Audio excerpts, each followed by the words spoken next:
Good morning, wherever you are out there in social media. We welcome you to the live broadcast of the Intercol Games 2026, a games put on by the Grenada Association of Principals of Secondary Schools, the moment you've all been waiting for 365 days now. It's about to go down, Intercol 2026. And with me, Sherry, and as we put a perspective on what is going to happen over the next 3 days, right here at the Kirani James Athletic Stadium, we live trackside and to give you a track report as to what is expected to happen throughout the course of the next 3 days. But Leslie, first of all, we must let them know that we have 24 schools participating, a total of, I think, about 936 athletes. So we can expect fire on the tracks. And I started that way to say expect fire on the tracks because we've been here in TNR Communications. They've been bringing most of the sport meets, and there was a concern about our tracks. Well, there was a legitimate concern. Right. There were some issues of minor damages. The scoreboard was another contentious issue. But we're here to report to you that a lot of work has been done onto the track. The area right where we are standing here at the starting of the 100-meter track had undergone serious deterioration from the starting block, Sherry. That's and we're right. happy to report that some significant work has been done to repair this area, and now it looks in perfect condition as when the tracks were new. That's right. It is an enhancement because we do know that we have some rather interesting athletes that would get on the starting blocks here this morning from all of the secondary schools. We have girls, we have boys, and I believe that 2026 is not a year to say, hey, the trophy going east, west, north, or south. Well, the athletes have had several competitions throughout the year. We had the national relay meet, we had the developmental meets of the GAA, we had the national championship. And so they have already measured themselves against each other. But at the final event, the final day is when they go lane by lane at Intercol 2026. Who wants it more? Who is hungrier for it? Who has prepared more? And who is going for championship honors? I think it all boils down to determination and the athletes that want it more. Well, the defending champions in the boys, the Grenada Boys Secondary School and the St. David's Catholic Secondary School in the girls, they would go in as the obvious favorite in my opinion. The champions always go in as the favorite. But I can tell you, Sherian, there are a number of other schools that will be gunning for championship honors at Intercol 2026. And I would just use this line here for you because you said going in as a favorite would be the Grenada Boys Secondary School and St. David's Catholic Secondary. But one of the favorite songs out of Trinidad in 2026 had to do with Where Legends Are Born. So we might see some of them at the front stage, but today we might see some of them coming out from behind the scenes. Well, from what we've seen throughout the season, in the boys category, GBSS will definitely be hard pressed. SAS, for example, look really, really good in the meets prior to Intercol games, both in the boys and girls, and so St. David's too will be hard pressed. And then we also are seeing some very good performances from some of the other schools, the Boca Secondary, the Anglican High School, the Convent St. George, the St. John's Christian Secondary, MacDonald College, and several of the other schools will be coming for championship honors. We know that the character team has already been selected, but here is another opportunity for athletes to shine and to rise to the occasion and to see if they can secure a spot still on the character team. Well, the most I would say to all the viewers, you've got to stay glued to your television screens because all the action will be brought to you live right here from the Kirani James Athletic Stadium. We will be bringing you live updates on the field events from the track. Well, besides the track, Sherian, the field is also in very pristine conditions. There is a stiff breeze across the track as well, which is going to have some effect on the athletes as they perform. We see all of the officials taking up their positions. The long jump pits are ready. The people in the discus and the javelin to our left, they're getting themselves ready as well. And all is set for a prompt start to Intercol 2026. I anticipate the outcome. Beautiful weather. And we just await the performances of all our athletes from the 24 secondary schools. And as I mentioned, 936 athletes will be performing. It would be the greatest show for the next 3 days. Well, the expectation is high and the excitement is anticipated as these 936 athletes compete for athletic supremacy at Intercol 2026. Stay with us wherever you are. Invite your friends to join the live stream and enjoy this wonderful broadcast of Intercol 2026. And so what we're going to do now, we're going to go upstairs to the commentary team, Rondell John, Bernard Antoine and Basil Kellis, as we get set for the start of the first event today at Intercol Games 2026.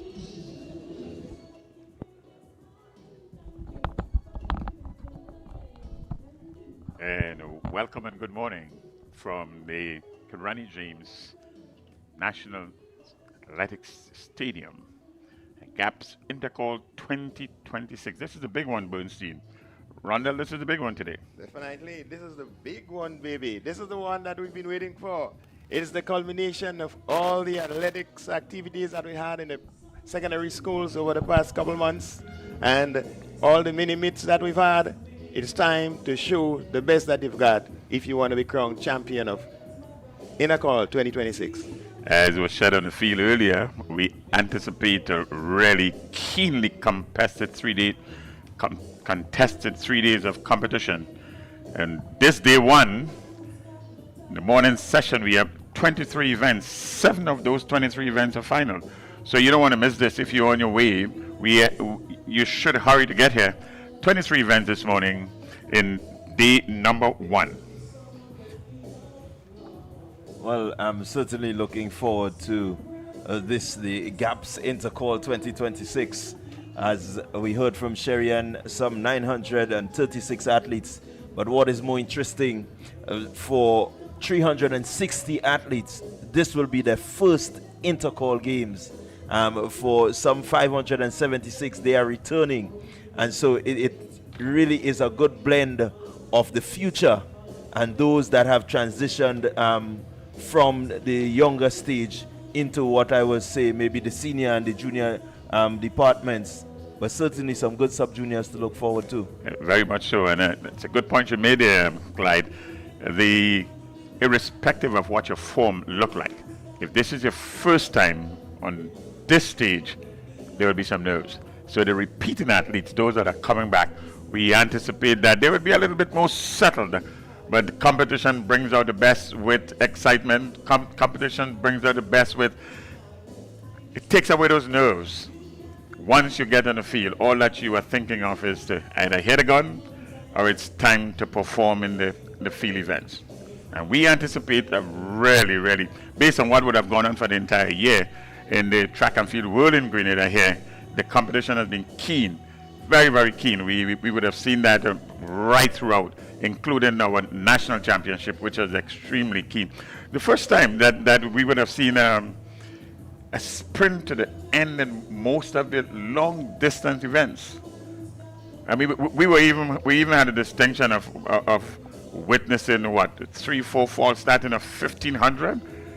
So that in itself speaks volume as to the level of anticipation and competition that we expect over these next 3 days. Well, the athletes have been working, they've been putting in the work, and today is a time to really showcase what they have learned from their coaches and bring their game plan into fruition and see what they can end up with, whether it's gold, silver, or bronze at the end of the day, and if possible, records too. Yes, so this is the 54th edition of the Intercollegiate Games. We are celebrating here in 2026. Well, certainly I know while we think about the athletes, I've been passing around the St. George's area and the banter has already started.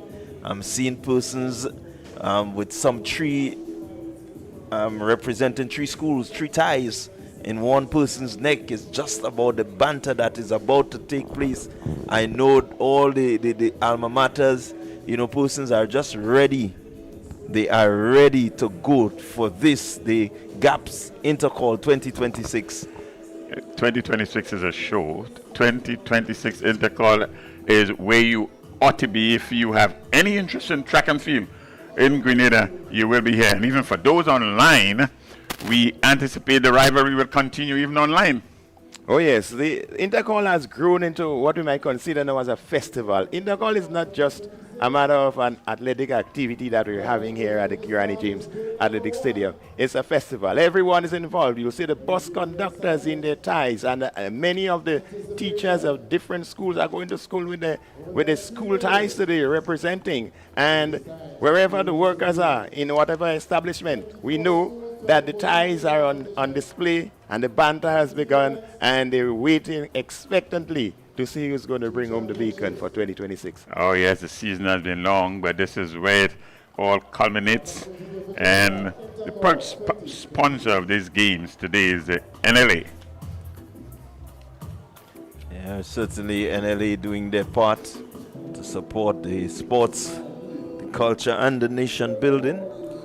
And we must say a big hearty thank you to NLA. I must say thank you to the Grenada Association of Principals of Secondary Schools, because I know they are the driving force behind this, the Intercol meets. Yes, and what you are looking at on your screen, the participants, we are going to start off in the field events, and we are making their way to the long jump pit. Event number 1 will be the girls long jump for sub-juniors. Yeah, the long jump sub-junior girls. You will see a lot of the newcomers featured here, and newcomers, some of the first-timers, and may not be first time to the national stadium, but certainly to the Intercol games. And to me, this is the big thing.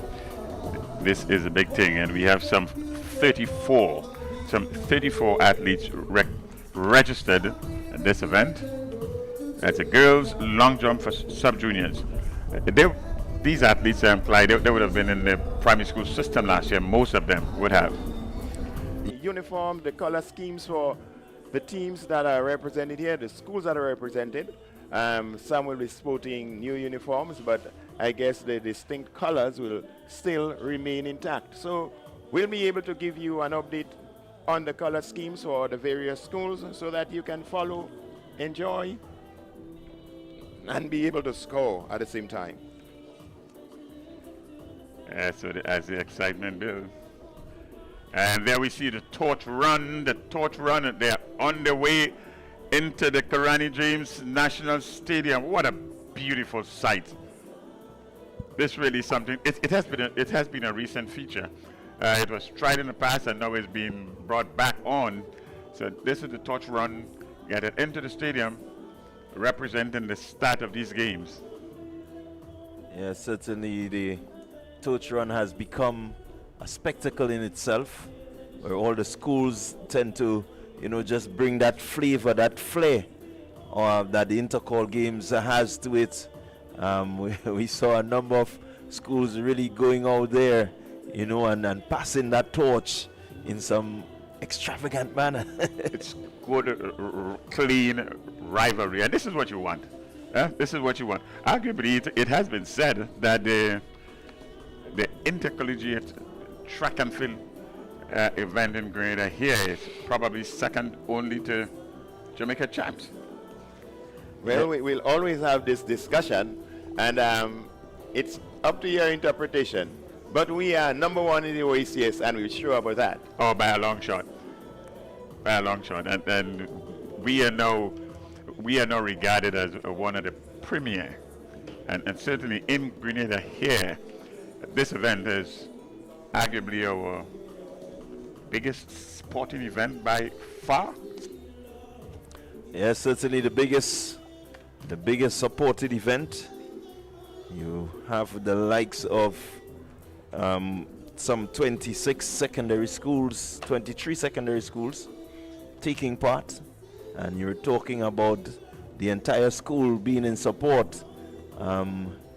These bleachers, they look a bit empty today, but certainly as the days go by and you look at the colors and you look at the jubilation that will be part of this Intercol games, then you realize why it is the biggest meet for us here in Grenada. And there we see on our screen there the torch runners. They are making their way into the stadium. Shortly we will get a good view of the torch runners in the stadium proper. So we're inviting you to come on down, come on over. It's the GAPS Intercol Championships 2026. This is where you gotta be if you want to be part of live athletics action, track and field, right now, today, right here. After months and weeks of early morning and late afternoon, evening training, this is where it culminates. Yeah, it certainly culminates here. This is what many of the athletes look forward to. You're thinking about national championships. Basically, you're looking at the under 17 category, the under 20. Some of the younger ones, they don't really feature. But here at the Intercol Games, you get to see the future of the secondary school in terms of the sub-juniors and those that may not have really excelled at, let's say, the national primary school, but they're into the secondary school system and they've begun to train at a different level. And certainly you will get to see them showcase their talent and the development that they've had. And one of the distinctive features of these games is a highlight of the field events. And so here we are going to make every effort to bring to you a lot of the live action of the field events. So these are the competitors in the shot put senior girls. And they will be getting ready for the event. Make it as soon as the torch bearers get in, then we may just see the start of this competition. Oh yes, and 936 athletes all getting a chance to showcase their talent in track and field here today. Our viewers, you will get a chance to see your relatives, your friends, your daughters and sons perform here today, whether they're doing field events or track events. This media is meant to showcase everybody. So not one single athlete will be left out today. So make sure that you stick and stay with us today, because your son or your daughter could be on show winning a medal in one of the events. And there are some 25 athletes down to participate in or contest this girls shot put for seniors. 25 athletes representing a number of schools. We are going to go through the names. We are going to go through the participants as we get a little bit closer to start time in the girls shot put for seniors. So certainly the action will heat up as the day goes along. The excitement will build, and TNR Communications, we are here to bring you all the action as it happens. Certainly, I know the viewers out there, many will be locked in to their screens. And as somebody says, it's very difficult to concentrate on work when the Intercol games has started. And so we make a disclaimer that bosses, you have to excuse your employees because the Intercol games has started. And definitely so. The bosses themselves were past students of many of the secondary schools here on show, and they themselves will be supporting one of those institutions. So they should take it easy on the workers today. Maybe provide some refreshments for them to ensure that they work a little and they enjoy the athletics at the same time. So it's day one of the GAPS Intercol. Looking at the national championships and looking at some of the results, I think the Intercol games, it's really going to be interesting to see how these young ladies and young men close off what will be for many a pretty long season.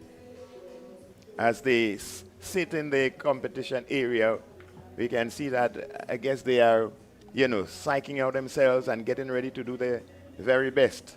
At this current time, every school is at 0, and it's going to start with the first throw or with the first jump, and all the athletes are there ready to give their very best. And as we see, may the best boy or girl win in these events that we have coming up. So on your screen, flag bearers for the various schools, the distinctive all-white, a little bit of adornment with black on the sides and the seam, and probably displayed as the AHS. It's an Anglican High School.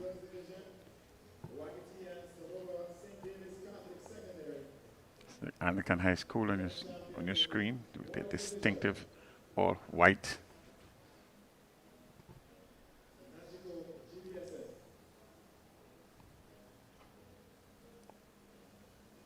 This has become a feature also at these games. So we're expected to have a parade of the athletes representing the various schools that will be performing over the next 3 days. So you'll get an idea to see the colors and identify with your respective teams, because I know that our viewers are all ardent fans of athletics and will be supporting one or maybe two of the teams that will be on display here for the next 3 days. And in the background, we see another team.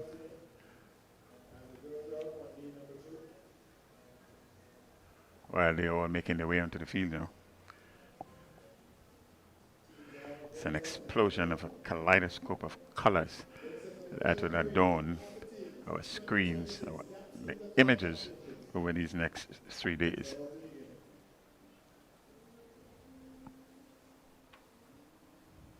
So we urge you, it's early days yet. The track and field activities have not officially started as yet, or some are just going into the limbering stages, just preliminaries, preparing for the event.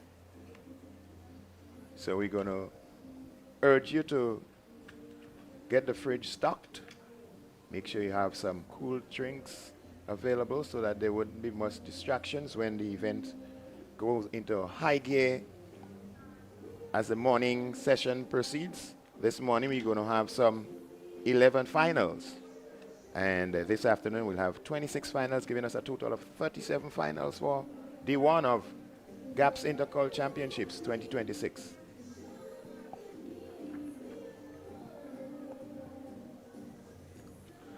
So the schools are lining up, getting ready for the parade.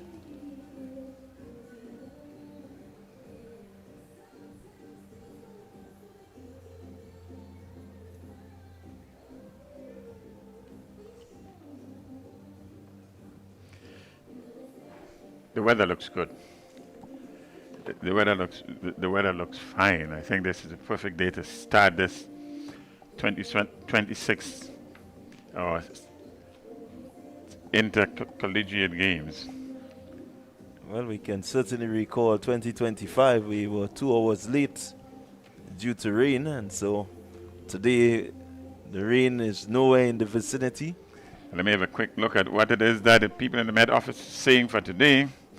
And this is the public forecast for Grenada, and it's valid up to tonight and for the next 3 days. It's just a 30% chance of rain today. So let's hope we stick on this 70% chance of no rain. Yeah, this is what we will desire, that the rains stay away and that we can have a full day of action right here at the Sakirani James Athletic Stadium. And with a wind speed between 16 to 26 miles per hour, gusting at times, as was predicted, we would prefer the wind to be as calm as is possible, especially during the sprinting events where time matters, and the wind assisted times would be discounted against records and so forth. So we hope the heavy winds, stay away also. Welcome to the Kirani James Athletic Stadium, presenting to you the 2025 Drum Corps champions, the Go2 Secondary School. So we are going to go down to the field announcer to get a bit of a flavor of what you are witnessing on your screen. 2025 Drum Corps champions.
Presenting to you the schools of the 2026 Intercollegiate Games.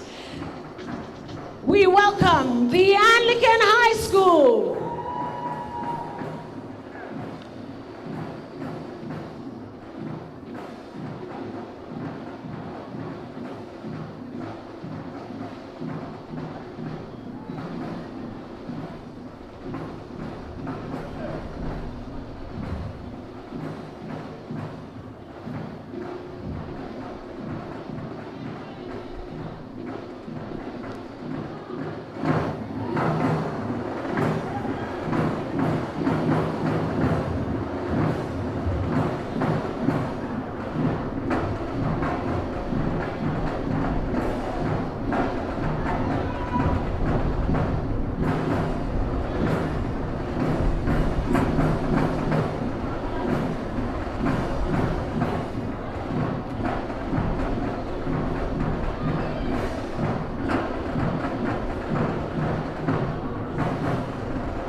Ladies and gentlemen, on the track is the Anglican High School. Let's welcome the athletes this morning as they grace the tracks in preparation for the 2026 Intercol Games.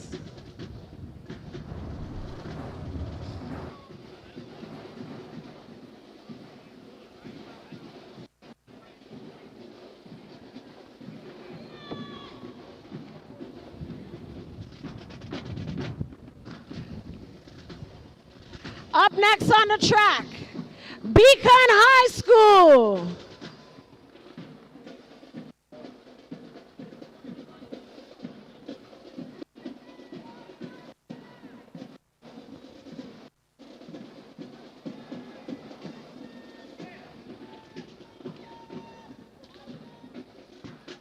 Actually, you're seeing now Bishop's College out of Carriacou.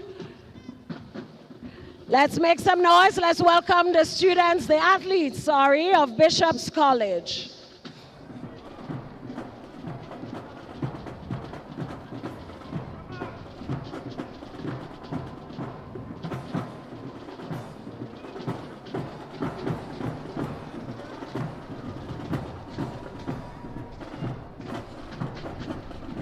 Up next on the track, Boca Secondary School.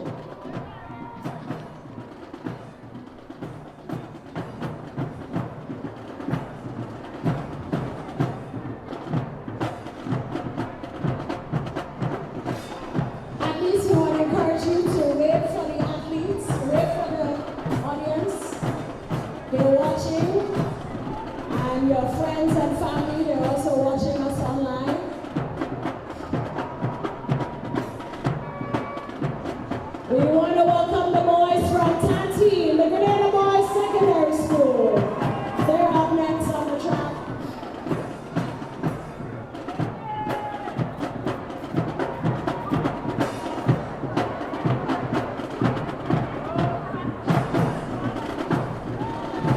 In the interest of time, I'd like to ask our athletes to walk a little faster.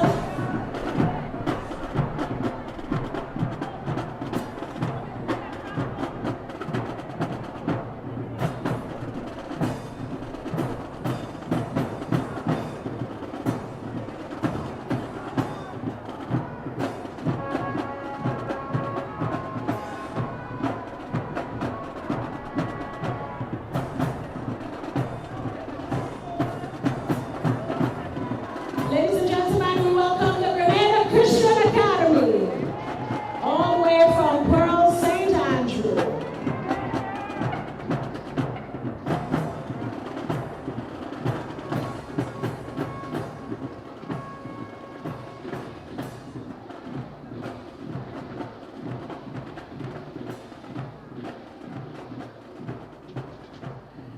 In the interest of time, we want to ask the athletes to just walk a little faster and wave to the audience as you walk by. Wave to your fans. And That was the Grenada Christian Academy. Up next on the track, the Grenada Seventh-day Adventist Comprehensive School. They're in green and white today.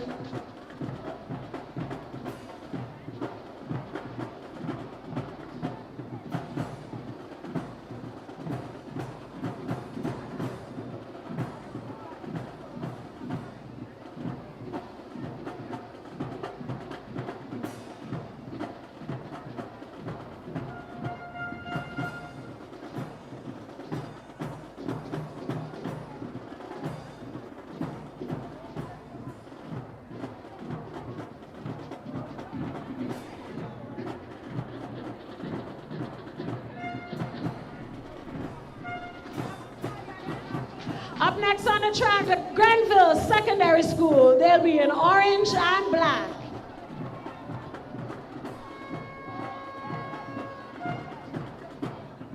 And might I remind you, this is just a sample of the athletes.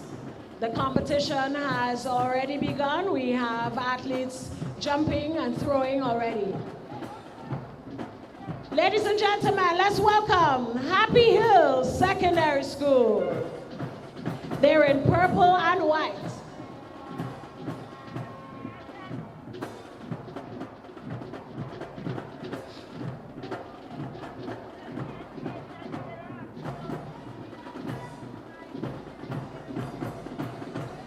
All the way from Hillsborough, Carriacou, Hillsborough Secondary School.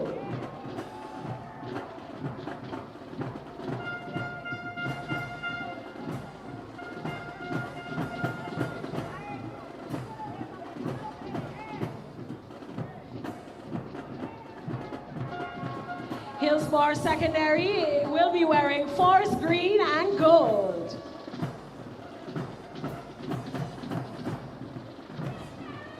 Athletes, we want to encourage you to walk a little faster as we are about to begin the official ceremony. Up next on the track, J.W. Fletcher Catholic Secondary School.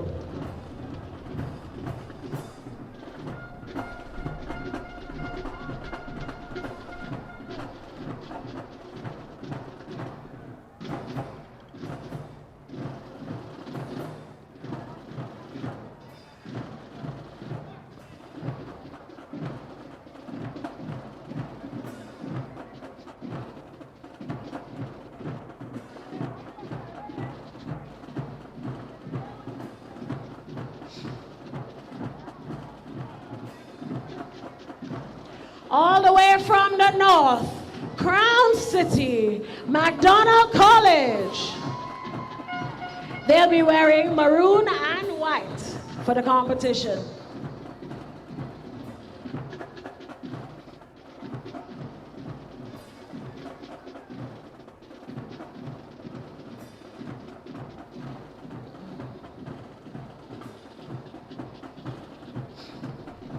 Up next on the track, the Old Fort Cannons Presentation Brothers College. In Presentation Brothers College will be wearing royal blue.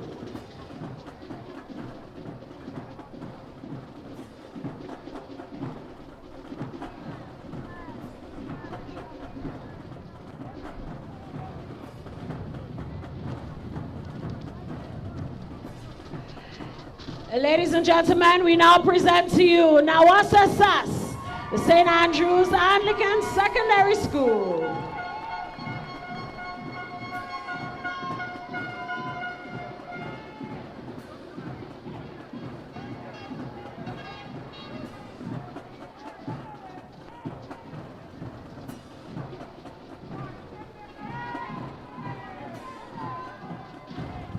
Up next, the defending champions in the girls division, the St. David's Catholic Secondary School.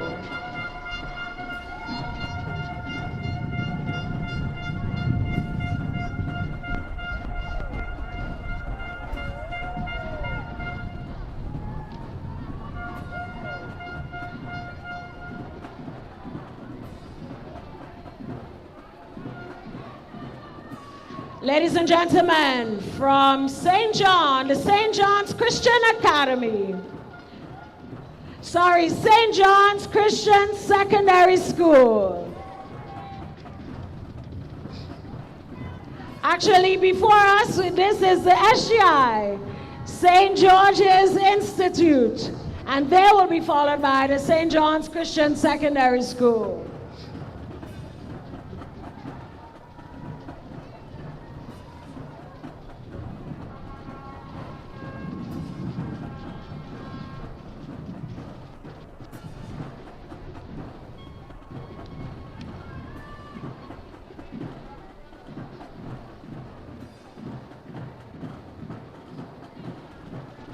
Up next, St. Joseph's Convent, Grenville. They'll be wearing red and white.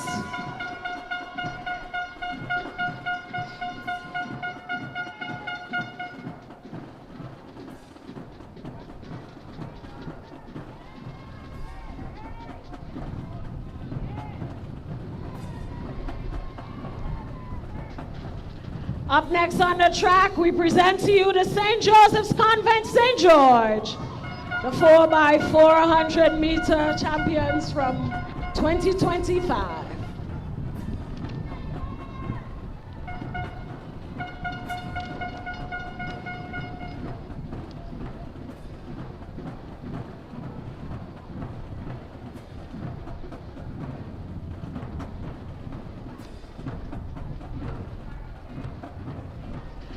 Let's welcome the athletes from the Sunset Parish, St. Mark's Secondary School.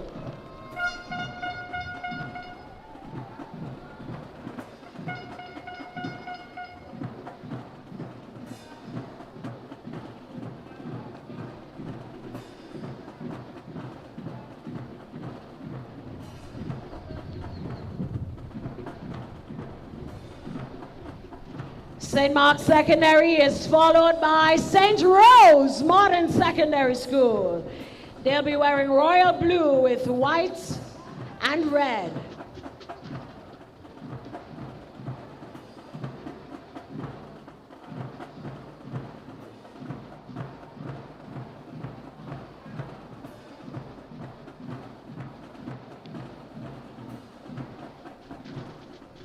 On the track is Wesley College, the athletes from River Road. And they'll be wearing yellow and brown for the competition.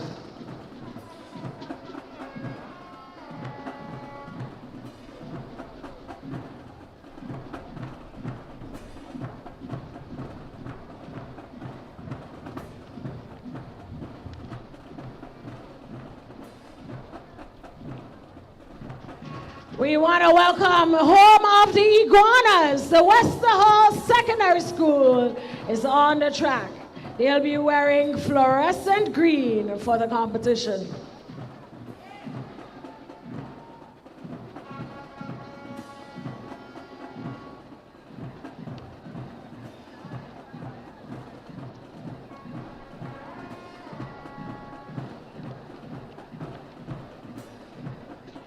And finally, ladies and gentlemen, on the track, the athletes from the Westmoreland Secondary School.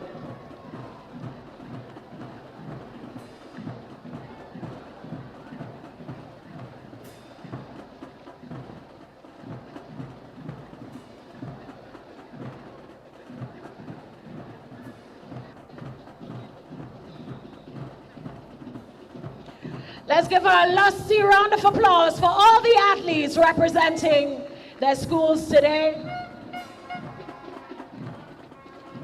It's gonna be 3 keen days of competition. 3 days of keen competition.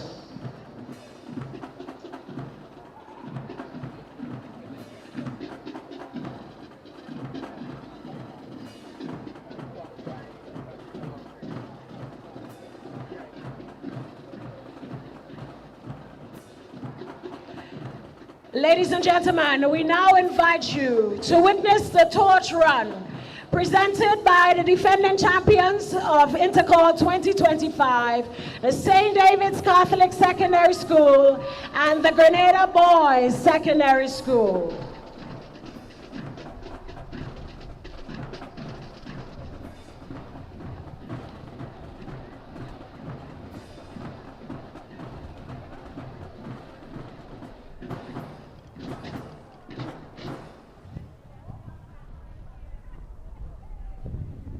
We want to say thank you to the defending champions of the 2025 Drum Corps Championship, the Boca Secondary School. Let's make some noise for the Boca Secondary School. And we want to also say congratulations to Mr. Godson Brown for leading these talented youngsters. Mr. Brown, hats off to you. And now the torch run, if you will rise with me to witness the torch run, the southern end of the stadium.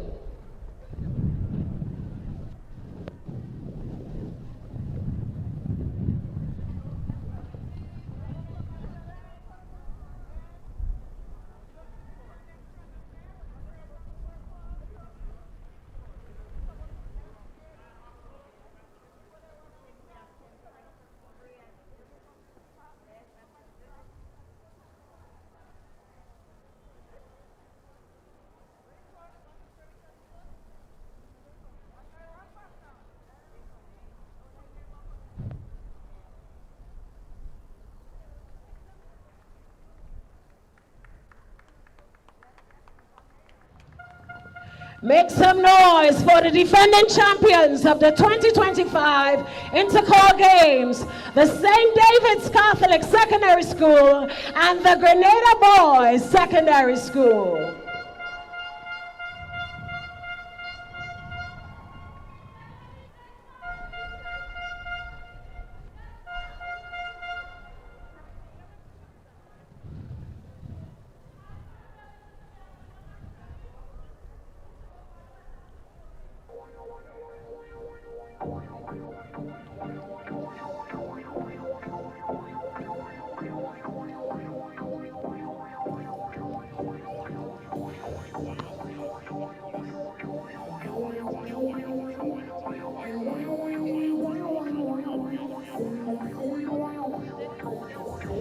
The torch run is being led by the defending champions, but of course we have representation from all the schools taking part in the championship games. So as they bring the baton home to pass on to the next winner, or maybe they'll hold on to it, as they bring home their respective flags and the torches of Intercol, let's make some noise for all our athletes, future Olympians. Let's bring them home.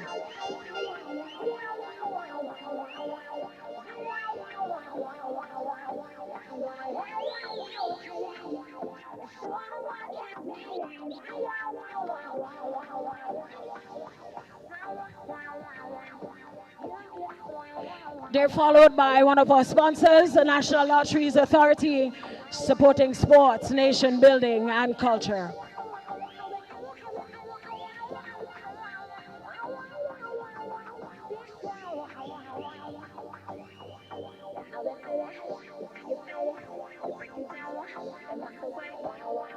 Ladies and gentlemen, we want to invite God's presence on the proceedings, and we want to invite Reverend Dr. Osbert James to the podium for the opening prayer.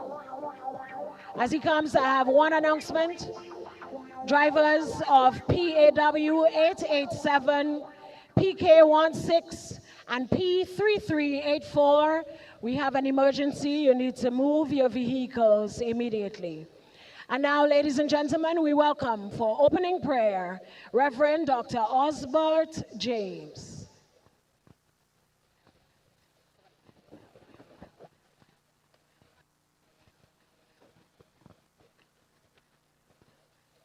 Let us pray.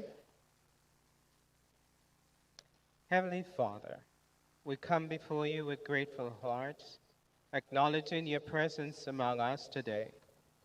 You are the giver of life and strength, the source of every good and perfect gift. And we thank you for allowing us to gather in unity, peace, and celebration. As we begin these interdisciplinary school games, we commit this time, this place, and all who are gathered into your loving and sovereign care. We pray especially for the student athletes. Bless them with discipline of body, clarity of mind, and strength of spirit.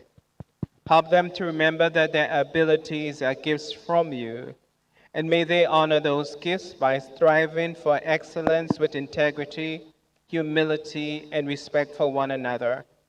Teach them to compete with determination and courage, yet to win with grace and to accept defeat with dignity. We thank you for the teachers, coaches, principals, administrators, parents, and sponsors whose dedication and sacrifice have shaped generations of young people. We give thanks for the proud legacy of athletic excellence that has emerged from our schools, and for those who have represented Grenada with distinction near and far. May today's competitors be inspired by that legacy and encouraged to pursue greatness both on and off the field. Lord, we ask for your protection over all who take part. Keep the athletes safe from serious injury, protect officials, volunteers, and spectators, and may the competition be marked not by hostility or recklessness, but by fairness, friendship, and true sportsmanship. And may all that takes place be joyful and uplifting, and may everything be done here bring you glory and honor through Jesus Christ, our Lord, in unity and the power of the Holy Spirit. Amen.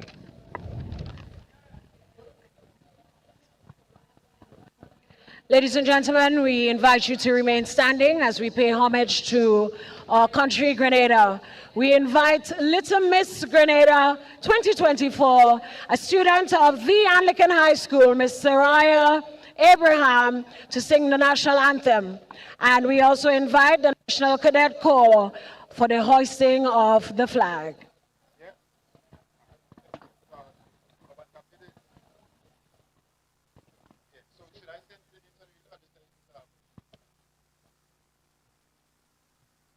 Hail, Grenada, land of us, we pledge ourselves to thee. Hands, hearts, and hands in unity to reach our destiny. Ever conscious of God, being proud of our heritage, may we with faith and courage aspire, build, and advance as one people, one family. God bless our nation.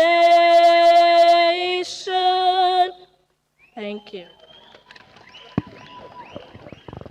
Thank you, Saraya. Let's give her one more round of applause. Such a beautiful voice. Saraya captured the prize of Little Miss Grenada in 2024, and now she's a student of the Anglican High School. Thank you, Saraya. Ladies and gentlemen, I invite you now to take your seats. We now invite messages from the President of the Grenada Association of Principals, Secondary School Principals, and the Chairman of the Grenada Secondary School Games Association, Mr. Carl Ando.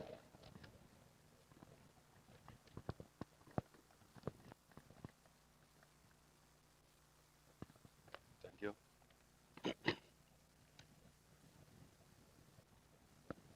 Minister for Youth and Sports, Honorable Delma Thomas, Minister for Education, Honorable David Andrew, Reverend Dr. Osbert James, principals, teachers, coaches, officials, parents, supporters, ladies and gentlemen, and most importantly, our outstanding student athletes, good morning. It is both an honor and a privilege to stand before you this morning as President of the Grenada Association of Principals of Secondary School, as we proudly open the 54th edition of Intercol, and an event that has stood the pinnacle of high school athletics in Grenada and has grown into one of the most anticipated and unifying occasions on our national calendar. Each year, thousands gather to witness not only exceptional performances on the track and field, but also the remarkable spirit, discipline, and determination of our young athletes. Year after year, our students prove that talent blossoms where opportunity is nurtured. And these games continue to serve as one of the most powerful platforms for that growth. These championships hold tremendous significance beyond school pride. It has been for decades the breeding ground for Grenada's athletic success on the regional and international scene. From this very platform have emerged athletes who went on to represent Grenada at Caribbean Games, the Commonwealth Youth and Junior Championships, World Championships, and the Olympic Games, carrying our flag with honor. So Intercol is not just a competition, but it is a pipeline of opportunity, a large part for dreams, and a powerful tool for youth development. For some students, this is the very first taste of organized competition. For others, it is a stepping stone, becoming Grenada's next great sporting ambassador. And for all, it is an experience that builds confidence, discipline, and life skills that extend far beyond the track. Today, we celebrate the spirit of competition, community, and school pride. We celebrate the early morning training sessions, the sacrifices of coaches and parents, and the balances of academics with sports. Our students demonstrate daily that true excellence is not limited to the classroom nor the field, but flourishes where both are pursued with heart and passion.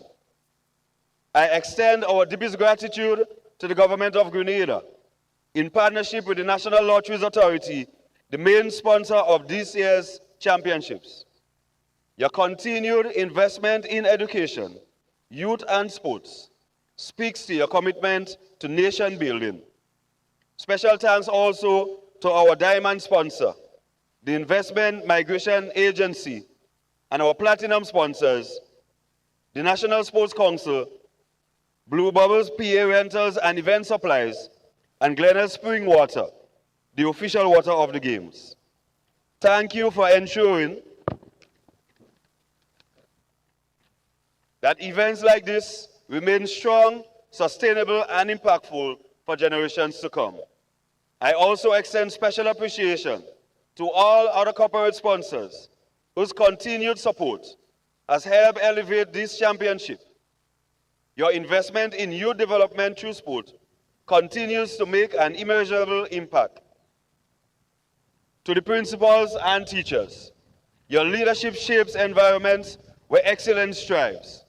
To our coaches and volunteers, your passion and mentorship develop both skill and character.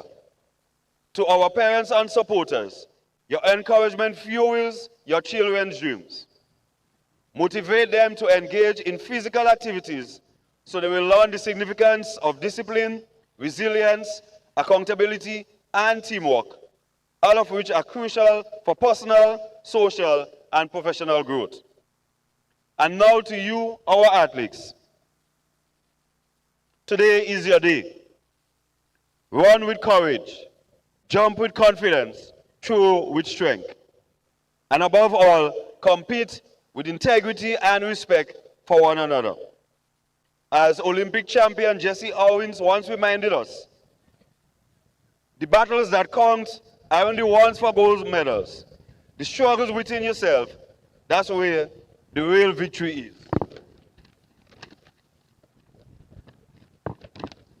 Let this guide you today. True sportsmanship is measured not only by medals, but by character, grace in victory, dignity in defeat, and respect for every competitor who stands beside you. You serve as exemplars of excellence, integrity, and sportsmanship by showing to your peers and fellow Grenadians the results of your discipline, your training, your hard work, and the many sacrifices you had to make to be here today. As we begin this 54th edition, let us celebrate not only athletic talent, but the unity, passion, and spirit that define us as Grenadians. May the games be safe, may they be fair, may they be fierce, and may they be unforgettable. Thank you. Thank you, Mr. Chairman. And now, ladies and gentlemen, we invite our beloved Minister for Education, Senator the Honorable David Andrew, to make some remarks.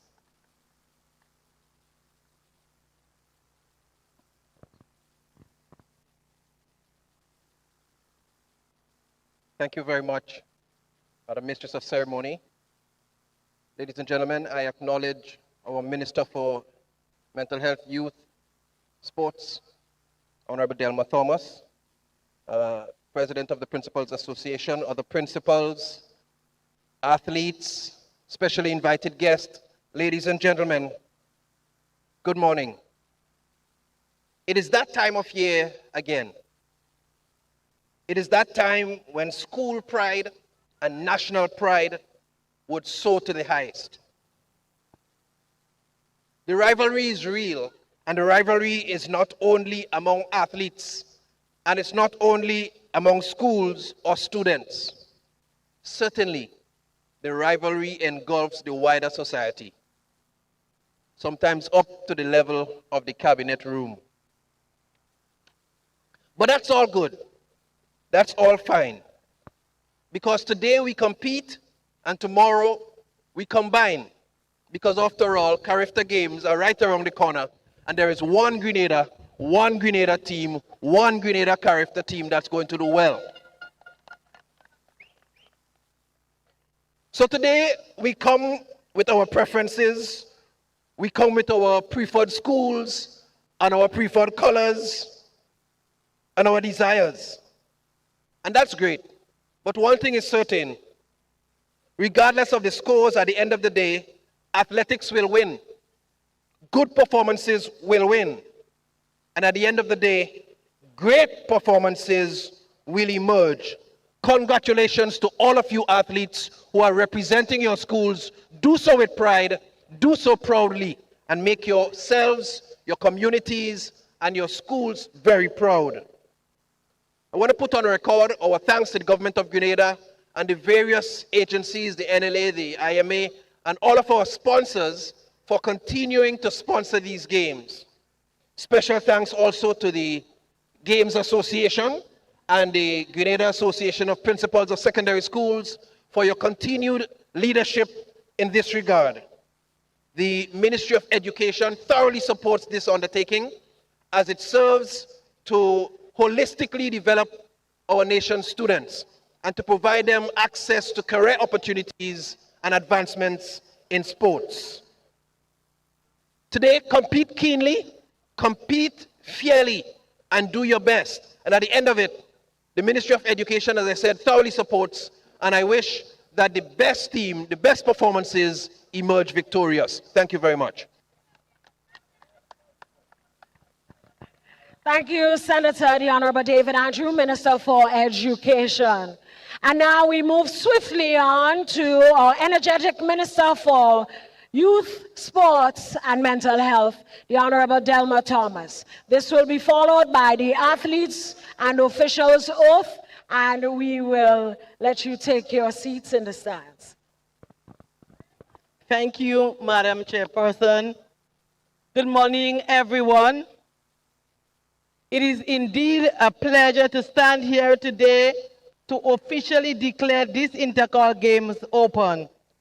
This event represents competition, discipline, teamwork, and incredible potential of our young people. To our athletes, I encourage you to compete with pride, give your very best, and uphold the values of sportsmanship. You are not only representing your schools, but your communities and your country. As a government, we remain committed to the development of sports at all levels. We continue to invest in facilities, programs, and opportunities, and to incentivize and support our national athletes as they strive for excellence regionally and internationally. Last year, we took a significant step by introducing, recognizing the individual champions by supporting them with finance towards their education, because we believe in rewarding excellence both on and off the field. This year is no exception. We will continue this initiative. To our patrons, I ask you for your full cooperation in ensuring a safe and enjoyable environment. Please, I beg, refrain from pelting bottles or any form of behavior that can harm our children and others in general. Last year, we had a very unfortunate incident where a child had to stay home for extended period because a bottle was pelted and affected our eyesight for months.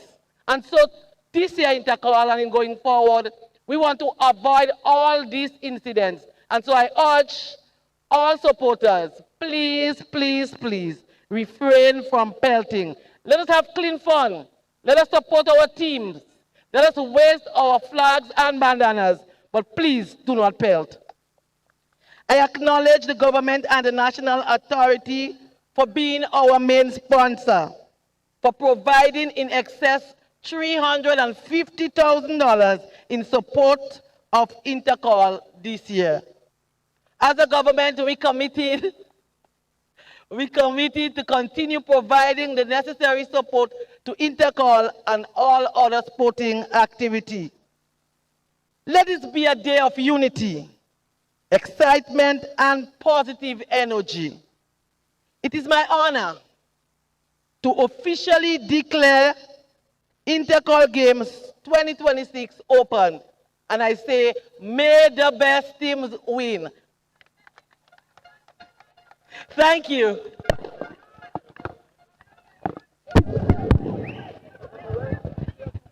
Thank you, Honorable Delma Thomas, Minister for Youth, Sports, and Mental Health. Indeed, may the best schools win. And now we invite from the Wesley College, Mr. Jonathan Alexander, to do the athlete's oath.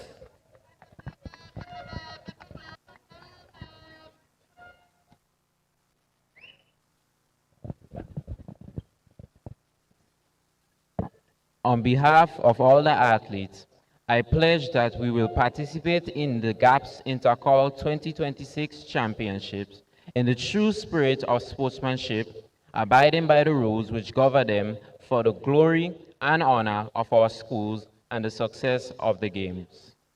Thank you. Thank you, Jonathan. And now we invite for the official's oath, Ms. Shakira Collymore. This will be followed by the departure of the athletes and our officials. And we will sing along the Intercol song. On behalf of all officials, I pledge that we will participate in the GAPS Intercol 2026 Championships with complete impartiality, observing the rules which govern them to ensure the smooth running and high standards of the games. Thank you. Thank you. And thank you, Jonathan and Ms. Collymore, for the athlete's oath and the official's oath.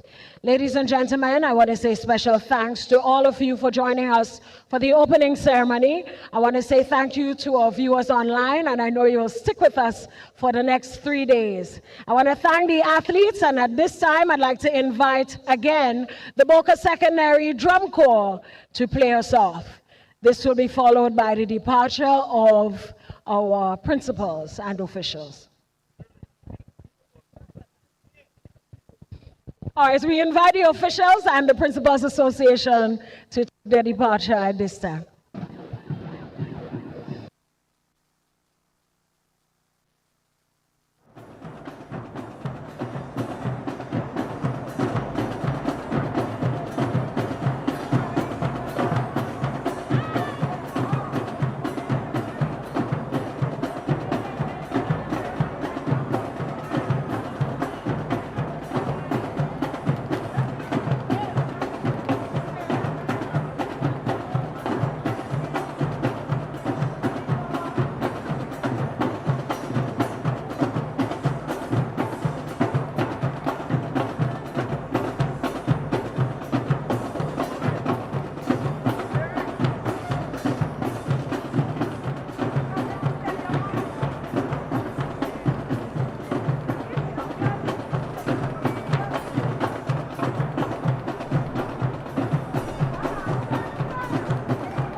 The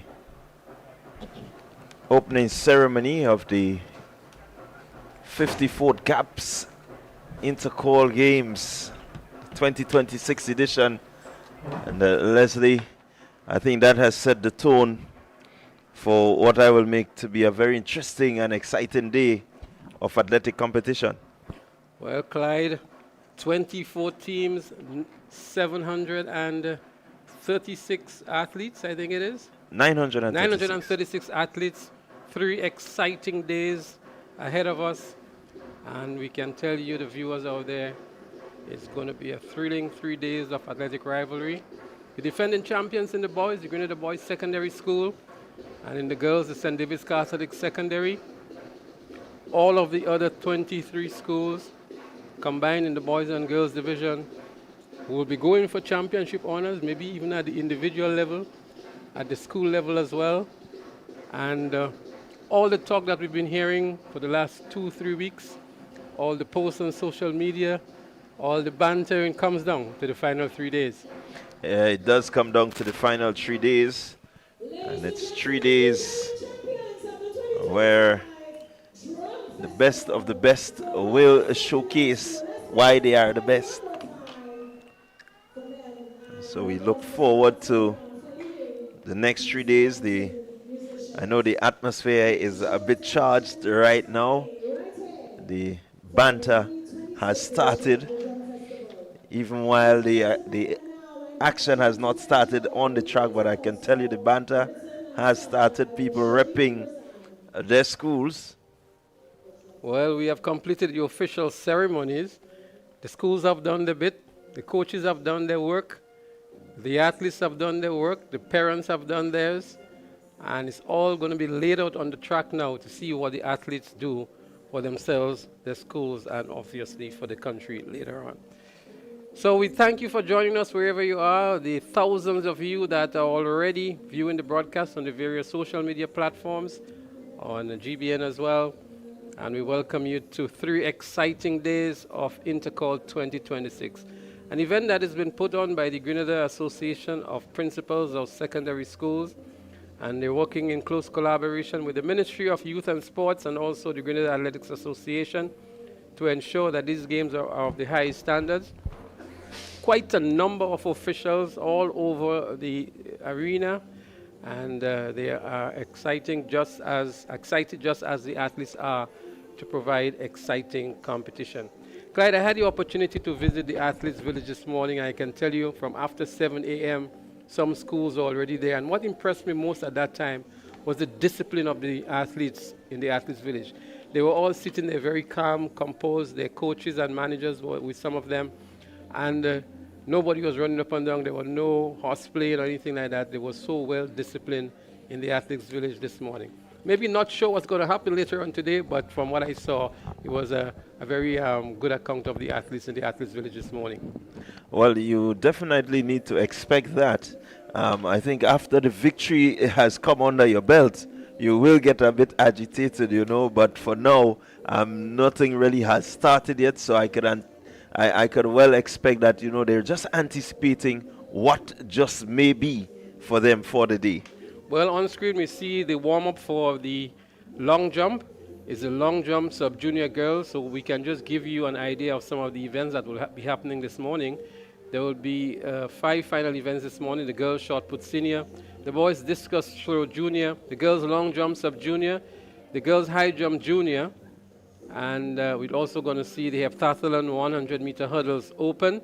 These will be some of the final events this morning. But while that is happening as well, we're going to have some preliminaries in the girls 100-meter hurdles for seniors, the girls 100-meter dash sub-junior, the boys 100-meter dash sub-junior, the 200-meter dash junior, the boys javelin throw sub-junior, the boys shot put senior. All these will be happening in our morning session. Clive, the athletes are here. They are raring to go. They've prepared well. They've had some competition readiness, so to speak, with some of the meets that have happened, and the expectations are very high for these athletes and their schools. Yes, certainly the expectation is high.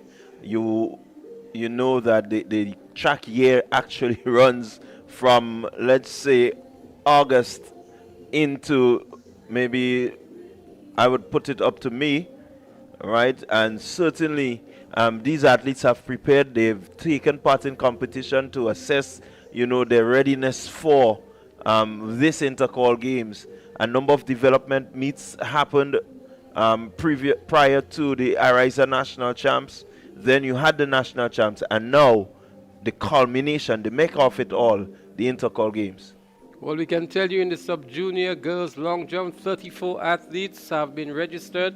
Going to give you a quick rundown of the names. We have Haley Edwards of Grenville Secondary, Shania Lewis of J.W. Fletcher, Rena Hosford, St. David's Catholic, Lily Rose Jones, St. Joseph Convent, St. George, Jemiah Hosford, Anglican High School, Micaiah George, Happy Hills Secondary, Eliza Plenty, Hillsborough Secondary, Cariana Phillips Sass, Asha George, Happy Hills Secondary, Emma Frederick, McDonald College, Carla Paris, SJC SS, that's St. John's Christian Secondary, Shaper, Ikuna Francis, I beg your pardon, from the Hillsborough Secondary, Shakeda Orr from Wester Hall Secondary, Kiana Sampson, Grenada Christian Academy, Charlene Williams of Wesley College, Destiny Batiste, Boca Secondary, Renika Cyrus, J.W. Fletcher Catholic. Amanda Williams, Grenada Seventh-day Adventist Comprehensive. Peyton Bettel of Bishop's College. Isaiah George of Westmoreland Secondary. Leah Rose Charles, St. Joseph Convent, St. George. Kira Felix, Berian Christian. Samantha Grant, Westerhall Secondary. Shaquanda Paul, St. David's Catholic. Kelana Modest of SAS. Dominic Joseph of Westmoreland Secondary. Zilla Smith of Grenville Secondary. Darcel Barry Anglican High School. Chloe Mitchell of the Boca Secondary. Brianna Horsford, St. Joseph Convent, St. George. Deja Williams of McDonald College. DeQuina Richardson, Grenada Seventh-day Adventist Comprehensive. And we have Horsford Flavini of the SGI, St. George's Institute. And Jamiah John of St. Joseph Convent, St. George. 34 athletes. Clyde registered for the girls long jump sub-junior. And the record for this event is 5.58 meters, established in 2016 by Shanti Mitchell. Yeah, certainly the 34 athletes, they will have to qualify first, meet the standard to advance. So they will, the field will be broken down before we get to the finals. And so they have to ensure these young ladies that they get across the standard mark before they can move forward. Well, the way it's done, Clyde, is that the top 8 will emerge into the finals. So they have 3 rounds of jumps. Top 8 goes into the final for a 3-jump shootout. And so it's going to be a battle for the top 8 and then a battle for supremacy. On your screen, competitor from the St. Andrews Anglican Secondary School. That's Kelina Modest. She was one of the standout athletes for SAS this year. And she has a good chance. Leah Rose Charles is also there. She's a pretty decent jumper as well for the St. Joseph Convent, St. George. Yeah, Rose Charles did compete well at the primary level. This is her first Intercol games. And so she's one of the new athletes that will be featured out of the 360 that is here first time at the Intercol games. Well, this is a moment indeed for these 360. And as you mentioned that, we look back to the number of athletes from the different schools. And of course, the co-ed schools, we expect them to have more athletes than the others. And out of the 936, 78 of these athletes come from SAS, both boys and girls. St. David's, who is also a co-ed school, I think they have a 40-something athletes. So too is the GBSS in the boys category with 40-something athletes. And these are some of the schools with a larger number of athletes here today. So it takes a lot to prepare these athletes. And I was mentioning to you that very early some of the schools were here at the Athletes Village, and I was so surprised to see McDonald College here after 7. And I said, what time did you all leave Sates to come down? She said, we didn't come from Sates. We're actually camping in St. George. So I think that's where we need to go with the schools from the outer parishes that have to come down day after day after day, because they've recognized that this can be a disadvantage to them to have to go back up every evening, get a few hours sleep, wake up early, come back down, and after competing. So it's good to see McDonald College camping in St. George's, and so the athletes are here bright and early, fresh and ready to go. Yeah, certainly it makes for better competition. While they're not traveling with the planes, you know, you tend to get jet lag when you travel, but certainly traveling this long distance, it does make the body feel a bit tired, and so it's good that they can be close to the competition area so that they don't have to really expend that energy. But you know, as you say that, and you look at even some of the schools right here in St. George, they tend to camp together, you know, and have the kids together and be able to maybe review and reflect on what has been the day's performance, maybe look at, you know, strategies going forward. So it does make for good planning from the coaches. So as we look on screen now, we see the girls shot put senior also in progress. 25 athletes registered for this one, and we're going to give you a quick rundown here. We have Ebony Moraine of St. Joseph Convent, St. George. Nekenia Joseph of St. Joseph Convent, St. George as well. From the Westerhall Secondary, Teresha Joseph. St. David's Catholic Secondary, Shadi John, one to look out for. I'm about to take her through now. He's athlete 1726 of SAS. And that looks as though he's the athlete Avia 1725 Avia Fletcher. We just had a through there from SAS. Azaria Williams of Wesley College is there. From the Hillsborough Secondary, Kamaya Charles, St. David's Catholic, and Naomi Augustine. Niana Alexander from the Hillsborough Secondary, Tiara McIntosh, McDonald College. We call Avia Fletcher of SAS. Kimora Andrews of McDonald College, Naomi Douglas of Bishop's College. And about to make a throw now is Kimora Andrews of McDonald College. Let's just pause to see what she does here. Pretty decent throw to start from Kimora Andrews, McDonald College. We also have Talia Richardson of the Greater 7-Day Adventist Comprehensive. Shanika Sylvester of Happy Hills Secondary. Shantanek Paul is there from SAS. Danisha Alexander from St. Rose Modern Secondary. Makeda Joseph of Happy Hill. Alan Pursue of St. Joseph Convent, St. George. Carissa Felix of the Boca Secondary. Keziah Andrew of Anglican High School. As we pause again for another athlete. This time is from the Bishop's College, it looks like here. That's Naomi Douglas. That's what I threw there from Naomi Douglas from Bishop's College. And we also have Amira Alexander from Boca Secondary, Amia Henry of Anglican High School, Aishana Andrew of St. Joseph Convent, St. George, and McKenny Smith from the J.W. Fletcher Catholic School. 25 athletes, all looking to get a chance to become the champion shot putter. Can tell you this, last year, Xenia Collins of the GSS, she won this event with the throw of 10.30. And looking at some of the athletes that are here, for example, Tiara McIntosh, she's a returning senior. So we just saw there, just to pause a little bit, Shantanek Paul of SAS with a decent throw, but she still had some distance inside the circle. She was very far from the edge of the circle, so she may want to have a look at that. But pretty much all of the athletes we've seen so far just around the same distance in the shot put for senior girls. Yeah, and Paul with a good throw. She is the second place athlete from the Ariza National Champs, the 2026 Ariza National Champs, behind Naomi Augustine. So she's one to look forward to. So they have their work cut out for them. Naomi Augustine, Shantanek Paul coming up head on head again. St. David's Catholic Secondary and the SAS. It's going to be a little difficult for us when they come with these uniforms, Clyde. They're not wearing the school uniform, so to speak, and so it's going to make it a little difficult for us to call them. So not as good as the previous attempts from what we saw from the other competitors.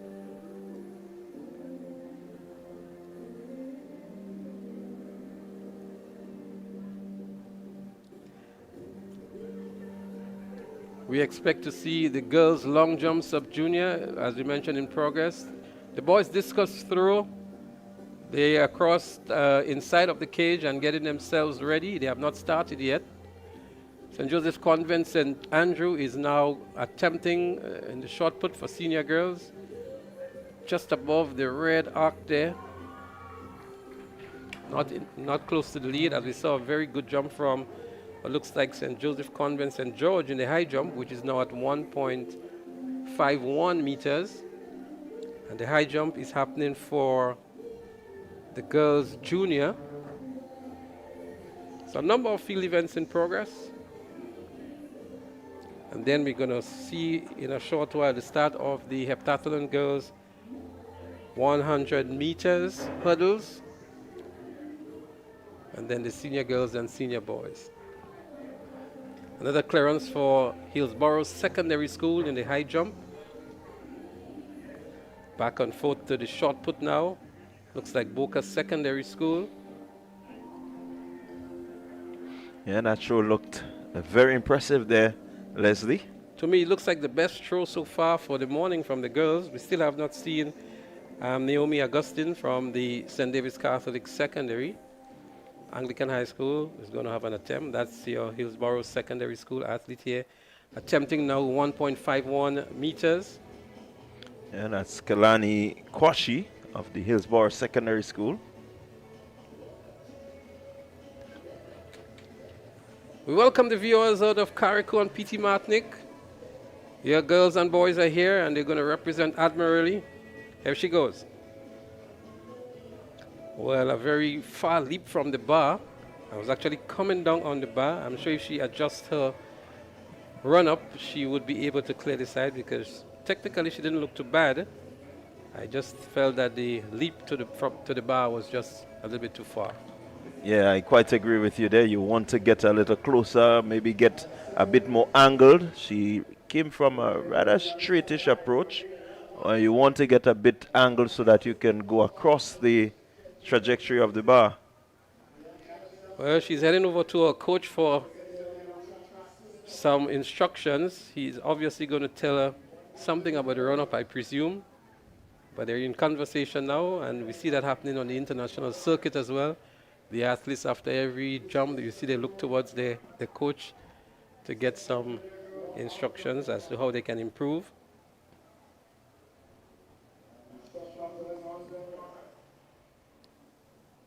We see the boys getting ready for the discus throw in the junior category, I beg your pardon.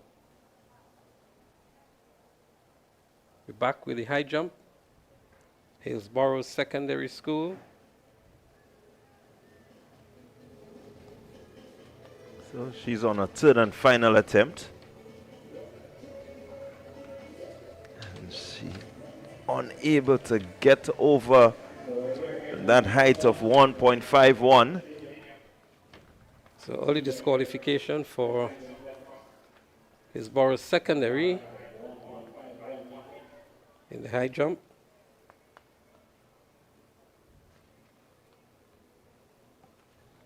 So we Kalani Kwashi making an early exit.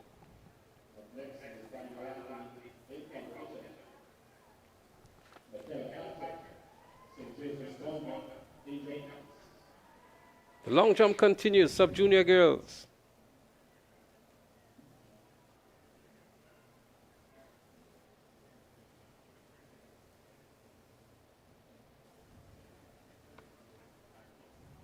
Hillsborough Secondary here in the long jump.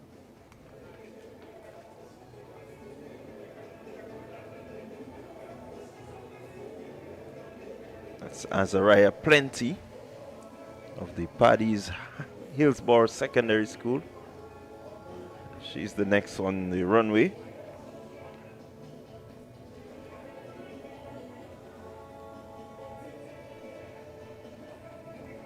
Of course, the record for the long jump sub-junior girls is 5.58 meters. And that was set way back in 2016. Well, let's see what Eliza Plenty has in store for us here. Journeying from Carrico. And about to hit the runway for the long jump sub-junior girls.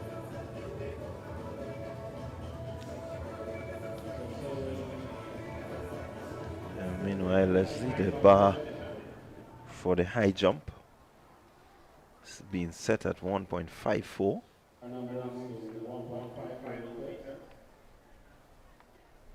St. Joseph's Convent.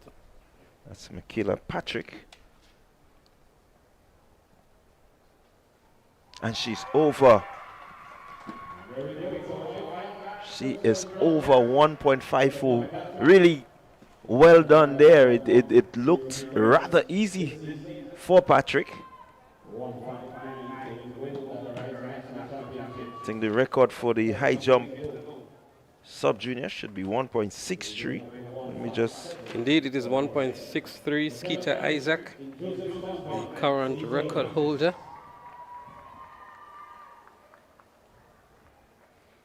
We're trying to give you a bit of everything that's happening at the moment. The high jump for the juniors, the long jump for the sub-juniors, the shot put for the senior girls, And then we're going to have the junior boys discuss in a short while.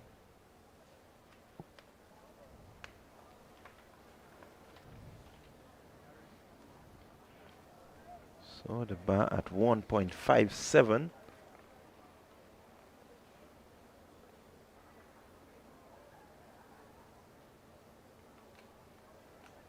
Moves in increments of 3 from here on in. Looks like Jada Woodruff of the St. Joseph Convent St. George.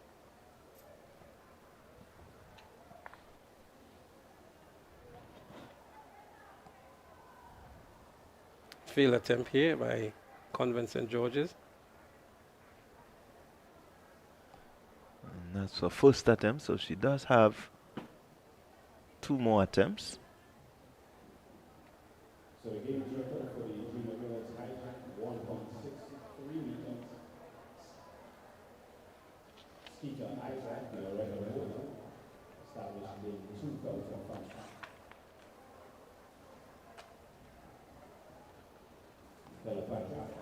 But Clyde, very overcast conditions now. Not too hot, maybe ideal for some of the athletes. Maybe some may need it a little warmer. But nonetheless, it's very early and they would want to take advantage of the conditions. Yes, certainly want to take advantage of it.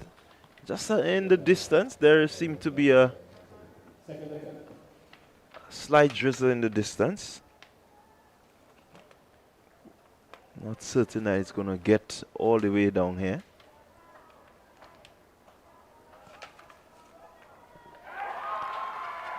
Well, a good clearance on this occasion. She did some adjustments. And now she has successfully cleared 1.57 meters. So she will continue to move up. The bar goes to 1.60.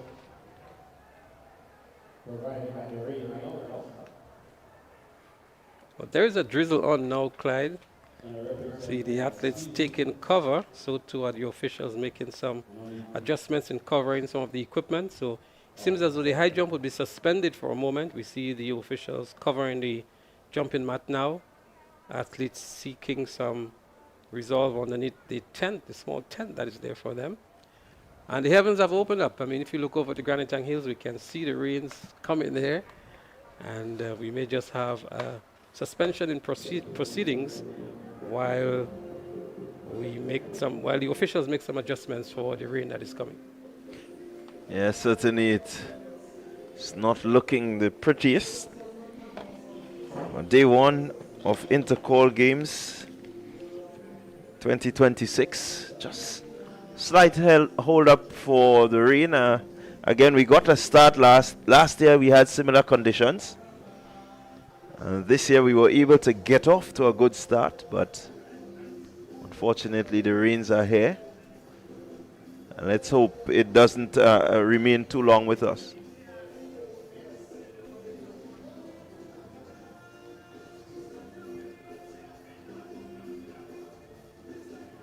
Just for those of you keeping scores, we want to alert you on what the points allocations are. So for the individual events, the first position gets 7 points, second position gets 5 points, third 3 points, fourth position gets 2 points, and for positions 5th to 8th, they get 1 point each.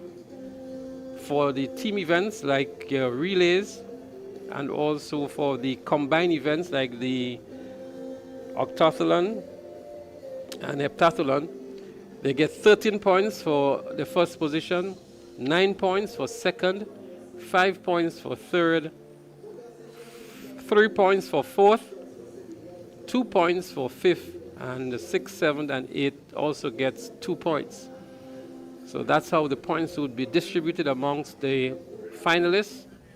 Everyone in the finals would at least earn 1 point for the individual events, and for the combined and team events, 2 points each.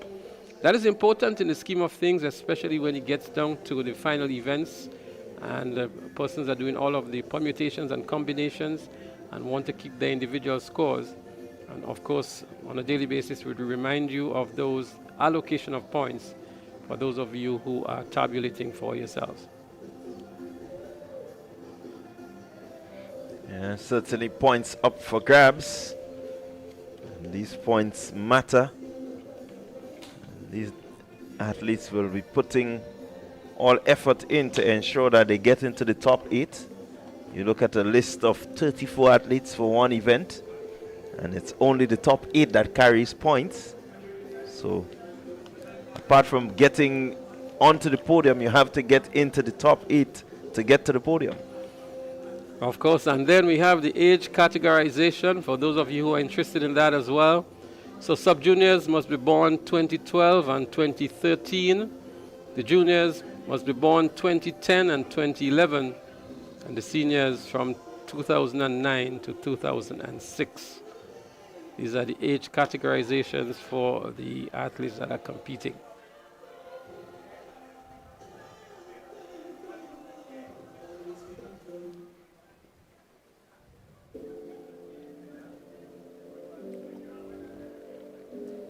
So what we're going to do, we're going to take a short break and come back with more live action when the rain has subsided and the events are recommenced. Until then, we say stay with us. We'll be back with more live action shortly.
So we welcome you back here at the Kirani James Athletic Stadium for the GAPS Intercol Championships 2026.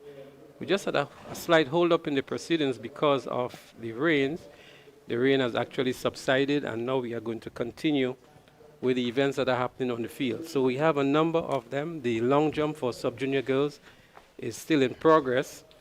So too is the high jump for juniors. The discus for the juniors about to be started, and the shot put for the senior girls also in progress. So we're going to have Bunstein and Bernard to continue with the commentary, and so again, stay with us for exciting track and field here at the National Stadium.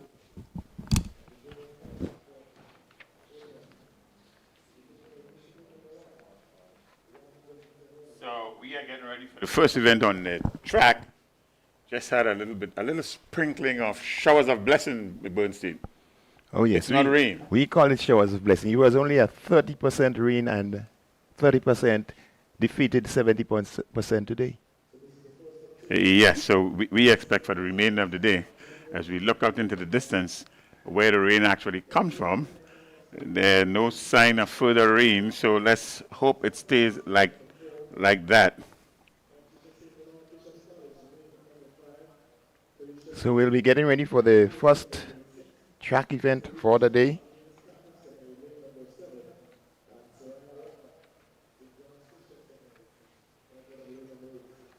In the meantime, there was a sighting of some shot put action, but we were getting ready for the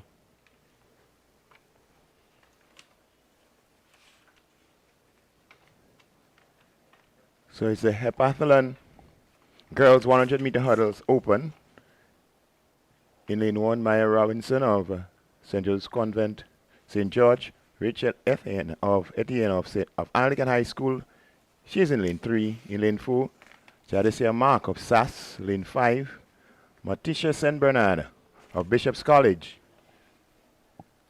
Lane 6, Teresa Bean of Happy Hill Secondary. Cillian Charles of St. David's Catholic is in lane 7, and Soraya Walker of St. Joseph's Convent. So it's a heptathlon girls 100 meters hurdles open. First event on the track. And let's see what it gives for the remainder of the day. It's a good way to start. The heptathlon Bernstein has becoming a very popular event in these Intercol games. So it's 7 events. First flight, which is the 100-meter hurdle, and we see some movement from Bishop's College in the middle of the track. Lane 5, that's Montisha St. Bernard. Bishop College, she seemed to be in control of this one. On her inside is Jadesia Mark of SAS, but it's Bishop College, SAS, and it looks like Anglican High School, your top 3. Yes, a good run there, right from the inside. That's Montisha St. Bernard from Bishop's College. That's time of 17.49 seconds. And second position there. Of course, this is the heptathlon girls. There we see a good run there by Montisha St. Bernard from Bishop's College. 17.49 is a winning time. But of course, it's a multi-event. So it's all about points on this, the first day. So in the first day, the girls will be doing the 100-meter hurdles, the high jump, the shot put, and the 200 meters. That will be the 4 events that they'll be, well, the 4 flights, because it's actually 1 event, but we have 7 disciplines, and this is the 100-meter hurdles for the heptathlon for girls. This is the second set, if you want to call it that.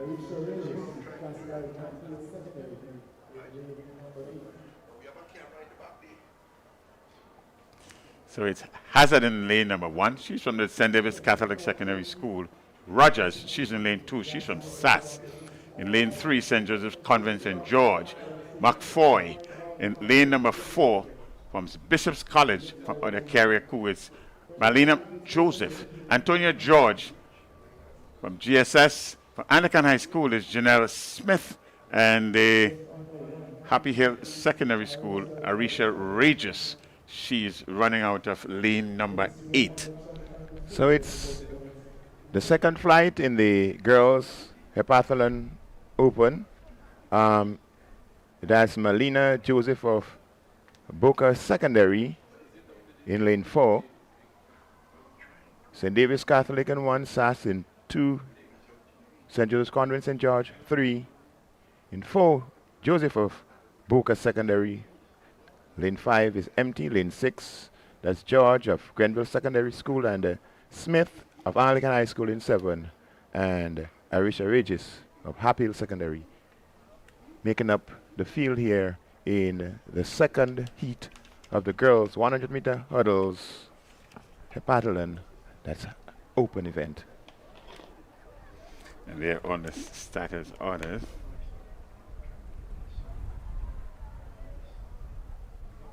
It's 100 meters hurdles heptathlon girls. It's an open event. They're off. And here they go. It's heat 2, and it's St. David's Catholic in lane 1. GSS is showing some spirit there in lane 2, but in the middle of the track.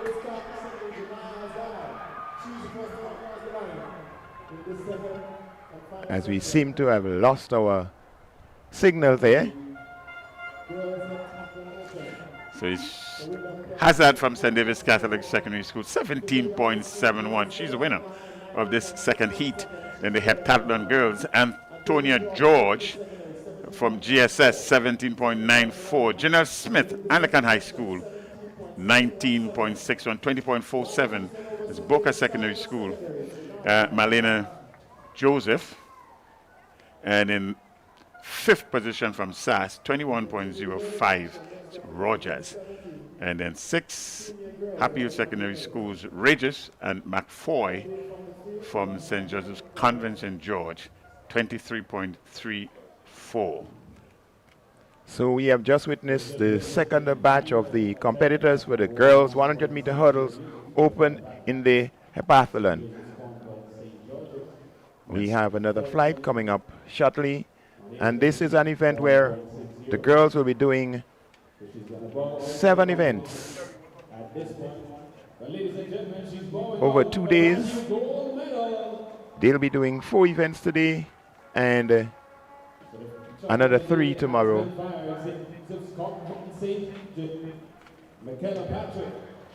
So we're getting ready for the next batch shortly.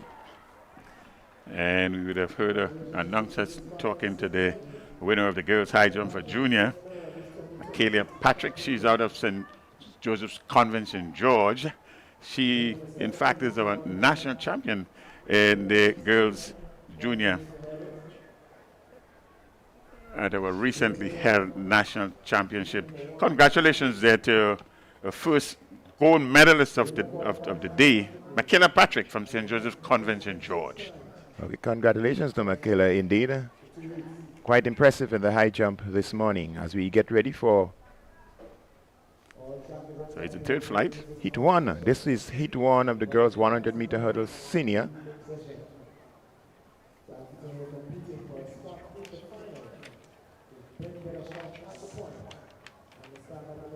So we have moved on into the girls 100-meter hurdles senior.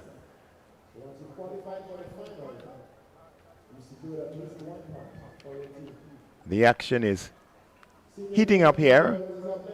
The weather been threatening a bit, but now the rain has subsided and the sun is out in all its glory, which means that we're going to have a beautiful morning of athletics here as we get ready for the girls 100-meter hurdles senior heat 1. Jada Roberts from Anglican High School. She's in lane number 3. Christiana Charles from SAS. She's in lanes 4. Kayla Christopher, St. David's Catholic Secondary School in lane number 6. From Boca Secondary School, Nakia Roberts. She's in lane number 7. So 4 starters, and they're off. And here we go. It's 4 competitors. It's Christiana Charles of SAS, and on the inside is Christopher of St. David's Catholic. As they come over the hurdle almost simultaneously, going down to the finish, but it's Christopher just edging out Charles there. in quite a competitive heat, the girls 100-meter hurdles senior. That's the girls. That's the completion there of heat number 1. The girls 100 meters hurdles. That's for senior girls. As we saw there, it's still the heats. It's early. There'll be a final sometime later. The athletes would want to conserve some energy for the final because that is where the medals are being decided and the points being allocated, and knowing that it's competition time, points is of the essence. So here are your winners. So that's Christopher 15.30 seconds, Charles from SAS 15.48, Roberts from Anglican High School 17.68, and from Boca Secondary School, Nikia Roberts, second Roberts in here, Nikia Roberts from the Boca Secondary School is 17.93. Heat number 1, the girls 100 meters hurdles, that's senior girls.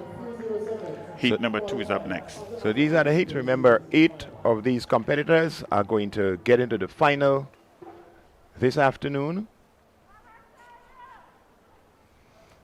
And the finals are where the points and the medals are being distributed. Let's get the start list for heat number 2. We have another 4 athletes to face, 5 athletes here to face the starters. And heat number 2 of the girls 100 meters senior the hurdlers. Ariana Williams, she's in lane number 1. Soraya Phillip in lane number 2. Niana Alexander in lane number 3. In lane number 4, Natalia Strawn from St. Joseph's Convent St. George. And in lane number, she's in lane number 4, that's Strawn. And in lane number 5, Tiana Joseph from Grenada Christian Academy. So we're getting ready. Incidentally, Niana Alexander in lane number 3 is from Hillsborough Secondary School. And this is heat 2 of 2. 9 competitors in all from heat 1. So that means only one person will be left out of the final. No one wants to be that unlucky person. And here they go. This is heat 2 of 2. On the outside, it's Anglican High School, Convent, St. George's in the middle. Here comes a strong run from Boca Secondary. Over the final hurdle, it's Boca Secondary, Anglican High School, St. Joseph's Convent, and Bishops, or Hillsborough Secondary, that's it. It's a good run back there from the athlete in lane 2. She did have a bit of a hurdle hitting at the very first hurdle. She came back well to take this one, and in the end, fairly easily in the end there. The athlete there from Boca Secondary School, that's Soraya Phillip, 18.82 seconds. Anglican High School, Rihanna Williams, she was second in 19.19, and Natalia Strawn from St. Joseph's Convent in Georgia in third position in 19.82. So it was all about getting her rhythm back there, Soraya Phillip. These hurdles, it's rhythmic. You've got to get it right and make sure that you're smooth over the hurdles, get into rhythm, get into the flow, and once you get that consistency going, you tend to move swifter and get over the hurdles quicker, and eventually you're able to win the race. And then we see Phillip there hitting the first hurdle and then recovering well to take the win at the end. So we're getting ready for the boys. The senior boys, 110-meter hurdles. As the athletes gather at the start line, the boys 100-meter hurdles, senior. They'll get into the start list shortly and enlighten you as to what is happening in this event. So it's 110 meters boys, that is senior boys. We have 2 heats. It's a top finisher in each heat, and then 6 next best times. So 2 heats, The winner of each heat automatically goes into the finals, and then the next 6 best times. Your 100 meters for boys, seniors, 110 meters hurdles for senior boys. That's up next. The record for this event was established in 2025 by Kyle Ned. Kyle Ned, who has distinguished himself rather well over these Intercol games in 2025, and certainly in this event. The record stands at 14.71 seconds. And as we said earlier, this was established in 2025. Heat number 1, in lane number 2, Josh Thomas, he's from the GBSS. Caleb Alexander from PBC, in lane number 3. In lane number 4, Deshaun Jones from St. David's Catholic Secondary School. In lane number 5, from Boca Secondary School, Jamal Nichols, and from SAS, Golden Junior Joseph. He will be in lane, run out of lane number 6. So these are some of the familiar names in the 110-meter hurdles. Some of the athletes that we've seen over and over again. Golden Joseph Jr. of SAS, Josh Thomas of the GBSS, Caleb Alexander of PBC, Deshaun Jones of St. David's Catholic, and Jamal Nichols. So let's look for Boca Secondary. Let's look for the technique in here. This is one of the technical events. Good technique. You would see the difference. So Golden Joseph, he was our junior champion from last year, and he's now into the senior ranks. So he comes into this event, Bernstein, with some pedigree. Oh yes, but he'll have the other young men to contend with, the likes of Josh Thomas, Deshaun Jones, Caleb Alexander, and Jamal Nichols. They're all vying for a spot in the final later on, and they're here to give it a shot. So Golden, he's running out of lane number 6. So keep your eyes peeled. And lane number 6, that's the reigning champion in the junior boys hurdles. Up to the senior ranks, let's see what Mr. Golden brings to the table here today. So as we wait for the start of Heat 1, it's Heat 1 of 2. We're going to have 2 sections here, and the winner automatically gets his spot. Automatically gets his spot into the final. So we're awaiting to see the battle between Josh Thomas, one of the perennial competitors in this event, and Golden Joseph, not trying to outdo any of the other competitors, but the running should come from lane 2 and lane 6. But I guess that the other athletes are here for a reason. Absolutely. So again, very quickly in lane number 1, GBSS's Thomas. In lane number 2, from PBC, it's Alexander Jones from St. David's Catholic Secondary School. Usually pretty good technicians, the athletes from St. David's Catholic Secondary. It's Deshaun Jones. He's in lane number 4. From Boca Secondary, Nichols, he's in 5.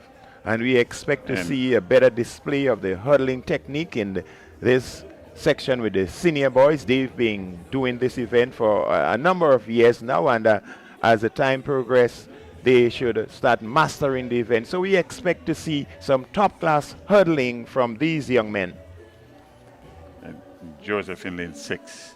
The winner, you are into the finals, automatically into the finals. And it's the next 6 best times. So it's 5 athletes before the start in heat number 1. And 5 athletes. And they're trying to get themselves into the final, still bearing in mind that the record in this event is held by Kyle Ned, one of our more outstanding hurdlers of late. So of the 2 heats. As we see a competitor from the Grenville Secondary School in the long jump. That looked like the sub-junior girls long jump.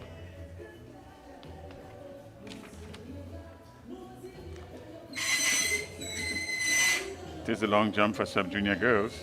That's in progress. And then we see on our screen, it's Haley Edwards.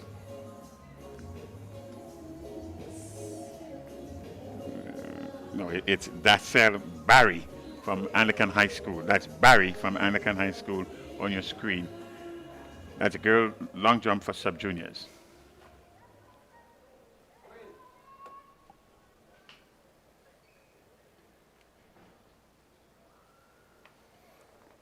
And some 34 athletes are down to compete in this event. The game's record is 5.58 meters.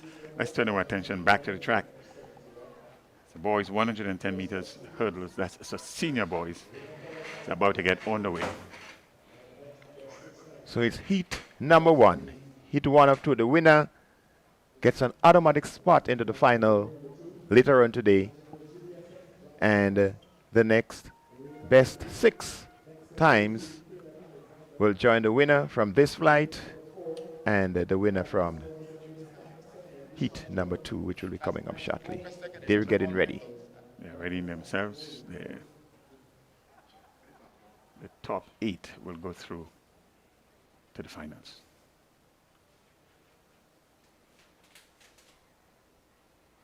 And here they go. They're off. It's the boys 110 meter hurdles. It's Josh Thomas and lane 2. Also Golden Joseph as expected. It's Joseph and Thomas. It's Thomas much in control of this one.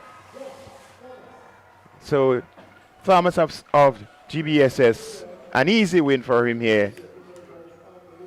Easy win for Thomas. Here we see the replay here. And right from the start, quite easily, the athlete in lane number 4 would have had some bit of a stumble, but it's Thomas and Golden, as was expected, as was spoken of earlier, through to the top 2 finishers there. And Josh Thomas from the GBSS, your winner, 15.18 seconds. Golden Joseph from SAS in second position, 15.82. Not as clean as one would expect. But in the end, relatively easy win there for Thomas. Second position, it's Joseph from SAS and PBC. That's Caleb Alexander in third. Jones, that's Deshaun Jones from the St. David's Catholic Secondary School in 4. And Nichols in 5th position. Let me say that I think Thomas made it look easy. It made it look fairly easy in heat number 1. Joseph had some difficulty with the hurdles, but Thomas, your clear winner here. That's in heat number 1. The final is later on, and maybe Joseph will have some things to fix with his coach, and maybe we'll see something better from him in the final. Yes, and heat number 2, that's up next.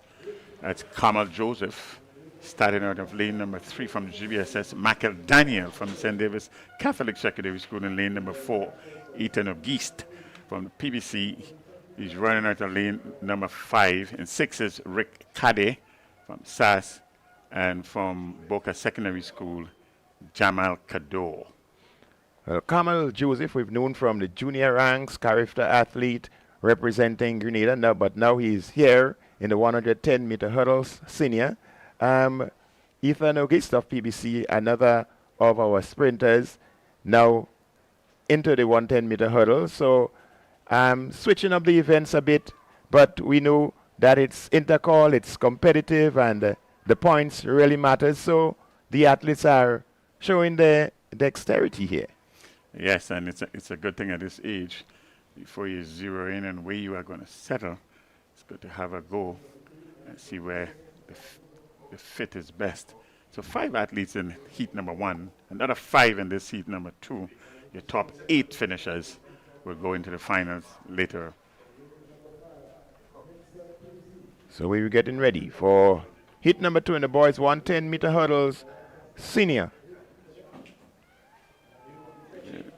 The game's record is 14.71. 14.71, that's a game's record. This was established in 2025 by Kyle Ned. So as we look at the athletes on the start line there, focused on the hurdles. They've got to go over those 10 hurdles, and they're all getting ready. So it's GBSS in lane 1, St. Davis Catholic Secondary School in lane 2, PBC in lane 3, SAS in 4, and Boca Secondary, lane number 5. So it's actually lane 3, 4, 5, 6, and 7 being used in this event. So we're getting ready. They're on the mark.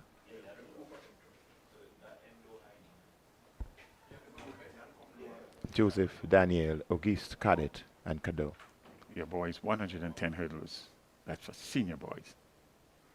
And this time they're off. In the middle of the track, it's PBC, that's Auguste on his outside, St. David Catholic Secondary. It's Auguste of PBC. SAS is right there, but it's going to be Auguste of PBC, Cadet of SAS, that's Rick Cadet in second position. We are with the official times. It's very close to call at the end there. It's a good run back from the athlete from SAS. And it's, in fact, it is the athlete from SAS who pulled this one off. It's Rick Cadet. We thought he had a pretty good run back at 15.21 seconds. That's Rick Cadet, the winner there, and Auguste, who led for most of the way in second position, 15.22, just a mere 0.01 of a second. And Mark Daniel in third position from St. Davis Catholic Secondary School, 15.47. Kamal Joseph from GBSS in fourth position, and Jamal Kador in the fifth position. So it was Cadet edging out Auguste, former 400-meter hurdles champion, but now coming down to the 110-meter hurdles, found that the competition was tougher there, being edged out by Rick Cadet of SAS. But they're all going to get into the finals. Yeah, one would have thought that young Kamal Joseph there eased up just about 5 minutes. He thought he had it won. And in fact, the race is never finished until you cross the finish line. And there we see here a very clear lead of about 5 meters and easing up there. But pushing through the line was the athlete there from SAS, whereas the athlete there from PBC would have eased up with just a few meters to the line. And so he was nipped, as you would recognize there, from Cadet, nipping him right at the line to take this heat. So the final is set for the 110-meter hurdles, but just you must need to take note that the 4 fastest finishers there was Rick Cadet of SAS, 15 point. It was actually Josh Thomas, 15.18. Then we had Rick Cadet, 15.21, and Auguste, 15.22 seconds, and Golden Joseph, 15.82 seconds. So it's charged. The atmosphere will be charged this afternoon when we get ready for the 110-meter hurdles. It's all going to be excitement this afternoon. Stay tuned. Stay tuned. So up next on the track is the octathlon.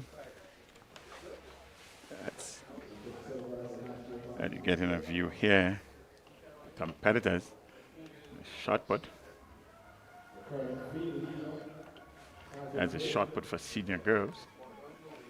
We had some 25 athletes, competitors listed here. And we should get you an update of as to where things are with the senior girls shot put. Just a matter of short time. But we are still on the track.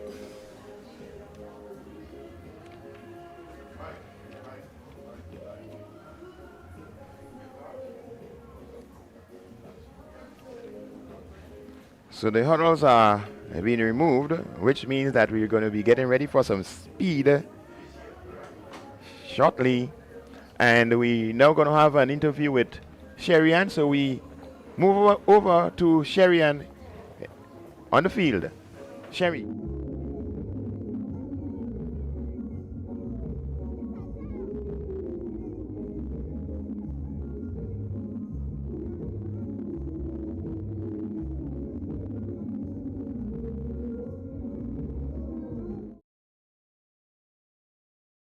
High jump, that's Michaela Patrick, St. Joseph Convent in George. We will come back to her and Sherry Ann shortly.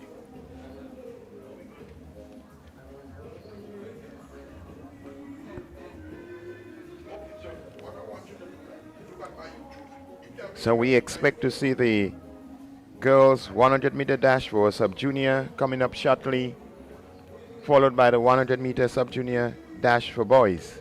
So stay tuned. The excitement is building. We have an interview coming up shortly as we see a number of field events in progress. We'll keep you up to date with all the activities happening on the field as we try to keep you covered and keep you entertained with every single bit of action out there on the field. This is TNR Communication, and nobody else does it like us. It's the Intercol 2026 from the Grenada Association of Principals of Secondary School, GAPS. Main sponsor in LA. You're not missing anything on the track, as the track is being readied for a suite or a series of short sprints.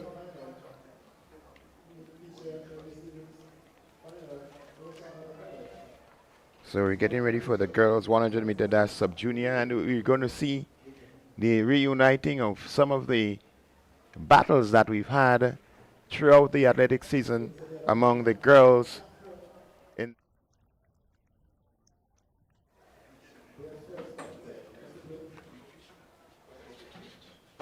And you may not want to move away from your screens at this.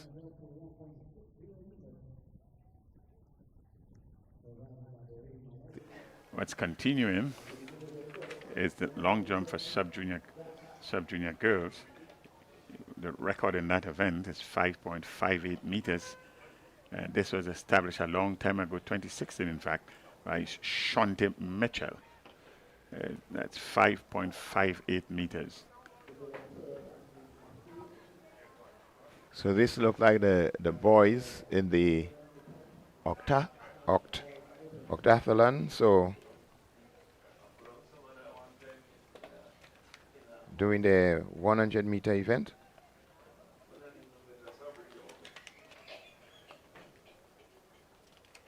So it should be the boys in the octathlon doing the 100-meter event. Sometime during the course of the day, they'll be doing the long jump, the shot, and the 400-meter event. Multi-events, athletes. These are the Iron Boys. They're not yet men, so we won't call them, or future Iron Men, we'll call them. Yes, it's 8 events over 2 days. Boys, 100-meter dash, lane number 2, Grenada Secondary. So here we go in Richardson.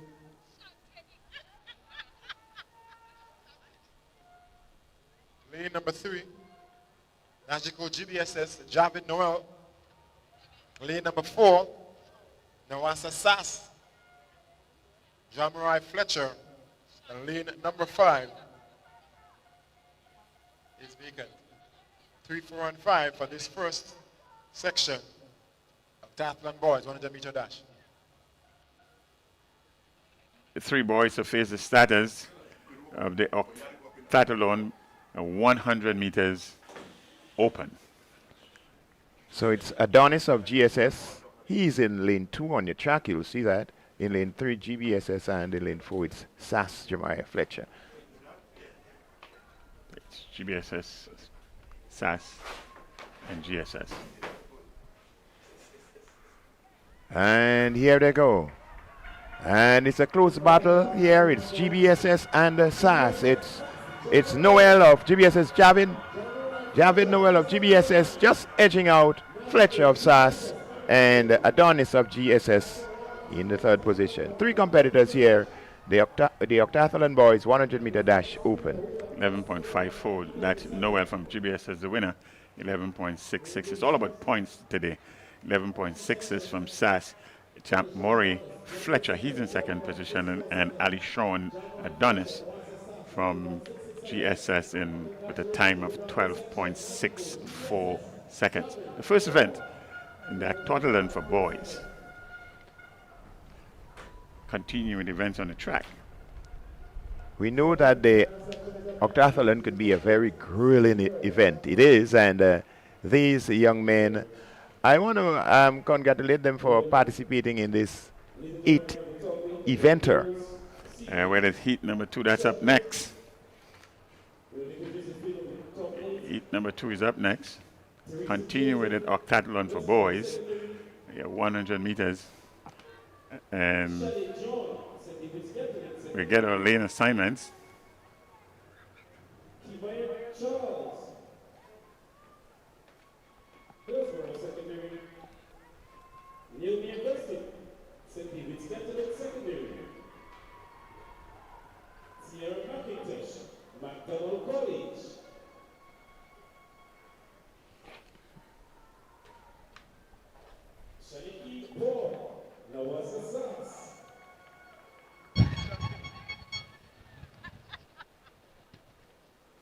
Carissa Felix, Boca Secondary.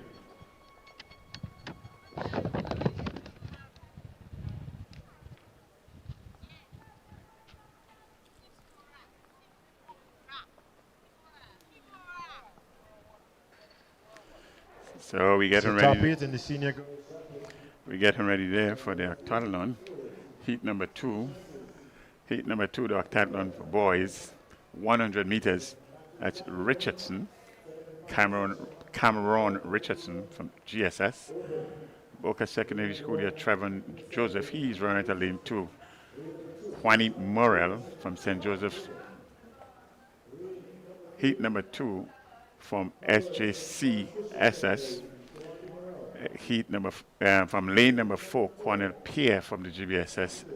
Lane number 5, Diron Batiste from Westerholt Secondary School. Lane number 7 from Randy Jones from SAS. And then lane number 8, Keon Jacasal from PBC. Well, it's good to know that in this event we have Randy Jones, who last year represented one of the schools from Carriacou, now a member of the SAS team. He also won the long jump last year and was also in the 100-meter final.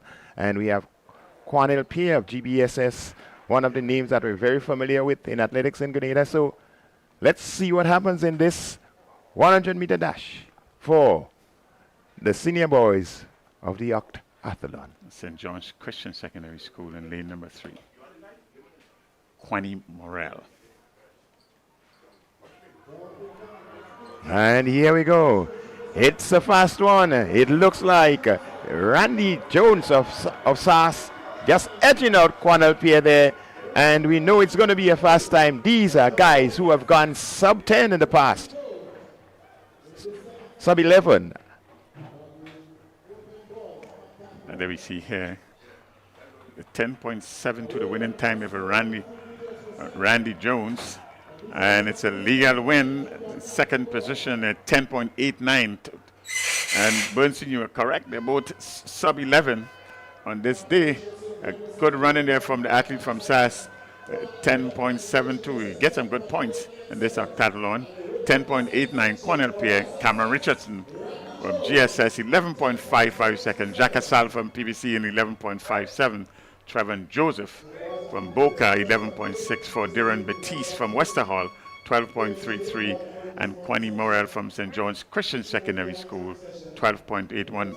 A good run at 10.72 in the oct. And it's a wonderful time. It's quite impressive. It is quite impressive. You got quite a bit of points in there.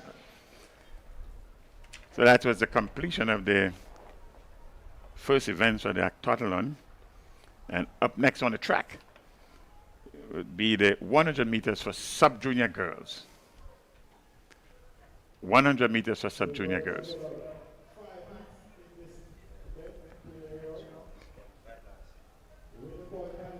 So already on the track we see one of the favorites. That's Haley Tyrrell of SAS. She was disqualified last year. She had a false start, and I think this year she'd want to redeem herself. But the competition will be coming from all the other girls in the field there. Let's look at the start list and let's see where the competition will be coming from. So it's a time of redemption. But the girls are only vying here for a shot at the medals in the final. The record in this event is 11.70 seconds. That was established in 2003. Let's take the lane assignment. Lane number 1 representing the Nawasa SAS. One of the big names in this one, Haley Terrell. Lane number 2 representing the Wesley College, Charlene Williams. Lane number 3 from the Sister Isle representing the Bishop's College, Khadija Modeste. Lane number 4, Grenville Secondary, Anya George. Lane number 5, representing the Westmoreland School, Dominic Joseph. Lane number 6, representing the St. George's Institute, Vanessa Hosford Flavini. And lane number 7, representing the St. David's Catholic Secondary, Raina Hosford. And lane number 8, representing St. Joseph's Convent, St. George's, Leah Rose Charles. Quite a stacked field in heat number 1 of 5, sub-junior girls, 100-meter dash. Bernstein, it's a stacked field indeed. Stacked indeed. Some familiar names there. Yes. Haley Tyrrell, Leah Rose Charles, and St. David's representative there. It's going to be some fires on the track. From lanes 1 to 8, this is going to be quite competitive. Look for the running in lane number 1 and 8. And Hosford will have something to say in this event. St. David's Catholic Secondary School, Rena Hosford. She's there. So it's Terrell in lane number 1, Williams in 2, Modeste, she's in 3, George in 4. In 5, it's Joseph. That's Dominic Joseph from Westmoreland in 6. And it's good to see a representation here from SGI, St. George's Institute. She's in lane number 6. St. David's Catholic Secondary School in 7. And St. Joseph's Convent St. George in Leah Rose in lane number 8. So they're getting ready. Tyrrell has already gone 12.17 seconds. We expect to see something faster than this to threaten the record. But they're getting ready. 11.70. That's the game's record. And they're off. And a clean start. And already in lane 1, it's Haley Tyrrell taking charge of this one. Running by herself. She may want to turn it off. She didn't. But it's an easy win for Tyrrell of SAS. Sending a warning to everyone. I'm ready. Absolutely. And in the 100 meters, as easy as you can get. There we see Tyrrell here all by her lonesome. Enough time to have a look over her left or right shoulder. Nobody was in sight. So in fact, with 15 meters to go, she literally shut it down. An easy win from Tyrrell there. And that's Haley Tyrrell with bad memories of 2025. She did it, and she did it in style rather easily. A distant second was Leah Rose Charles. And we expect when these finals come around, this is going to be a lot of excitement. It's the top finisher. That's the only guaranteed spot into these finals because there are 5 heats. So it's the top 5 finishers and the next 3 best times. 12.27. That's 12.27. That's the winning time. 12.80 second place finisher and 12.95. That's the third place finisher. That's Rihanna Hosford from St. David's Catholic Secondary School. The minor places from Westerhall Secondary. That's Dominic Joseph, 13.31.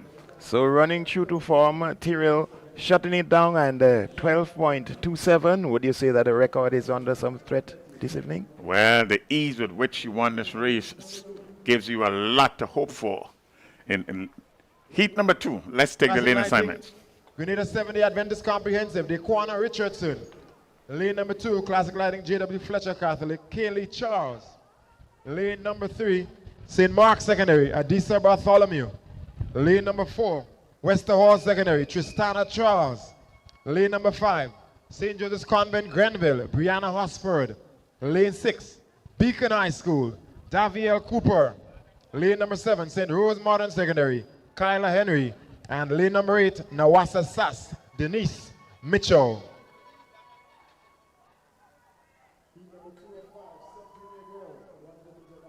Junior girls, it's heat 2 of 5. So the starters are there, ready to book a place in the final. And remember, it's only the winner that is guaranteed a spot in the final this evening. Seemingly there are no odds-on favorites for this one, so this ought to be quite competitive. So if you want to be in the final, you got to win.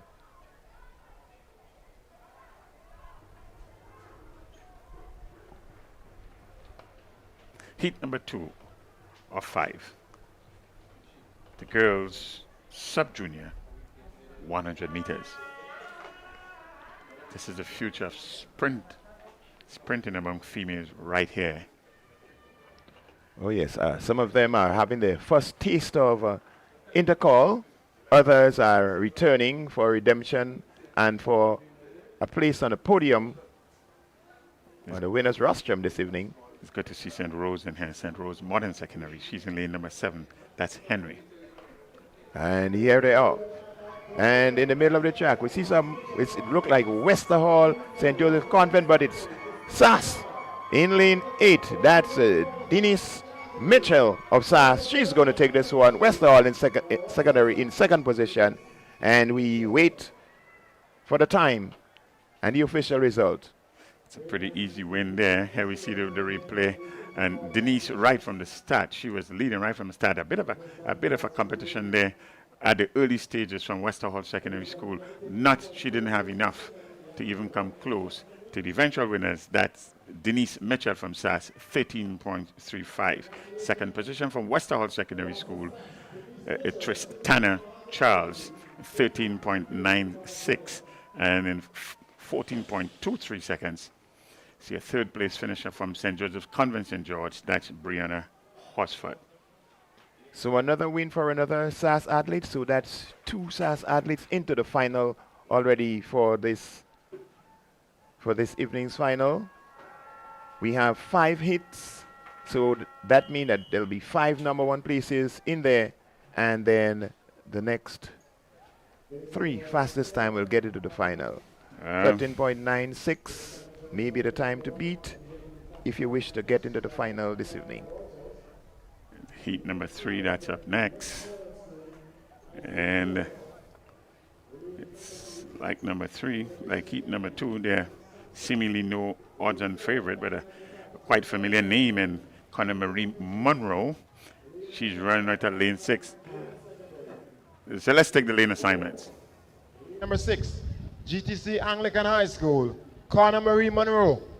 Lane number 7, St. Joseph's Convent, St. George's, Jemiah John.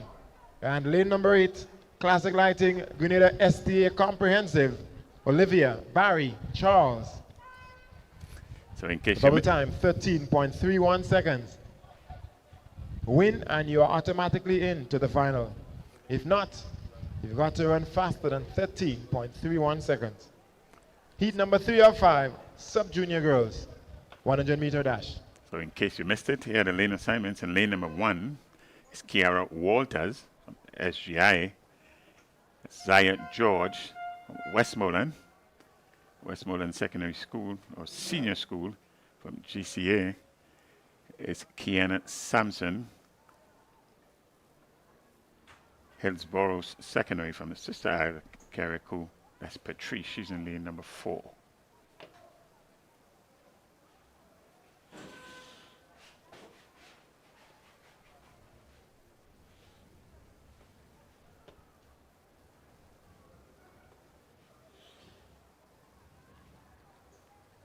So the athletes have been asked to stand.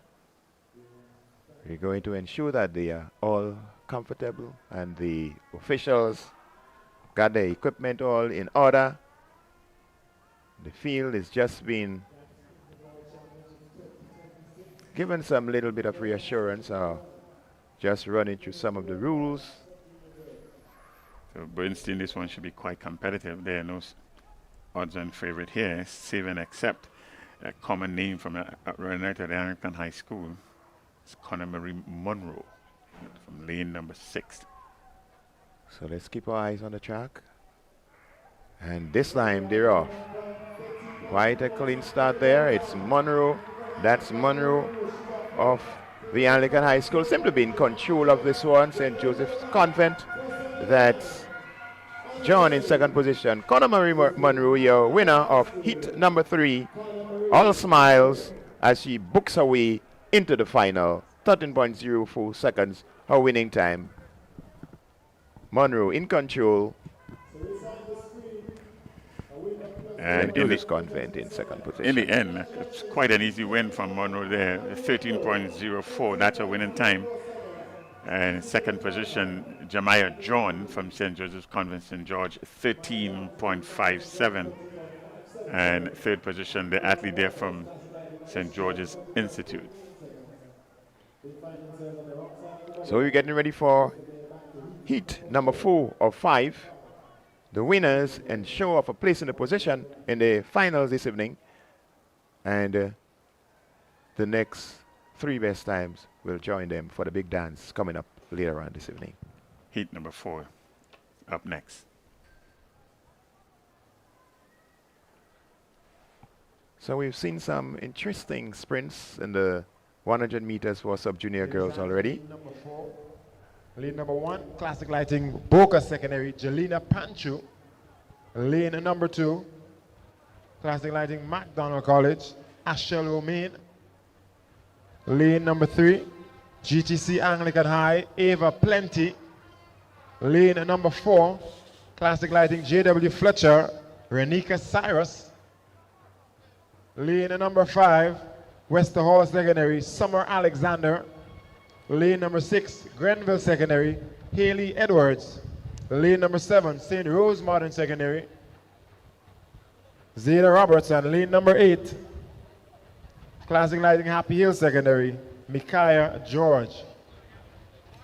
Heat number 4 of 5, sub-junior girls, 100 meter dash. Heat number 4.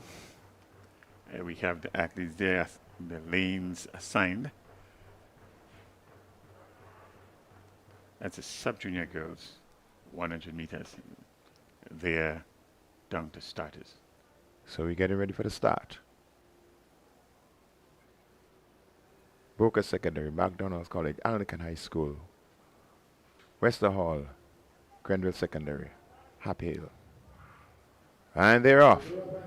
This is the 100 meter dash sub-junior. It's McDonald College, that's Romain, Ashel Romain in control of this one. She's pulling away from the rest of the field. She's going to take this one. Anglican High School in second position. And we wait for the official result and times. A relatively easy win again. It seems to be a common theme. All the winners winning rather easily. It's with some distance. It's an athlete there from McDonald College. That's Ashel Romain.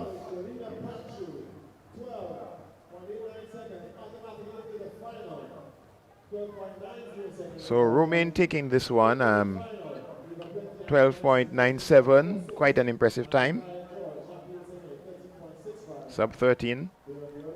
Not many of the athletes have gone sub 13 for the morning.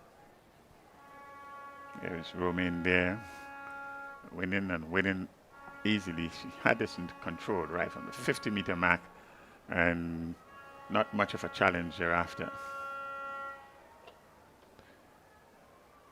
One more heating. That should be up next. And the girls, sub-juniors, 100 meters.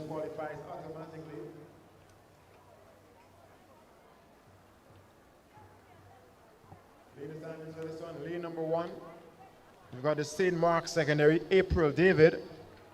Lane number 2, Classic Lighting, McDonald College, Amira Cato. Lane number 3, Classic Lighting, Happy Hill Secondary, Rena Hosford. Lane number 4, GTC Bishop's College, Kira Felix. Lane number 5, Paddy's Enterprise, Hillsborough Secondary, Ekona Francis. Lane number 6, Wagiti Sonova St. Davis Catholic Secondary, Tamira Newton. Lane number 7, St. Joseph's Convent, Grenville, Jadeja Williams. And lane number 8, Wesley College, Janelle Frank. 5th and final heat. That's your lineup there. The 5th and final heat. The winner goes through to the finals automatically. And then your next 3 best times. So far, we have had a heat number 1 by far the fastest time. The winner in 12.27 seconds. And then heat number 4, winner with 12.90. Only 2 heats under 13 seconds. Let's see what heat number 5 brings to the table. So we're getting ready for the final heat of the girls 100-meter dash sub-junior.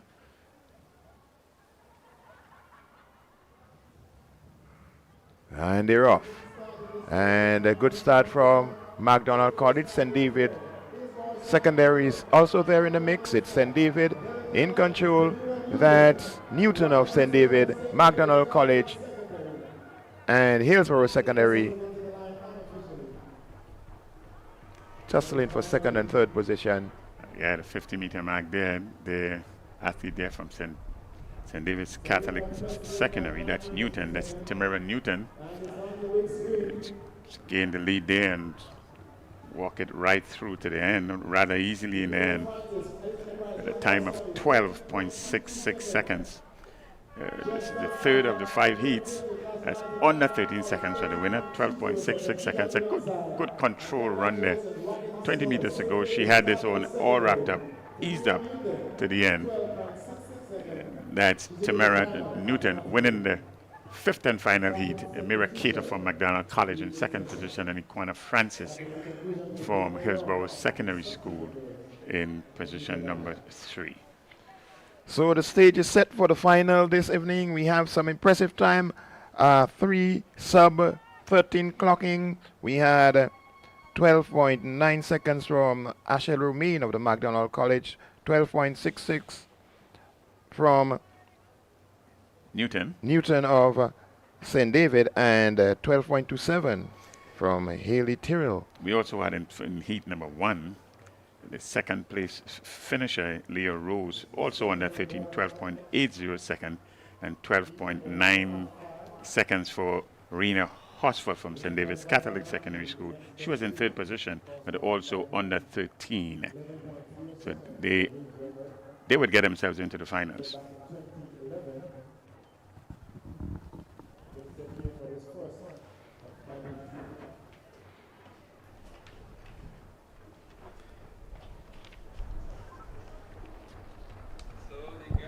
The girls have done their part in the 100 meters sub-juniors. The boys are now taken to the track as we go. Lane 1, Job Samuel, Bishop's Booker Secondary. Lane 2, Albert Carrington, Grenada Christian Seventh-day Adventist. Lane 3, Dimari Sabazan, St. Rose Modern Secondary. Lane 4, Bartholomew Moore, J.W. Fletcher Catholic. Lane 5, Aquil Cumberbatch, St. John's Christian Secondary. Lane 6, Alex Lendor, Hillsborough Secondary. And lane number 7, Dishon Oliver, Nawassa SARS. What we see here is actually a prelude to the finals. We have the 2 fastest sub-junior boys in this heat, in the likes of Dishon Oliver of SAS and Aquil Cumberbatch of St. John's Christian Secondary. These 2 have been dominating this age group category over the season. And the Cumberbatch from the St. John's Christian Secondary may be a virtual unknown to many, but he has been right up there with Dishon Oliver of SAS throughout the season. And the 2 of them would want to maybe get the psychological advantage going into the finals later on this afternoon. Well, the winner will have the psychological advantage because one sure to advance, the other will have to wait and see. And certainly both of them will want to make sure that they stay close to each other and not allow any gaps in terms of the timing. It's going to be an interesting one here. As you said, Leslie, these 2 boys have really been in good form over the season. So they're going to have a first go at Intercol 2026 in this the preliminary, the first of The heats. They're up and running, and is the sub-junior boys 100 meters. Dishon Oliver looking good here, and as we said, Cumberbatch is going to trail him, but it's an easy victory here. He cruises over the finish line. Dishon Oliver of SAS, Aquil Cumberbatch of Shaper in second, the two top finishers. Yeah, good strong run there from Oliver from the get-go. He was up, out, and really pushing it, ensuring that he left nothing to chance. And this is what you want when the top athlete qualifies automatically. So he has made his statement, Oliver. So you look at him there, focused, looking up and ensuring that he's in the position that he wants to be. And that's the first position. So this is just the first of the heats in the sub-junior boys 100 meters. There are going to be 5 heats as well, similar to what we saw in the girls category. But already Dishon Oliver sending a message out there to the rest of the field, coming into the finals later on. Well, we're getting ready for heat 2. From the Western Secondary School, Jabel Coffey. From the Waikiki Sonoma, St. David Catholic, Matthew Gray. From the Hillsborough Secondary, So that's the boys heat 2 of 5. So heat 2, we will see the likes from, we will see McDonald College, Shaper, Happy Hills Secondary, Hillsborough Secondary will be there. J.W. Fletcher Catholic Secondary, St. David's Catholic, and of course Westmoreland Secondary. These are the schools lined up for the second heat. As we see here, the boys who will be competing in the discus, that's the sub-junior boys discus, just been introduced over the studio microphone. Well, looking at heat 1, heat 2 of the 100 meters. I'm looking at one of my past students here, Leslie, in McFarlane, actually representing Lane 1, Kashim Ganis, McDonald College. Lane 2, Adriel Philip, St. John's Christian Secondary. Lane 3, Shavrik Alex, Happy Hills Secondary. Lane 4, Devian Alexis, Hillsborough Secondary. Lane 5, Tyler McFillin, JW Catholic Secondary. Lane 6, Christian Collins, St. David's Catholic Secondary.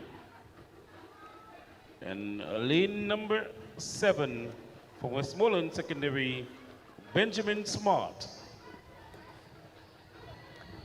Your lane assignment. Yeah, so that's the lane assignment for heat 2. And, I was just saying McFarlane, one of my past students, Collins, another one of the athletes that I would have interacted with quite a lot. Featuring here, Collins has been in some good form also. Looking at him run down Oliver over the Ariza National Champs. So he will want to make a statement here.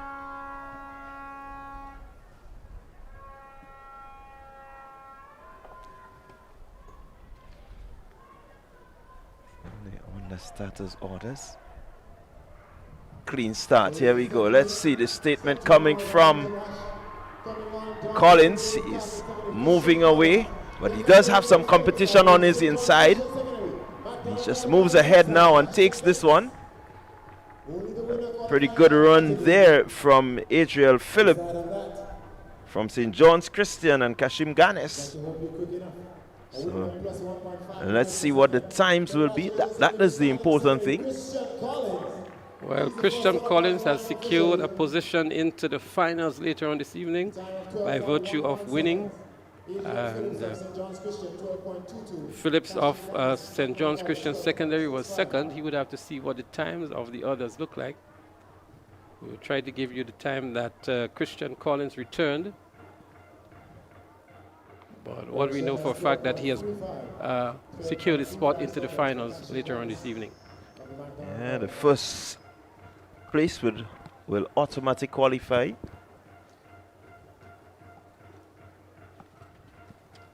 So we're getting ready for Heat 305. The boys running the dash, sub-junior. So again, another full field.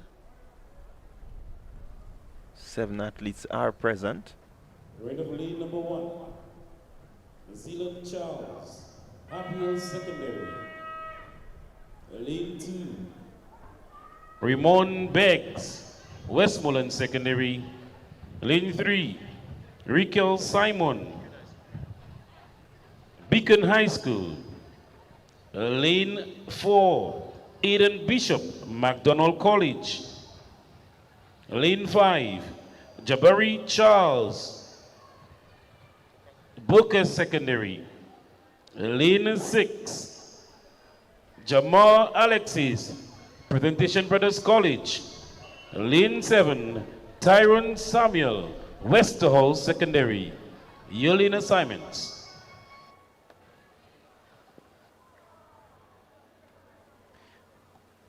So again, another good-looking field. It's good to see Westerhall Secondary here. Terion Samuel, another athlete from the St. Dominic's Catholic School, Leslie. Well, they're all here representing now for their secondary school. So we have Zealand Charles, Ramon Beggs, Rikel Simon, Aidan Bishop, Jabari Charles, Jamar Alexis, and Terion Samuel. Your lineup here for Heat 3 of 5 in the Sub-Junior Boys 100-meter dash. Looking for a place into the finals. The only automatic spot into the finals is the winner of the heat. And then the next best 3 times would be chosen. The games record here for the 100-meter sub-junior boys, 11 seconds flat. Ronnie Olivier, and he's one of our cameramen here today. Ronnie, take a bow wherever you are. I'm sure you're very much concerned about this record today. Time will tell. But again, a lot of the newcomers, you're seeing them here, Leslie.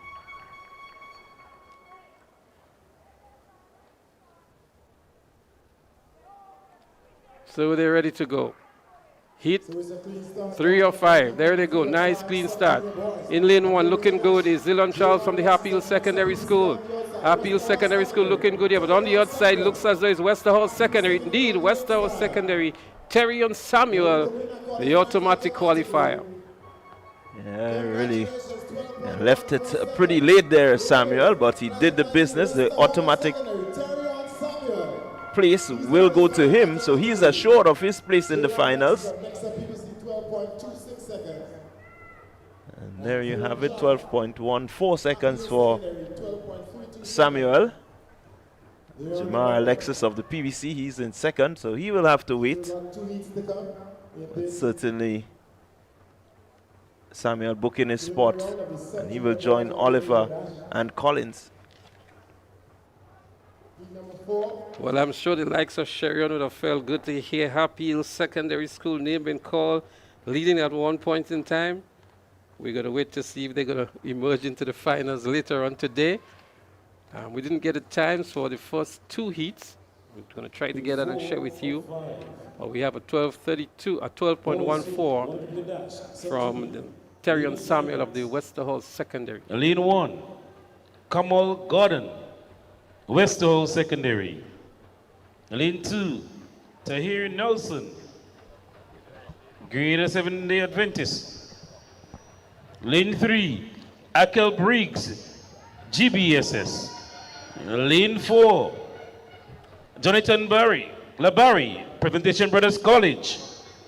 Lane 5, Trevor Alexander, Wesley College. Lane 6, Jaden Henry, Grenville Secondary. Lane 7, Caleb Edmond, Bishop's College. Well, there you have it. The boys 100-meter dash sub-junior, heat 4 of 5. Akel Briggs in lane 3. He is the fastest of the GBSS athletes in the sub-junior category. I'm sure he's fancying his chances of emerging as the top athlete in this heat, but he would have good competition from a Jonathan Labari of Presentation Brothers College just to his right. Caleb Edmond of Carrico, a virtual unknown, and let's see what he can deliver on the big day. The ankle's a bit wrapped up, the left ankle, as they get ready to go. But certainly it's good to see the likes of Labari and the Briggs. We've seen them at their Rise National Championship performing. They performed pretty well. Again, they want to make sure that you get yourself into the finals automatically. Let's see who emerges. Clean start. Here they go. And it seems to be Briggs with the early running. Briggs have gone and left the others. Labari, he will follow, but look at Briggs. He's looking smooth. And so automatically, Briggs gets himself into the finals. So Labari and congratulations, Magical GBSS. Akel Briggs, 11.51 seconds. He's into the final automatically. Well, Akel Briggs, 11.51, the winner of heat number 4 or 5 in the sub-junior boys 100 meters. Looked pretty much relaxed and well composed and easing into the finish line and sending out some signal too and some threat to the other guys in the finals later on. Certainly he looked relaxed and he's made his statement. Well, he was faster than the previous heat for sure. Lane 3, Eden Klein, St. David's Catholic Secondary. Lane 4,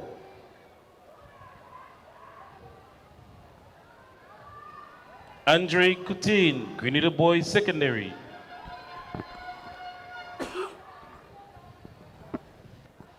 Lane 6, Rodney Barry, Wesley College. Lane 7, Tishan Lambert, SAS. And lane number 7, Denelson Tucker, SGI. Well, there you have it, the lane assignment for heat 5 of 5 in the boys 100 meters sub-juniors. And lanes 1 and 2 are scratched at the moment, so we're going to see what happens here. We have Tishon Lambert of SAS, who has been doing well. So too was Andre Coutin of the GBSS. Aidan Klein of St. David's Catholic Secondary is one to also look out for. And St. Mark's Secondary, Shondell Harriman is also there to give some good challenge. Yeah, certainly you need to keep your eyes on Lambert and Klein. They have been running well also. So the results of the girls 100-meter hurdles open. That was heat 1, Montisha St. Bernard, Bishop's College. Jadissa Mark was second in 1910. And these are just the results of one of the flights in the girls 100-meter hurdles. But we go back track side for the final heat in the sub-junior boys 100 meters. We have Grant, Harriman, Klein, Coutin, Barry, Lambert, and Tucker. So we now see the athletes getting themselves ready. Already some people are making their own assessments on what they've seen so far. It's quite a bit early. We're still in the morning, the first morning of day 1. But I'm sure the pen and paper is out, the calculators are out. All of the analyses are already being started. 53.77 meters. It's a new record. As in Philip Telesford.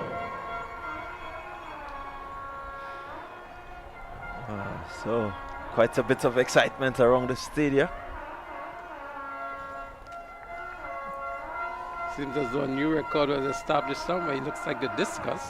So he has one final for left. We're going to get that for you and share with you as we go back to track side for the 100-meter dash sub-junior boys, the final heat. Again, we have Harriman, Eden, Andre, Rodney, Tishon, Danielson, and Kareem. They're under starters orders. They're raring to go. It looks like a good start. Let's see who comes out early. St. Rosemont Secondary is there. Out there in lane 4, I think it is. St. David's Catholic Secondary. That's Aidan Klein. Aidan Klein would advance to the finals. Running out of lane 4. And it looks as though it was Sass on the outside who picked up the second position. You have to wait for the time. 11:66 for Aidan Klein. And Tishon Lambert of Sass was second in 11:81. And Kutain from GBSS was third in 11:96. The top 3 in this, the boys 100 meters sub-junior. And we can confirm that making their way automatically into the finals would be Aidan Klein, Akel Briggs, Tyrone Samuel, Christian Collins, and Deshaun Oliver. That's the top 3. That's the top 5 from each heat. And now the wait is on for the next fastest 3 that will join them. And you never know, it just may come from one heat. Well, the last heat to me appeared to be the fastest. We had 3 sub-12 times. So even the second place in Tishon Lambert from Sassy was at 11:81, and Andre Kutain of GBSS in third at 11:96. Yeah, certainly interesting. It will be interesting to see how that final will stack up. But the sub-junior category is an interesting one. I think from what we saw over the season, SAS with Oliver seems to be the school that can dominate maybe the sub-juniors. The juniors and the seniors may be a lot more competitive and maybe indecisive at this moment. But Deshaun Oliver has had a very dominating season so far. Yeah, certainly he has been running well, Oliver. For the junior boys discus throw. So what we will do, we're going to go down to the discus and we get a view of the record-breaking throw from Telesford. The World Juniors as the World Under 20 Championships. And here he is, Kazim Telesford. And Kazim has already made the qualifying mark for Carifta, the national qualifying mark. And he threw, I think, 53 as well in national champs a couple weekends ago. And today, a record-breaking performance from Kazim Telesford. Yeah, again, the record stood at 51.50. And he has already gone past that. 53.77. Well, at national champs, he threw 53.38, so has incrementally increased on that. Enough to earn him a record-breaking performance. Yes, certainly this is what you want from your athletes as they get closer to the Carifta Games. The steady improvement, it's coming. Though it might be centimeters, but it's coming. So the high jump in progress, athlete from SAS easily walking over the bar.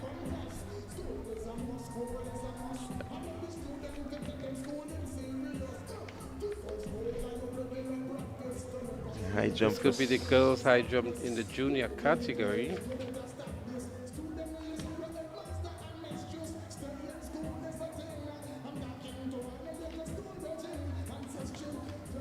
Happy Hill Secondary.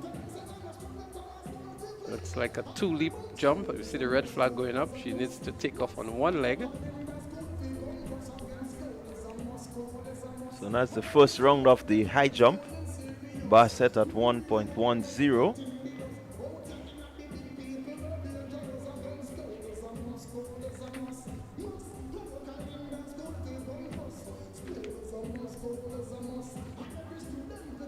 St. Joseph's Convent, St. George on the runway now.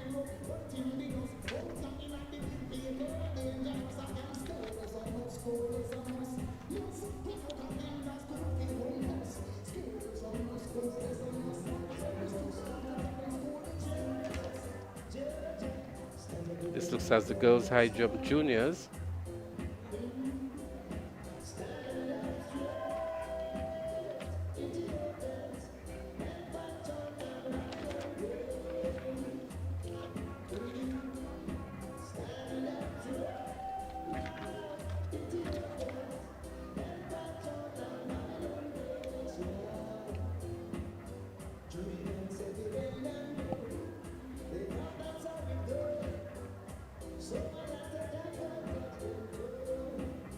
head now, ladies and gentlemen, into the final three throws in the junior boys discus throw. Kyle Abraham of SAS into the circle.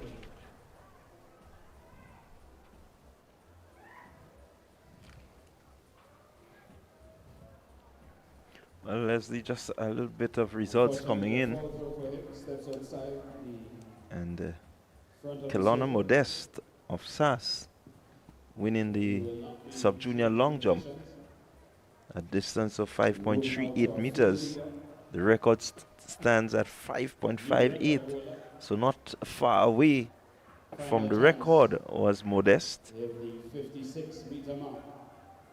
Leah Rose Charles of St. Joseph Convent St. George, she came in second with 5.35 meters. And believe it or not, Westmoreland is on the board. Dominique Joseph, she jumped a distance of 4.89 meters for third position. Well, it's good to see Westmoreland Secondary picking up a bronze medal here and getting some valuable points as well. We also have results for the girls' shot put senior. Naomi Augustine, the favorite, and a character athlete. She was first from St. David's Catholic Secondary in a personal best of 11.98 meters.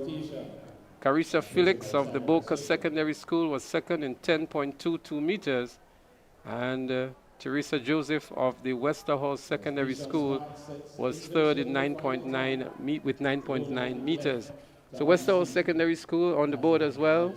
And for quite a number of years, Westerhall Secondary Schools were not competing in the girls category, so it's good to see them competing and making points as well. Yeah, certainly. So you look at, that should be Deshaun Smart. A full throw for Smart as well. Foul throw. So the positions will Well, Smart is better known for the javelin. Already made the character standard in the javelin. But he's also a decent discus thrower as well. But a false throw on this occasion. The goal goes to St. David Catholic Secondary. Again, this would be another false jump by Happy Hill Secondary. She's still leaping off both legs. Yeah, she just needs to remember that she needs to leap off one leg. Still first round, so you have time to get it correct. Well, a clearance here by her teammate, also from the Happy Hill Secondary School.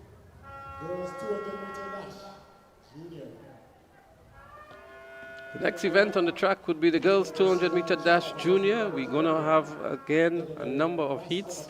There are going to be 4 heats. And the top winner from each heat would advance, and the next 4 best qualifying times.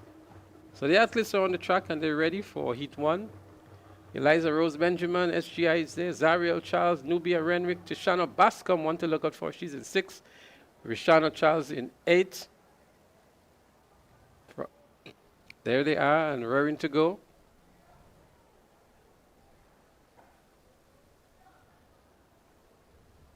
Girls 200-meter dash junior, they're up and running. And already St. David's Catholic Secondary, Tishana Bascom looking very good here. She is the favorite to qualify into the finals from this heat. And already she enters the home straight into the lead. And Tishana Bascom could maybe turn up the throttle now and cruise home to secure a position, get a good lane as well. Tishana Bascom, a very clear winner here. And on the outside, in lane 8 from the Grenada Christian Academy, Rishana Charles in 2nd. Yeah, good strong run there from Bascom. She ensured that she got out early and maintained her position, not really letting up. I don't think that she's at full throttle, but you can see her not really willing to relax until she got home. It would be important to see the time that she just ran. She's automatically into the final. 27.56 27.04 seconds. So there you have it, the first of the 4 preliminaries in the Junior Girls 200. Good and comfortable run for Tishana Bascom, 25.56. And Rishana Charles from the Grenada Christian Academy in second in 27.04. She would wait to see the time of the other heats. Eliza Rose Benjamin from the St. George's Institute. She was in third. As the second heat is about to start. And we have some familiar names there. Kylie Williams of the Anglican High School, one to look out for. She's there. Sarana Hall of the Boca Secondary. Jayla Antoine St. Mark Secondary. She's out there in lane 8. Dwayne Alexander of the Grenada Christian Academy. She's there in lane 6. They all would fancy their chances going up against Kylie Williams, who might just be the favorite in this heat. Yeah, Kylie Williams, the sub-junior champ in this event last year. She has moved up to this junior category. So a lot of the Anglican High School hopes rest on her shoulders. The junior category is so competitive.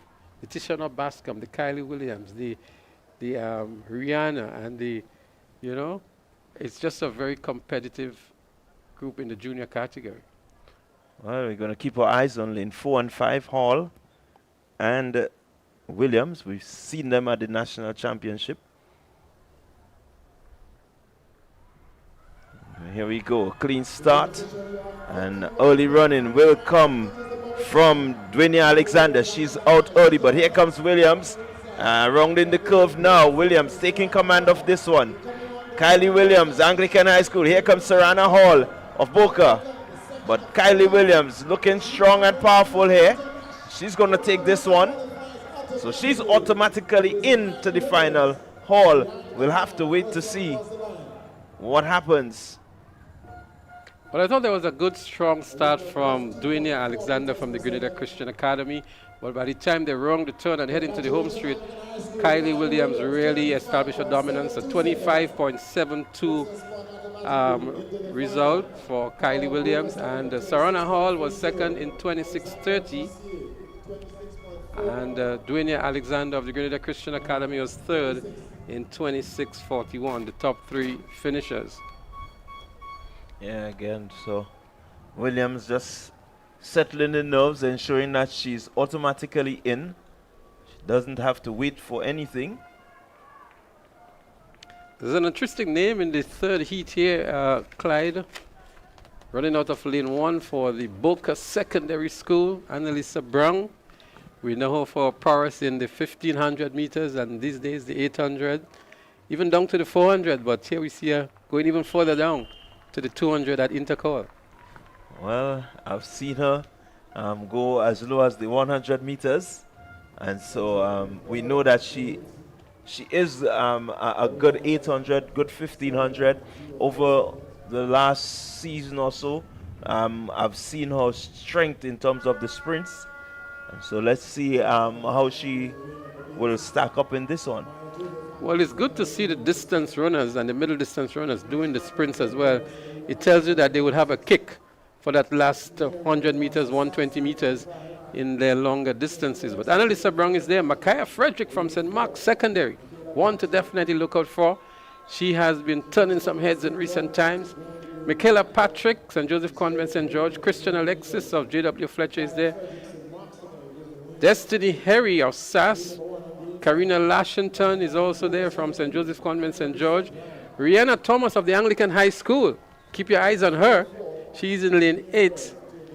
And this is another prelude to the finals, I would think, with Rihanna Thomas, Micaiah Frederick, and Annalisa Brown. Well, they're on the starters' orders.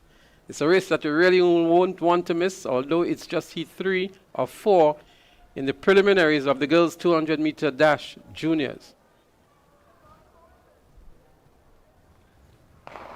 Looks as though it's a false start right out of lane 8, right in front of us here. Rihanna Thomas, she may just be the unlucky one here. Her hands are on her head. She seems to be aware of it. And that might just be an anticlimax for her at Intercol 2026 in the 200 meters. Yeah, it certainly will be anticlimactic for her. Yeah, she was out first. She was out ahead of the gun as well. What a disappointment here for Rihanna Thomas. She's waiting for the decision, unless there was something else with the equipment or she's going to be running under protest. But it was clear to us that she was off from the block before the gun went. Yeah, so it's just a matter of confirming from the officials. It's a bit unfortunate. At this stage, you want to ensure that, you get off the block and you get into your running, especially when you have that sort of potential that Thomas has. Well, the starters have conferred and they're about to make the decision. From the looks of it, we see the green card. Well, there's also the red card in the hands of one of the starters. So we're going to see what it is. And the red card comes out. How unfortunate for Rihanna Thomas. She came in with some pedigree and some expectation. And this is not good for this race. This is not good for Rihanna. And this is definitely not good for the Anglican High School. Well, certainly, after working hard for the entire year, you want to be able to showcase, that which you have been working on. And she would not get that opportunity. It's unfortunate, but as the saying goes, the rules and regulations are there to guide, what happens in events like these. So the Anglican High School, they will be short of a potential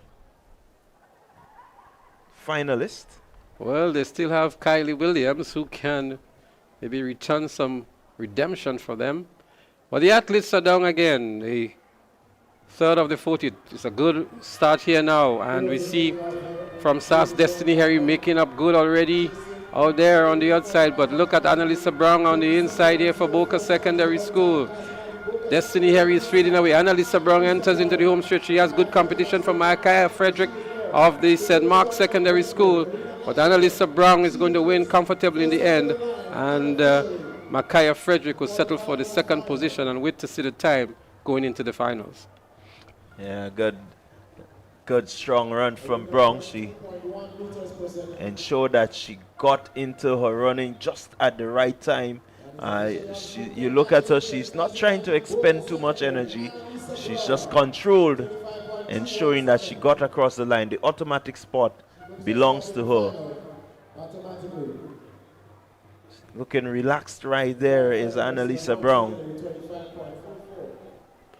So she ran 25.21, Micaiah Frederick 25.34, and Karina Lashington of St. Joseph's Convent St. George 26.78, the top three finishers. So it's going to be highly competitive, these finals. I see some very close times between the top finishers. We're going to round them up for you at the end of the next heat, which is the fourth of the four preliminaries. And we will see there Claudicia Samuel. She is from the J.W. Fletcher Catholic. Kevon Joseph of Westerhall Secondary. Jayla Maras of Grenada Seventh-day Adventist Comprehensive. Tamara Harriman of St. Rose Modern Secondary. Brianna Oliver of SAS. Minna Lewis of St. Joseph Convent St. George. Sydney Douglas, St. David's Catholic Secondary. And Amika Charles of the Hillsborough Secondary. She's supposed to be in lane 8. Yeah, you gotta keep your lane eyes. Number 2, Westerhall Secondary, Kevon Joseph. And lane number 1, Classic Lighting, J.W. Fletcher Catholic, Claudicia Samuel. So we're gonna look at Douglas. Keep your eyes on Maras. Oliver is also there, so the running will come from lanes 4, 5, 6. Well, 5, 6, 7 rather. Winner could emerge from right there.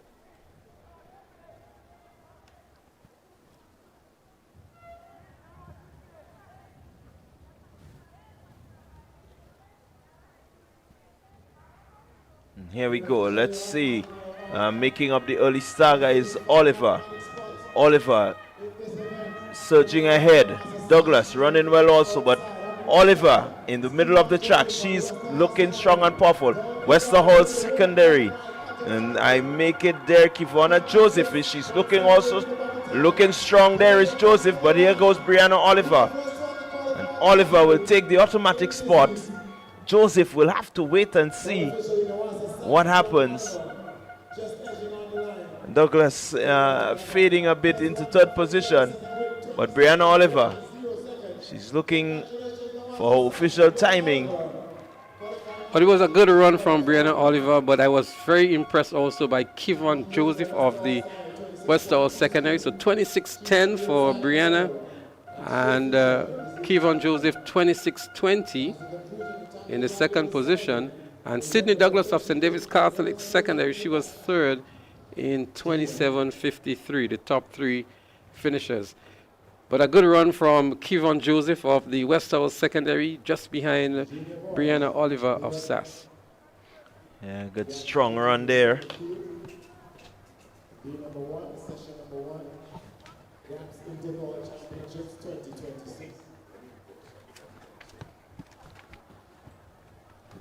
So that was the final of the 4 preliminaries for the girls 200 meters juniors. The junior boys are getting themselves ready for their preliminaries as well. And so they're going to also have 4 preliminaries.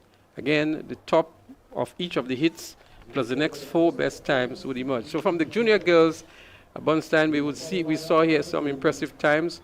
And so the top 4 would have been Brianna Oliver. We also saw Kylie Williams, Tishona Bascom. She was also amongst them. And of course, we saw Annalisa Brown of the Boca Secondary School. Dante Oliver. Lane number 4, Happy Hill Secondary, Jared Alexander. Lane number 3, Boca Secondary, Giovanni Green. And lane number 2, Dexter PBC, Marquise Castle. Heat 1 of 4, junior boys, 200 meters. Well, the gauntlets have been laid down here, Clive, for this, the first of the 4 heats in the junior boys, 200 meters. A prelude to the finals again. We have the Akashi Stephen running out of lane 7 for the GBSS. And the man who has been very impressive all season long, Giovanni Green of the Boca Secondary School, he's in lane 3. Giovanni Green qualified for Carifta with a sub-22 performance at the national champs. And there they go, they're up and running here. The 200 meters junior boys heat 1. Look at Giovanni Green out there in lane 3. Kashi Stephen out there in 7 is also looking good. Giovanni Green looking easy on the inside here. He turns into another guy. Now Kashi Stephen with a slight lead over Giovanni Green. It's Kashi Stephen. Green is looking just too easy, but Kashi Stephen wins easily. And some concerns for Giovanni Green, if you ask me. Yeah, certainly some concerns there. And not finishing the race as one expects him to. Well, that's the kind of athlete Giovanni Green is. We saw him at the national champs running at 10:88 in the preliminaries and coming back and running 11 point something in the finals. And then coming with a blistering 200 meters, 21 something.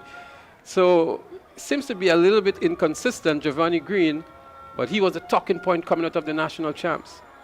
But we can't take nothing away from athlete number 524, Kashi Stephen. He earned himself a good place into the finals.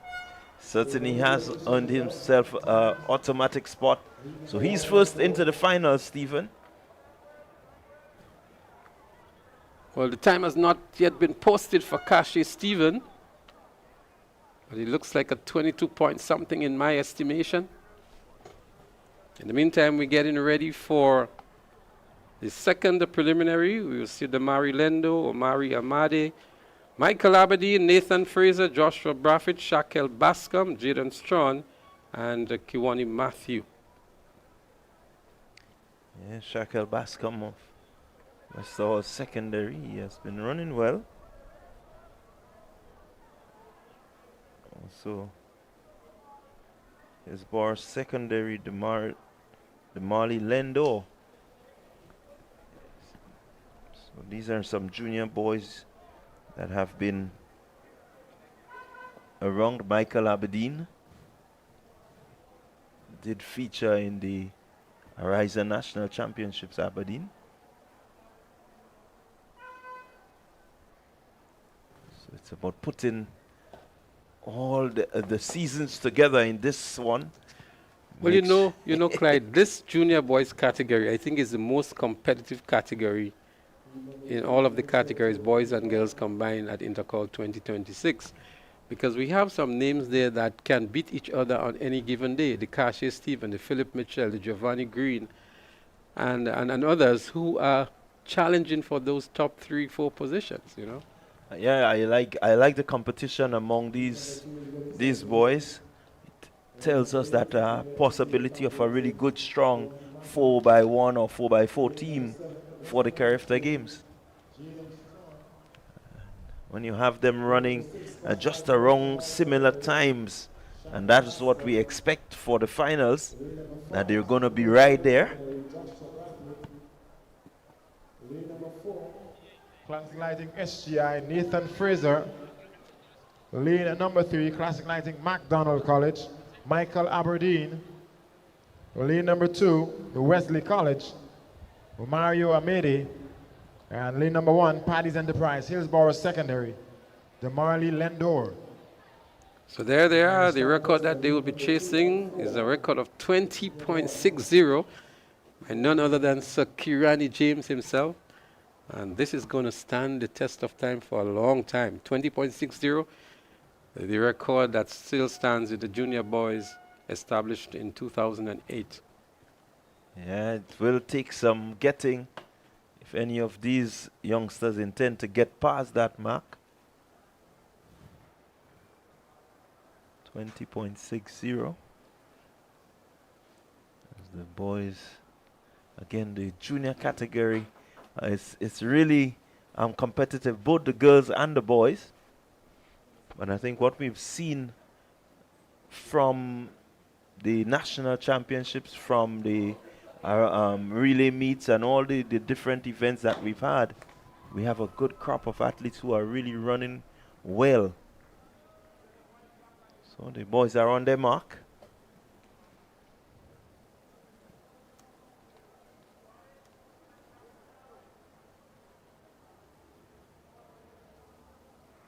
Clean start. Let's see. Early run-ins.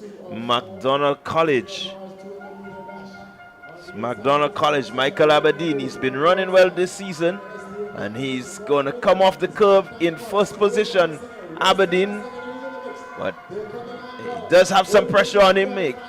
Is he going to hold fast? Yes, he does. Crosses the line with some comfort.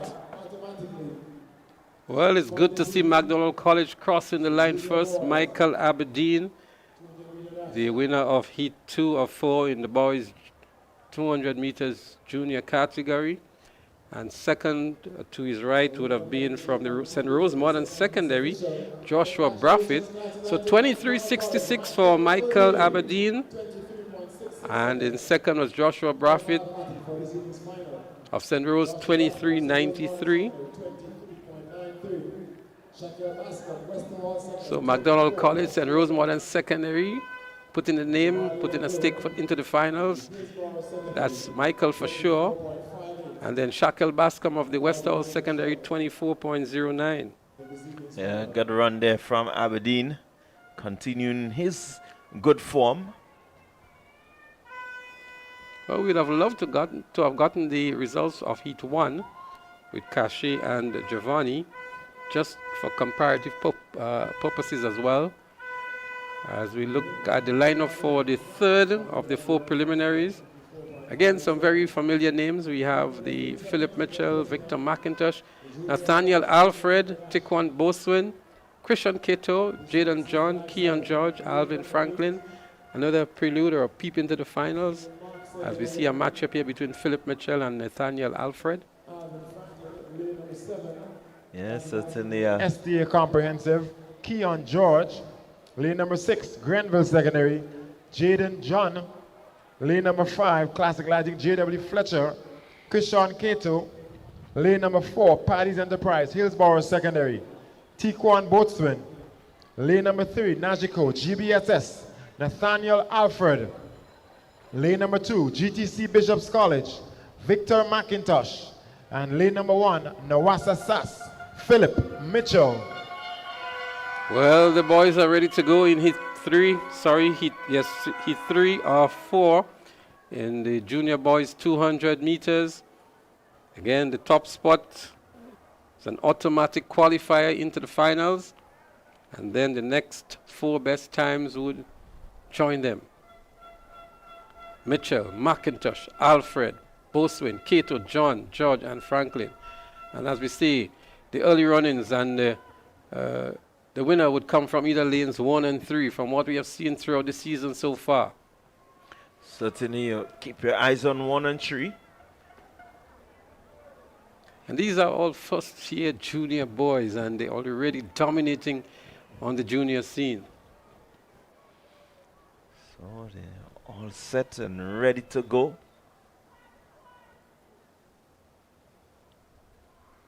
Clean start.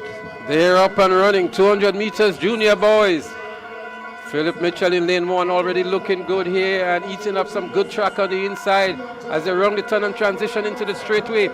Philip Mitchell has a slight advantage over Nathaniel Alfred of the GBSS. It's Mitchell of SAS and then Alfred of GBSS as he cruises into the finish line here now. Looks an impressive run by Philip Mitchell. Nathaniel Alfred for second. And again, 21.98 for Philip Mitchell. A very strong run indeed. 22.73 for Nathaniel Alfred of the GBSS. A clear statement here sent out by Philip Mitchell. Yeah, certainly Mitchell making his statement, booking his spot. So he's automatically in. Pretty fast heat, 21.98. Well, it looked faster to me just from the naked eyes than what we saw from Kashi Stephen. We still have not gotten the time that Kashi did, but at 21.93 is something like what Giovanni Green did at the national champs, but he was not in good form today, and not a good sign for the Boca Secondary School.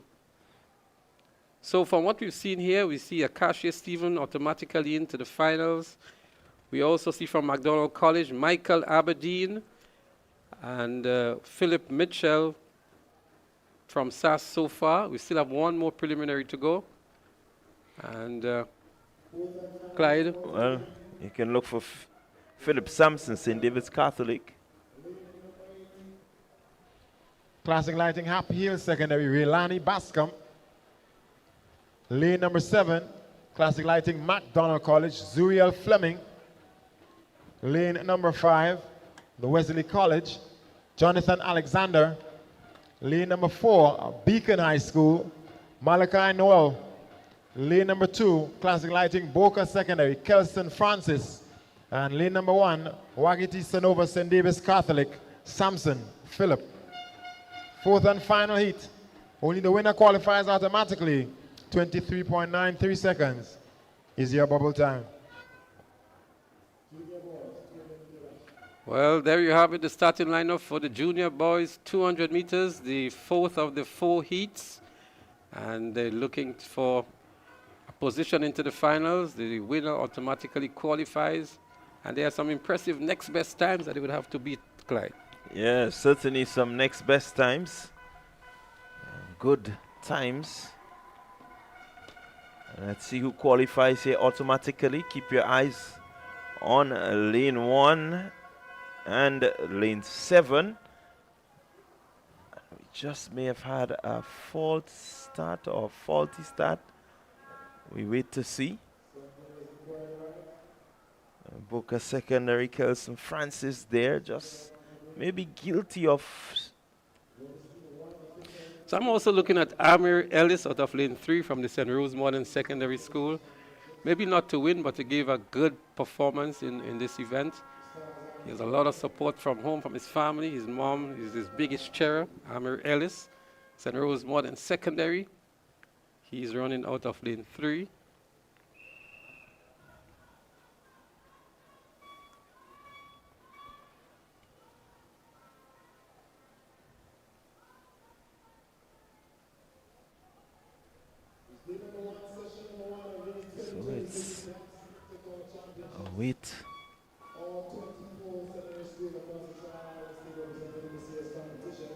So the starters have conferred, and they're making their way onto the track to announce the decision here. Lane number 2 gets the red card. The dreaded red card is Kelson Francis of the Boca Secondary School.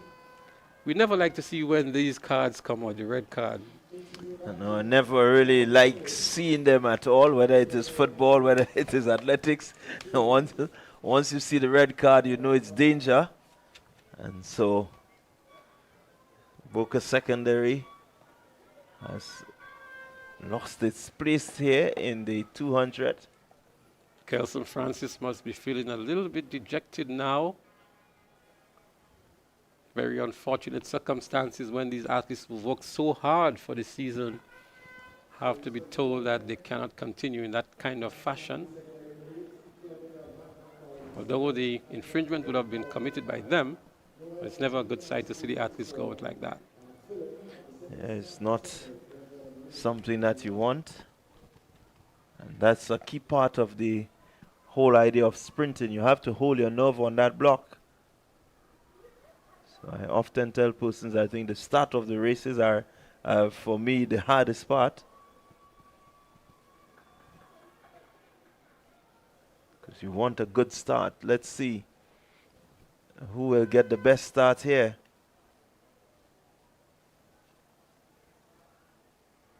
And here we go. Samson Phillip out quickly. So too McDonald College. Happy Secondary running well here also. But on the inside, it's Phillip. Keep your eyes on Phillip. And here comes Happy Secondary. That's Relani Bascom taking this heat automatically. Well, good run by Relani Bascom of the Happy Hill Secondary School. Sherry-Ann Noel would be happy. Gary Simpson would also be happy. Happy Hill Secondary has earned their rights into the finals of the 200 meters junior boys.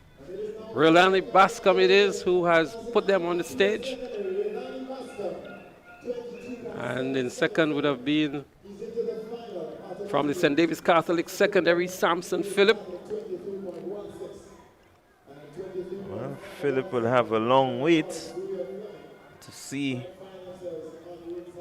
22.77 for Bascom and 23.16 for Samson. In third was Zuriel Fleming of McDonald College, 23.51. The top 3 finishers in the final heat. So in addition to the 3 that we've announced, Relani Bascom will join them at 22.77.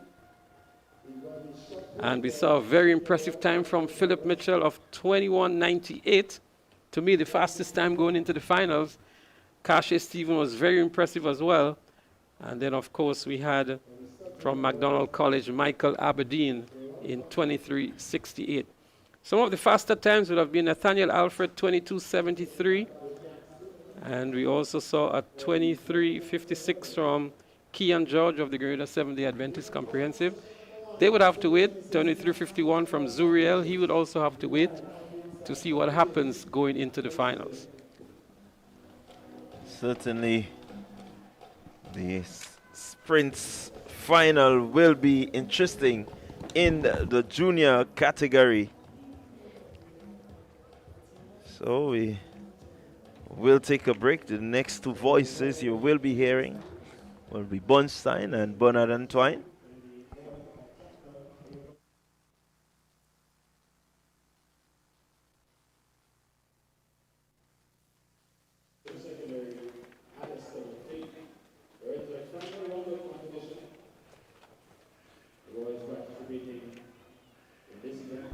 Very exciting. 200 meters, Bernstein. Oh yes, the 200 meters has lived up to expectations. We've seen fantastic runs from Philip Mitchell of SAS, from Kashi Stevens of GBSS, and a number of other athletes showing the promise and the potential. And we look forward to the final coming up this evening. We do not yet have the final 8, but from what we've seen so far, it's going to be a cracker. What you're looking at on your screen is the girls' high jump, and that's for junior girls. High jump for junior girls, that's ongoing.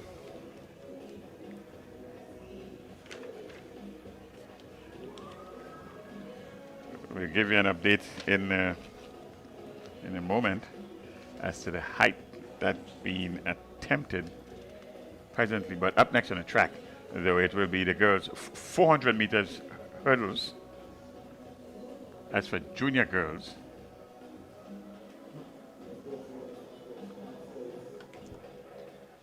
So far the day has presented a lot of excitement. We can look forward to an evening session that is second to none in terms of the excitement that we're expecting to be displayed by the athletes who have been giving a great performance, a great account of themselves so far. Yes, and we expect this to be competitive throughout the 3 days of competition. So it should be the junior girls 400 meters hurdles, and that will be followed by the 400 meters hurdles for junior boys.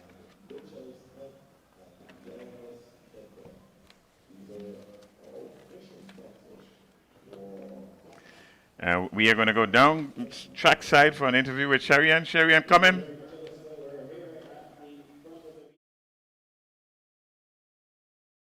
With us here now is Michaela Patrick. Michaela Patrick is the gold medal winner here in the junior high jump. You're a first year junior. You cleared a distance of 1.57 meters. You were going for 1.60, but you didn't make it. The record is 1.63. Speak to us about the jumps and the preparations for today. I really tried in training. I had an injury last year, so that's probably why I wasn't able to jump it today. You're also one of the athletes who have been selected onto the character team. How happy are you and what are you looking forward to? I'm very, very happy. I really hope for this season that I will clear 170 and get a medal in character, a gold, hopefully. And how do you feel about the athlete picking up the first medal for Convent? I'm very, very happy.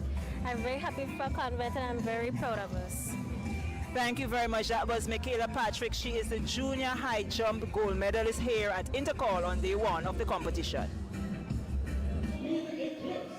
It's 6.53 meters. Randy Jones. So we seem to be having some problems, difficulty with the audio, but on your screen, Randy Jones of SAS with what is a record jump in the long jump. We'll give it a distance in a moment, but he has established a new record in the long jump for senior boys. And Randy was your winner from 2025 when he represented one of the schools from Carriacou.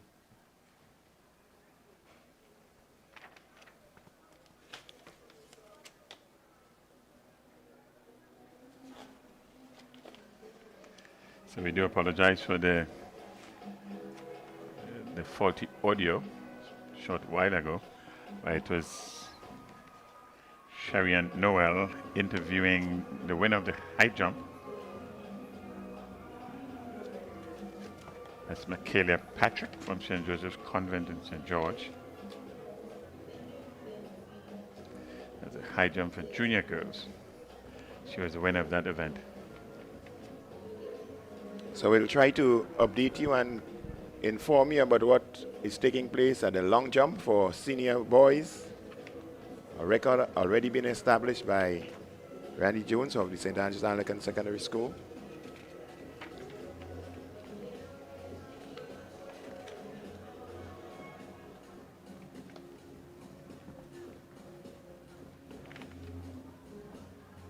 And we should be getting ready for the 400-meter dash for senior girls, followed by the senior boys. So we're now going to go into the hurdles. In fact, 400 meters. Senior girls. And 400 meters senior boys. Those are the two events up next on the track. The 400 meters seem to be our event, Grenada's event, the event that we have been most famous for record of 50 in the past. Well, certainly one of the events that we have distinguished ourselves. No less a person to Karani James. And we must not forget the exploits of Alain Francique. Well, that's where it really started, and you're absolutely correct. The foundation was laid by Francique. The torch or the baton was passed on to James. And Rondell Bartholomew was in the mix also. And Rondell Bartholomew, absolutely.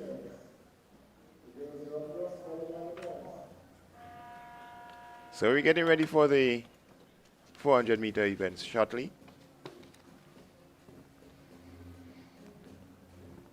It's still the morning session where we had some 11 final events, most of which has been on the field. Currently, you're looking at the high jump.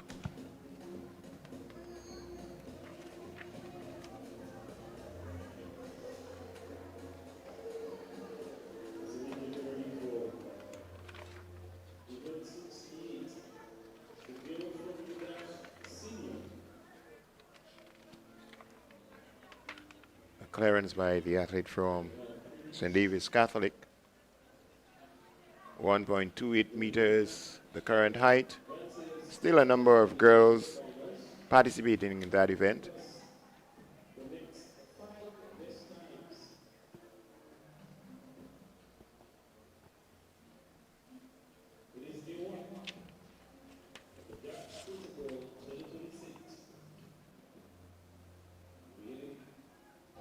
On the tracks for event 68,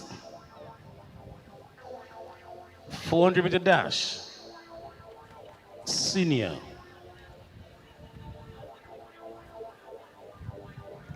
The record stands at 54.53 seconds. Kishara George, the current record holder.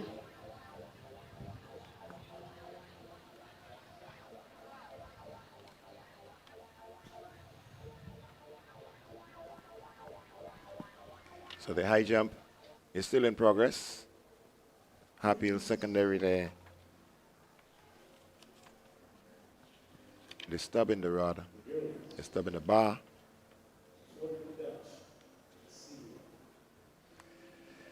So up next on the track is the girls 400 meters dash. That's for senior girls.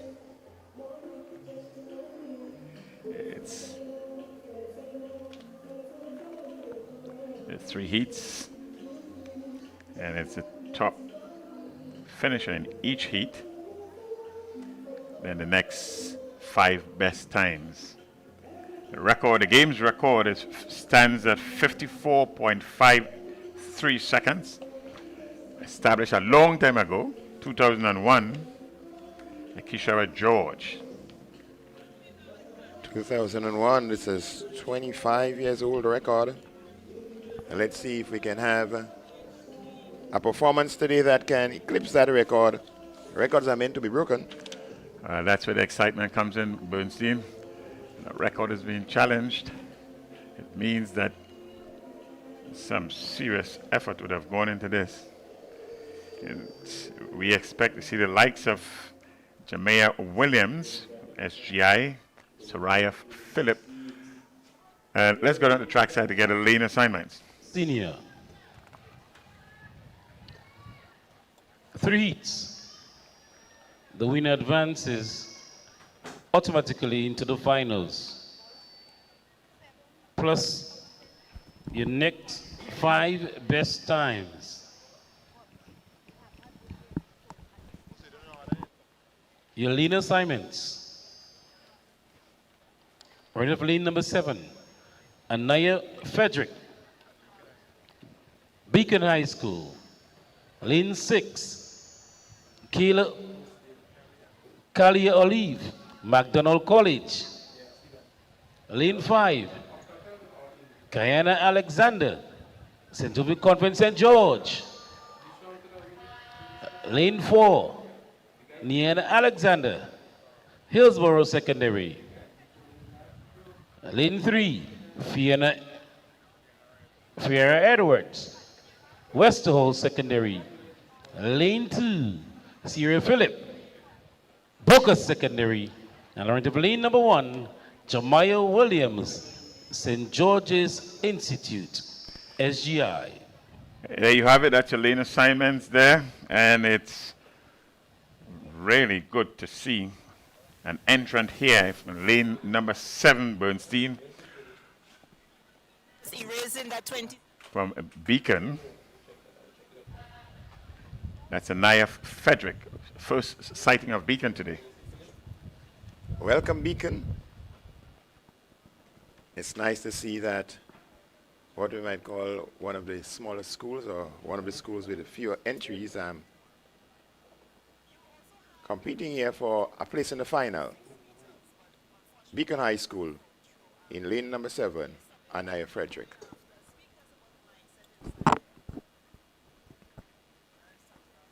So we're getting ready for 400 meter dash senior girls, heat 1 of 3. They're chasing a games record of 54.53 established some 25 years ago. One Kishara George, a name that has become quite synonymous with middle distance running in the Grenada circuit. Yes, she has made her name on the local circuit, on the international circuit. Current record holder, senior girls, 400 meters, Kishara George, St. David's Catholic Secondary. So it's SGI, Boca Secondary, Westerhall, Hillsborough Secondary, St. Joseph's Convent St. George, McDonald College, and Beacon, all under status orders.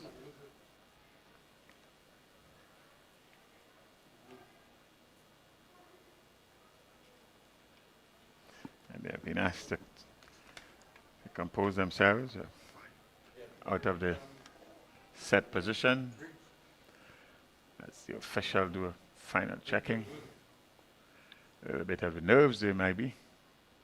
So the athletes need to settle themselves and get ready. So we're going to try it one more time. 400 meter dash senior, hit 1 of 3.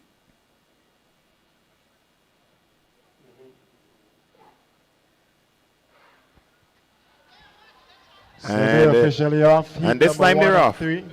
Senior girls, It's 400 a meter senior dash. girls 400 meter dash in progress. We on the outside, McDonald College.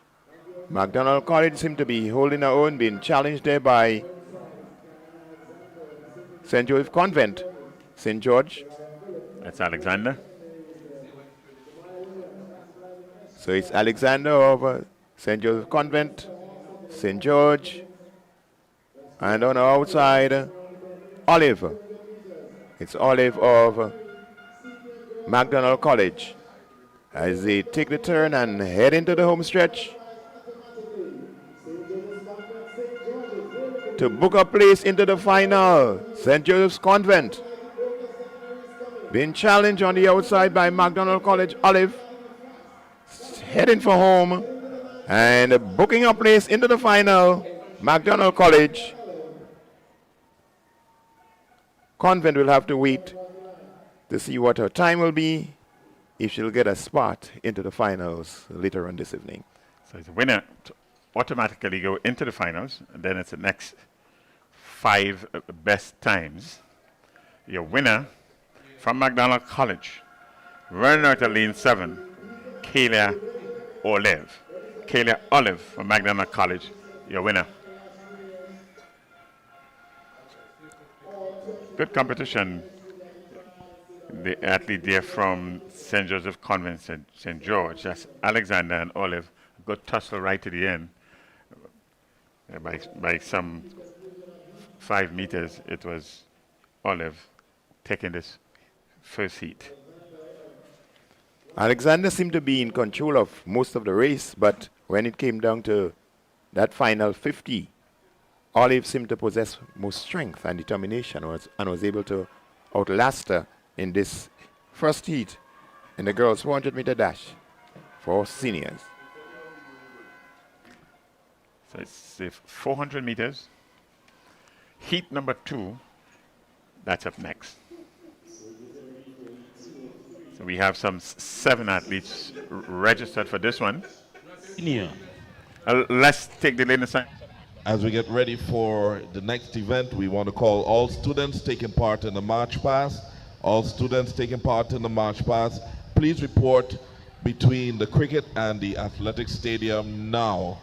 Once again, all students taking part in the march past, please report between the cricket and the athletic stadium immediately. So we're getting ready for heat 2 of 3. Your lane assignment from lane 7. Representing Boca Secondary, Nikaya Roberts. Lane 6, Amaya Henry, Anglican High School. Lane 5, Shade John, St. David's Catholic Secondary. Lane 4, Josephine Clark, Beacon High School. Lane 3, Kelly Lewis, Hillsborough Secondary. Lane 2, Joseph Antoine, Happy Hill Secondary. Right of lane number 1, Kit Fletcher, SAS. We have the 7 starters here, and Beacon is represented here in lane number 4. The standout name on paper here, because you have to put an asterisk whenever you see Shadi John. She'll be running out of lane number 5 from St. David's Catholic Secondary School. Heat number 2. And they were getting ready for heat number 2. And they're off.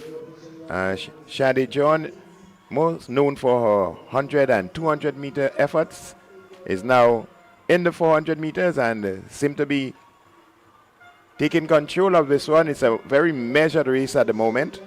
It's John of St. David's Catholic and Anglican High School in the lead pack at the moment as they go down the backstretch. This is a girl 400 meter dash senior. It's heat 2 of 3.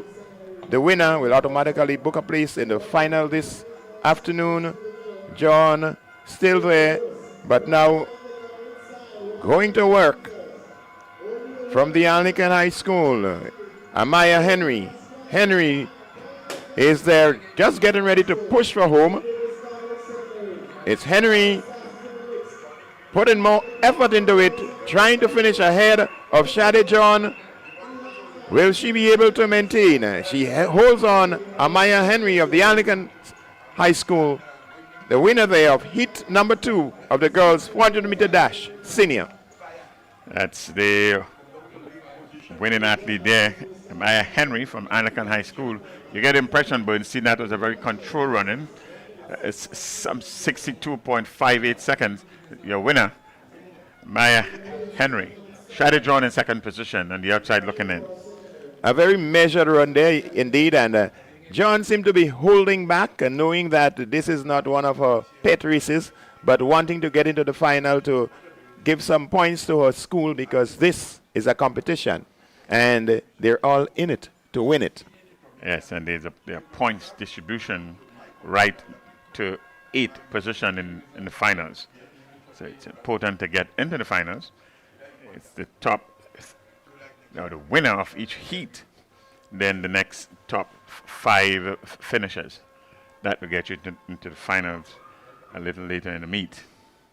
Heat number 3, that's up next.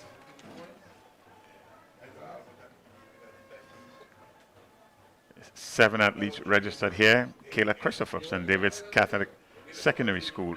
Annie Logie from St. Joseph's Convent, St. George. She's in lane 2. In lane 3, Corona Gelino, Anglican High School. In lane 4, Jada Pierre. In lane 5, Anisha Horsford. In lane number 6, Tiana Joseph. And in lane number 7, Rashona Phillip, St. Rose Modern Secondary School. Again, it's good to see one of the smaller schools represented in this event. That's lane assignments. Number 7, Rashona Phillip, St. Rose Modern Secondary. Lane 6, representing Grenada Christian Academy, Tiana Joseph. Lane 5, Anisha Harford, St. John's Christian Secondary. Lane 4, Jada Pierre, Wesley College. Lane 3, Kariana Gelino, The Anglican High School. Lane 2, Annie Logie, St. Joseph Convent St. George.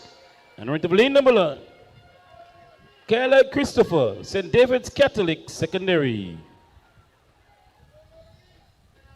Girls participating in the girls 400-meter dash, senior Christopher, Logie, Gelino, Pierre, Horsford, Joseph, and Philip, your competitors. Well, Bernstein, based on what we would have seen right throughout the season, the running should come from either lane number 2. Annie Logie. Annie Logie.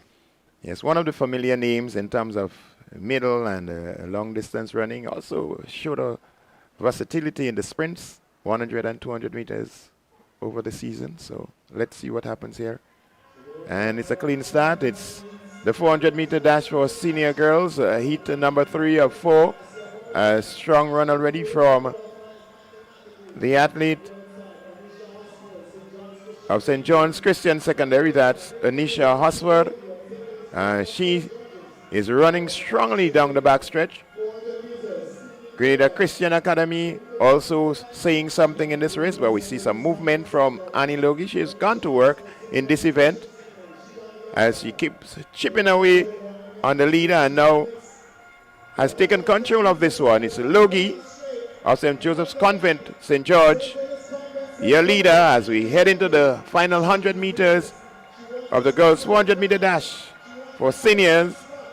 Logie, it is in full control, in cruise control, as we may say, as she steps over the line, some distance from the rest of the field. Anglican High School, Grenada Christian Academy making it top 3.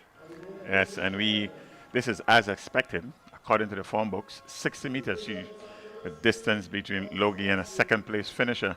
So rather easily at the end. There we see Logie here, some 30 meters there, the gap, and that she would have increased right towards the end there, some 60 meters in the end, winning rather comfortably. So one to watch for the final coming up this afternoon. Annie Logie of St. Joseph's Convent, St. George, already taking control of this one. Time of 57.69. That's a flash time for Annie Logie there. Quite a special time indeed by Annie Logie of St. Joseph's Convent, St. George. 57.69, the winning time for Logie there. In second position, Gelino of the Anglican High School, 1 minute, 2.24 seconds, and Tiana Joseph of Grenada Christian Academy, your third place finisher in 1 minute, 2.57 seconds. Remember, it's only the winner that is guaranteed a spot into the final this evening, and then the next 5 best times. So up next should be the boys, senior boys, 400 meters. There are 5 heats. 5 heats in this one. As the top finisher, the winner, will automatic qualification into the finals, and then the next 3 best times. The time to beat, or the game's record here, is 45.30 seconds, and this was established in 2009 by Karani James. It would take some running to get close to this record here today, and it would be some sight if we get anything close to this. It would be quite a sight indeed. We would love to see one of our boys go sub 47 or sub 46 today. But we got to keep wishing and hoping that they can reach that landmark sooner than later. So we see on the screen 5 heats. a continuation. Your winner automatically qualifies for the finals, plus the next 3 best times. Continuation of the heptathlon for girls. For heat 1, with of lane number 1, Kemal Murray, Grenada Christian Academy.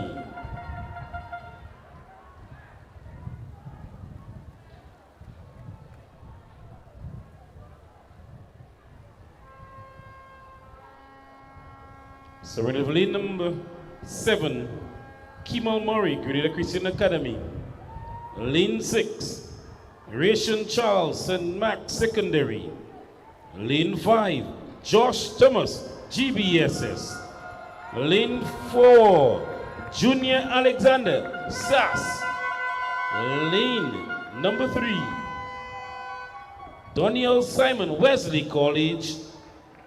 Lane 2, Michael Alexander, Westerhall Secondary. And right of lane number 1, Tarek Thomas, McDonald College. Your lane assignments. In this first heat, that's the first of 5. McDonald College in lane 1, Wester Hall Secondary School in lane 2, Wesley College in Donald Simon, he's in lane 3, SAS, Junior Alexander, that's 4, Josh Thomas, GBSS in 5. Quite an interesting field that we have here for this event. Josh Thomas, one of the better known names in this event. We expect some running from Junior Alexander of SAS McDonald's College. Tyreek Thomas should make a good show in this one also. And we expect the rest of the field to compete for a spot in the final. The boys 400-meter dash, senior, is heat 1 of 5. Only the winner is guaranteed a spot in the final. And a bright start for the 400 meters for senior boys. We see St. Mark's Secondary with a positive run there also. Thomas, Josh Thomas of GBSS is there. On the outside, it's Grenada Christian Academy. But SAS is making a strong move in the middle of the field. Also McDonald College in lane 1. But holding on and looking good is the representative that's from Grenada Christian Academy. It's Grenada Christian Academy. In the middle of the track there, it's SAS. It's SAS in the middle there. It's SAS holding on. That's Josh making a move for it, but it's going to be SAS. GBSS seem to be holding on to second position, but a bit of gamemanship there from the athlete from SAS, that's Junior Alexander. He was as comfortable to have enough time to look around his left shoulder and his right shoulder. There he is there, right at the 50-meter mark, having a look at left, having a look right. You see the competition is coming, but in the end, a controlled run. The athletes from SAS, they're 50.05 seconds. That's Junior Alexander, your winner. Josh Thomas from the GBSS, 50.29 in second position, and Murray in 50.35. So quite an impressive run there. Positions 1 and 2 will be battling it. That as we go into the final later this afternoon, I think the stage is set for something fantastic in the 400 meters this afternoon. So heat number 2 is up next. We saw quite a competitive first heat. First 4 finishers, top 4 finishers. So let's go to lane.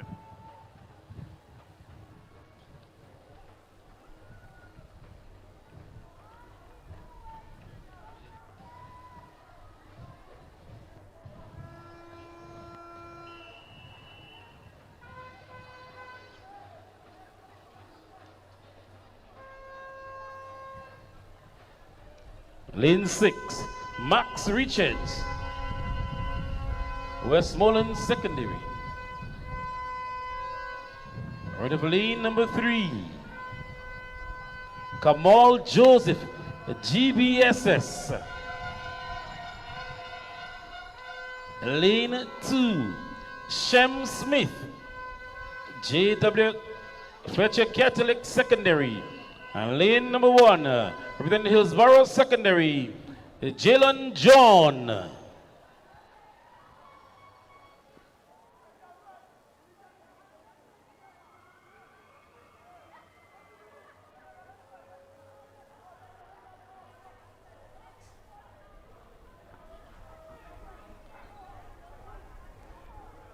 Jalen John,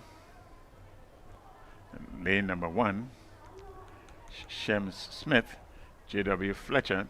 The odds and favorite runner at lane number 3, that's Kamal Joseph from the GBSS. So Kamal Joseph, our character representative from last year and winner of these events as a junior, now stepping up to the senior realm, will have to be tested. Let's see what he does here. And they're off. And already Joseph in the middle of the track is trying to take possession of this one. On his outside is Wesley College, but it's Kamal Joseph of GBSS who seem to be in charge, going down the backstretch. J.W. Fletcher showing some heart here, running on his inside, but it's Kamal Joseph. As we go down the turn, with 150 meters to go, it's still Kamal Joseph, a strong run on his inside from J.W. Fletcher. But Joseph continues to hold on, continues to press to the finish. It's Kamal Joseph who is going to take this one. And the boys, 400 meters dash for senior J.W. Fletcher in second position. We are with the official time and positions. It's a good run there by Joseph. He has stepped up, as you have said, Bernstein, into the senior ranks. Here he is, closing in on the finish line. Not much of a competition in the end from the athlete there from J.W. Fletcher. So Kamal Joseph from the GBSS, 50.15 seconds with Shem Smith, J.W. Fletcher, 51.43. And the Hillsborough Secondary School athlete in third position. So quite an impressive time, 50.15 in heat number 2, 50.85 heat number 1. The stage is set for something impressive this afternoon in the final. Heat number 3, that's up next. We have some 7 athletes here registered for heat number 2.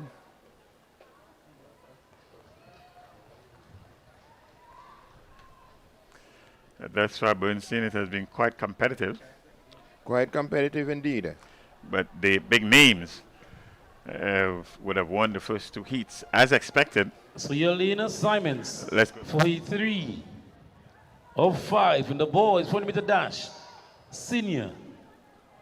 Lane 8. Daniel Douglas, St. George's Institute. Lane 7. Deron Sincere, Boca Secondary. Lane 6, Taj Thomas, Presentation Brothers College. Lane 4, Davin Charles, Grenada 7 Days Comprehensive School. Lane 3, Darren Noel, St. Mark's Secondary. Out of lane number 2, Shama Anju, St. John's Christian Secondary School.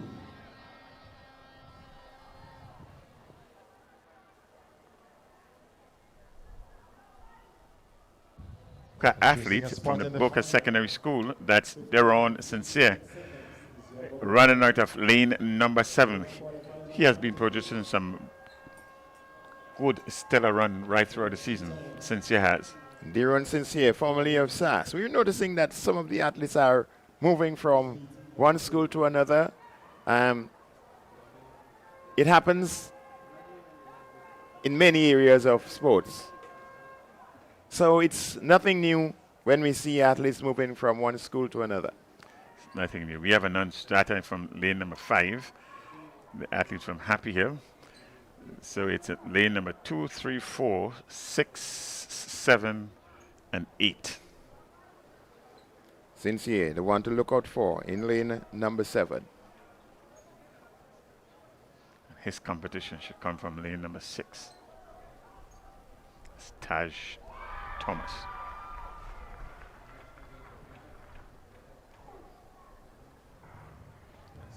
And it's a clean start. And here we go again. Already, you see some movement from SGI on the outside. That's Daniel Douglas of SGI.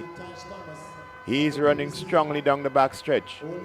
Sincere is there. And also Taj Thomas of PBC. That's your 3 top contenders at the moment on the inside. A strong run also from St. John Christian Secondary's Shamo Andrew. As we go down the back stretch, it's PBC in the lead right now, but St. John's have something to say. St. John's Christian Secondary on the inside in lane 2. That's Shamo Andrew. It's Andrew who's going to take this one unexpectedly, but it's a strong run. He had something to say. The favorites don't always win. Well, the athlete from St. John's Christian Secondary there came into these finals relatively unknown, posting what can be regarded as somewhat of an upset. And in the end, good spirited run, 49.25 seconds. The best run for the day. Certainly the best run for the day. This is what Intercol brings out in the athletes. He's the first sub 50 athlete for the day. Both athletes, Tash Thomas and Shabo Andrew, 49 seconds. Even the third place finisher in Sincere, who came in as a favorite, just about 50 seconds. So it's going to be quite competitive. One would expect all 3 finishers here, the top 3 finishers in this heat, to make their way into the finals. The only one that's guaranteed. Well, it's warming up. It's warming up here because in the next heat, our champion, our national champion, who have already gone 47.74, Daryl Daniel, is going to show what he can do in this heat. He has to run faster than 49.25, which is the best so far if he wants to set himself up as a top candidate for the gold medal here in the final coming up later. Jamal Kado, Boca Secondary. Lane 5, Keston Billy, St. David's Catholic Secondary. And right over lane number 3, Daryl Daniel, Nawasa Sass. There you have it there. Only 4 athletes are registered this heat. So we're expecting some fireworks in this heat because the athletes in the previous races have already gone sub 50. 2 of the athletes have gone sub 50 and 50 low, 50 high from another 2. So we're looking for something special from Daniel of the St. Andrews Anglican Secondary in this event. Well, 3 athletes facing the start as the odds-on favorite, easily. It's Daniel running right to lane number 3, the athlete from SAS. That's Daryl Daniel. Let's see what he brings to the table in this heat here. Let's see what the others are bringing to the table. Maybe another surprise for us in this heat. Last heat saw very fast finishing athletes from St. John's Christian Secondary. Heat 4-5 in progress, and here we go. It's Boca Secondary, St. David's Catholic, and Daniel of SAS.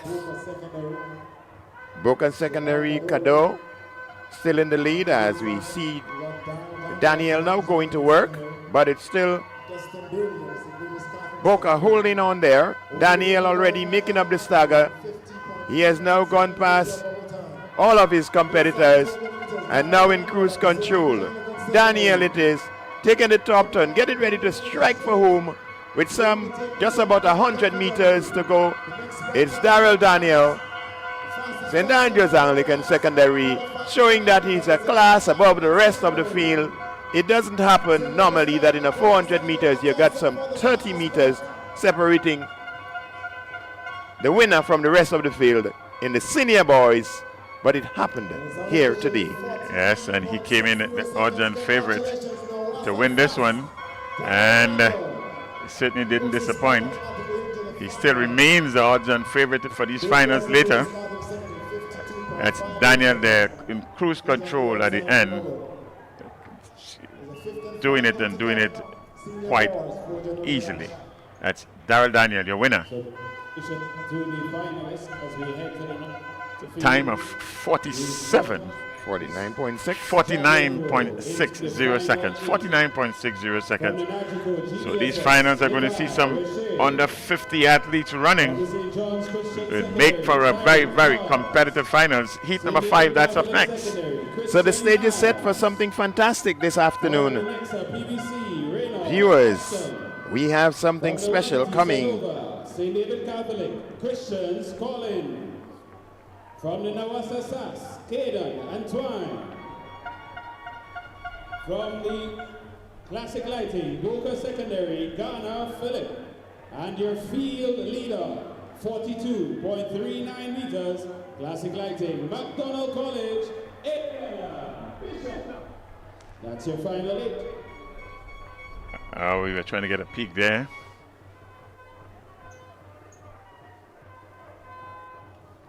We move to the final heat in the boys 400 dash senior.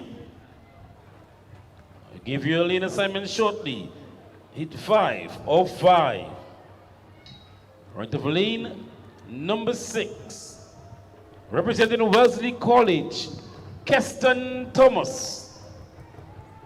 And lane number 5, Keith Charles, Grenada Christian Academy. Lane 4, Roselle Ross, Hillsborough Secondary. Lane 3, Johnson Lewison Jr., Grenville Secondary. And right of lane number 1, Javid Jaldu, McDonald College.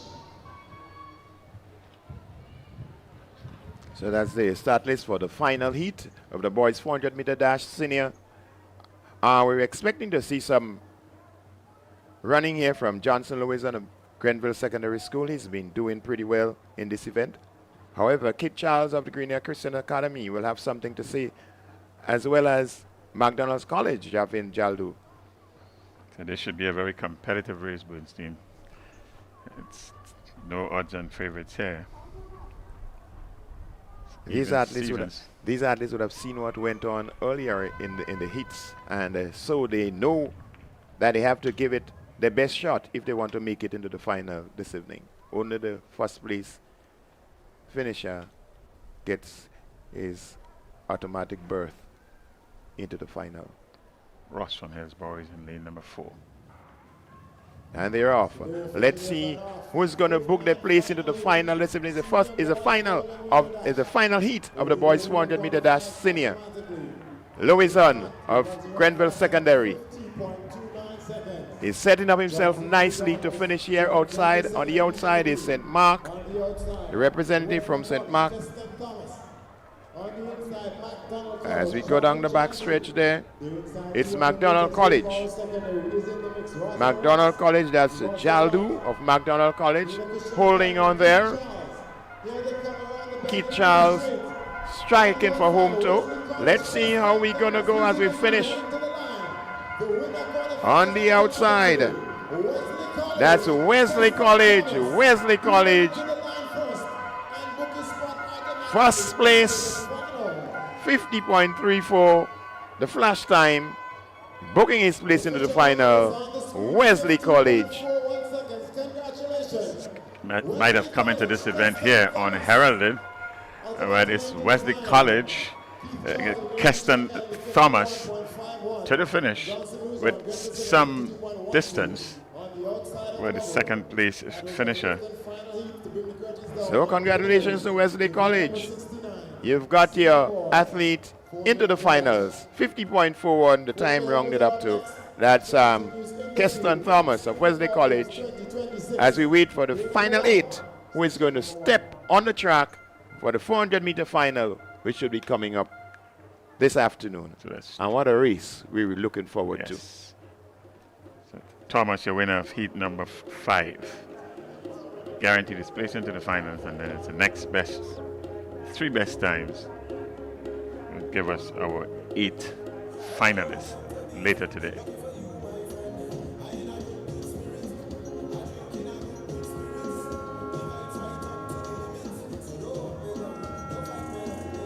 The high jump continues as the senior girls high jump. Bishop College with an unsuccessful attempt there. Next, St. Andrew's Anglican Secondary.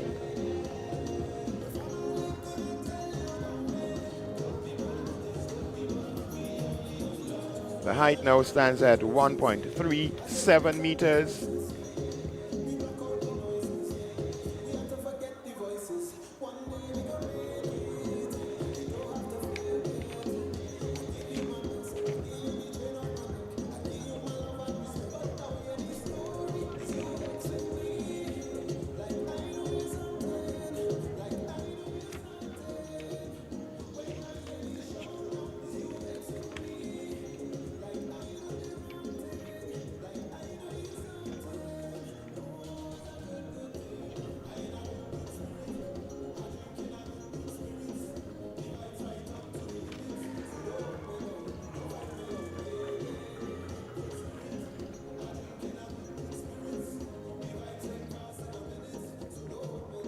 With me now is Kazim. Tell us for the junior athlete out of the St. David's Catholic Secondary School. Kazim, you had a remarkable day at the discus spit. You threw 53.77 meters, erasing that 2017 record of 50.51 meters set by Calvin Lacquet. Speak to us about the throw and how do you feel to achieve this feat? Well, the throw was very good. I could have gone more, but it was a good throw. And I expect to get more in the Chapelet tomorrow. You also had a throw of over 56 meters, but unfortunately that was a foul throw. It is something that you've been going after. Speak to us about the mindset inside there. Well, when I started off, I was a little shaky. But after I speak to myself, talk to myself, and I put my head in the game, and I guess I had to get big truths. You're also on the Carifta team. What can we expect from you? Expect a gold medal from me. Thank you very much. That was the gold medalist, the record holder for the discus junior boys, Kazim Telesford, the athlete out of the St. David's Catholic Secondary School.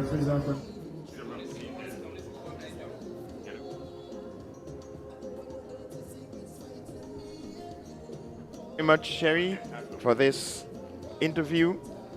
We're getting ready for some more action on the track. We're going to have the 400-meter hurdles for, it looks like the ladies in the heptathlon. So we've just witnessed the completion of very exciting 400-meter heats in both the male and the female division. As we witness St. David's Catholic making an attempt in the high jump here. It's been unsuccessful, a red flag. The height is still 1.37 meters.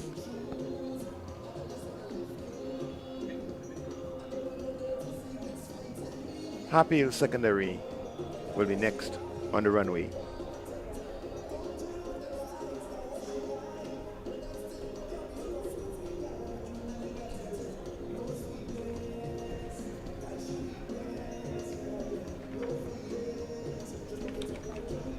This one is successful. Getting over the bar there. Happy Hill Secondary clearing 1.37 That's Arisha Regis. So in fact, it's the high jump for the heptathlon girls. It's an open event.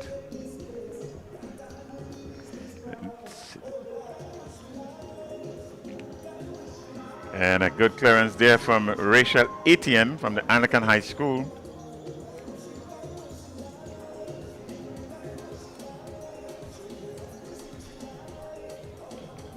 So the heptathlon for girls continues. So up next will be Janelle Smith of the Anglican High School. So 4 events and contested over day 1, day 2, another 3 events.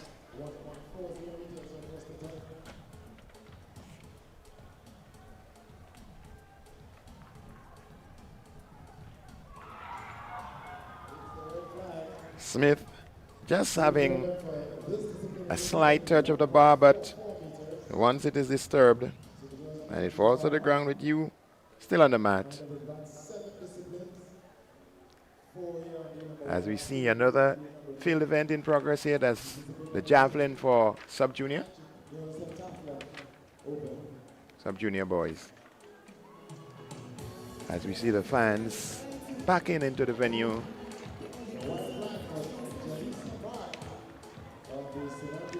So the sub-junior boys javelin is in progress. St. David's Catholic. That's athlete number 1909.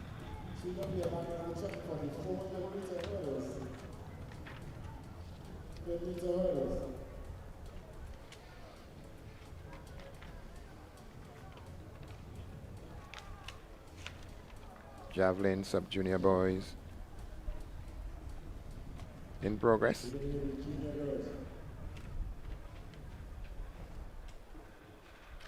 That was Christian Niles of St. David Catholic Secondary School.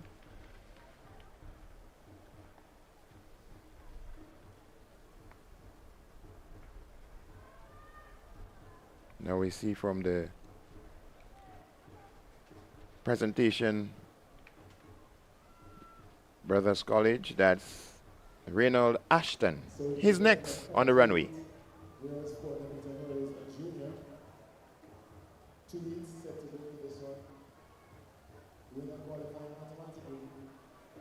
Boys javelin throw, sub-junior boys, some 22 athletes registered here. Somewhat short of the 30-meter mark. We're getting ready for the 400-meter hurdles.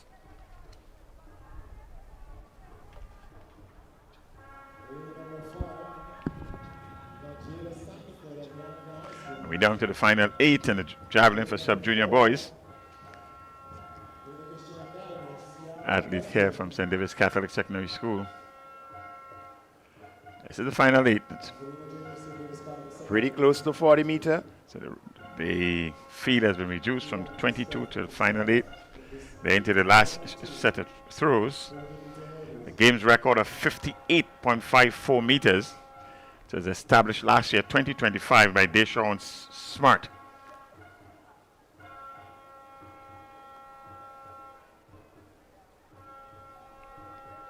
So that was Christian Collins of St. David's Catholic Secondary. Next, representing the Boca Secondary, well, it's SAS 1761. That's Antoine. It's Caden Antoine. It's a good throw.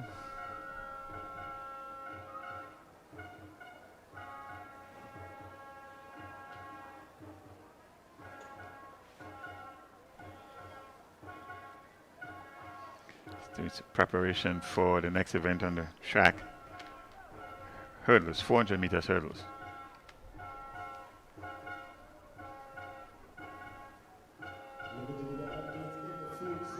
Boca Secondary, 430. That's Ghana Philip. He's also in the top 8. These are the finalists in the sub-junior boys javelin throw. From the McDonald College,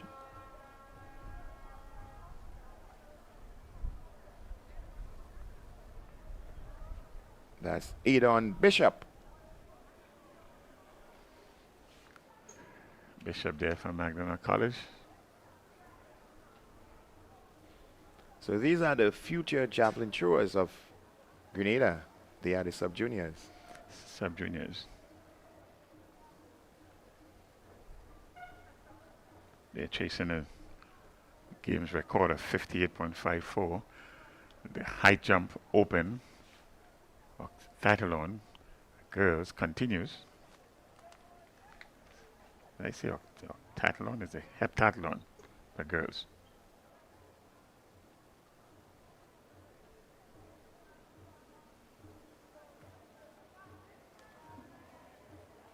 So we're trying to give you as much coverage of the field events as we possibly can, making sure that all the athletes are featured here today, whether it's track or field. St. John's Christian Secondary. That's Tyreek Charles.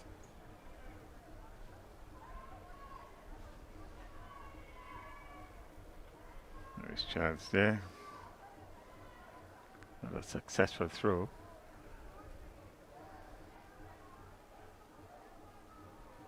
As we switch back to the high jump. It's athlete there from Intercol High School. Heptathlon open. It's an open event.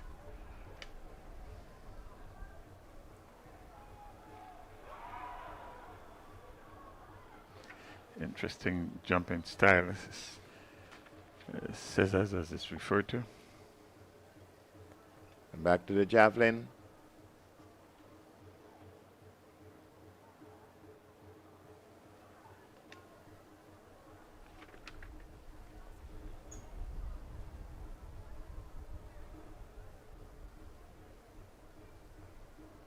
Another throw for Reynald Ashton of PBC. Next on the runway in the javelin. As we see, these boys are following in the footsteps of so many impressive javelin throwers that we've had.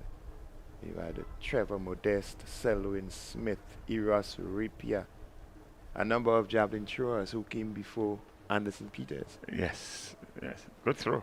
Athlete there from Presentation College.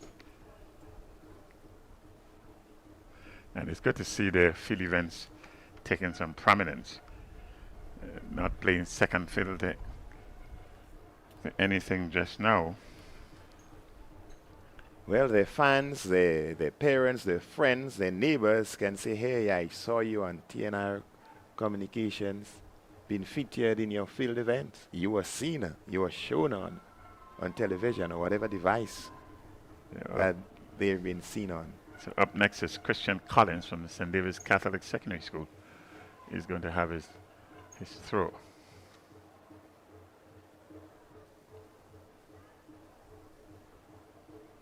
It's not a successful throw there from Collins.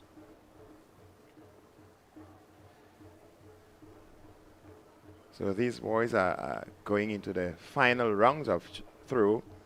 In a while, we're going to know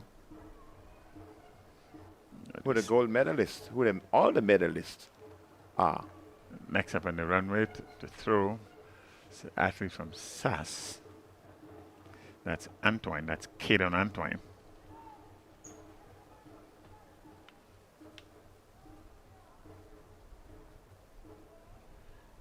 It's one of the technical events. Yes, you got to ensure that you get it right, that you have a quick arm movement also. It's about strength, it's about balance. The technique really matters. So one of the better throws that we have seen thus far. That's the boys' javelin throw for sub-juniors. Down to the final 8. Started with some 22 young men. The field had been whittled down. The 8 best throwers on the day. So it's Booker Secondaries. That's Ghana Phillip.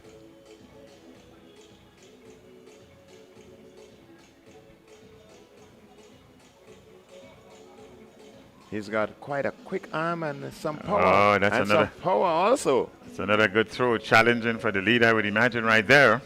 It's just It's about 40 beyond meters. the 40-meter mark.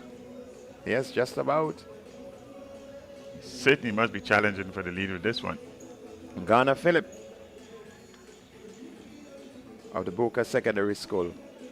One of the further throws that we've seen. In the foreground, the shot put. The guys are limbering up, getting ready to start. Up next is the guy from McDonald College. Oh yes, McDonald College.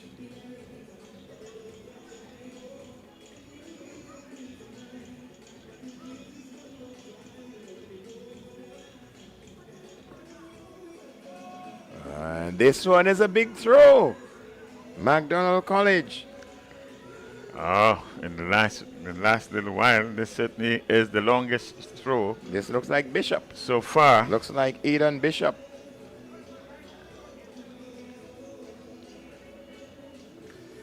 This is Bishop indeed. Some 10 meters it seems. 8 or 10 And meters he's beyond pumped. the 40. He has done something special.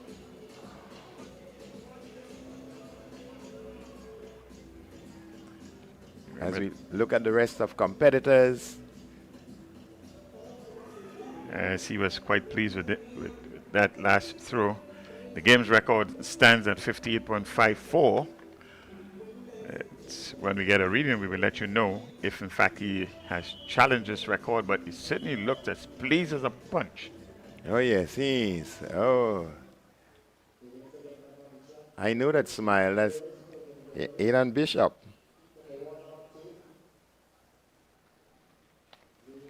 Heptathlon continues. High jump.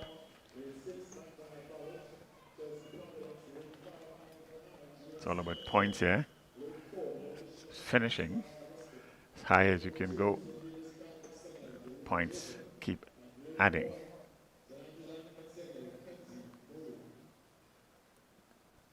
So we're getting ready for the girls 400-meter hurdles junior.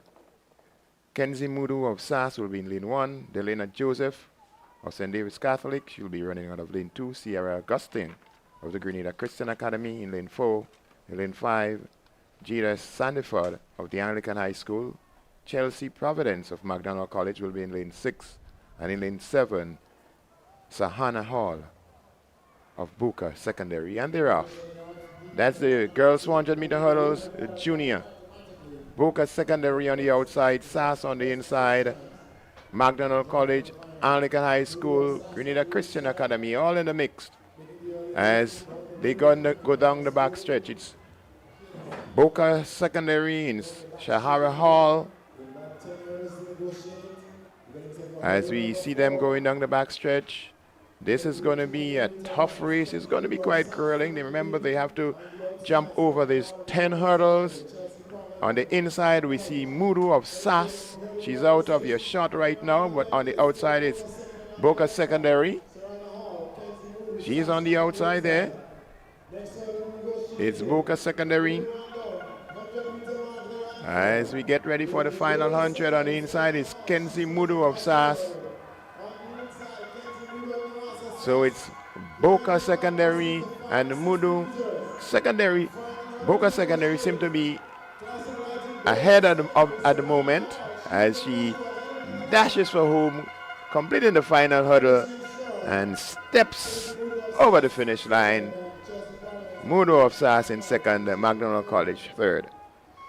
Good run there.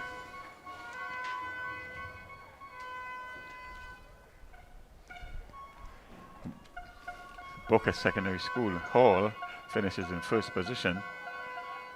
73.18 seconds. 73.18 seconds. Mudu is second in 76.16.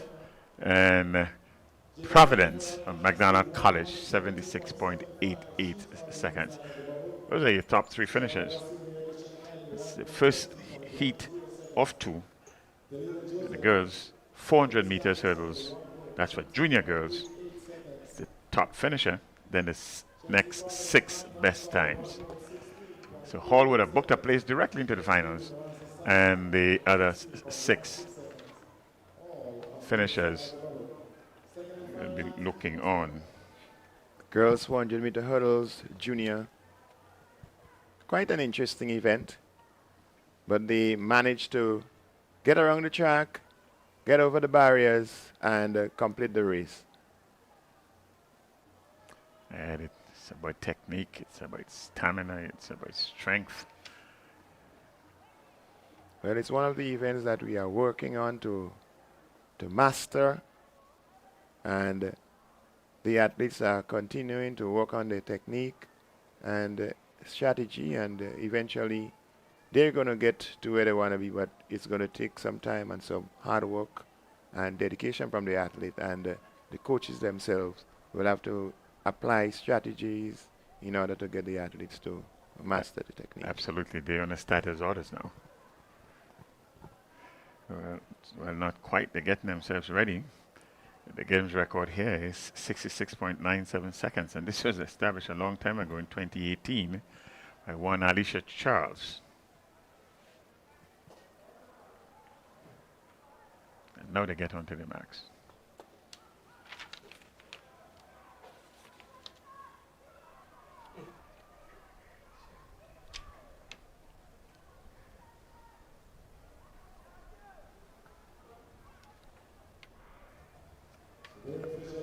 And here they go.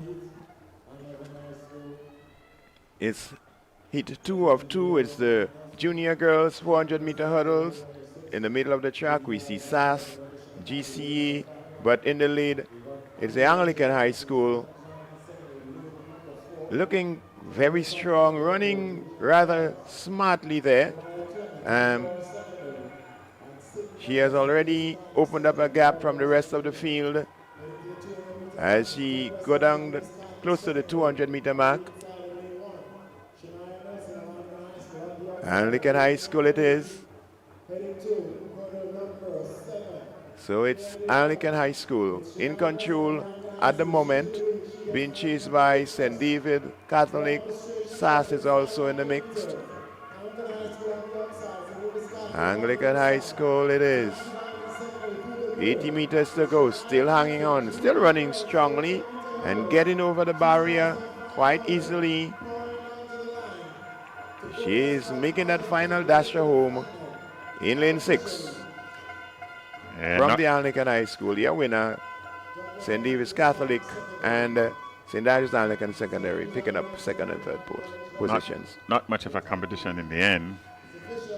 Philip there, St. David's Catholic Secondary School. She was a non-starter. But Shania Nelson, your winner from the Anglican High School. Shania Nelson winning this one rather comfortably in the end.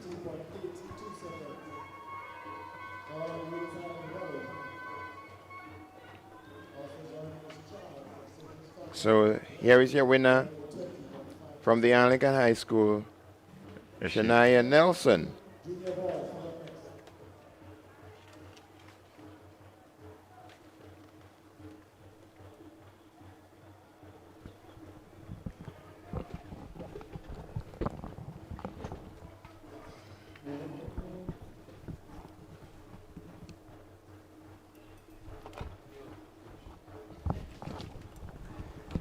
So we're getting ready for the boys version, the junior boys, 400-meter hurdles.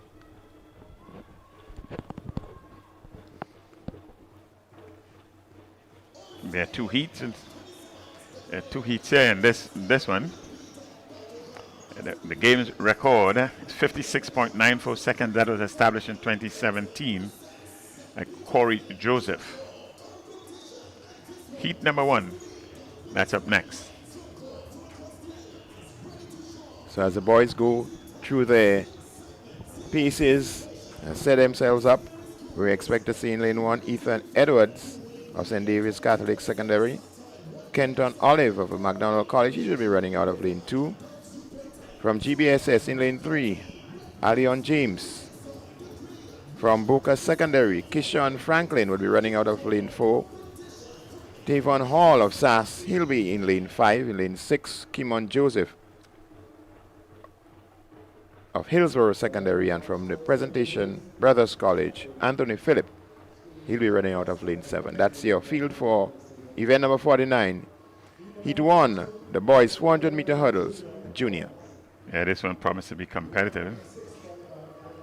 There's no odds and favorite here. So we expect a keen competition right to the finish.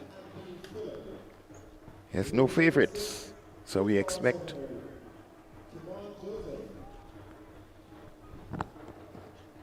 Lane number 5, St. Andrews Anglican Secondary, Tevon Hall. Lane 4, Boca Secondary, Keyshawn Franklin. Lane number 3, Grenada Boys Secondary, Allion James. Lane number 2, MacDonald College, Kenton Olive. And running out of lane number 1, representing St. Davis Catholic Secondary, Ethan Edwards.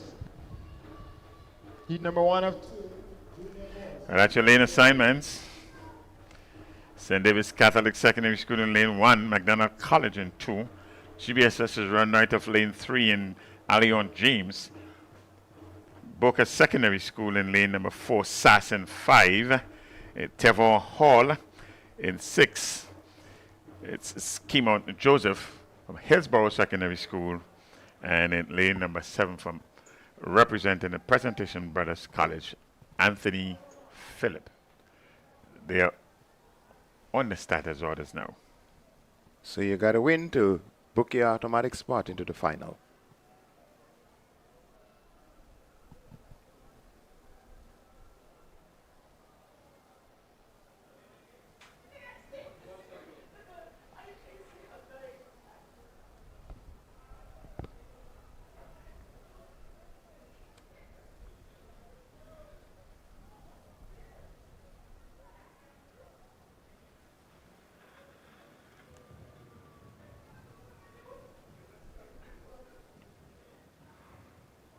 So it's a clean start. And the boys, 400-meter hurdles for junior.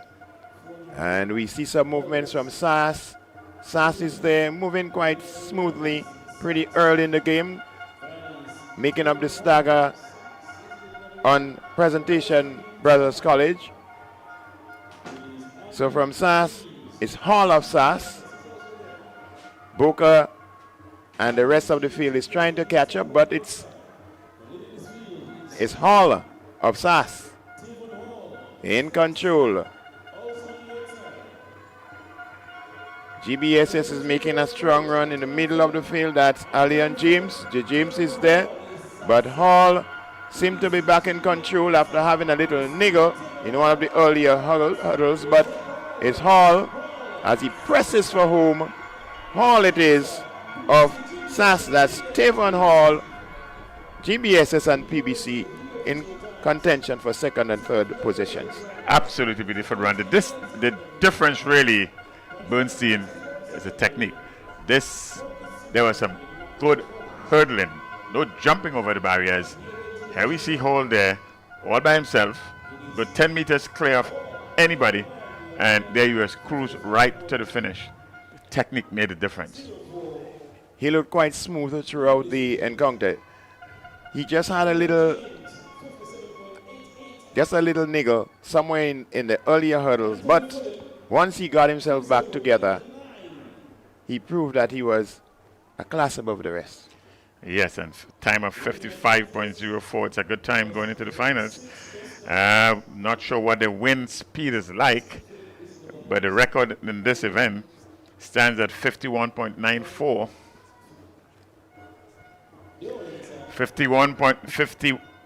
56.94, and the wind doesn't matter in this event, so we are looking, after confirmation, this may be a new record, 55.04. And this is just in the preliminaries without anyone pushing him to the finish line. So let's wait for confirmation, and then we'll declare the record to Tavon Hall. There are no limitations, there are no advantages where the win is concerned. with a time of 55.04. What a remarkable run. The heat number 2, that's up next. So we're getting ready for heat 2 of 2.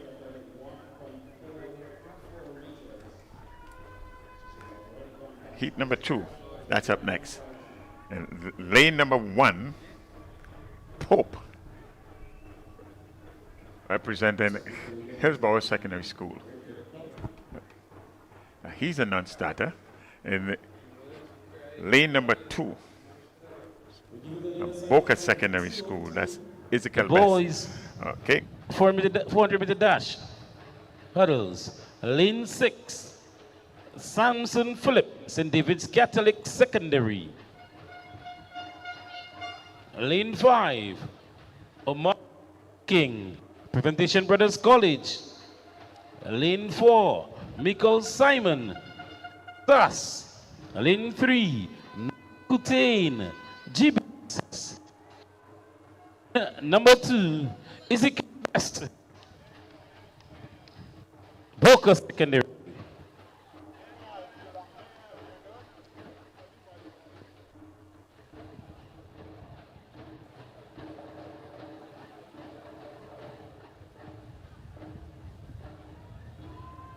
Lane number 2, it's Ezekiel Best from Boca Secondary School.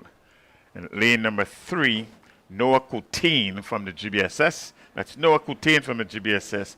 The athlete from SAS, that's Michael Simon. He's in lane 4. In lane 5, Omari Peterkin from the Presentation Brothers College. He's in lane 5. And running out of lane 6, representing the St. David's Catholic Secondary School, Samson Phillip. The games record, old games record I might add here, stood at 56.94. We just see a run just now in heat number 1 of 55.04. It would take some running to get even close to this. Up and out, here they go. So we're ready, and they're moving. Already we see the Presentation Brothers College, Boca Secondary is there, SAS is there, GBSS. As we move down, but the SAS is taking control here. He has made up the stagger on PBC. It's the best of Boca Secondary there, but it's SAS. That's Michael Simon of SAS. As he takes that turn there, GBSS is making a comeback, and Noah Coutain, but SAS is holding his own there. Here comes GBSS as he strides to catch up with SAS. But SAS is running a very controlled race there. GBSS seem to be exerting a lot of energy. SAS just getting into the final phases there. SAS, GBSS is going to be close to the finish. SAS just edging me out there. Putting a lot of effort into this one was Noah Coutain of GBSS. And we wait for the official result and times. You get the impression that Bernstein that Michael Simon from SAS was rather controlled the race to the end. Again, seemingly the difference that stood out, or certainly that is standing out, is a technique. 2 athletes from SAS, this event, they were actually hurdling compared to some of the athletes in the race that was jumping over the hurdles. So it's Simon of SAS in first position, followed by GBSS, that's Noah Coutain in the second position.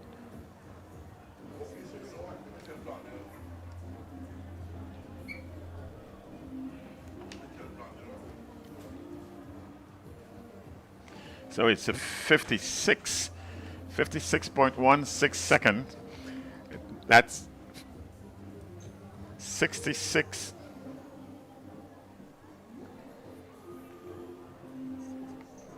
66.16 seconds.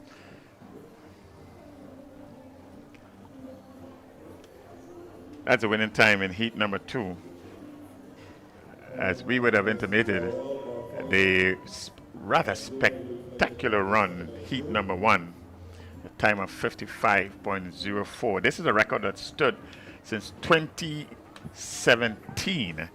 So it took some real effort by Corey Joseph. This was established by Corey Joseph in 2017, and to come even close to this record after such a long time, Tavon Hall would have done extremely well in the heat number 1. So we're getting ready for first medal presentation as we go down to the house announcers who's going to take us through the medal presentation.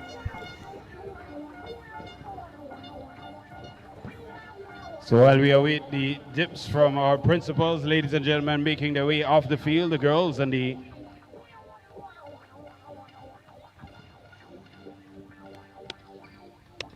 heptathlon high jump open, top 3 positions from the GTC Anglican High, Rachel Etienne, 1.43 meters. From the Nawasa SAS, Jadisa Mark, 1.46 meters. And ladies and gentlemen, establishing a new record from the Wagiti St. David Catholic Secondary, Jania Hazard.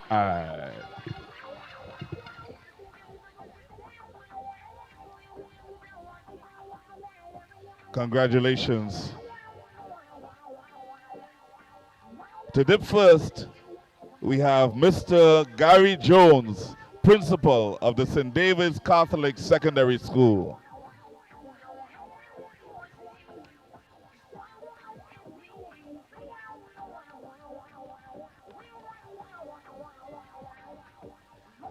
Mr. Jones has dipped for position number 4.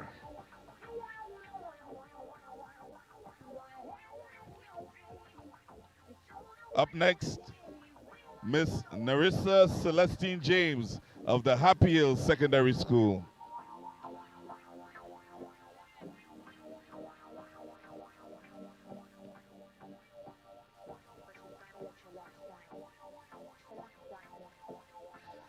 Mrs. James has dipped for position number 2.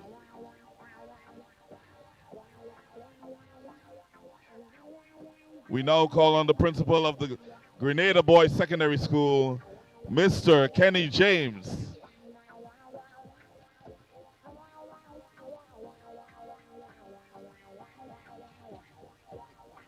Mr. James has dipped for position number 5.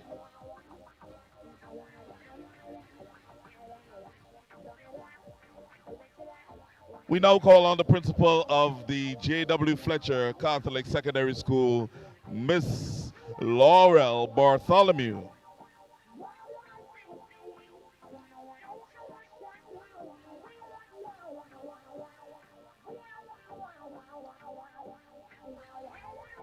Miss Bartholomew has dipped for position number 1.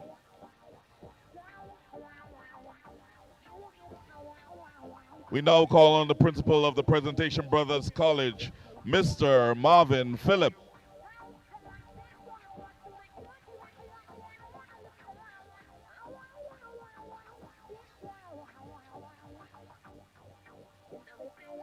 Mr. Phillip has dipped for position number 6. We now call on the principal of the Boca Secondary School, Miss Valine Hagley.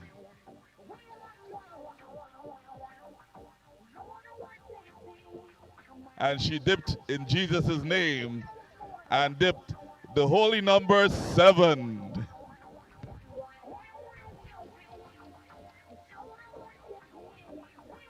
And we now call on Mr. Fenton Paul, principal of the Wester Hall Secondary School.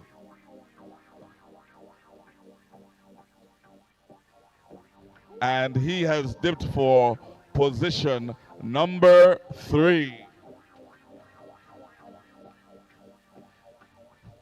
So there you have it, ladies and gentlemen. First would be J.W. Fletcher Catholic Secondary School. Second, the Happy Hill Secondary School. Third, the Wester Hall Secondary School. Fourth, the St. David Catholic Secondary School. Fifth, the GBSS. Sixth, the Presentation Brothers College. And seventh, the Boca Secondary School. Let's hear it for your principals. And thank you for your attention. We look forward to the march past.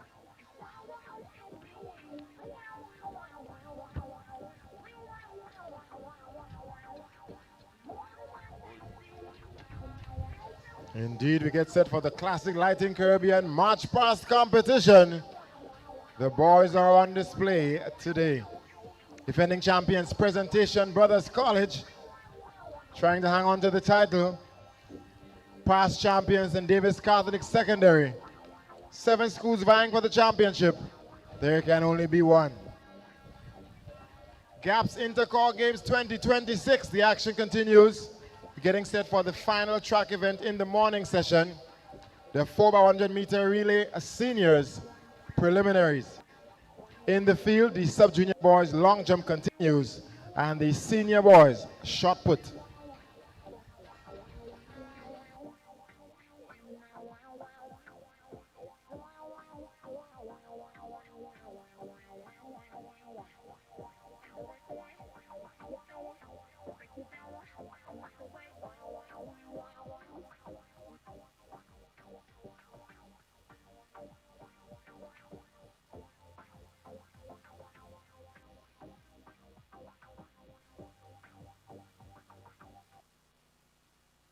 On Friday, March 27th, the Grenada National Cricket Stadium will be the battleground as the division of culture within the Ministry of Tourism, Creative Economy and Culture presents the Peter Phillips Drum Corps competition. And this one promises to be the biggest one yet. Drum Corps from across the island is ready to show their amazing talents. The excitement, the anticipation. The Boca Secondary School is back and ready to defend. Who will it be in 2026? Sometime 1 p.m. So get there early. Admission children you pay 5, adults you pay 10. So come rep your team, rep your school inside the Grenada National Cricket Stadium for the Peter Phillips Drum Corps competition. Friday, March 27th. See there.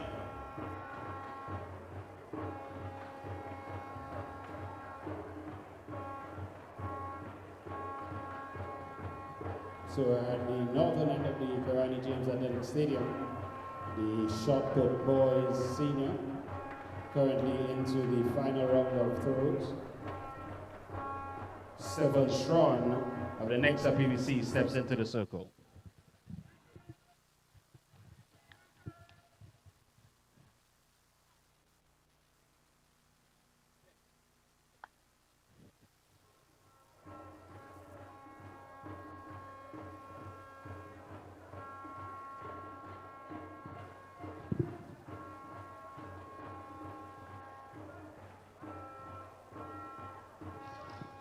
It's 11.70 meters for Strawn. His best attempt, 11.83 meters.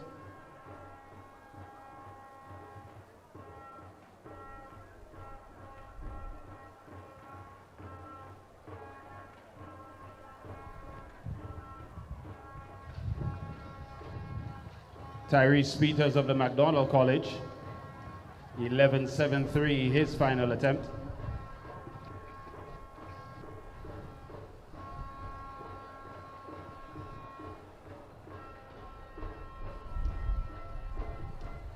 Position number 2, Nathan Noel of the Najiko GBSS steps into the circle.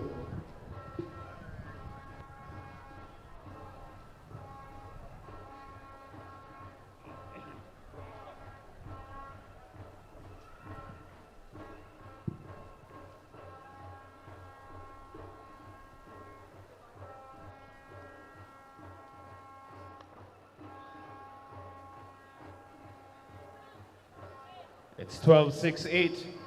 The final attempt now from the field leader, 14.62, Dakota Joseph, Najiko GBSS.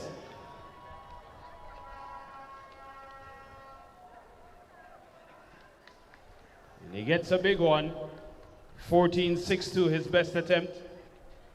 Thus,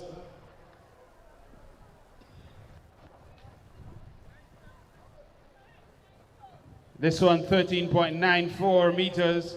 Not quite his best, but ladies and gentlemen, your gold medalist for the senior boys shot put from the Najiko GBSS, Dakota Joseph.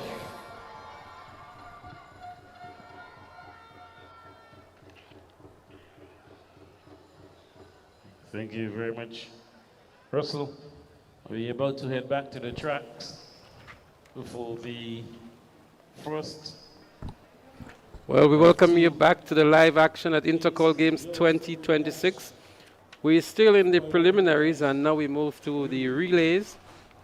And we're going to start with the 4x100 meter relay for senior girls.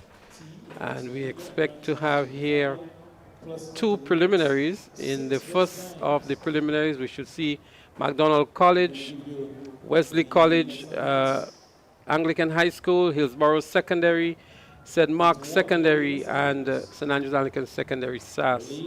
These are the 6 teams. McDonald's College. Lane 2, Wesley's College. Lane 3, Anglican High School. Lane 4, Hillsborough Secondary. Lane 5, Lane 6, St. Andrews Anglican Secondary. And Lane 7, Grenada Christian Academy. So there you have it, the lineup for the 4x100 meter heat 1 of 2. McDonald College will have Abigail Williams, Onaya Charles, Summer Batiste, and Carisha Noel. Wesley College, Sophia Patterson, Jada Joseph, Azaria Williams, and Francis Lewis. They're on the mark now. Jada Roberts, Kieran Gelino, and Rihanna Thomas, Angelique Mitchell for the Anglican High School. Kamaya Charles, Odisha George, Kiana Julian, and Kayla Lewis. As they up and running here is the 4x100 meter heat 1 of 2 in the senior girls Anglican High School, making up the stagger nicely here, going past Hillsborough Secondary. Anglican High School in the lead. SAS is in good contention as well. Grenada Christian Academy is also there, but Anglican High School with a slender advantage over SAS. Into the second hand over Anglican High School makes it first, then it's SAS. 4x100 meter girls senior. Grenada Christian Academy is also looking good there on the outside. But Anglican High School is in the lead at the moment. Final handover. Anglican High School fumbles a little bit. Grenada Christian Academy comes out good. Here comes SAS in the middle here. But it's SAS that's looking and eating up very good ground here. St. Andrews Anglican Secondary in the lead. Anglican High School and Kylie Williams in second. And Grenada Christian Academy picks up the third spot as they look for positions into the finals.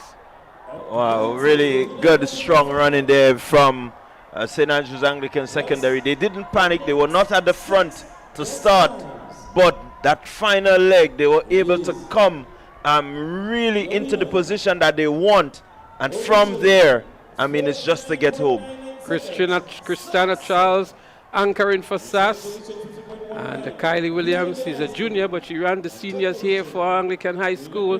Anglican High School fumbling batter. They may be disqualified too, as there seem to be a crossover in the lanes, but Christina Charles having a good day. The star athlete from SAS. Carifta medalist in the triple jump, gold medalist, and showing her prowess and her ability on the track as well. Yeah, good to see Christina anchoring her team home. All they needed to do was to get the baton in a good position. And she had the presence of mind. She understood the assignment and certainly making the statement. 49.99 for SAS, 50.19 for Anglican High School, 50.91 for Grenada Christian Academy. I can tell you Grenada Christian Academy gave a very, very good account of themselves. At one time they were in the lead in this race, and going into the final handover, they maintain a good third position here. The top performer goes into the finals, and then the next 6 best times. There are 2 heats in this event as the 4x100 meter relay senior girls. Joseph's Convent St. George's, lane number 3, St. Louis Catholic Secondary, lane 4, St. John's Christian Secondary, lane 5, Happy Hill Secondary, and lane number 6, Boca Secondary. So we're getting ready for Heat 2. Heat 2 of 2. Anglican High School, St. John's Christian Secondary.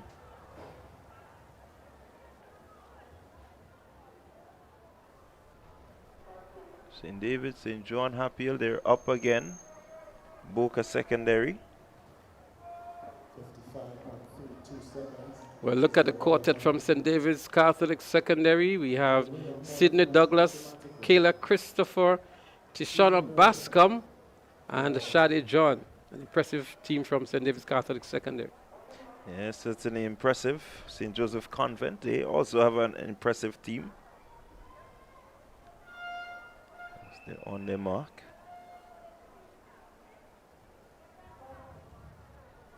So it's Convent in 1, St. David Catholic. Let's see. St. David Catholic making up the stagger pretty early as they head into the first handover. It's Shade John on the second leg. St. David Catholic, Boca Secondary, St. John Christian Secondary, Happy Hill Secondary is there. Handover made. It's St. David's Catholic. Here comes the Boca Secondary. They're in second position, but St. David Catholic, they're running away with this one. There's no one really close. Here comes St. Joseph Convent, St. George. As the handover is made now, it's Kayla Christopher on the ankle leg. St. David Catholic, St. Joseph Convent in second position. And look at them go. St. David Catholic qualifying again. Well, 51.09 on the flash time. You will look to see what the adjustment would be, but the adjustment is at 48.26, it looks like. A very impressive run by St. David's Catholic Secondary School. As we look back at the final handover here, Kayla Christopher, it was powering down the home straight to return an impressive 48.86 for St. David's Catholic Secondary, a place into the finals for sure. Yeah, really good, strong run from them. So, top 2, St. Andrew's Anglican and the St. David Catholic, they have booked their automatic spots. It's just a matter of getting through the rubble to see who's next going to join them. But these two will go head to head, Leslie, for the finals. So we speak a lot about the competition in the boys category, but in the girls category, an interesting competition is also brewing between the St. David's Catholic Secondary School and the St. Andrew's Anglican Secondary School. Anglican High School is also there, so too is the St. Joseph Convent, St. George. These, I think, will be the top 4 schools in the girls category. Certainly the top 4 schools there. Well, the heavens have opened up again. It's beginning to rain here at the National Stadium. We still have the 4x100 meters in the senior boys category in the preliminaries to come. And so we're looking forward to that as well.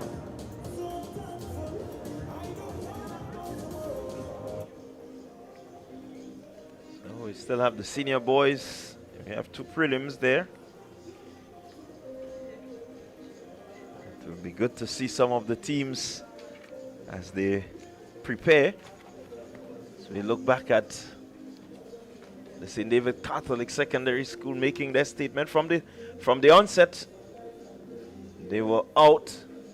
And by the time Shade John got it on that back straight, she really established a commanding lead over the second place winner, St. Joseph Convent. And then I think that looks like Tishana Bascom here. And St. David's continuing to extend the lead over Convent St. George. And then Christopher on the anchor really crystallized everything and put the icing on the cake, so to speak. Convent St. George giving good chase for the second position. I'm sure they would earn a spot into the finals, but St. David's Catholic Secondary will be the automatic qualifier. Yeah. Automatic qualifier, St. David. Boca Secondary also may have just qualified. I think they came in 3rd there. So it's the top 2, then the next 6 best times. Well, as the boys get ready, we can tell you the first heat we will see McDonald College, Wester Hall Secondary, SAS, J.W. Fletcher, and St. Mark's Secondary.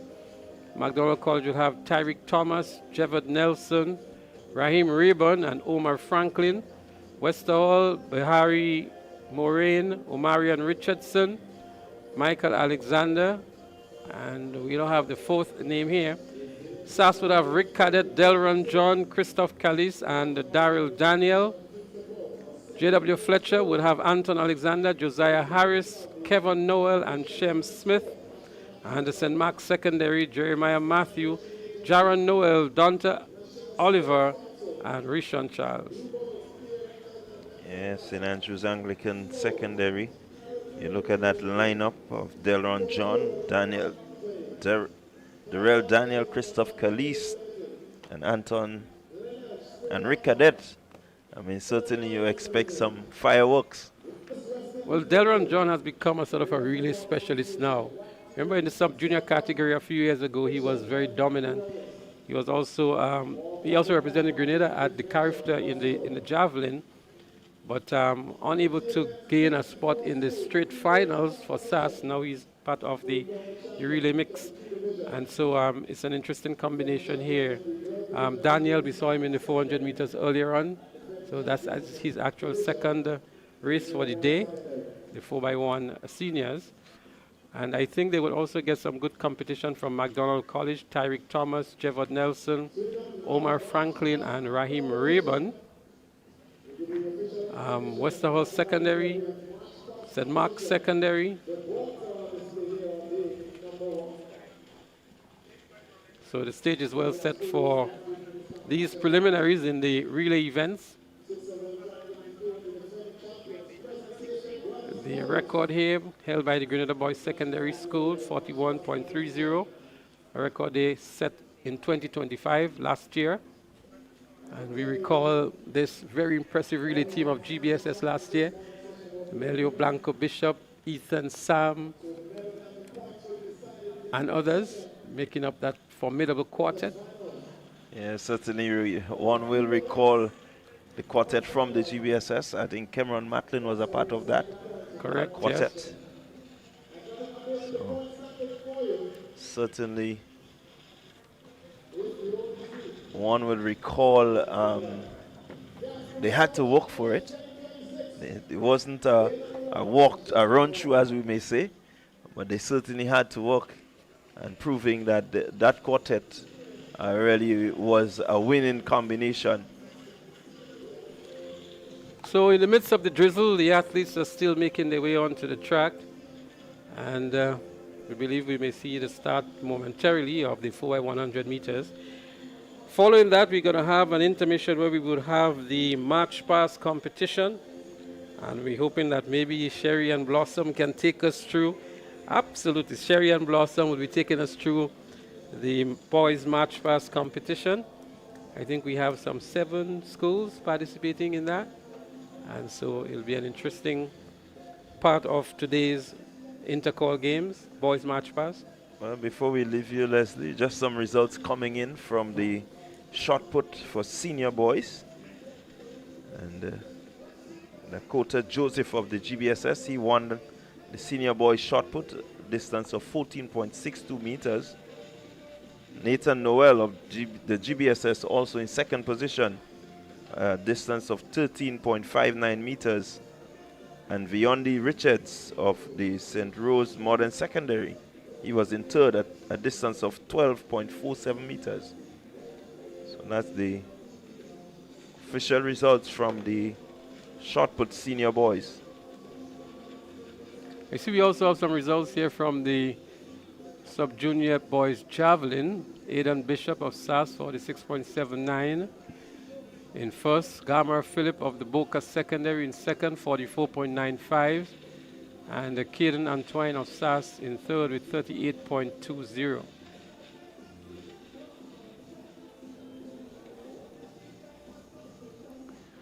So as the rain eases, so will the action on the track. It will ease after the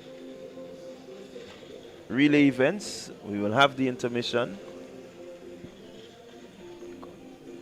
And then we'll get back to the track where it will certainly heat up as the athletes come out as the boys for the 4x1 qualifying. Athletes are back out onto the track. And we did have an update from the boys senior shot put. After 3 rounds, Dakota Joseph of GBSS was in the lead in 14.62 meters, and second was also from the GBSS Nathan Noel in 13.59, and Beyond Richards of St. Rose Modern Secondary was in third position on 12.47 meters. So GBSS 1 and 2 so far. I think that event is completed now, but the update we have after 3 rounds, GBSS was in position 1 and 2. Yeah, we got the results in, so I think we called it already. We called it already, so we're ahead of things. So looking for the weather just to hold a bit. Can see some blue skies in the distance, which is good news. Means that we will have a continuation of events here. So just a quick recap of some of the qualifying that has already gone. Here we see Aidan Klein of the St. David's Catholic, that's the sub-junior boys 100. Certainly it has been a good morning of qualifying. If we look back, Clyde, we can recognize and show appreciation for some very outstanding performances during some of the preliminaries. And if we start with the sub-junior boys, Dishon Oliver continues to do well in the boys category. And again, Haley Tyrrell coming in with an impressive record, continuing to do well. But also we saw young Newton of the St. David's Catholic Secondary School doing well in the girls. As we look back here now again from some of the preliminaries earlier on, Westerhall Secondary winning this heat and owning a position into the finals. We see the boys are getting ready for the 4x100 meters. If you look to the right of your screen, you can see them there getting themselves ready. And then as soon as that starts, we will bring it to you. In the junior category, Tishona Bascom continues to look good for St. David's Catholic Secondary. We also saw Kylie Williams and a bit of a disqualification in the 200 meters for our dear little friend from the St. Joseph Convent. Yeah, that was a bit unfortunate. We had 2 disqualifications during the prelims, and really, after working hard for the entire year, this is not the sort of result you will want to go up against your name. But it happens, and all we can say is that we will go back and work at it again. And then we saw the 400 meters, the likes of the Annie Logie, Annalisa Brown. She was also in the 200 meters for the juniors, Annalisa Brown, Annie Logie. And then we also saw Daniel and some surprises coming out of St. Rose Modern Secondary, I think it was, and was it McDonald College in the 400 meters for senior boys. Junior Alexander and Daryl Daniel also holding their own, winning their respective heats. And the stage is well set for an exciting and close and competitive finals later on this evening. Yeah, certainly well set. Also had some 200-meter qualifying in the junior category. So this again is something that we can look forward to. Yeah, Kashi Stephen looked really well. So too was Philip Mitchell. The disappointment was a little bit from Giovanni Green, who ran a sub-22 in the Carifta trials and placed a distant second in his heat. I'm sure you'll get into the finals and maybe he's even his best for the finals. We will see later on for sure. But on the track now are the boys for the 4x100 meter seniors, McDonald College, Westerhall Secondary, SAS, J.W. Fletcher, and St. Mark's Secondary. The Grenada Christian Academy is also there in lane 2.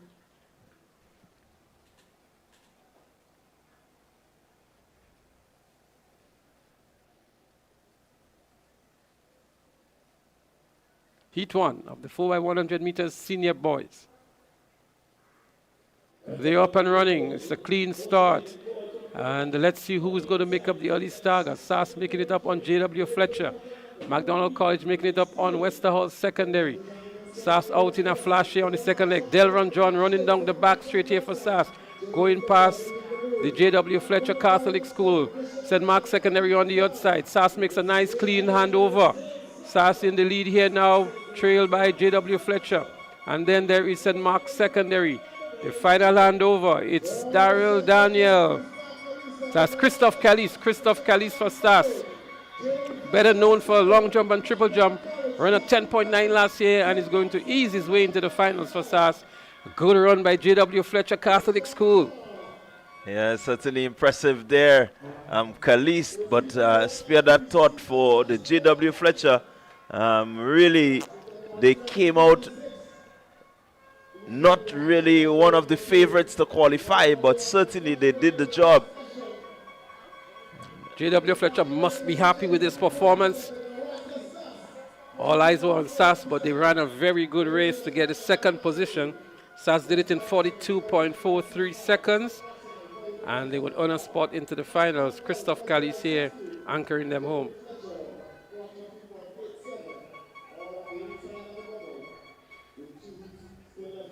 So J.W. Fletcher in 43.27 to pick up the second position. Yeah, J.W. Fletcher doing well here. McDonald College picked up the third in 44.63. The top three performances in the 4x100 Heat 1 of 2. So we're getting ready for Heat 2. In Heat 2 you will see the likes of the St. David's Catholic Secondary, Happy Hill Secondary, Boca Secondary, Grenada 7-Day Comprehensive. Grenville Secondary should be here too, along with the Wesley College. Well, John, there are actually going to be 3 preliminaries. We were saying 2. There's actually 3 preliminaries in the 4x100 meter senior boys. And makes it even more interesting.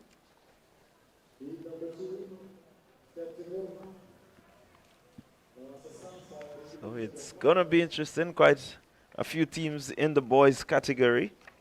And that's senior boys. So it does say that we have quite a bit of senior boys around.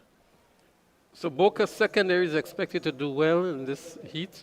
So too is St. David's Catholic Secondary.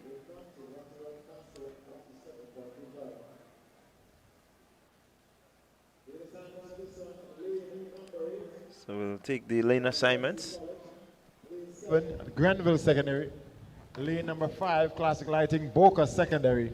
And lane number 4, Classic Lighting, Happy Hill Secondary. Heat number 2 of 3, senior boys, 4x1.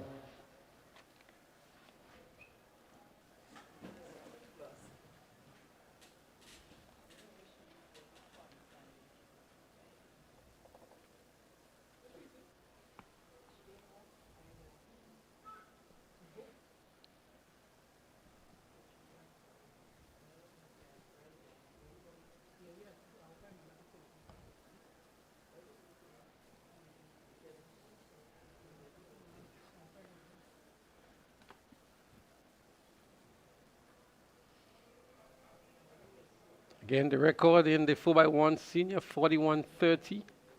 We saw 42.43 from SAS. Not a challenge to the record at all. Still a long way to go. It's early days. Just may see them run a bit faster in the finals. So 4 set here to go. Heat 2 of 3.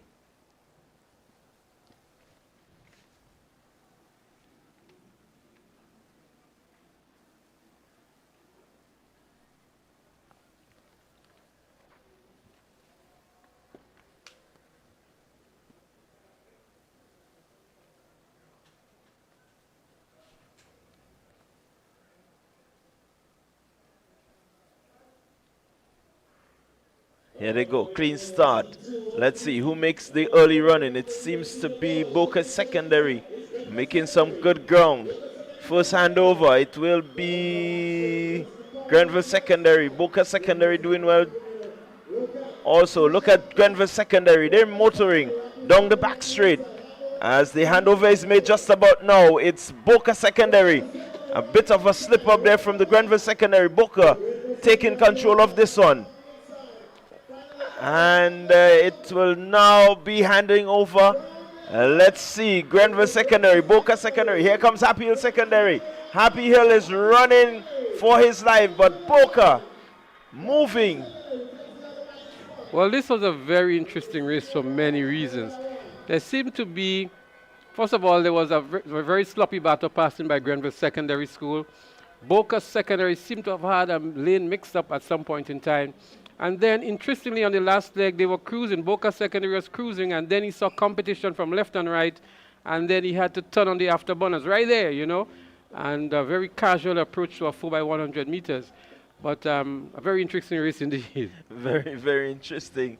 You look at the approach, and it says that, you know, we're just going to cruise through. We're not going to put any fight in this. We have the other teams beaten, only to realize that they were right there. So that's Deron Sincere there with a little bit of gamesmanship, if I want to call it that. Boca Secondary with 44-26. That would take them into the finals as the top winner here. Grenville Secondary was in second in 44-58.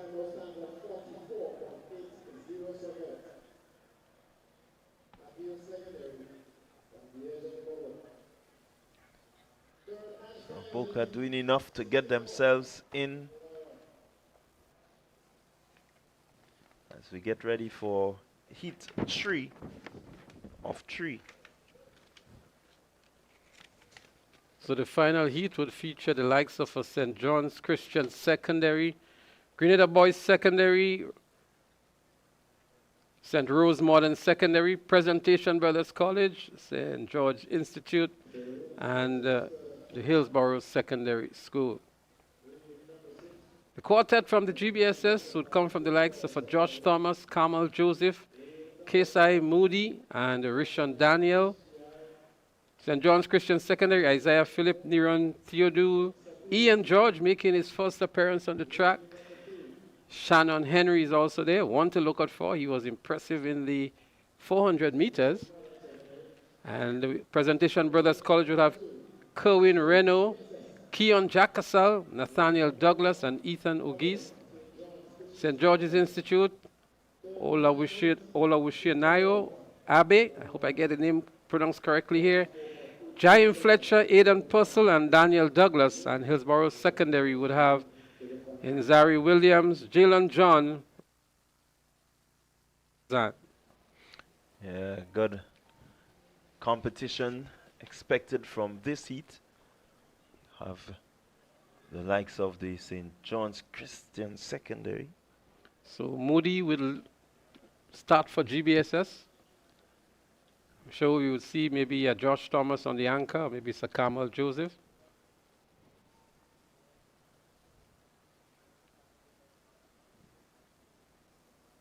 This one will be very interesting. Let's look for Shaper. They look very good in the Western Games. That's St. John's Christian Secondary in lane 1. Isaiah Phillips, Niron Theodule, Shannon Henry was impressive today. And of course, we know maybe the fastest boy on the secondary school level, Ian George. He's also there for Shaper. Yeah, certainly expecting big things from Shaper. Expecting big things from the GBSS Presentation Brothers College. Some names that have been synonymous with sprinting in Auguste, Renault, Jacasal, and Douglas. So certainly it's going to be a game of execution here for these teams. Ethan Ogis leading off for PBC.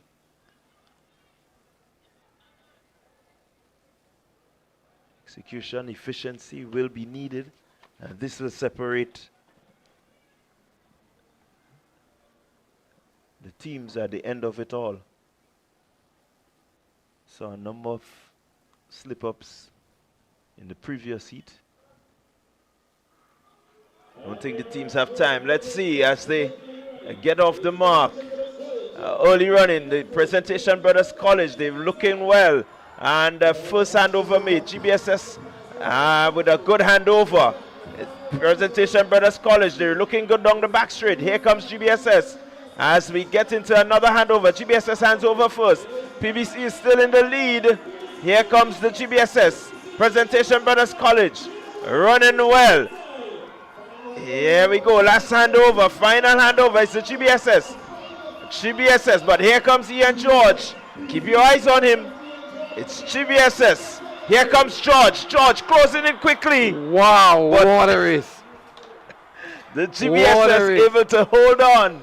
I saw two very impressive legs here. The third leg for GBSS and that final leg, Ian George for St. John's Christian Secondary. Now this one was really close. This is what having teams like the Presentation Brothers College, Shaper and the GBSS together. And look at that finish. It was really a tight finish. In the end, GBSS won in 42-63, just ahead of Shaper. What an exciting finish that one was. Now if the preliminary is this tight, can you imagine what will happen come the finals when you throw in the likes of the St. Andrews Anglican? Can you imagine what will happen there? Well, Shaper was second in 42-66 and PBC in third in 42-72. I can tell you we're going to have a very, very good finals. The second heat was the slowest. The fastest time there was 44-26 by Happy Hills Secondary. I think it was. SAS was at 42-43. So SAS would have had the fastest time going into the finals. But I can tell you, with a certain level of assertion, the finals is going to be a cracker. Yeah, Shaper, I'm sure, would want to shape up to give that baton to Ian George a little earlier. And look at the banter at the end between these two. GBSS in Rishon Daniel really bringing it to him. At one time, he seemed to have been injured a little bit to me. He had a little impediment in his running, but still maintained his composure to bring an exciting finish to the the third of the three heats in the boys 4x100 meter relay. Yeah, certainly the excitement is set and the atmosphere has been charged. It's going to be some fireworks come that senior boys 4x1 finals.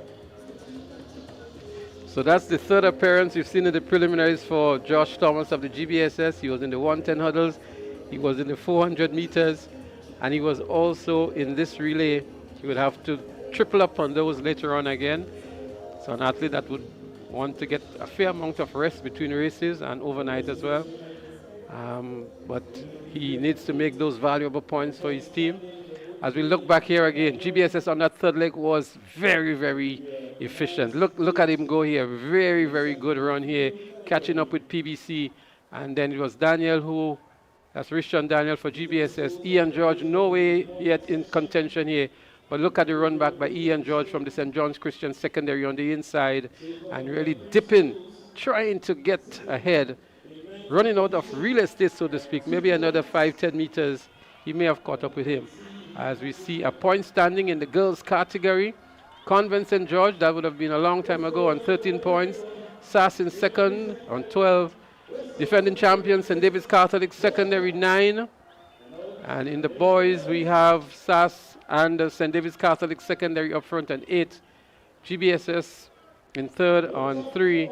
Westerhall 1, Hillsborough Secondary 1. But that would have been a very long time ago. Certainly, it would have been a long time ago. And so, hopefully after the break, we may just get the correct update. Some of the strongest GBSS supporters you can ever see on screen here now. The likes of Vaughn Joseph. Yeah, that's Keyshawn Mitchell. And that's the GBSS contingent. We would love to see what else is in that cup there. We see water for sure going in. That's part of the GBSS posse on the stands. Bernard is here, so too is my good friend Dwight. They're up on the upper deck They will never miss an event that GBSS is participating in at the National Stadium. Yeah, there are some persons you can certainly expect once you say athletics to be in the stands. So we're going to segue to Sherry Ann and Blossom momentarily. They're going to take us through the March Past competition for the boys, which is about to begin. And when the events return on the track, we'll be back here to bring it to you live.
Ladies and gentlemen, you are about to witness the March Past 2026.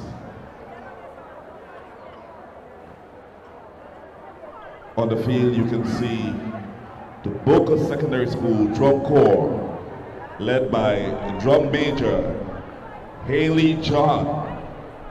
The Boca Secondary School Drum Corps is a two-time champ at our Drum Fest 2024 and 2025.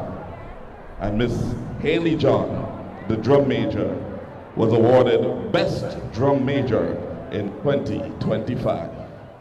Let's hear it for the Boca Secondary School Drum Corps.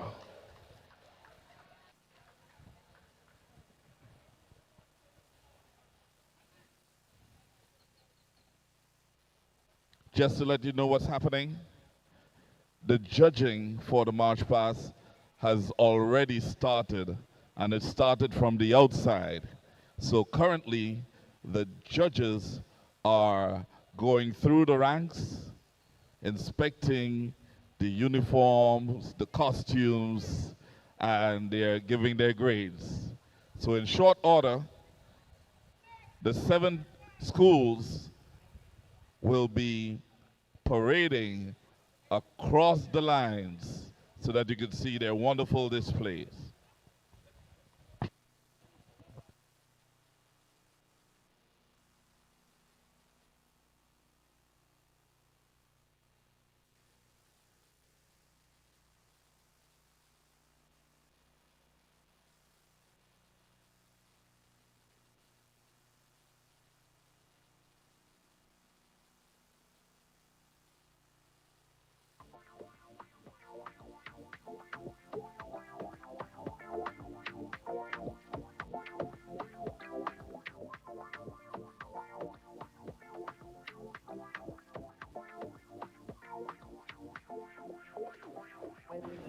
Well, it's this time again. We're going to be here with you, taking you through the March Pass. We have 7 secondary schools in the boys division who will be participating. We have J.W. Fletcher. They're going to cross first, then Happy Hill Secondary School. We have the Westerhall Secondary, St. David's Catholic Secondary, Grenada Boys Secondary School, Presentation Brothers College, and the Boca Secondary School.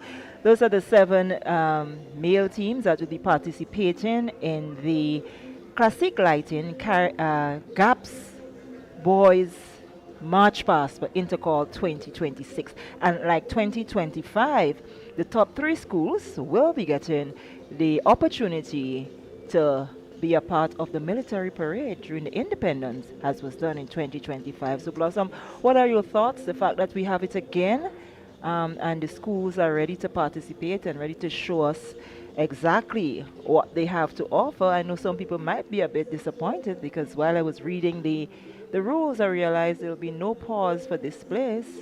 Well, based off of last year, I think a lot of the schools went back to the drawing board and they took note of what needed to be done for this competition, because last year I think they were testing the waters, seeing what they can and cannot do, seeing what the other schools were bringing. But in 2026, I expect a heightened level of March Pass competition among the schools. So I'm looking forward to big things. I don't think it will be easy for Presentation Brothers College to regain the championship, because from what I saw just outside the grounds of the stadium as the schools were preparing, everybody's bringing their A game. So it won't just be left, right, left. It'll be left, right, left with some little action in it. Nice and I'm looking precision forward to it. Exactly. Because the categories for uniformity, they would be getting 10 points, which includes the neatness of the uniform.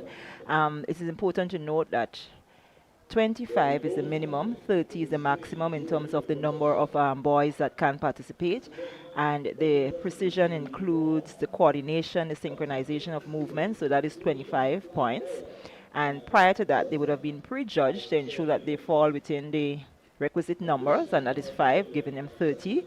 And then marching, well, as you said, it's left, right, left hand. and action. Right, so the swinging of the arms is 10, it will be 10 points, lifting of the feet 10 points, eyes right, position 10 points, eyes front another 10 points. And then we have straight lines 10 points, and the crowd response, which forms part of the impact, is 10 points, which should give them a grand total of 100 points. So we await the schools to come on show so that we can see for ourselves. Just on the far side of the stadium, in front of the secondary stands, we see the schools lining up in the order that they will be passing in front of the main stand and taking their eyes right. Again, for the lineup, it will be J.W. Fletcher Catholic starting the parade, followed by Happy Hill Secondary, Westerhall Secondary, St. David's Catholic Secondary, the Grenada Boys Secondary, defending champions Presentation Brothers College will be in 6th place, and rounding off these 7 teams will be Boca Secondary School.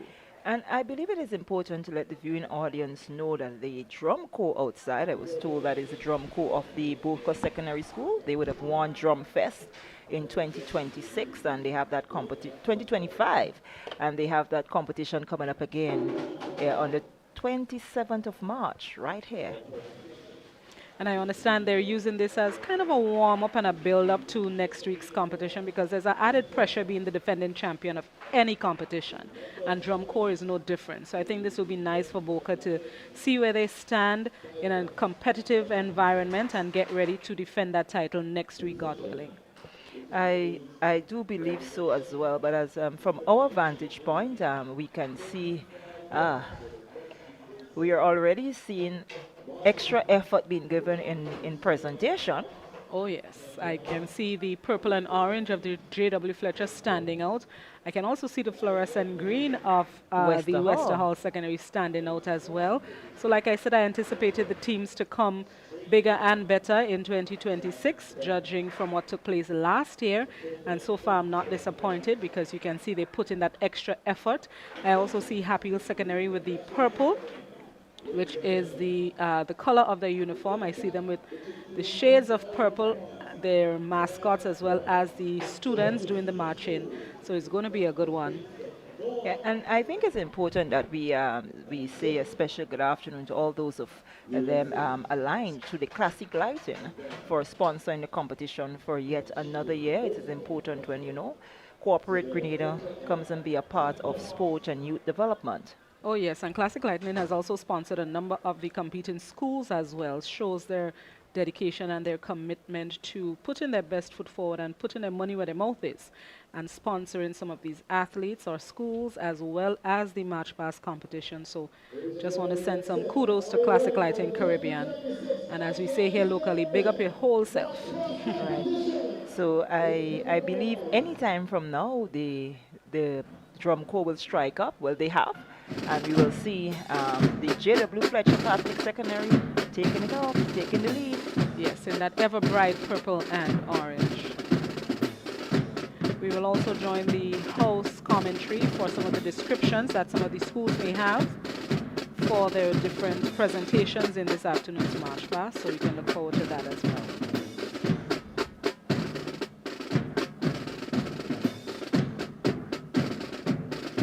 It is day one of the games, and the patron should know that come tomorrow during day two of the games, you will see the female, the girls will participate in the March Past category of things.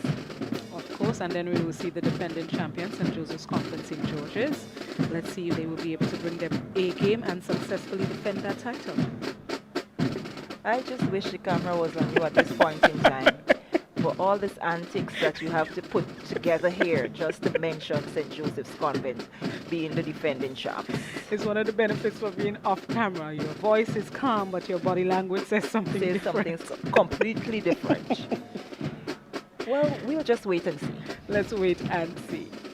But in the meantime, we're getting ready for the boys' side of the competition with 7 teams. And hopefully in the years to come, we can see more of the teams competing in the March Pass, because I think it does great for them. Sometimes you don't excel on the track or in the field, and March Pass might just be your way of contributing to your school's success at these games. So hopefully we can see the numbers growing from 7 in 2026 to hopefully all the male schools. Yeah, because if what we're looking at here is correct, we can fair to say that one of the schools that actually placed in the top 3 last year, they are not part of the March Pass this year, and that is St. Mark's Secondary School in the boys division. So hopefully in 2027 and beyond, we can see a schools return in the double figures competing in the March Pass. And on your screen right now are the students of the J.W. Fletcher Catholic Secondary School. They will be the first team on parade here in the Classic Lighting Caribbean Boys March Pass of the GAPS Intercol 2026.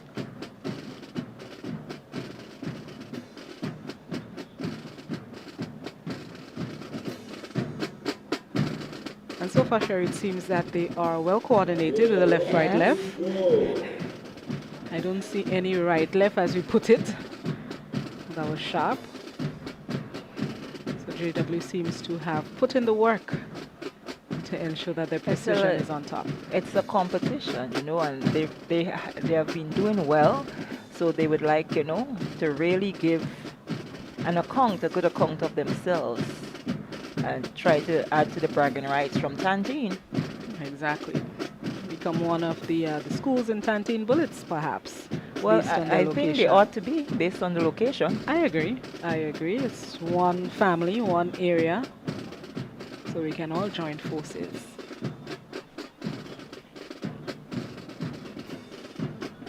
I'm not sure what the holdup is that the parade hasn't yet moved forward.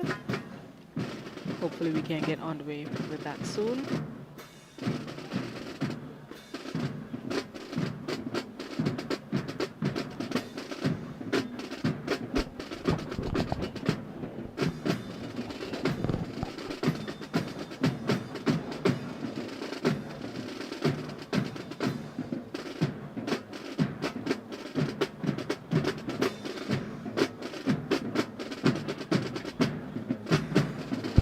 What we didn't seem to get on our listing is who will be taking the eyes right, but I guess when the cameras switch to that particular area in the stadium, we'd be able to get a visual so we can let people know who will be taking the eyes right. Correct. As for now, we are on our way. Last year, if my memory serves me correctly, it was the president of GAPS, the Grenada Association of Principals of Secondary Schools. It was the president last year, so I'm not sure if that will be the case in 2026.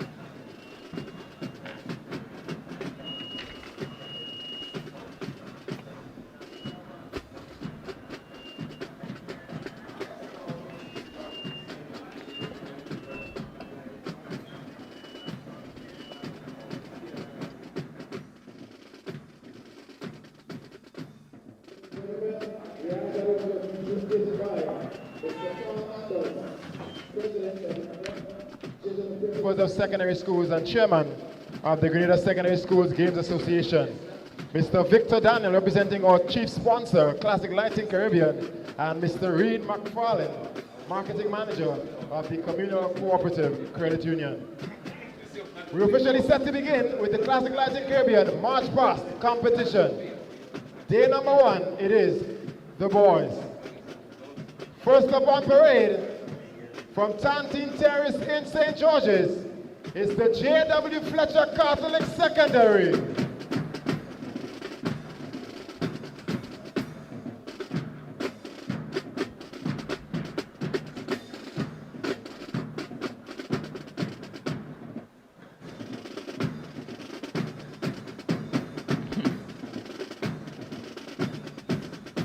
That's a nice shot.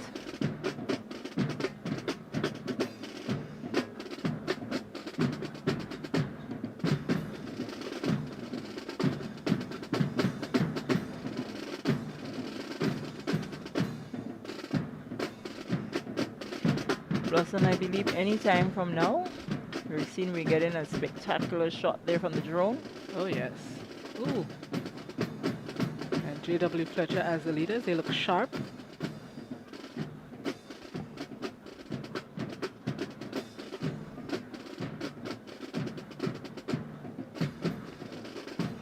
And based on what I've heard through the house mic, the eyes right will be taken by President of GAPS, Mr. Carl Andal, and also a representative from Classic Lighting Caribbean, Mr. Victor Daniel.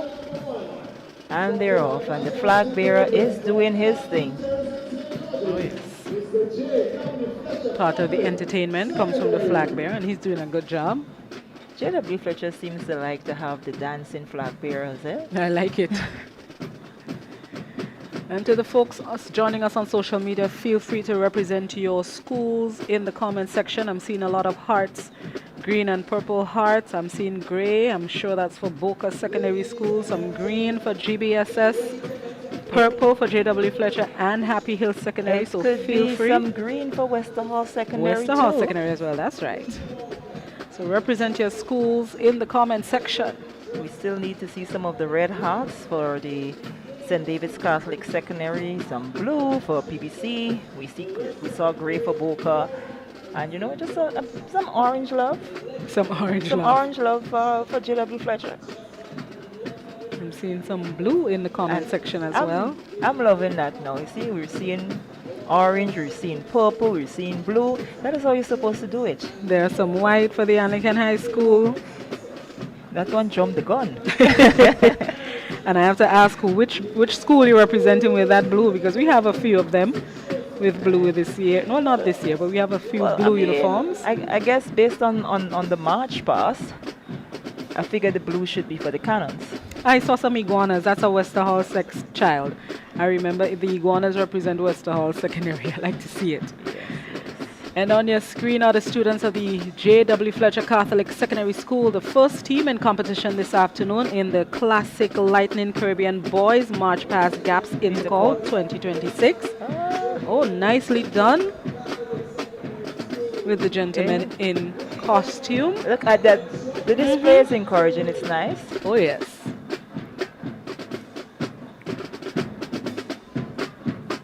Who say our boys cannot make us happy? Exactly. They're doing very well for themselves.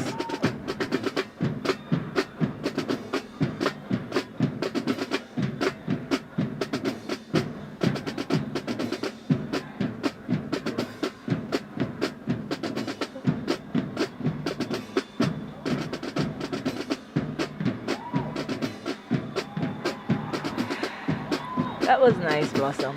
It was some theatrics with the eyes right, adhering to the rules that they cannot stop, but they ensure that they paid homage to the eyes right tradition with the hats and the saluting. So good job to J.W. Fletcher Catholic. Alright, so we're going to see what's going to be happening now. One was just a little bit off. They didn't quite get the eyes front in sync, but nonetheless, they gave a good account of themselves. Unless that was a plan for them to stay like that, because those in costume seem to have remained with the salute and tipping of the hat. So probably that was part of the plan for J.W. Fletcher. And up next on the screen, we're seeing the Happy Secondary School. I believe they placed second, so it was second last year. Oh yes, and they're looking crisp. Let's join the house announcer.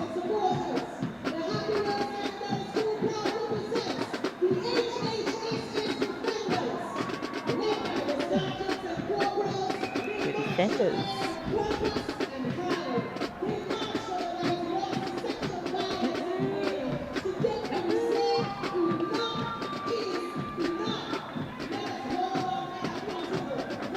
Raise our boys to respect women. Let us raise our boys to protect our women. Grenada, say no to sexual violence in Grenada. Stand up, lift your fists in unity, draw your swords in defense. March forward with justice, march forward with change, and in the words of Morris Bishop, forward ever, backward never. The HHSS Defenders.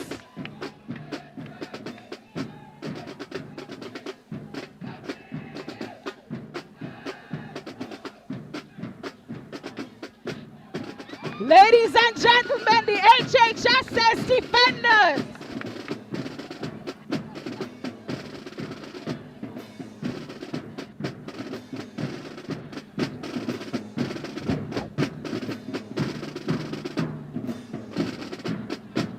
Ladies and gentlemen, we present the Wester Hall Secondary School. The young men proudly steps forward on the theme, Young Builders, Building Dreams, Building Tomorrow. Clad in their bright neon green helmets and construction vests, with hammers in hand, we march as the builders of a brighter future. Like skilled workers on a construction site, we are laying strong foundations through knowledge, discipline, and determination. Each step we take represents a brick placed in the structure of our dreams, proving that the youth of today are ready to design, create, and shape a better future. We are proud young builders of Wester Hall Secondary School. We also recognize our responsibility to use our strength, skills, and voices to build a safer and more respectful society. The hammer we carry is not a symbol of harm, but of protection, accountability, and action. With it, we stand firmly against violence against women, committed to breaking down harmful attitudes and building up respect, equality, and dignity. We will use our influence to support, uplift, and defend, ensuring that every woman and girl can live free and from fear. Together, as young builders, we are not only shaping structures, we are shaping a culture where respect is the foundation and safety is standard. Truly building dreams and building tomorrow. We present to you Wester Hall Secondary School.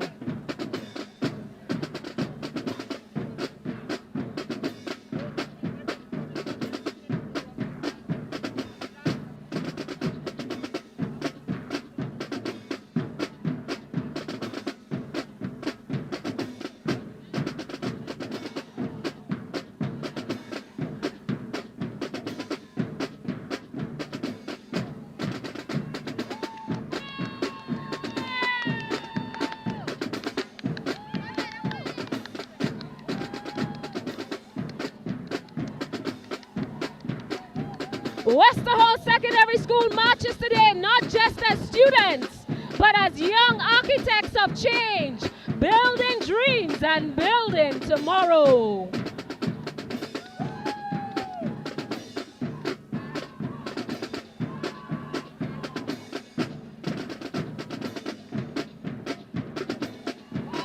Ladies and gentlemen, let's hear it for the Classic Latin Caribbean Wester Hall Secondary, trying to become champions of the March Pass competition.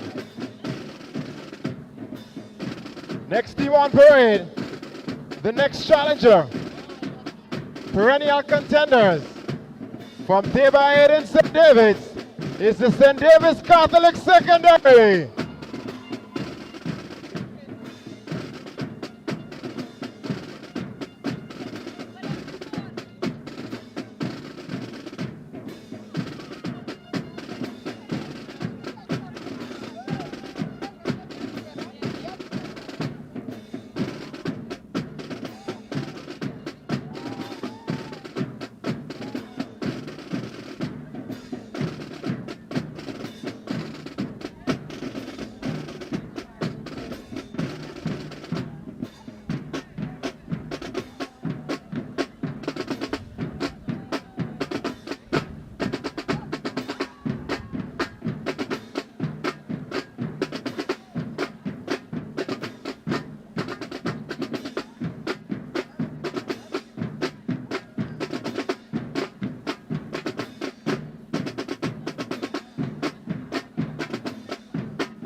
Let's hear it for the St. David's Catholic Secondary,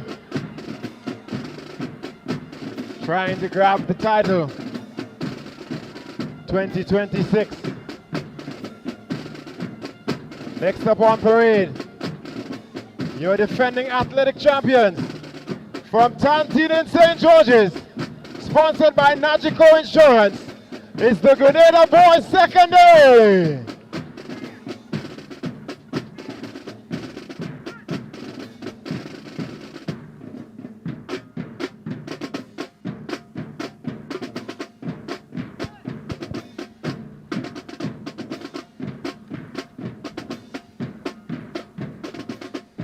Gentlemen, the rise of true greatness. Gentlemen, this is more than a name. It is a standard. At the Grenada Boys Secondary School, we are not just boys older or growing older. We are young men rising with purpose, transitioning from immaturity into discipline, from noise into character, from following into leading. True greatness is not given, it is built. Built in how we think, how we act, and how we carry ourselves when no one is watching. We are the future leaders, shaped not just by knowledge, but by values. The title gentleman is not worn, it is lived. Today, we stand not as boys, but as gentlemen. The Grenada Boys Secondary School presents Gentlemen.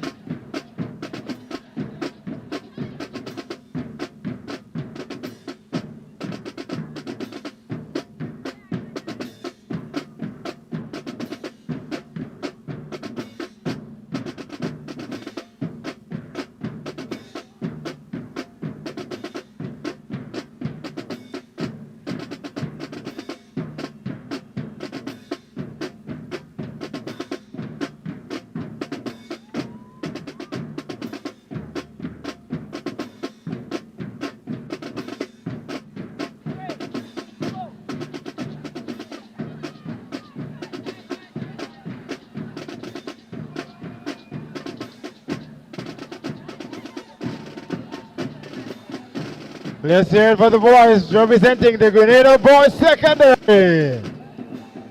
Next up down the track. Next up on parade, the defending champions from Old Fort in St. George's. It's the Presentation Brothers College.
The defending champions trying to defend Presentation Brothers College. There's one final challenger left. One challenger left. From Boca in St. George, sponsored by Classic Lighting Caribbean. It's the Boca Secondary. Our theme, Emerald Pride, Golden Future. Standing tall and proud, Boca Secondary represents strength, discipline, and unity. Clad in green, black, and gold, they carry the spirit of their school with confidence.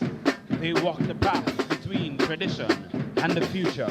The gold detailing reflects the honor earned, not given. The sash marks distinction, a mark of honor, proof that we stand above. This isn't just fashion, it's a coronation in motion. With energy and passion, they march forward, not just as a squad, but as leaders crowned in pride. Ladies and gentlemen, who is the best? BSS, the Boca Secondary School.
And Blossom, that's it. That's the final school on parade in the Classique Lighting Caribbean Boys March Past Gaps Intercall 2026. We saw 7 boys' school giving very, very good accounts of themselves. I have to say I was pleasantly surprised 7 times over because the boys really brought their A game today. And like I expected that they would go back to the drawing board and improve on what they presented in 2025. And in 2026, they really came out in full force. You can see that with the costumes. You can see that with their precision. And I am very happy with what I saw on display here this afternoon in the boys' March Past. Kudos to all 7 teams. Kudos to the teachers who have worked along with them over the past 12 months or so. It was definitely a sight to behold this afternoon. Blossom, if we can just review from the first secondary school, the JW Fletcher Catholic Secondary School, they were in the orange and purple, and the flag bearer, he had it going on. He enjoyed himself. They looked good. They were in sync. What a sight to behold. It was definitely, they started out on a good foot and set the standard at a high pace because they came out with all guns blazing. The flag bearer, I think the rest of the students fed off of his energy because he wasn't just holding a flag and marching. He really put on a display leading them from the front, and they capitalized on that energy that he gave off. And I was really surprised and pleasantly surprised with JW Fletcher in their bright orange and purple. They did justice to their colors this afternoon. And if we can take it a step further, it did not have the display, but what the boys did was really, really impressive. And if we can move next, we had Happy Secondary School. They came out as defenders. They were impressive in 2025, and I'm telling you, in 2026, they really showed themselves. They were in sync. They had the correct numbers. They looked good. They looked good. I liked Happy Hill Secondary, and they came out as the HHSS defenders. And I like their cause as well, that they came out in defense with the message in defense of GBV. Exactly, gender-based violence and showing support to our women. And I am very happy with kudos to them. And it wasn't just purple. They had a nice kind of camouflage going on with the purple. Yes. It lifted it. It lifted it, yes. You like that, innit? Of course. There is something to smile about. Yes, they did justice to Happy Hill Secondary. Let me take the opportunity to shout out Shortleg. I know he's happy. Pepsi, I know you're happy as well. I want to believe that most of the Purple Hearts came from those two. I want to believe so as well. And also, as the Westerhall Secondary School, they too had a very positive message as well. Oh yes, they did. And they did justice to the fluorescent green. Being that bright on a field, you need to come with your A game because any mistakes, you'll be able to pick it up. But they were sharp, they were precise, they came out in full force as the young builders. And I am very happy with what they brought here at the stadium. I like St. David's Catholic Secondary. Oh yes, the red was bright on the field. They came with a kind of back with the flags, and the eyes right was That's what I was going to say. The Eyes Right had its own theatrics going on, and they did justice to it because you can see they put a practice in, and they were the precision was there with all the stuff that they had to do, and they all did it well. So it was good to see that bright red on the. And then we moved to one of the bullets from Tanti. Yes, the Grenada Boys Secondary School. They also did justice and represented their school well. They had the precision going on with their green on display. So I was happy to see what they brought to the competition this afternoon, and they did not just hand over anything. They put on a strong competition this afternoon. The boys on the hill, the old Fort Cannons, they actually had a sort of traditional aspect to them. They had the ever famous short knee. They too looked really, really good. They swung their arms in sync. They really defended.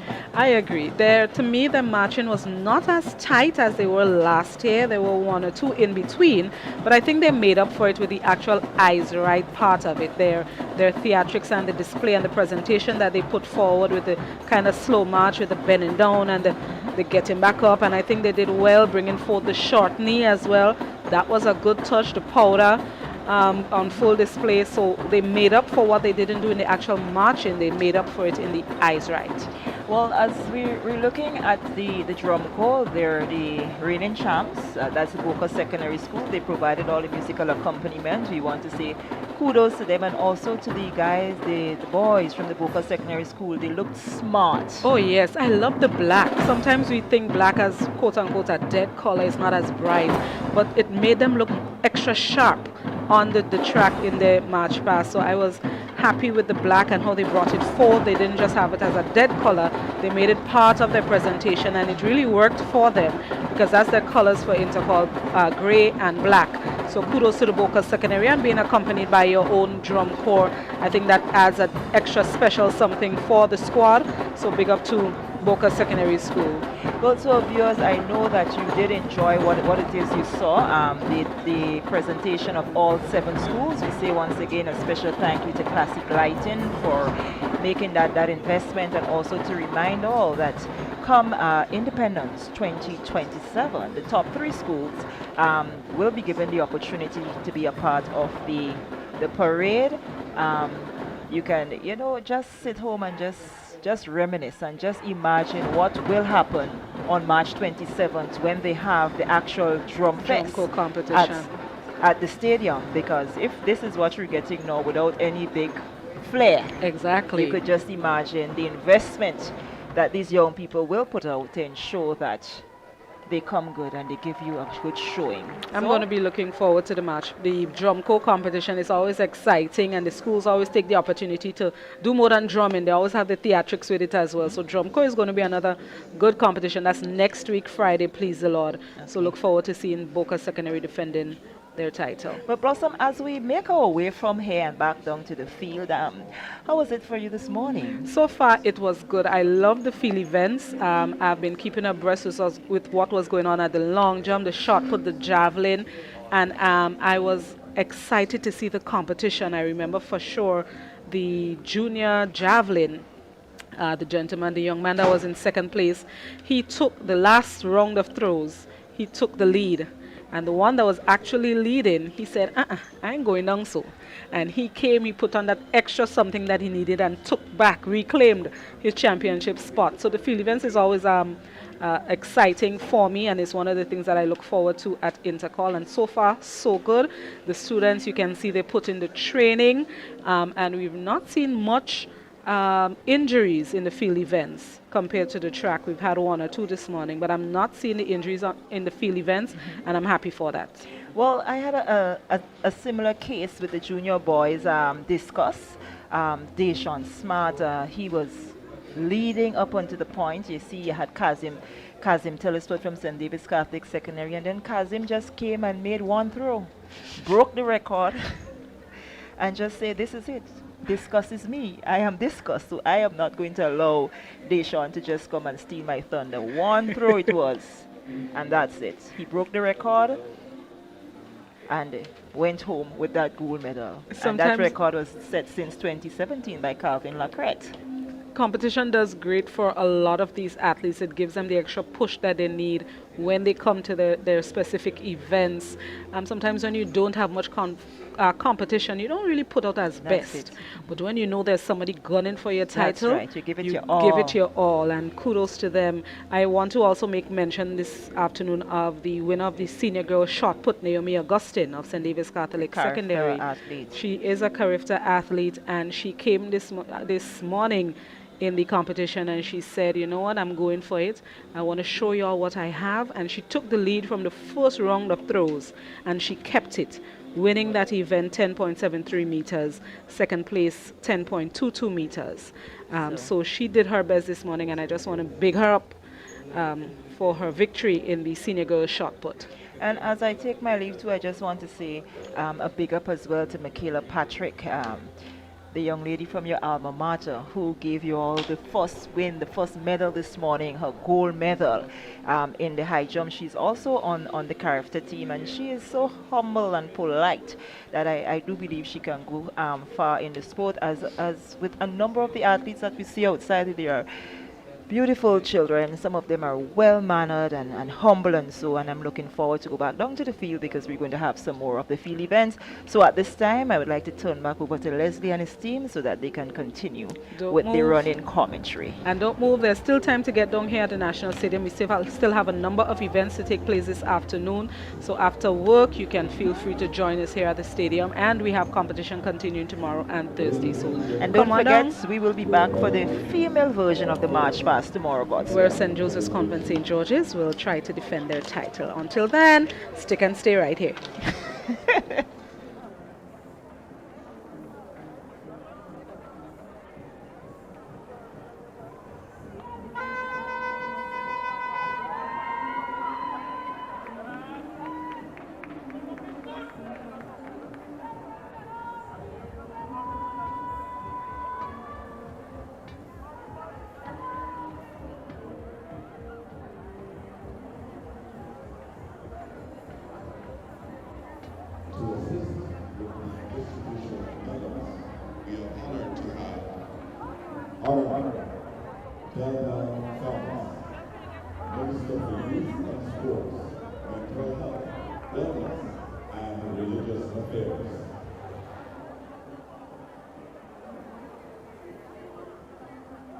Event number 1, the girls long jump, sub-junior.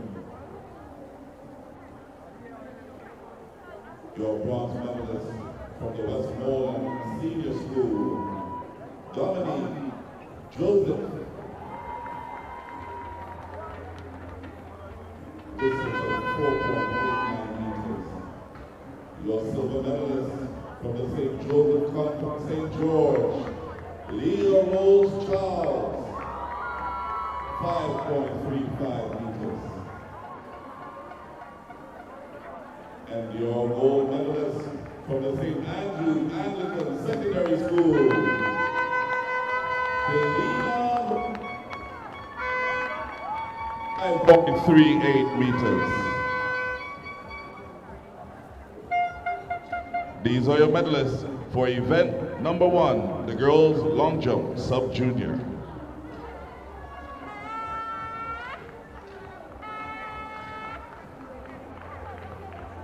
The boys javelin throw, sub-junior. Taking home the bronze medal from the St. Andrews Anglican Secondary School, Caden Antwine, 38.20 meters. Your silver medalist from the Boca Secondary School, Garner Phillip, 44.95 meters.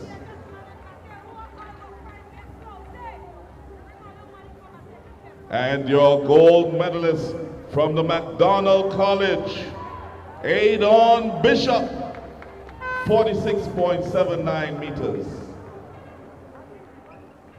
Your medalist for the boys javelin throw, sub-junior.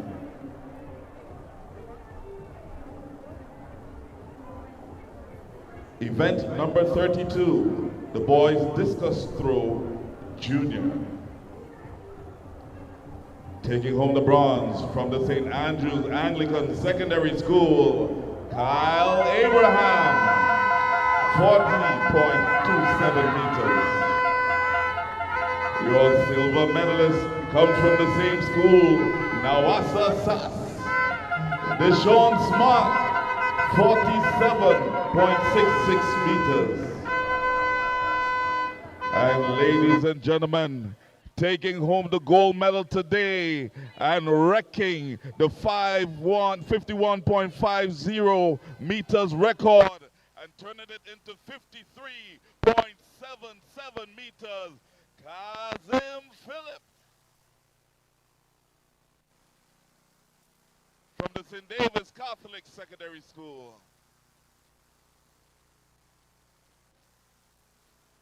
Event number 62, the boys shot put senior. In third and taking the bronze, Viondi Richards from St. Rose Modern Secondary School. Your silver medalist from the Grenada Boys Secondary School, Nathan Noel. And your gold medalist from the GBSS, let's hear it for Dakota Joseph. These are your medalists for event number 62, the boys shot put senior. Medal presentation for event number 27, the girls high jump junior. Your bronze medalist, Dwenaya Alexander from the Grenada Christian Academy, 1.45 meters. Your silver medalist, Kaylani Kwashi from the Hillsborough Secondary School, 1.48 meters. And taking home the gold, let's hear it for Mikila Patrick from the St. Joseph Convent St. George, 1.57 meters. Let's hear it one more time for your medalists for event number 27, the girls high jump junior.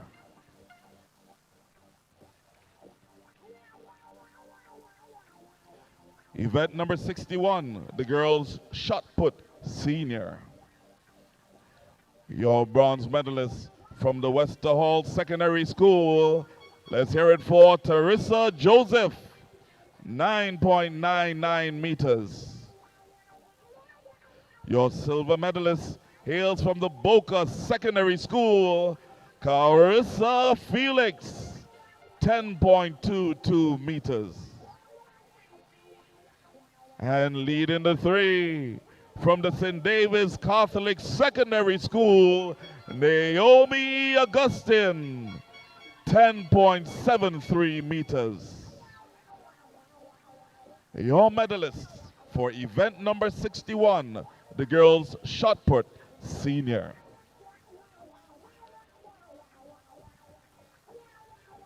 We would like to congratulate all athletes for their stellar performances here today, and we would like to thank Honorable Delma Thomas for assisting us with the distribution of the medals. Over to you, announcers.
And welcome back. Welcome back to a live presentation of the GAPS Intercol Championship 2026.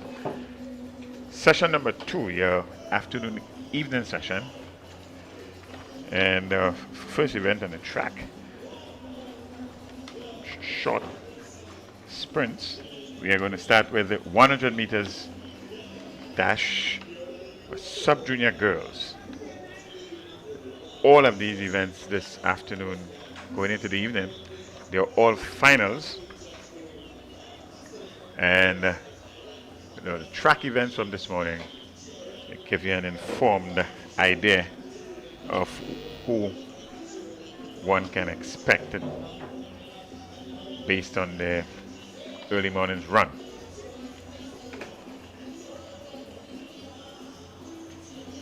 So event number 11, 100 meters sub-junior girls. Clyde, rather interesting field that we have here. Yeah, certainly it is a pretty interesting field. We expect Haley Tyrell, who has really been in some good form. She's been scintillating form throughout the past few weeks coming into this. And so one expects that from the preliminaries this morning, she looked really good. She came in first position in her heat in a time of 12.27. So one expects that, she can maybe go a bit faster and take victory here as the sub-junior Intercol champ. But it would not be a straightforward run. I can tell you that. We still have Tamara Newton of the St. David Catholic Secondary School, who run a time of 12.66. Yes, it's Newton, in fact, distinguished herself rather early in her heat, and she won rather comfortably. A 12.66 timing of 100 meters sub-junior girl. That's a good time. So these are good times indeed, and we are really looking forward for quite an exciting 100-meter dash final for the sub-junior girls. We also have Leah Rose Charles. She did 12.80 in her preliminary this morning, and 12.95 from St. David Catholic Secondary's Rena Hosford. So it's a four-way race, we'll see, as it looks on paper in terms of the times. Leah Rose Charles of St. Joseph Convent, St. George's, she has the third fastest time there, and in number 4 we have Rena Hosford. So it's going to be quite interesting. It's a final, and it's down to execution. Well, very much so. It promises to be rather really competitive.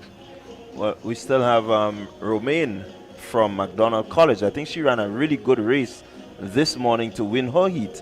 That's Ashel Romaine in a time of 12.90. So definitely there is some competition in this. It will boil down to the execution, how well you start, how well you progress through your dry phase, and then the overall acceleration. Yes, with 5 of the 8 persons in these finals under 13 seconds, one can expect almost a blanket finish at the finish line. Let's see what the execution looks like. And we need to remember that last year, Haley Tyrrell, she had a false start in the 100 meters, and it'll be time for redemption. So I think she'll be coming out to do something extra special. So all that lays the table for an exciting race today in the 100 meters final for sub-junior girls. Yeah, it certainly will lay the foundation. They've gone through the preliminaries, and now you're on the big stage. There will be a bit of nerves, but I'm sure that these girls will be itching and eager to be crowned a champion of the Intercol sub-junior girls. Yes. So remember, it's all finals this afternoon here. Some 22 finals that are down to be decided, and one can expect keen competition in all 22 field events as well as events on the track. We're going to bring all to you live from the Kirani James Athletic Stadium in St. George. And I have a point standing that I like to share. This is the latest that we have, and you fans at home, we know you're interested in the scores because it's a competition, and it's all about the points that are going to be scored here this afternoon. So let us look at the female section. Anglican High School is currently on 2 points. Bishop's College also on 2 points. MacDonald College 2 points. West Hall Secondary on 3 points. Grenada Christian Academy and Westmoreland Secondary 3 points. Then we look at the top 5. In the 6th position on 6 points, it's Boca Secondary School. In 5th position, Happy Hill Secondary on 8. St. David's Catholic Secondary, currently on 9 points. In 2nd position on 12 is the St. Andrews Anglican Secondary, and leading the pack on 13 points, St. Joseph's Convent, St. George's. What say ye, gentlemen? Well, it's day number 1. It's a good thing nothing is decided until day 3. So it's who don't have good foot usually take in front. We'll see how this really ends. But the competition promises to be quite keen. Clyde, do you have a distribution of the points from 1 to 8 in these finals? Yes, certainly the individual points you get for an individual win, you get 7 points, 5 points for second, then the 3 for third, 2 for fourth, and 5th up to 8th, you get 1 point. So there's a lot to play for. The 1 point do add up, and it can keep the leader. It can keep the challenger or bring the challenger to be a leader. So everybody in the top 8 will be getting points, and that will be very important for many of these schools. So it's handy to finish. So I know you'll be waiting for the boys' position, the male section. Let's look at it. Currently we have 4 teams on 1 point.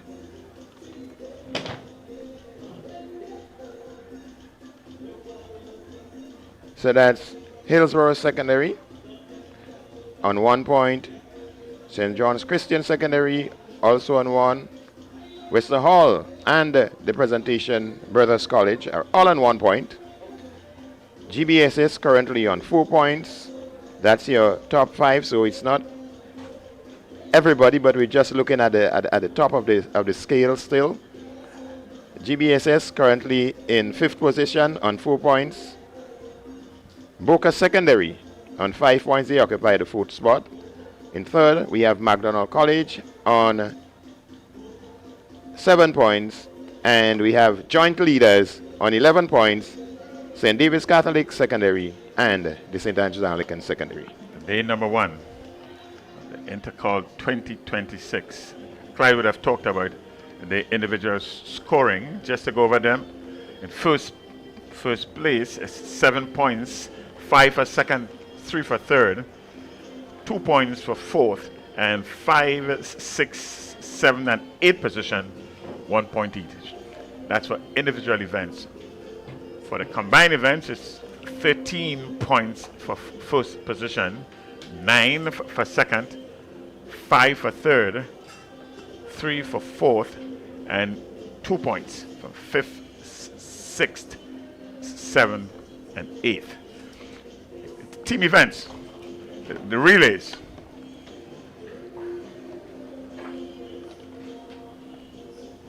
Yeah, certainly the team events, the relays carry almost double, 13, almost. I guess they did not want to double them, but certainly a lot to look forward to when it comes to the team events. Big points. Big points. And many times this tends to separate the groupings, tends to push the leaders further, and the stragglers, they stay even further behind. And sometimes it comes down to the final day with the relays to decide a championship. feel 2026 seemed to be a year. It's shaping up to be a year where it just may go down to the final day to decide who goes home with the bacon. Well, it's 10 years since 2016 when the final race actually decided the Intercol Championships. So it was indeed a historic race, and history tends to repeat itself, and it sometimes goes in the decades. Yes, so, ladies and gentlemen, I think Bernstein would have just aged himself. I give you an idea of, make reference to looking at the 2016 Intercol Championship live, and not from a participating point of view, give you an idea of how young the gentleman is. So as we look outside, we realize that we'll be having some brief interruptions in terms of the rain. The weather has been fluctuating. Like weather actually changes. They say that a woman's mind changes like the weather. And today we're experiencing a lot of changes in the weather. Well, it's true to form. The meteorological station from Point Celine, their forecast is a 70% chance of rain with intermittent showers, and I think that's what we are having. Intermittent showers right throughout the day. And they did also give us an indication for tomorrow, so we expect a lot of sunshine tomorrow. Yeah, we had the sunshine with us for most of the day, 1 or 2 intermittent showers. It does look a bit cloudy in the foreground if you look at the top of your screen. But one will hope that this will blow by pretty quickly and we can continue with the action. Local knowledge would dictate us that the rain, in fact, do come from the Dabo side of the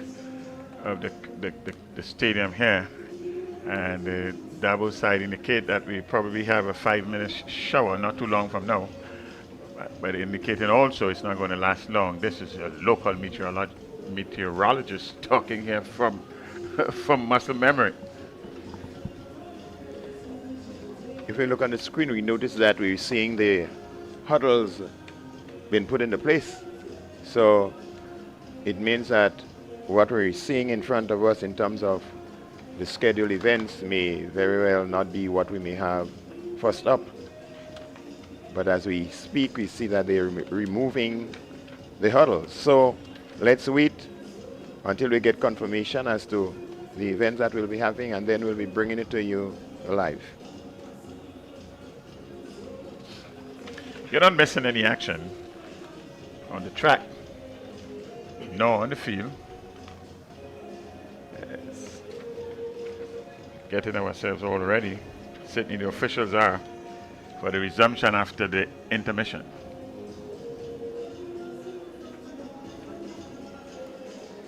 So I think what we will do is that we can take a break, and we will be back with you momentarily as the weather becomes more appropriate for track and field.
We're going to give a brief of the score. Both divisions.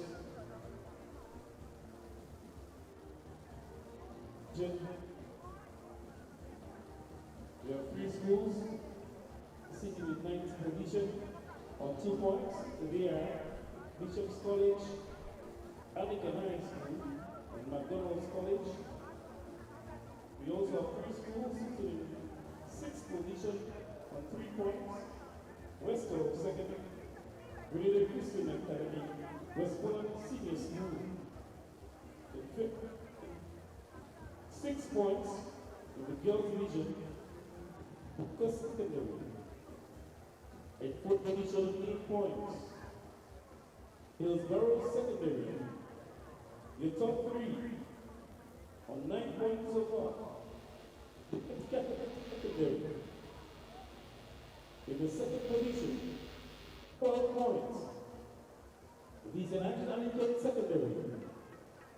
And out front, by the very same margins, Convent St. George, 2 points.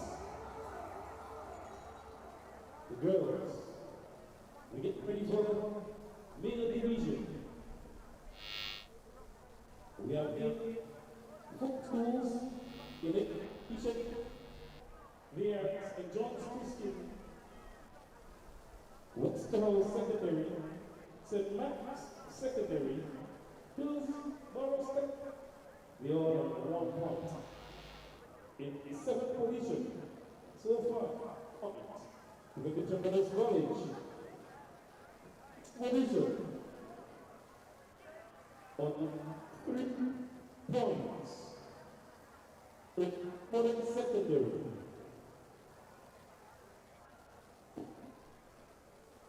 On 5 points, Go2 Secondary. Top 4.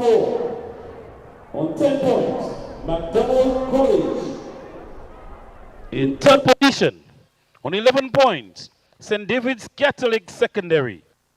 In the 2nd position, on 12 points, the St. Andrews Anglican Secondary. And out front, so far on 4 points, the Grenada Boys Secondary on 16 points. Your score update.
So we're going to set to get back on the track and resume. It's the evening session. 2026 GAPS Intercol Games. All events in this session are final. This is where we decide the points and decide the medals on the track. 1500-meter run. Junior girls is ready to hit.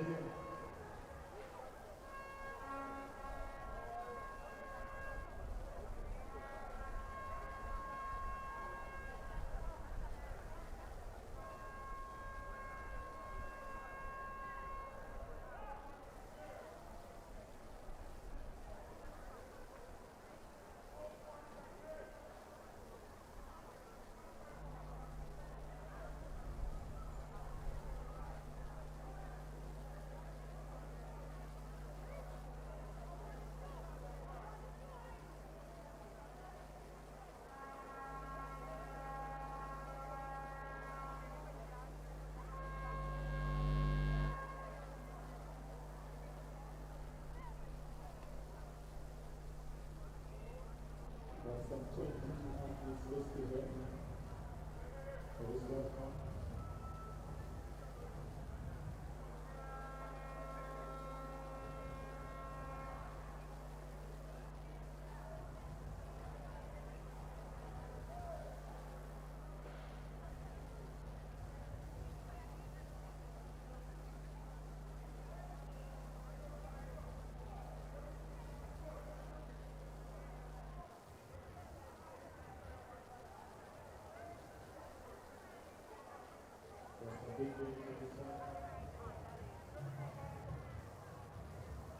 National champion for this event, analyst of Rome, the classified over secondary.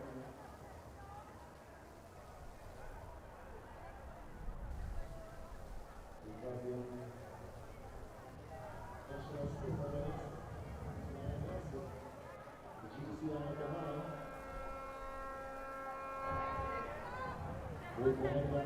And welcome back. Welcome back to the live coverage of the GAPS Intercol Championship 2026. We are in a holding pattern. We had a slight drizzle just now. Showers of blessing, one might even add. But we are getting ready to go back on the track. And Clyde, you want to give us an updated score where things stand at this time?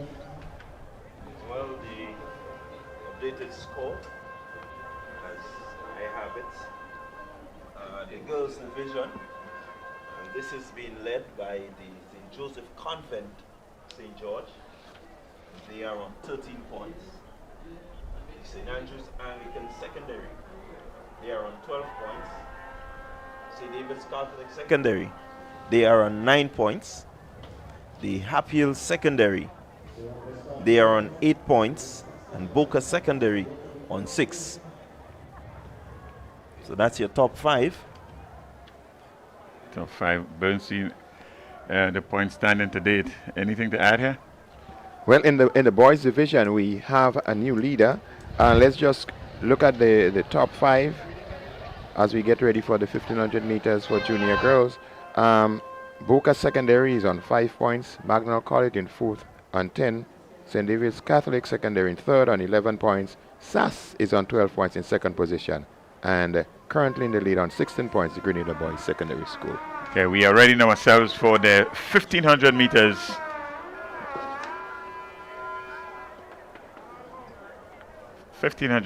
For juniors. We have some 22 athletes registered to participate in this one. Meet record of 4 minutes 40.30 seconds.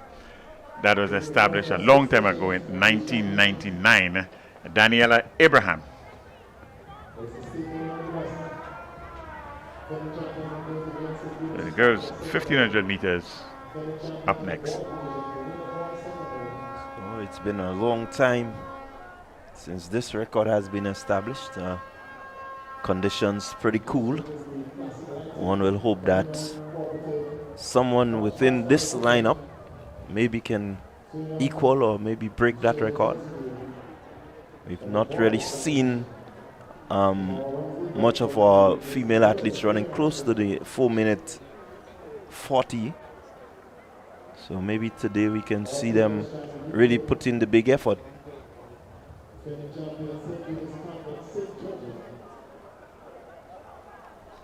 From my count from where I sit here, looks like we have a starting list of about 14. So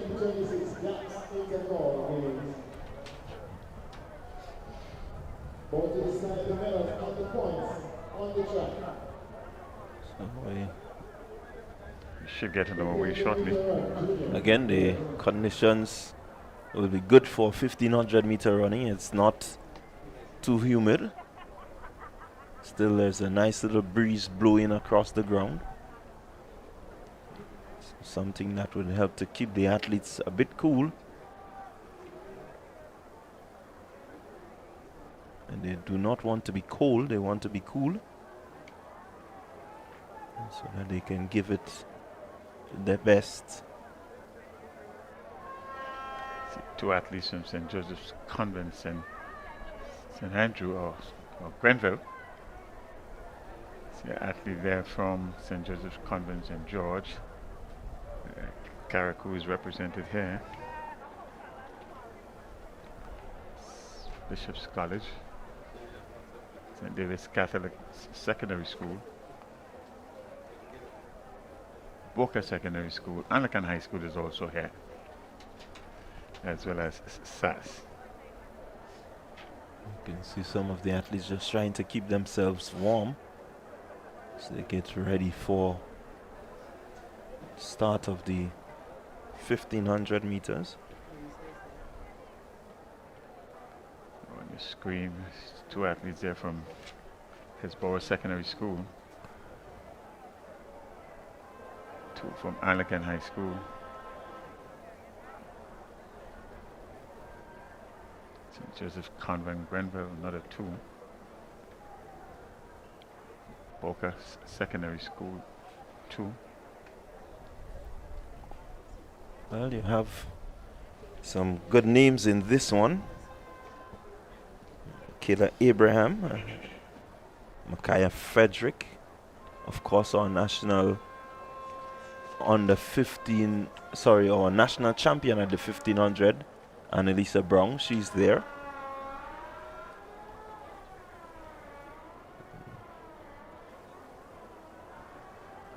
So this should make for some good competitive running. You also have Xenia Alexis from the McDonald College, so field is well stacked with young ladies that are competent enough to run some good times. The odds-on favorite will be Annalisa Brown, the Boca Secondary School. Within this field, one may still hope that there's someone who can really put a challenge to Annalisa Brown. The challenge might just come from Micaiah Frederick. Brown has distinguished herself as the under 15 athlete, on the 1500 meter athlete to beat. Certainly for the year, she has been a dominant one.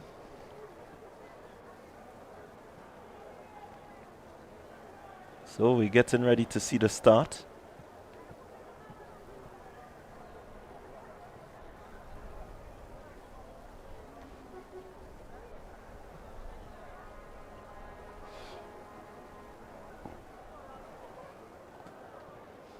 Slight malfunction there apparently with the status gun. He will reload, so to speak, and we start again. Make an attempt to start again.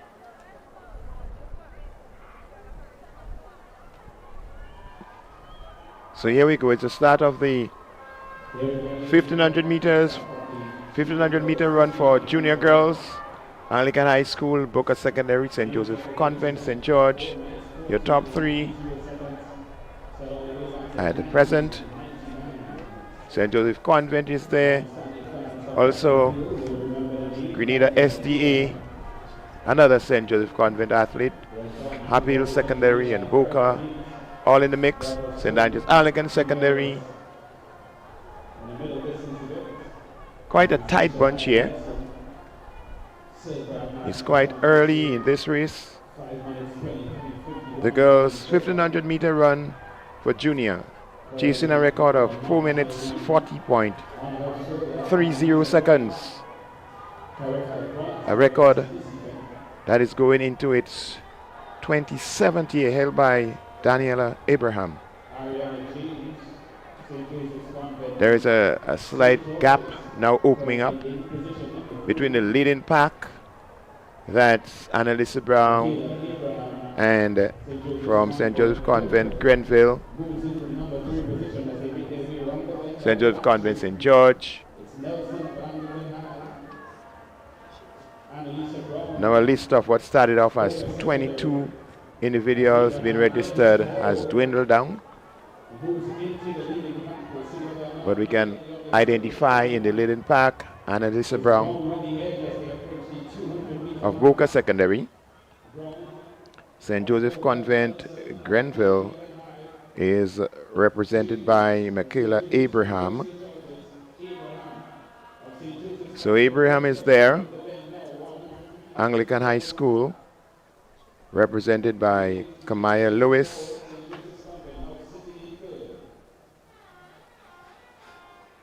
So this could be part of our leading bunch of girls, the junior girls, 1500-meter run, event number 44, but it's our first official event on the track, the first final. So it's Brown of Boca Secondary. Anglican High School is right there. St. Joseph's Convent, St. George, St. Joseph's Convent, Grenville, your top four. Opening a gap of some 20-25 meters from the rest of the field, giving themselves some comfort at the front, being able to strategize and make sure that this head or lead pack will be the ones going for the medals. If any of the other girls have to challenge, they have to start going to work right about now, or else it will be all over. This is event number 44, the girls' 1500-meter run for junior. Annalisa Brown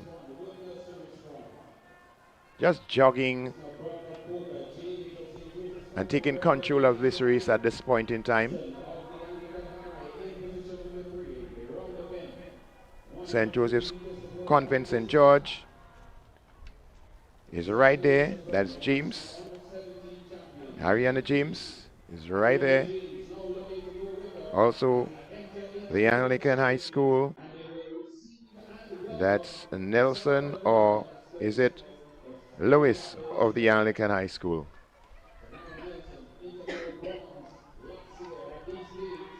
So it's Lewis.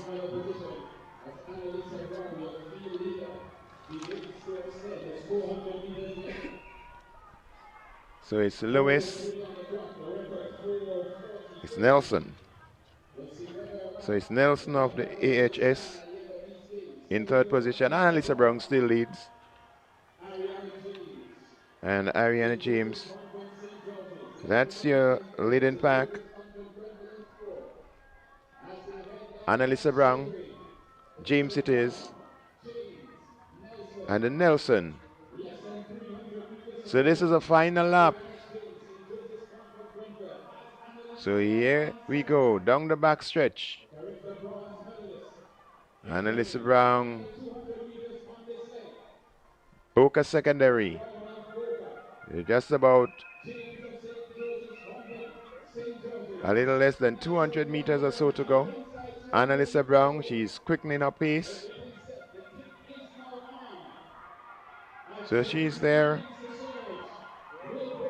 But here comes a challenge from St. Joseph Convent. James. Will James be able to challenge you? But Brown with a little burst of energy at the end. They're timing it well to the finish. Outlasting James, the charge from James there. Annalisa Brown, your winner. We wait for the rest of the field to come in. I love this event. Annalisa Brown, new she had the kick. She knew, she was just waiting, hoping that maybe someone would have challenged her. And the challenge came, but she showed that she's just running composed. She already has this on the wraps. And I mean, you saw it there. We spoke about it earlier when we saw in the heats for the 200. She does have a kick at the end. And so you saw it right there on your screen. Annalisa Brown, well done. Yeah, pretty good challenge there from James. One got the impression all along that Brown was playing possum. And in fact, she did just that.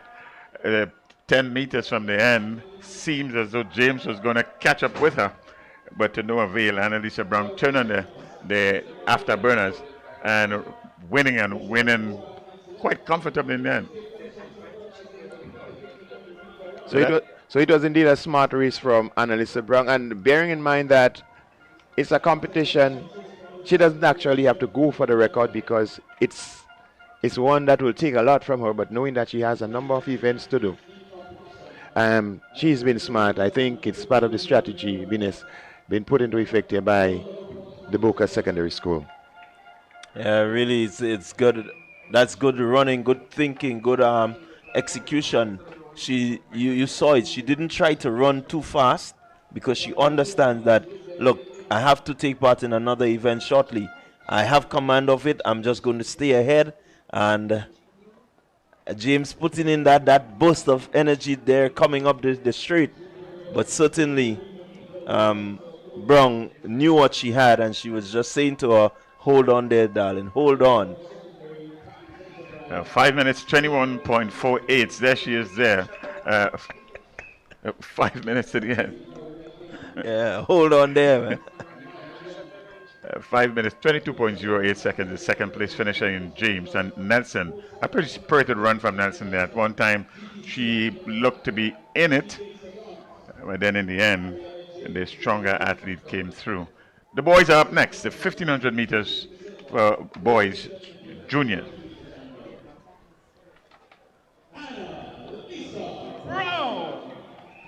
And we have some 32 athletes registered. This one,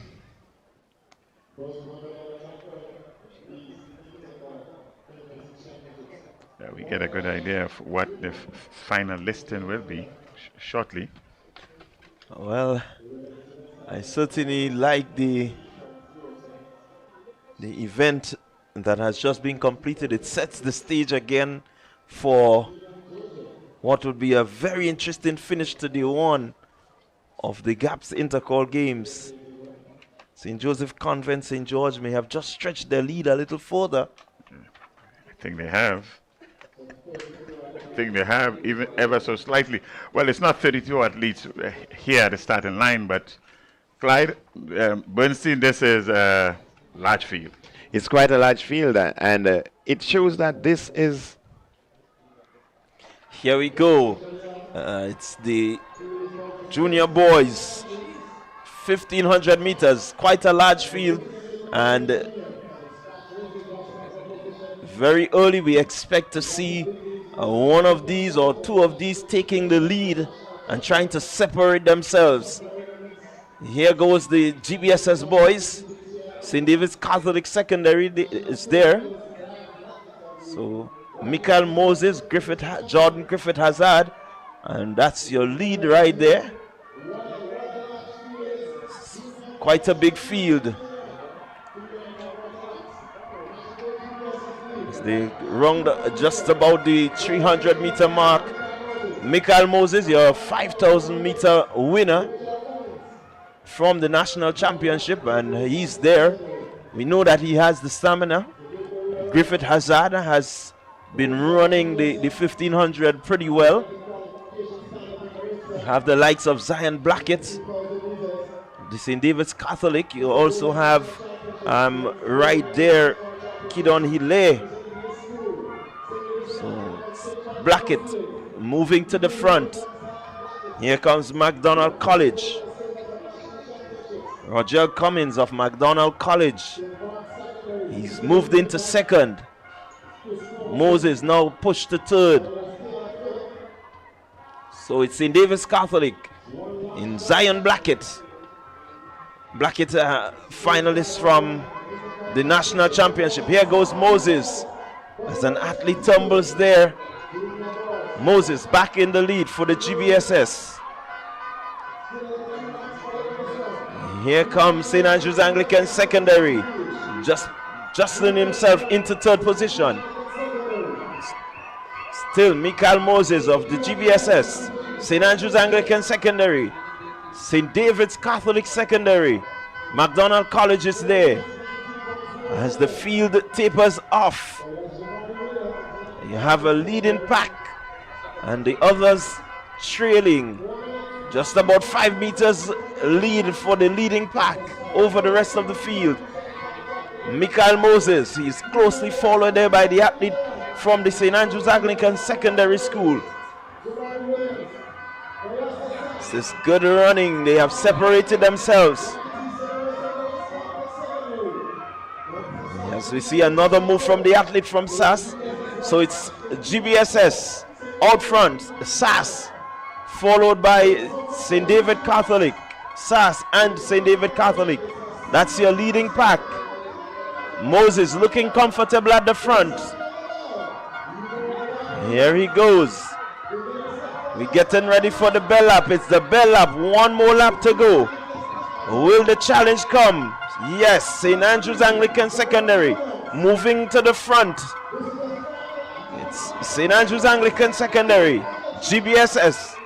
St. Andrew's Anglican Secondary in third position, followed by the two athletes from the St. David Catholic Secondary. Nothing much to write home about as Moses makes a move again. It's the St. Andrew's Anglican Secondary.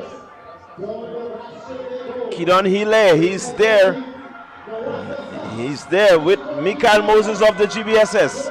It's Moses and Hile. Moses and Hile. Who has the strength? Who has the stamina? As they round the 200-meter mark, somebody will make a move now. It seems to be Moses looking to make a move on Hile. Moses, Hile. Here they come. 1500-meter junior boys. Hile moves to the front as he rounds the bend and head for home. Here goes Moses with a move. Does Hile have what it takes to hold on? Here they go. 1500-meter. It's down to the sprint. Hile, Moses. Moses, who wants it more? Moses picks it right on the line. This is 1500-meter running, ladies and gentlemen. And what a performance from these two athletes. Oh, and it continues right throughout the season. All the long middle distance races came down to their finish line. And from here, ladies and gentlemen, Moses seems to be the winner. In the 1500 meters, we go into the photo finish.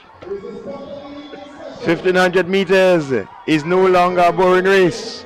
It goes right down to the finish, full of excitement. That's what Intercol is all about, excitement galore. And Hiller thought he had it won. He was doing the right thing. He hugged the inside lane, and still, Moses was the stronger one at the end. Well, we know that that's an incredible race. We know that he has the strength. He's a 5,000-meter runner, and certainly he shows that he's full of stamina. He can respond. He responded well as we look at him coming around the bend, just teasing his way through. He made a move. He stood back. He waited. Eventually, he began the kick. Absolutely, and I tell you something. If you look at Clyde, there is no fault here of Hilaire, no fault of Hilaire. He hugged the inner lane, and this is what he's supposed to do. But Moses was strong enough to go around him.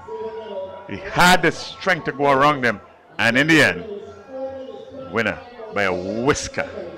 Yeah, 4 minutes 25.79 for Michael Moses. 4 minutes 25.85 for that's Jamari Williams of SAS. So we thought it was Hilaire, but it's actually Jamari Williams of SAS coming in second. Zion Blackett of the St. David's Catholic Secondary School. He came in third, 4 minutes 33.14. Caleb Williams of PBC. So PBC getting on the board.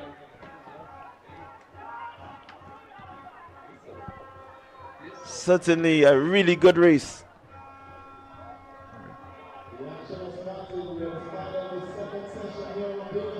So the evening session has started. The excitement has started. Yeah, if you're looking for excitement on your day one, you certainly would have had your fill right there. The boys, 1500 meters, juniors. The record in that event stood at 4 minutes 19 seconds flat, and to finish at 4 minutes 25.79, it gives you an idea how close this was. So we're getting ready for the 1500 meters for the senior girls, and already we see the start here.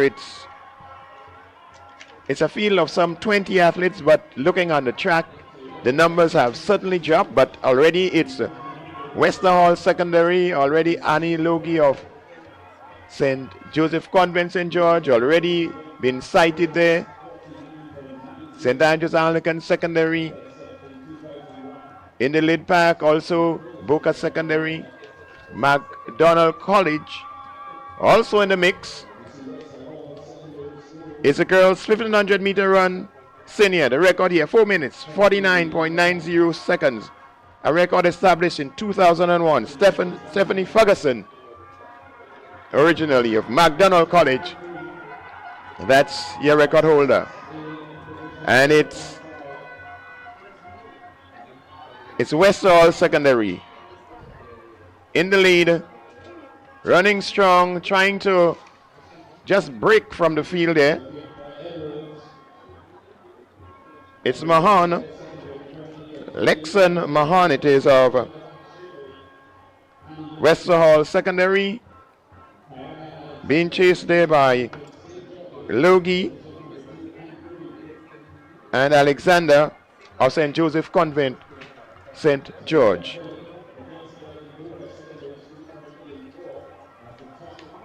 And then from Boca Secondary, looks like Saraya Phillip. So that's your top four. McDonald College in Kayla Olive is also in the chasing pack. So there we go again. Mahon, your leader.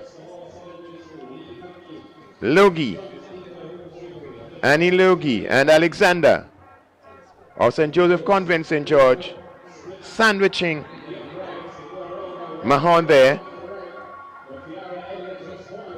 The lead pack just continuing to establish some comfort in the 1500 meter run for senior girls.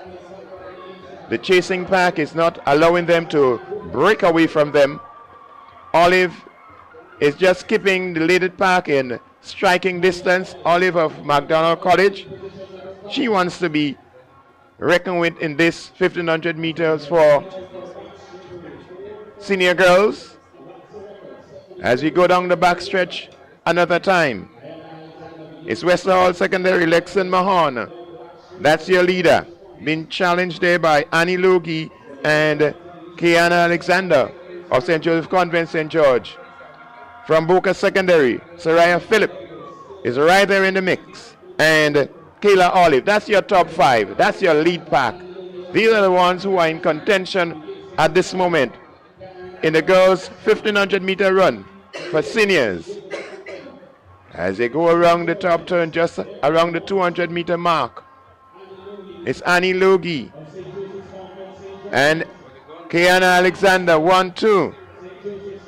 Lexon Mahon of West Hall Secondary. She's right there. Sarah Phillip also in the mix. And Kayla Olive. That's your lead pack. The bell has been rung. It means that there is one final lap to go in the girls' 1500 meter run for senior. The Convent girls are now taking control of this one. They have strategized well. Their plans seem to be working. They have gone to work. And as we see, things are happening. It's the Convent girls in 1 and 2 at the moment.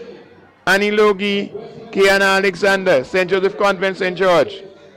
Soraya Phillip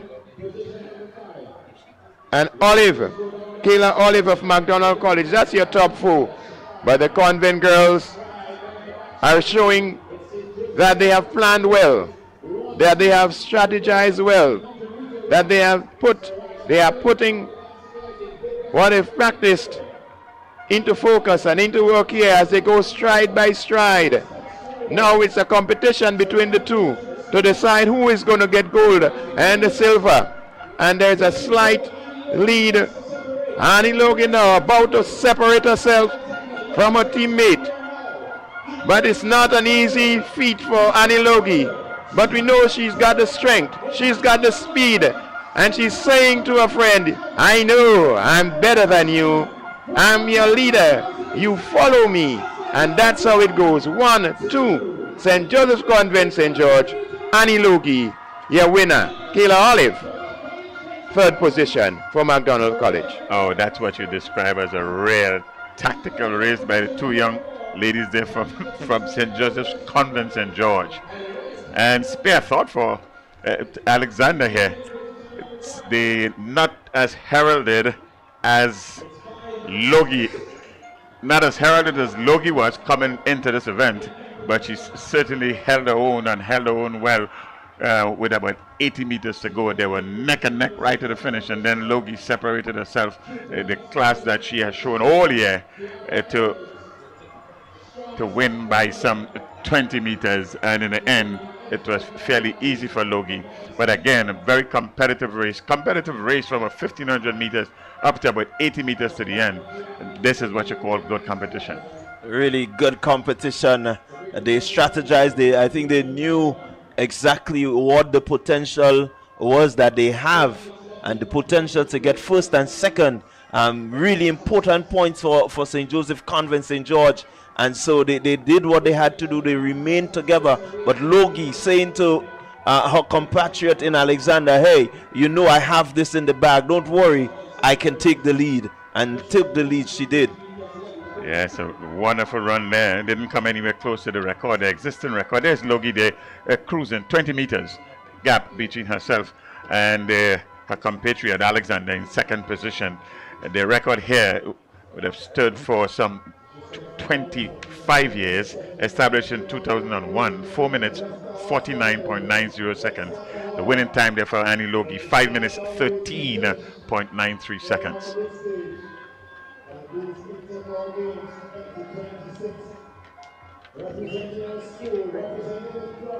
And it continues, the trend continues. Good participation in the longer middle distances and fantastic competitive running right to the end. So it's more points for St. Joseph Convent, St. George. It's day 1, and they're setting up themselves nicely for what's to happen in the upcoming days of this 2026 GAPS Intercol. Well, as we said earlier, it's all finals, afternoon all finals. So we get ourselves ready. The 1500 meters for senior boys. And if the other 1500 meters was anything to go by, this one promises to be a nicker. All year we have been talking about the field, the quality, but certainly the level and degree of participation. And here with the senior boys, there's no exception. We have some 27 athletes registered here. And 10 years ago, you would never see that, Clyde. Yeah, certainly you would never have seen this. And we expect that this senior boys will also go down to the wire. We've seen it through the national championships. These boys, they don't let up. Certainly, there will be some big challenges taking place here. Yeah, there's a big name as a record holder. One, Kendall Simon, His record was established in 2003. Anybody come close to this would have been doing quite well. 3 minutes 57 seconds. And let's put nothing past these young men here today as they are on this status line, getting ready to have real keen competition. 1500 meters senior boys. Here we go, 1500 senior boys, and looking to establish themselves quite early. I can tell you that Keith Charles is there, and certainly that's a name that we all know when it comes to 1500 meter running, and he's looking to get himself to the front. So it's Keith Charles, and he's followed there by the two athletes from SAS, that's Josiah Simon. So it's Charles out front looking to lead this one. It's the 1500 meter senior boys.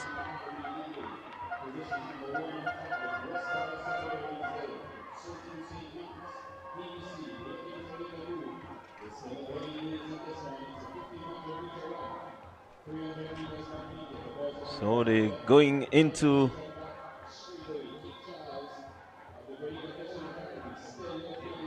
another round the park. It's Charles still leading.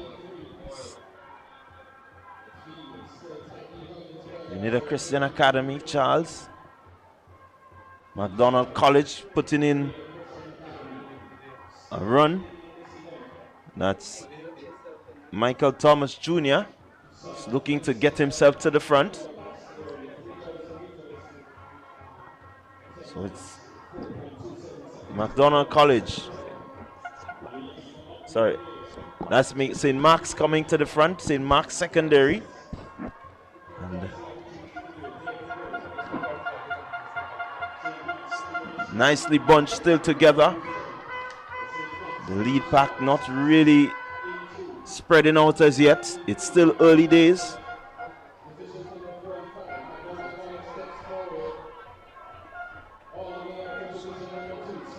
Kevin Fleming of the St. Mark's Secondary is at the front, leading this one.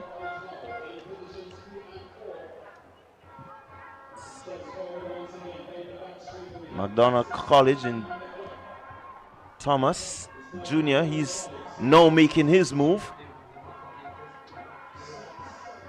Josiah Simon of St. Andrew's Anglican Secondary also making a move. So we have a bit of tussling at the front. The lead just seems to be changing ever so slightly. As the boys round the bend and looking to head into the straightaway. The lead pack of just about 6 athletes being led there by Josiah Simon of SAS. Keith Charles making a move.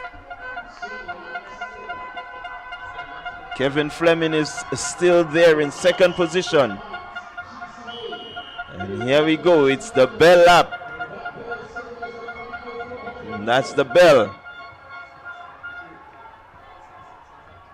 It's SAS, Josiah Simon holding on, still looking strong. Here comes Charles making his move.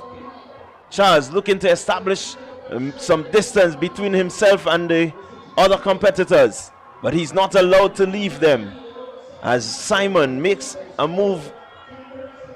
Then here comes Thomas making another move. Charles still looking to hold on. Thomas, McDonald College at the front. Keith Charles looking to put some pressure on him. It's going to be a sprint to the finish, I can guarantee you this. Let's see how they go. McDonald College, Michael Thomas Jr. He's pushing, he's moving, he's looked the stronger of the athletes as he makes his move. And here we go. McDonald College is going to take this one. It's going to be a battle for second position. McDonald College, Michael Thomas Jr. with the victory. And that's one happy looking young man right there. putting the Kirani James Athletic Stadium to silence. Yes, I have done it, I have done it, I have done it. If That's you what could he's read saying. his lips, he did it. He did it.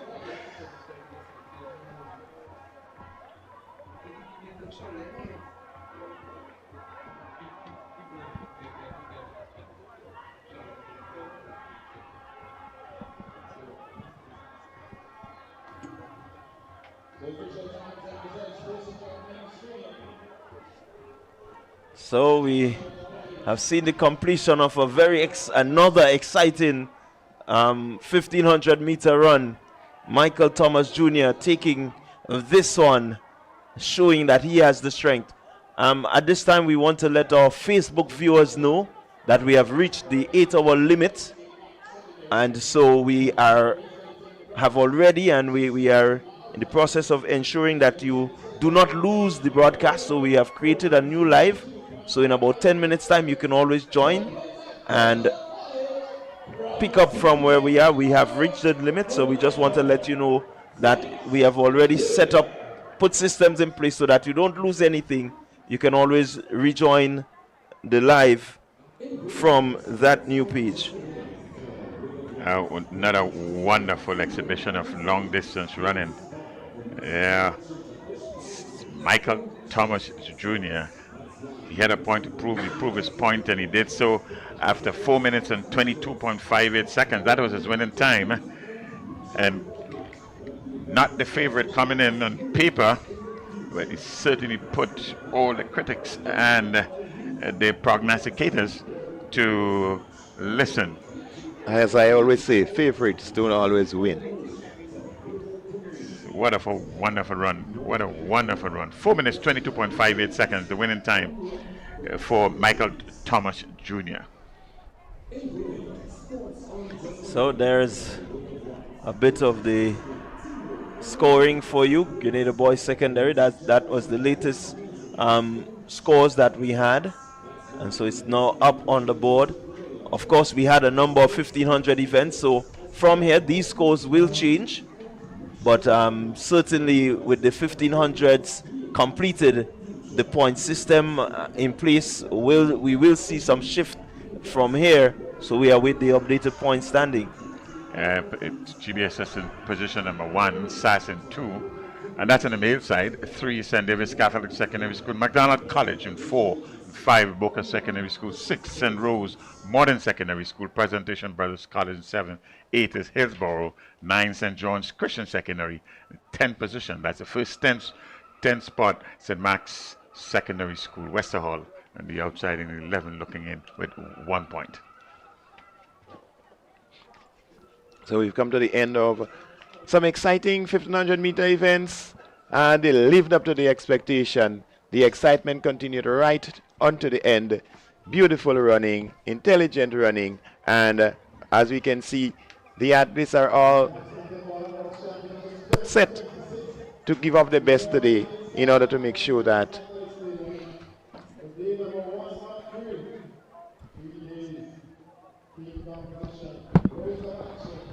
So it's day 1 of the GAPS Intercol, and I put it down to it's the 2026, the decider.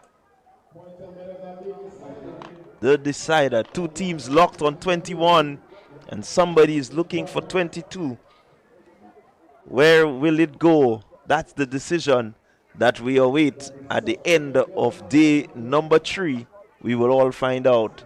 As I welcome back Leslie Smith, and you're going to hear a new voice to the Intercol stage.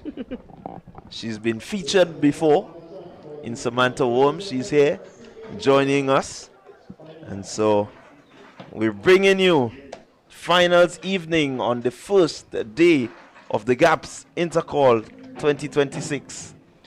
Well, Clyde, what we've just seen there was just some exciting races. At 1500 meters in the boys category, the senior boys, was it the senior boys or the junior boys? Junior boys. Moses, what a race it was. I mean, wow, it was just an awesome race. Certainly it was an awesome race. And this is what we've come to expect. We've seen it at the national championship, the 1500, the 800, even at the primary school games. You saw the distance running coming down to the wire, and I mean that says a lot for our athletes.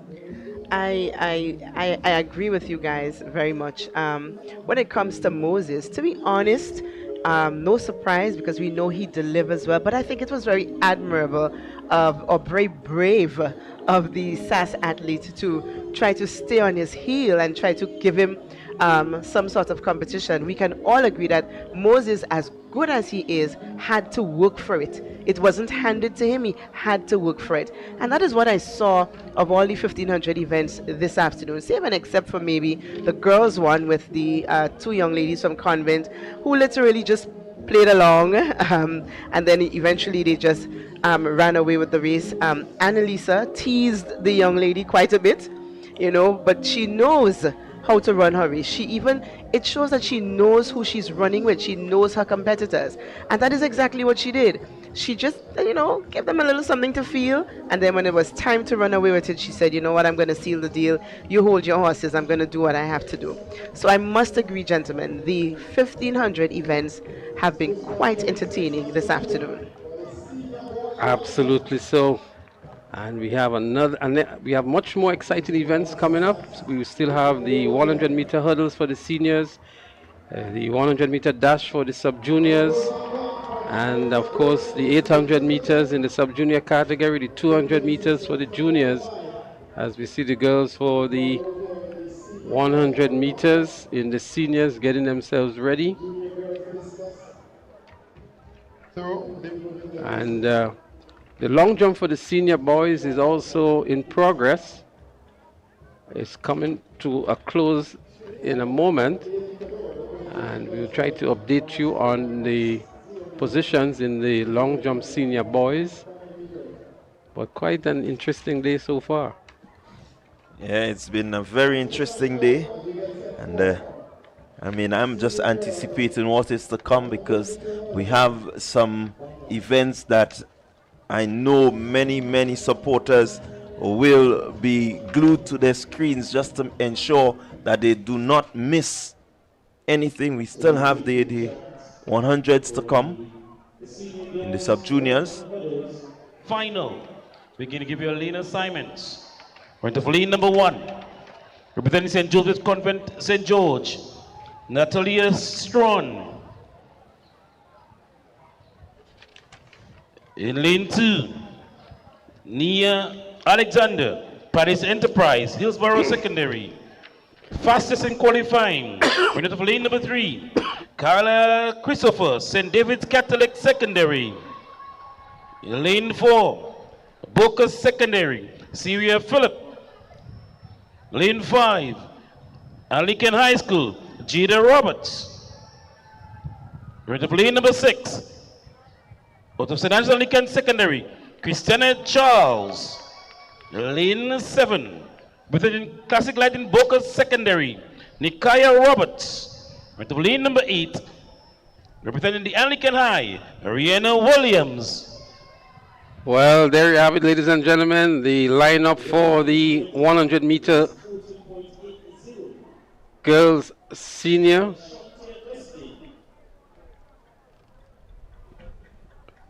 I can tell you, Kayla Christopher looks in good form. Christina Charles is no slouch here from SAS. Soraya Phillip of the Boca Secondary, one that can create some upsets. And we also have Jada Roberts of the Anglican High School. They're getting ready now. 100 meters for seniors.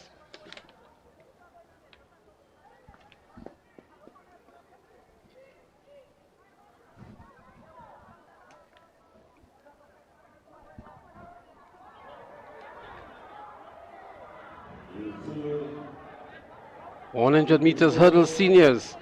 Coming in with the fastest time was Kayla Christopher of St. David's Catholic Secondary, and she had a close second position in the preliminaries from Christina Charles. So Christopher at 15:30 Christina Charles at 15:48.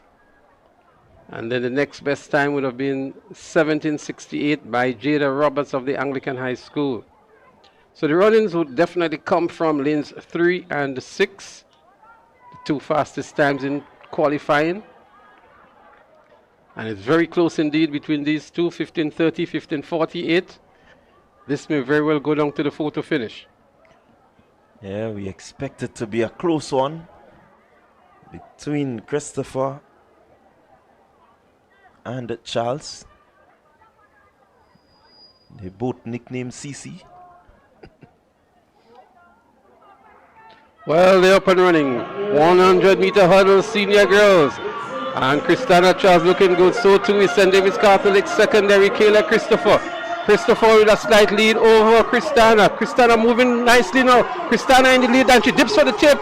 It may just well be Christina Charles stumbling into the tip, and that may just give her the gold medal. May you say it won her the gold medal. She bagged it. There is no ifs, buts, or maybes. But again, the young lady, the athlete, Kayla Christopher from St. David's Catholic, gave her a fight, but it came down to who wanted it most. And that is it. That is where we saw Christina saying, I want it, and I'm going to dip for it. No matter what I do, I'm going to dip for it. Beautiful run by these two young ladies. Of course, SAS bagging the points here, and St. David's Catholic taking the second place. So Christina Charles walked away, 15.24. Kayla Christopher coming in with the fastest time. She had to settle she settled for the second position. Yeah, running just about the same time, Christopher, maybe 1 second difference to what she ran in the preliminary. But certainly Christina Charles dipping under what she did. She did 15.48 and now she's done 15.24. So clearly she really wanted this. She did what she had to do. At a certain stage she was somewhat behind, but I think she knew her height, and in terms of her striding, you can see it right there. She understood that she just needs to stride, clear the hurdle, and once she can do that, she will get past Christopher. Christina Charles, job well done. Well, Christina Charles may be better known for the triple jump and the long jump. And she has a gold medal at the triple jump at Carifta, and coming here and doing well, winning the gold medal in the 100-meter hurdles for the senior girls. I wonder if any of you noticed that she clipped her hurdle. So that could have costed her a bit. But of course, she was able to recollect herself and carry herself across the finish line in fine style, beating her chest as if she, I accomplished it. This is what I set out to do, and I did it. And I have now claimed my place on the podium, and I've given my school some much needed points. Well, much needed points indeed, because there's a battle going on between the St. Joseph Convent St. George's, the St. David's Catholic Secondary School, and SAS as well, the top three in contention here. So some valuable points here, 7 more points added to SAS, as 5 points for the St. David's Catholic Secondary School for the second. And maybe we should have looked to see the other positions in the race as well, but no doubt St. David's Catholic Secondary and SAS only having one competitor in the race, so it would not have made a difference with the other positions up to position 8. Oh, that was a really good display of hurdling. Of course, the time 15.24, nowhere close to the record set by Shante Augustine, but certainly we're seeing that our athletes are getting better and better at the hurdle event. Absolutely. I mean, Shante Augustine was a class by herself when it comes to the technique. She has that down pack, and she's doing pretty well at the collegiate circuit at the moment. And I want to shout out Roger Augustine, her dad, and her #1 fan, as the boys get ready for the 110-meter hurdles. It's going to be another cracker. We have some top-class athletes here. We have 2 from St. David's Catholic Secondary, 2 from SAS, 2 from GBSS, 2 from Presentation Brothers College. Well, I wasn't here this morning, but it must have meant that the trials or the preliminaries this morning was no easy walk in the park, and everybody, what we know is that this lineup is the elite. They would have worked, they worked for it, and they are here this afternoon. So this is no, is no chance. So to see schools with 2 athletes coming in, and not just one school with 2 athletes, we have PBC with 2, St. David's with 2, GBSS with 2. So it's there's only St. David's, I believe, with 1 athlete. So whichever way we look at it, schools are going to be bagging points. Oh yes, St. David's also has 2 athletes.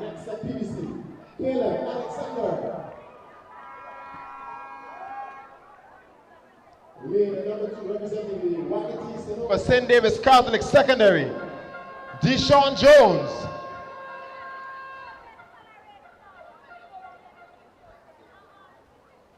Lane number 3 should have been occupied by Markel Daniel. That's vacant. Lane number 4, representing the Nawasa SAS, Rick Cadet. Lane number 5, Nagico GBSS, fastest in qualifying, 15.18 seconds. Bronze in 2025, Josh Thomas. Lane number 6, representing the Nexa PBC. Second fastest in qualifying, Ethan Auguste. Lane number 7, 2025 junior champion in this event, Nagico GBSS, Kamal Joseph. And lane number 8, representing the Nawasa Sassia, junior gold medalist, Golden Joseph Jr. Well, there you have it, the lineup here for the 110-meter hurdles. Some pedigree, some former champions, and some fast times as well. 15:18, the fastest time by Josh Thomas. 15:21, Rick Cadet, and 15:22, Ethan Auguste, the 3 top times going into the finals.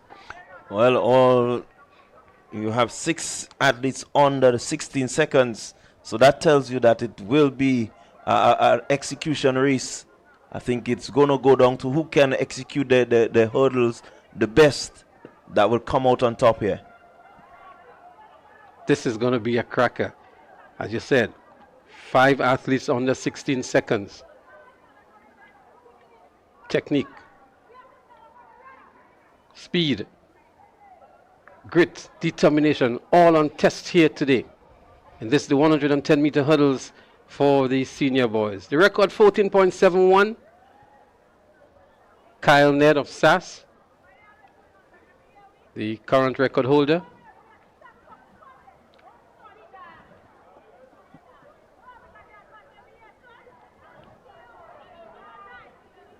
This is anticipated to be a great event. Times are really, really close. A good start would be important for these athletes.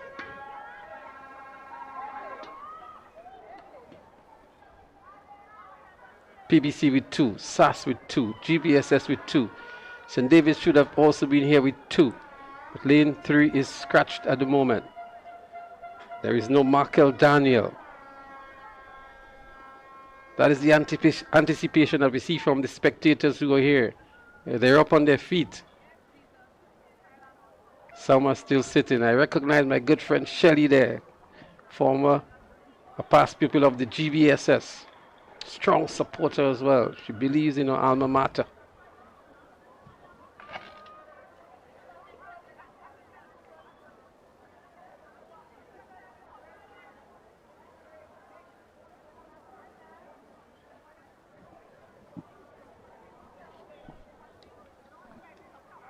Here they go, clean break. Let's see. Up early, Thomas. Someone has fell, but the athletes are really nicely bunched together. And it's, as I said, it's going to be down to execution. It seems to be St. Andrew's Anglican. It seems to be St. Andrew's Anglican. It's really tight on the line. Rick Cadet has brought home the bacon for SAS, so to speak. But he had good challenge from Josh Thomas. A number of athletes crashing into the bars. But look at the competition here between Josh Thomas and Rick Cadet here. It was a real test of speed and technique. In the end, Rick Cadet beats the chest to say, I'm the winner, I'm the champion of this event. Well, this race was, there's a winner, there are winners in it, but I must indeed say, Smith, it was, for want of a better term, a messy race. I did not so many. I guess it comes down to nerves and all of this that's going on in the atmosphere right now. We had quite a couple of athletes tumbling over. Look at Ogis from PBC, one of the favorites. In fact, at one point he was in front of the race and he just couldn't get back up. And his stumble made way for GBSS and SAS to fight to the end. And of course, the GBSS, the SAS athlete is walked away with the bragging rights. Boy, I felt sorry for that chest. Rick really gave the chest a good pounding. You know, after that long race, the chest was still able to take the hit. And Josh settled for second, and Kamal settling for third. So GBSS, second and third, but bragging rights goes to Rick Cadet of SAS. Yeah, certainly. It came down, as I said at the start, it's going to be about execution. These boys are fast. And so whoever executes and executes the best, and there you saw it, Rick Cadet did the job. And so he gets his team on points. This one had us on our edge a bit when we saw one fall and the second one falling. Oh my. But I guess it comes with the territory sometimes. Well, there you have it, the results of the 110-meter hurdle senior. A close one indeed. And the excitement really continues here. But a crescendo of crashes into the hurdles. The first to go down was the athlete from SAS. That's Golden Joseph Jr. out there in lane 8. And Ethan Sam, who came in with a really good time. As we look back here, wow. You really have Ethan Sam on your mind. Ethan O'Geese. Ethan O'Geese, I beg your pardon. And he crashed there almost into the way of the GBSS athlete. And then Josh was trying to give all he had in the end. A very heavy workload for Josh today as well. But he looks to be made of some kind of metal that can withstand these pressures. And he still have the 400 meters to go and the relay. So his work is not yet complete.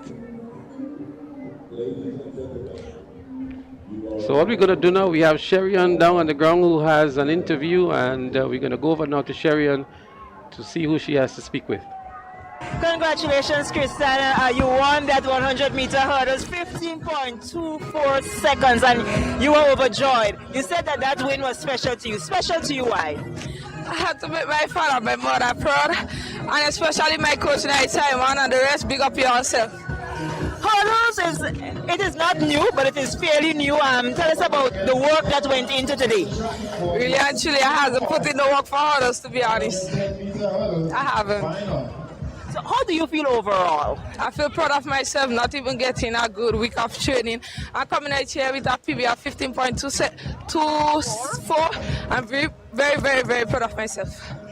Well, congratulations again. That was Christina out of the St. Andrews Anglican Secondary School, the winner of the 100-meter hurdles senior girls, 15.24 seconds.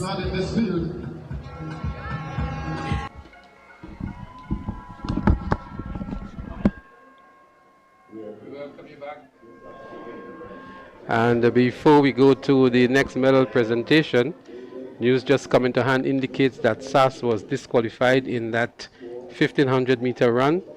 We will try to see if we can pull that one back for you to see exactly where the DQ was, but that's information just coming to hand. We know there are quite a number of these rules that many of the athletes are not familiar with, but I know many of the schools would have done some extra work to prepare their athletes for these kinds of disqualification. I can tell you there are 3 video referees who are looking at every race. Karim McDonald, Nicholson Thomas, and Dwayne Francique. These 3 are glued to the sets, looking at every race, rewinding, looking at slow motion. And so they have judged a disqualification in the 1500 meters for SAS. I believe too that, those of us looking on, we are not on the field. We may be quick to say, well, we're going to take the medal presentation. It is.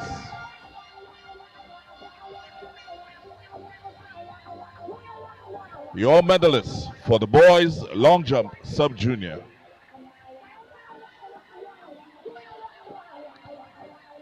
Medal presentation for the girls 1500 meter run junior.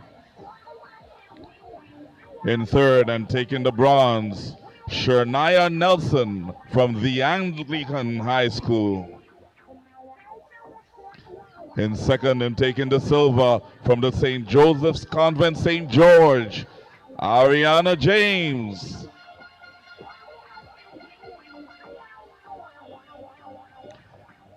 And your gold medalist from the Boca Secondary School, Annalisa Brown.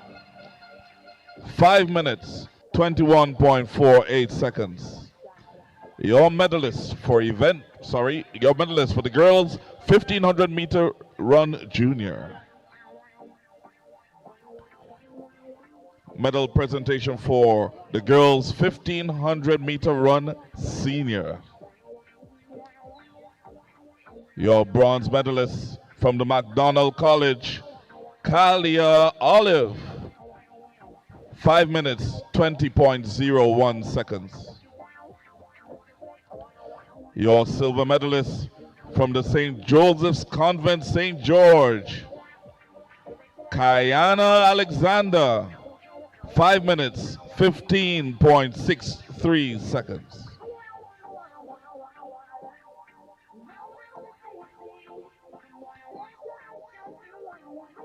And your gold medalist from the St. Joseph's Convent St. George, Annie Logie. 5 minutes, 13.93 seconds. Your medalist for the girls 1500 meter run senior. Medal presentation for the boys 1500 meter run junior. In third and taking home the bronze from the Presentation Brothers College, Caleb Williams. 4 minutes, 34.27 seconds.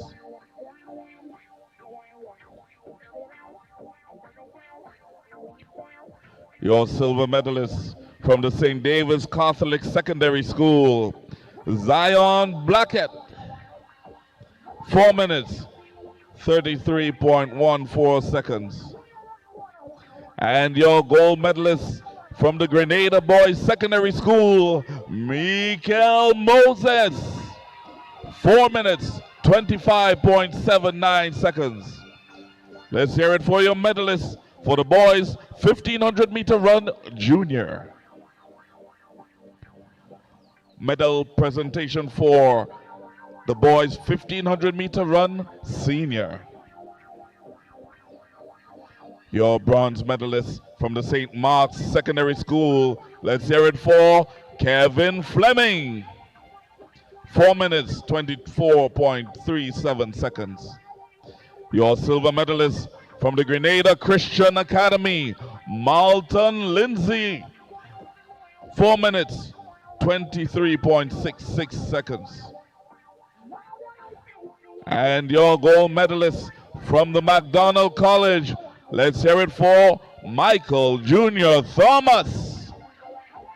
4 minutes, 22.58 seconds. Your medalist for the boys 1500 meter run senior. Once again, we congratulate all athletes for their performances here today, and we want to thank in a special way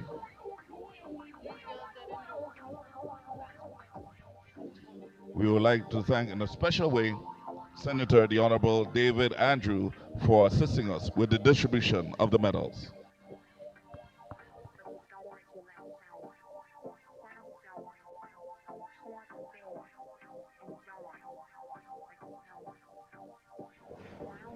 We're getting set to head back We onto the welcome you track back for here the to the events, but sub-junior girls I was 100 mentioning meter moments dash ago that there was final. a disqualification in the 1500 Lane meters assignments for in this one. juniors. Running out of lane number SAS 1, athlete representing being DQ'd. We're going to show it to you quickly before we go into the next events on the track, just to appease those fans from SAS who are concerned about the disqualification. There's actually a trip up with the athlete from McDonald College, but we go trackside for the lane assignments. And Carifta qualified. Now Wassa Sass, Haley Terrell. Lane number 4, national bronze medalist representing GTC Anglican High, Conner Marie Monroe. Lane number 5, representing Classic Lighting McDonald College, Ashel Romaine.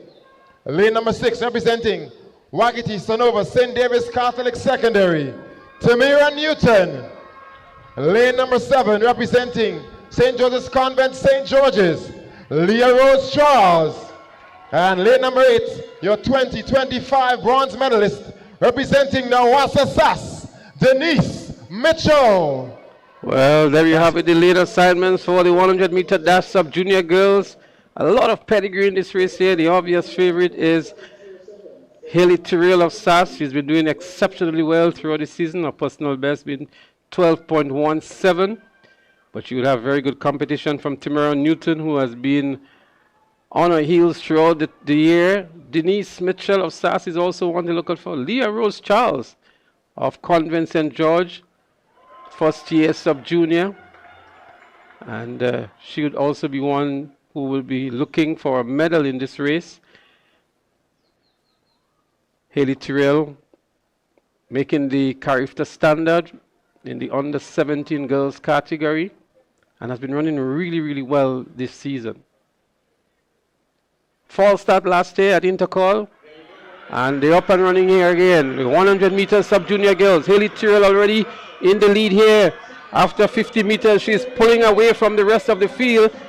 Will this be a record-breaking performance? I doubt it is. The record at 11.7, and we look to see what time she would have returned, but a great race indeed by Haley Terrell of SAS. Well, what did you expect? Remember, she came into this race as the favorite.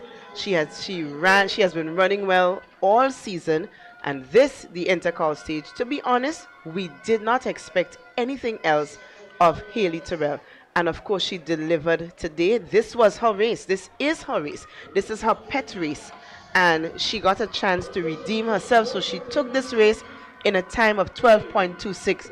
Tamira Newton of St. David's Catholic, 12.65. And Ashel Romaine of McDonald College, 12.81. Conner Marie Monroe settled for, well, she had to settle for the 4th position, 12.89. But all the stage was set and has been Haley Terrell, 12.26. She's adding more to the bag. There's nothing more we can add to this. It was expected that Terrell will deliver. I was just hoping that she would gun down and give the record a run for its money. I guess we have another year or so to see if it can happen. I don't know. I think this is her last year in it. But no surprise. And let's be honest, there was no surprise there. I like upsets, but this one was a given. Yeah, certainly a given. Tyrell living up to the expectation. And she was determined after that fall start in the prelims last year. You saw the determination throughout her season, the 2026 season. Everything in her way. She would have turned it into goal. And here at the Intercol stage, she turns this run into a gold medal. Well, a great run indeed by Haley Terrell as she continued to impress. And one of the bright prospects that we have for Grenada. And she's still under 15. The boys are on the track now for the 100 meters in the sub-junior category. Another very impressive lineup here. A number of the guys sub-12. We have 4 of them, or 5 of them sub-12 as we go trackside for the lane assignments. Your national champion, 11.72 in qualifying. Now Wassa Sass, Deshaun Oliver. Running out of lane number 4, representing Wagati Sanova, St. David's Catholic. Your national bronze medalist, Christian Collins. Lane number 5, 11.66 in qualifying. Wagati Sonova, St. David's Catholic Secondary. Aiden Klein. Lane number 6, fastest in qualifying, 11.51 seconds. Nachiko, GBSS. Akel Briggs. Lane number 7, 11.81, representing the Nawasa SAS. T-Sean Lambert. And running out of lane number 8, representing the Classic Lighting West Hall Secondary, Terion Samuel. That's your start. Another impressive lineup again. So dash. again, 2 from the Final. GBSS, 2 from SAS, 2 from St. David's Catholic Secondary. The boys are ready to go. Yeah, they certainly are ready. This one we expect to be a cracker. Have some very big names throughout the primary system, and now they're in the secondary system, and you hear their name continue to call, continues to ring throughout Grenada, and so it's a big stage for these boys. It's all about who takes home the gold. Need to keep the nerve here, ensure that they get a clean start.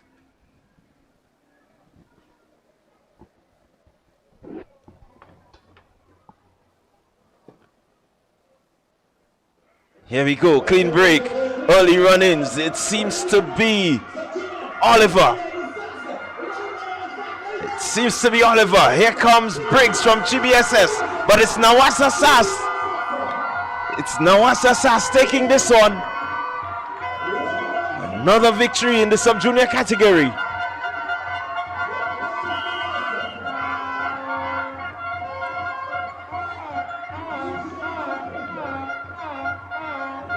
What a pretty interesting race. Deshaun Oliver, again, like I always say, you know, there are athletes that when they step on the track, they just know what they have to do. Briggs came in with the fastest qualifying time, but Deshaun Oliver has always been a thorn in his side, and Deshaun Oliver, 11.42. Akel Briggs, a bit behind, 11.70. St. David's Catholic, 11.96. That's Christian Collins, and Aiden Klein from St. David's Catholic, 12.04. So Deshaun Oliver shut it down. He exerted his dominance from the go of the bullet, and of course he was able to get across the line in fine style. These students have a level of determination on their face that, you know, they come with a purpose, and they are going to achieve that purpose. Now, you know what I understand about Intercol? We all want to win the gold medal, but it's clear that it's more than just I want to win the gold medal. They are bagging the points for their team. It's a big team effort here, and SAS is doing just that. Well, good points for SAS, good points for GBSS. As a matter of fact, they would have achieved the same number of points in that race, so you would not make an advantage over the other. But again, great competition. Oliver delivered as expected, and the sub-junior boys are another competitive area for those schools. It's beautiful watching Deshaun Oliver and Akel Briggs. I mean, I know Akel Briggs from primary school, so looking at him now on this stage gives a sense of pride. And of course, Deshaun Oliver again, these two young men were competing at primary school level, and here they are continuing to compete at the secondary level. Yeah, certainly it's been that sort of afternoon. So what we're going to do now, we're going to just show you back the infringement from the St. Andrews Anglican Secondary School that resulted in a disqualification in the 1500 meters for junior boys. So there you see the athlete from SAS out in lane 2 and trying to go over into, it was in lane 1, trying to go over into lane 2, just clipping the legs of McDonald College in the process. He tumbled, and this resulted in the disqualification, putting maybe a bitter taste to what was indeed a very exciting race between Moses and I think it was Williams from SAS. So we just wanted to appease, you know, all your fans who were concerned about the disqualification, what exactly happened there to result in the disqualification. So the high jump for junior boys is continuing. And an athlete from Sasse attempting 1.73 and has been successful in doing so. Junior boys high jump. Quite a number of athletes are still remaining in the junior boys high jump.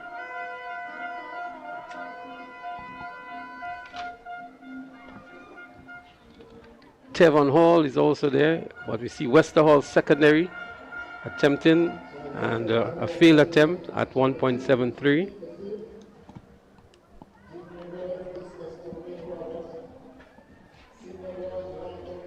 The junior boys are going after a record of 1.95 meters. That record was set in 2001. So what we're going to do, we're going to go down to Sharon again, who has Rick Cadet with her for an interview, and then we're going to resume with some more live action. Sherry? 96 seems to be a rather impressive time for you here at the gold medalist for the 110-meter hurdle senior boys. Rick Cadet, congratulations again. But first, 1 Corinthians 9:24, what does that mean to you? Well, correct me if I'm wrong, but it says, whosoever win the race shall receive a prize.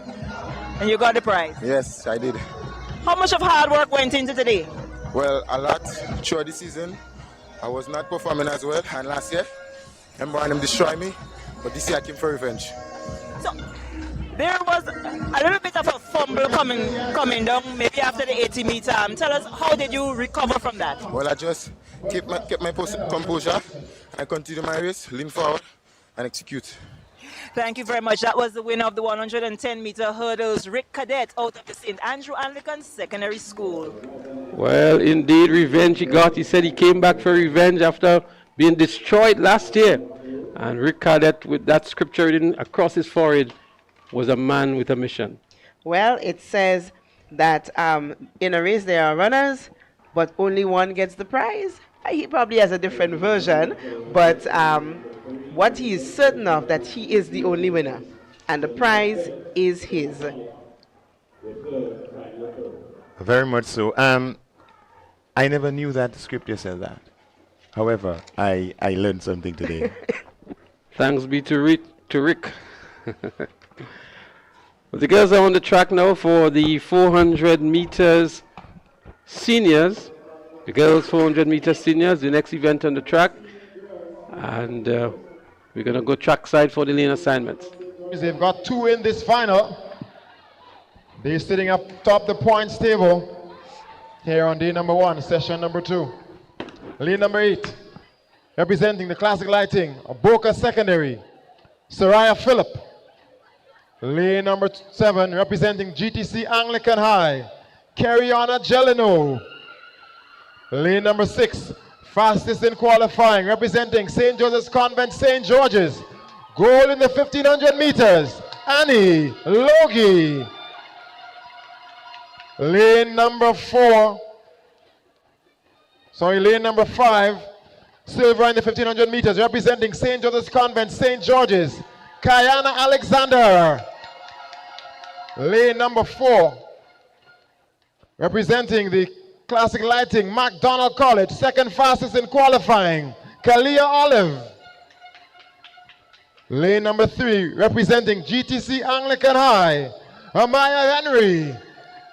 And lane number 2, representing the Wagati, Sunover, St. David's Catholic Secondary, Sade John. And lane number 1, representing the Grenada Christian Academy, Tiana Joseph. That's your start list for the senior girls 400 meter dash.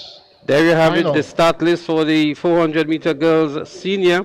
Fastest time coming in here is Kayla Olive of McDonald. Sorry, she had the second fastest time. The fastest time was Annie Logie of the St. Joseph Convent, St. George. So it's going to be a duo between these two, but Annie Logie with a much more impressive time of 57.69 as opposed to Olive's 59.79. Annie would have Annie just ran, just a while ago, she ran the 1500 and won. So let's see how much more she has in the tank. I wonder how much time she had to recover from such a race. Let's see what happens. Well, we saw Shade John in the preliminary. She basically jogged the 400 meters. Let's see what she can do here now in the finals. So there they go, the 400 meters senior girls. Annie Logie already looking good out there in lane 6. McDonald College in Olive also making up some stagger on the other athlete from St. Joseph Convent.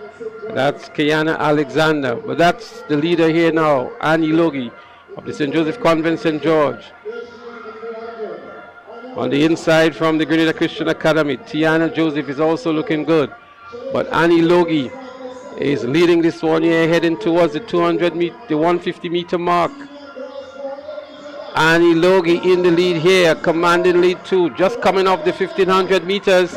Not much time to recuperate, but Annie Logie is establishing herself.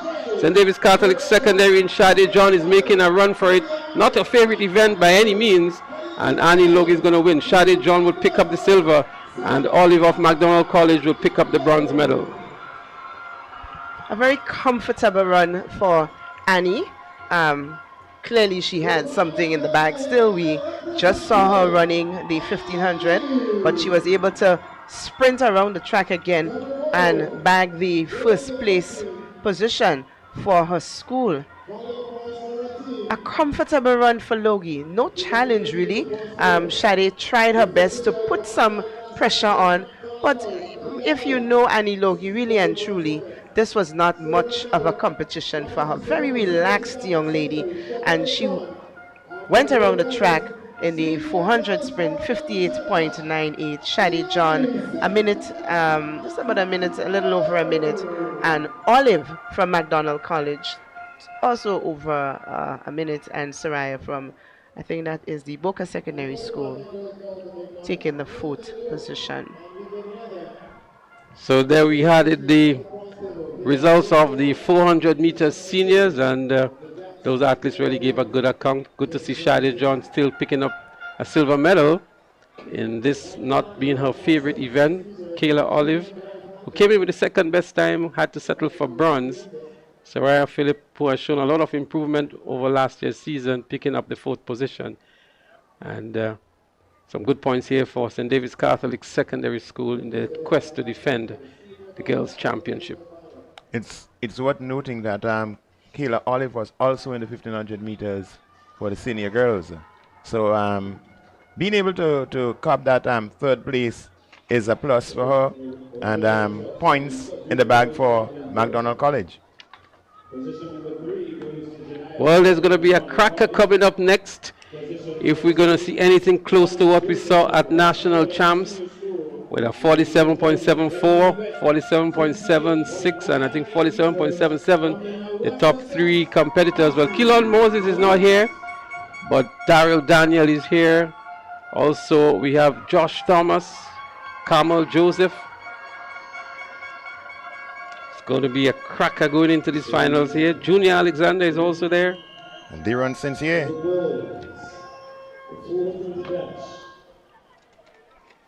So this is going to be a big one.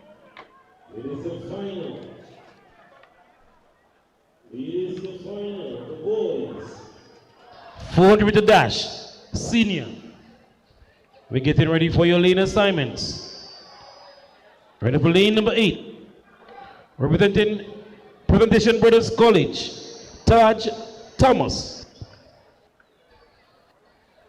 In lane number 7. Wesley College, Keston Thomas.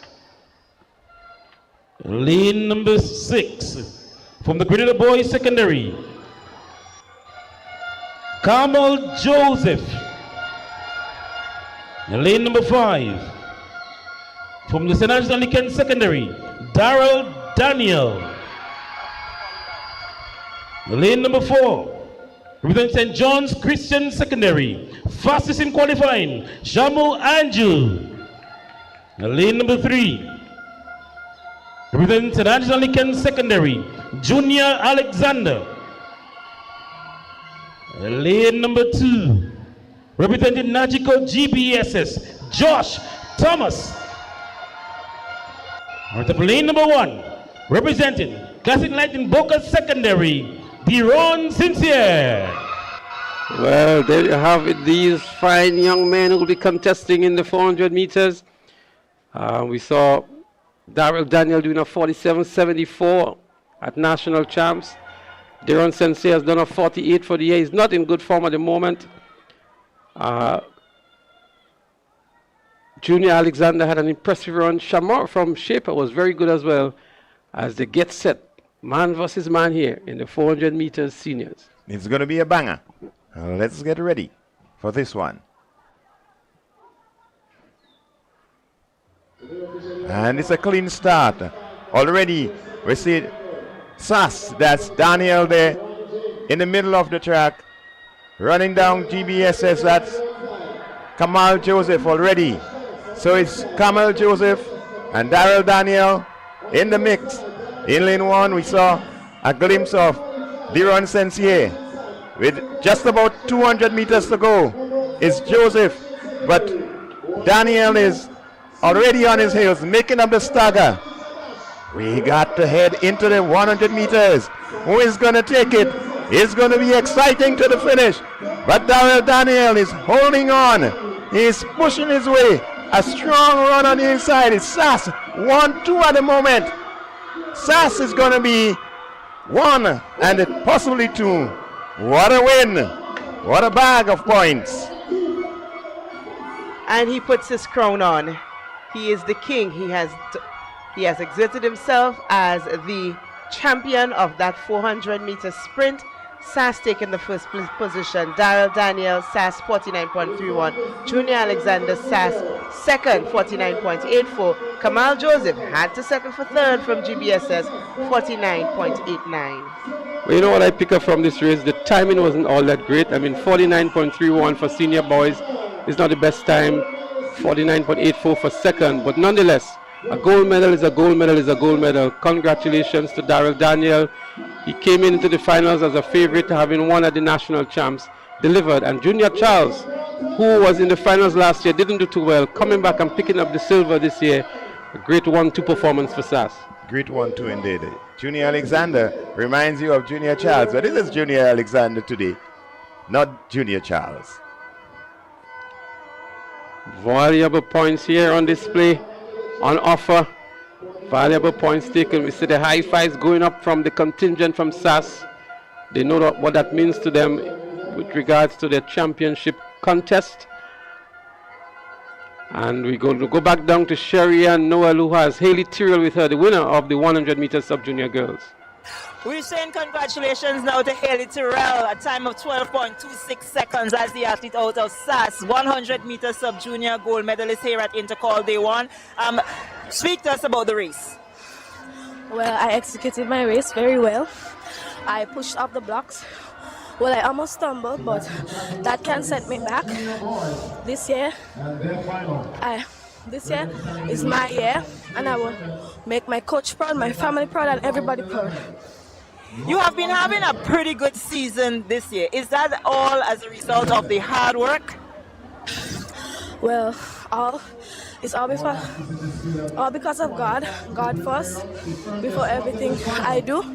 But I would like to thank my coach and for giving me the motivation that I need, because during training time he will be rough on me, but I know that rough training ended me up to this brilliant result.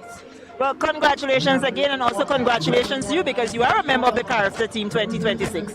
Yeah, I am, and I'm very grateful for that. Thank God. Let's wish you all congratulations. That was Haley Tyrrell, the winner of the sub-junior 100 meter here at Intercol Day 1. Well said and well spoken, Haley Tyrrell, giving God the praise and giving her coaches also the praise for the results that she have delivered here. And a great, great prospect for the future is Haley Tyrrell. Very graceful indeed. Very graceful in victory. And that's what we want to see. And that's the way we want to hear our athletes express themselves and feel comfortable in front of the microphone. I like that she said, he was rough. I don't think he was rough, but maybe he was a bit tough on her. But she acknowledges that the toughness was for a greater gain. Well spoken, well said. So exciting events continue. We will hope to give you a point standing, but from my rough calculations, St. Joseph Convent, St. George is doing pretty well. St. David's Catholic Secondary has earned some valuable points, so too is SAS. And then in the boys category, I think we may just have a change in the lead now from my calculations. Or it may be very close indeed.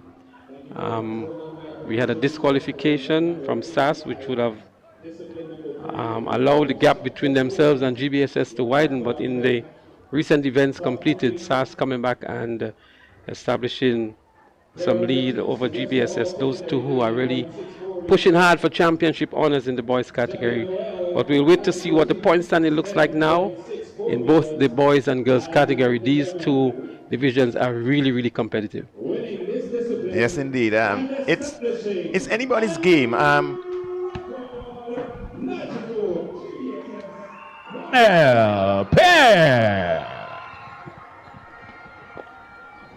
We're hearing about a new record. We'll bring you up to date with what record has been established.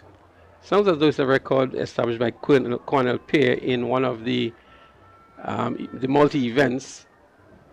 We're not too sure which event it was, but we heard for sure that it was Cornell Pear establishing a new record in one of the multi-events. We'll try to get it for you momentarily and let you know. But these athletes have been going through some grueling events. We saw them in the hurdles. We saw them in the long jump earlier on today.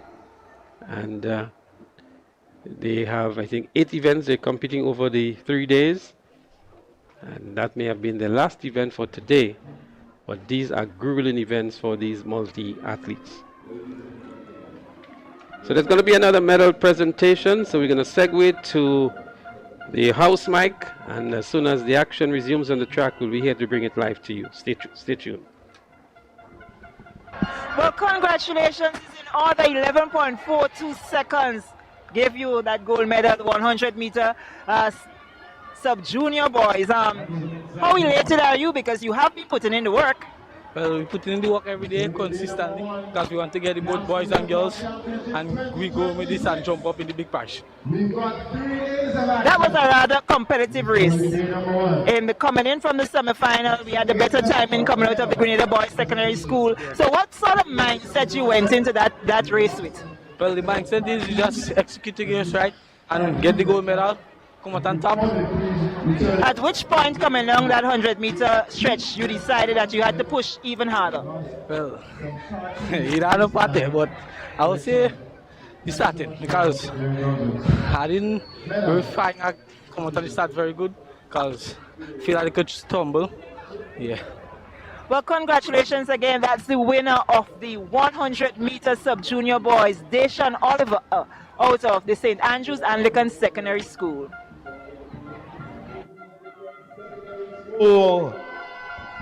Christina Charles, 15.24 seconds. Your medalist for the girls 100-meter hurdles senior. Medal presentation for the boys 100-meter hurdles senior. Your bronze medalist from the Grenada Boys Secondary School, Carmel Joseph, 16.20 seconds. Your silver medalist from the Grenada Boys Secondary School, yet again, Josh Thomas, 15 seconds flat.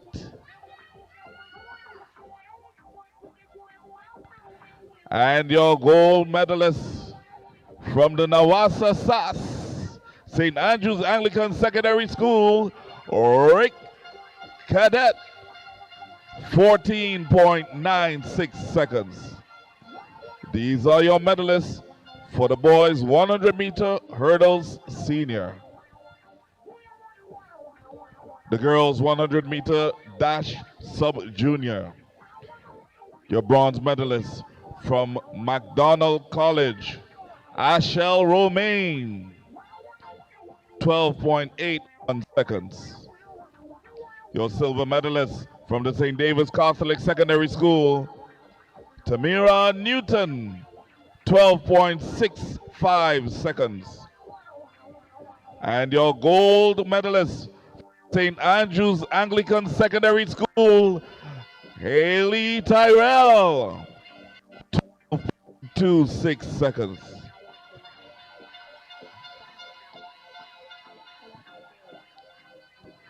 Medal presentation for the boys 100 meter dash sub-junior. Your bronze medalist from the St. David's Catholic Secondary School,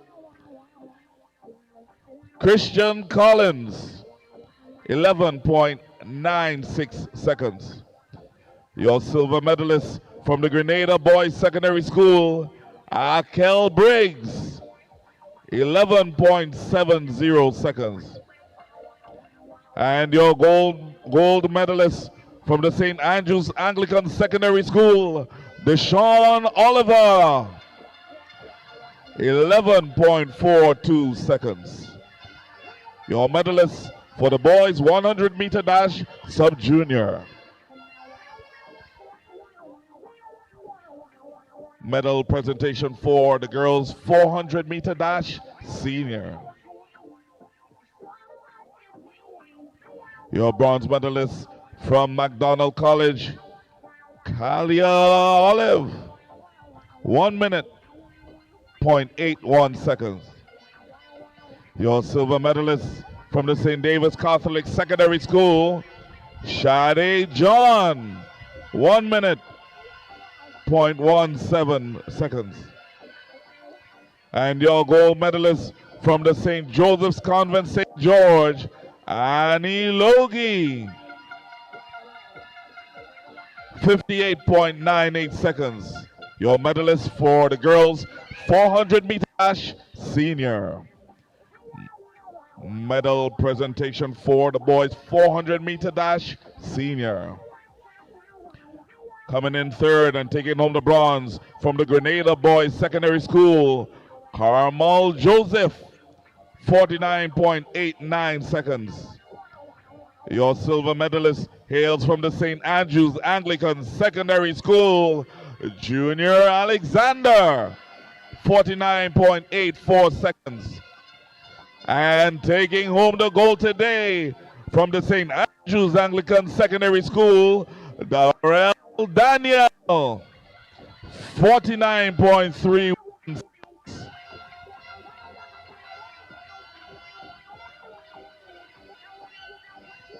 Your medalist for the boys 400 meter dash senior.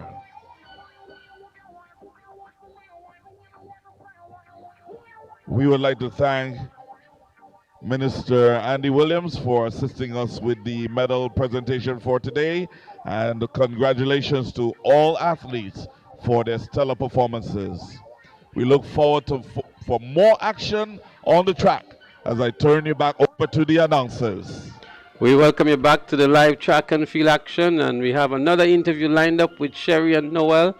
This time she's speaking with Annie Logie of the St. Joseph Convent St. George, the winner of the 1500 meters in the senior girls category. 58.98 seconds, Annie. This is not your best yet, but you came out for the gold medal here at the Intercol Day 1. Speak to us about your race and whether it was challenging because you didn't get the time that you normally look forward to. Well, my time in the heat was actually my personal best, but I just came out from the 15 and kind of went straight to the race, so I was a little tired, that's all. Do you have any other events? The 4x1. Today? Yeah, later this evening. Do you think you'll have enough recovery time? Hopefully. Hopefully we'll have enough recovery time. Congratulations to you again. That was the winner of the 400 meters senior girls, Annie Logie, out of the St. Joseph's Convent St. George's. Well, Annie Logie, she also won the 1500 meters. That's a teammate there from the St. Joseph Convent St. George's when they were battling in that 1500 meters and coming back in short order to win the 400 meters. A lot of workload here for Annie Logie. And definitely, she'll have to stretch herself. The 800 meters junior girls are lined up on the track now, and they're getting ready to go. 2 laps around the track for these athletes.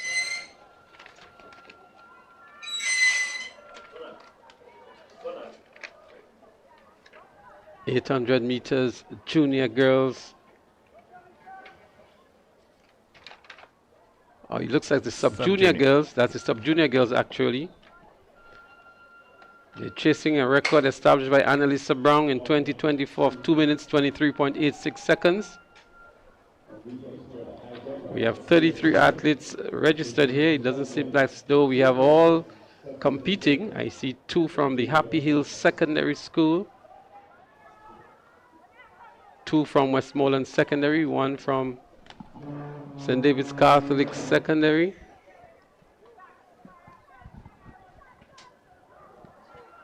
Westerhall Secondary is also there. J.W. Fletcher Catholic Secondary. A moment ago we saw an athlete from SAS. 800 meters sub-junior girls.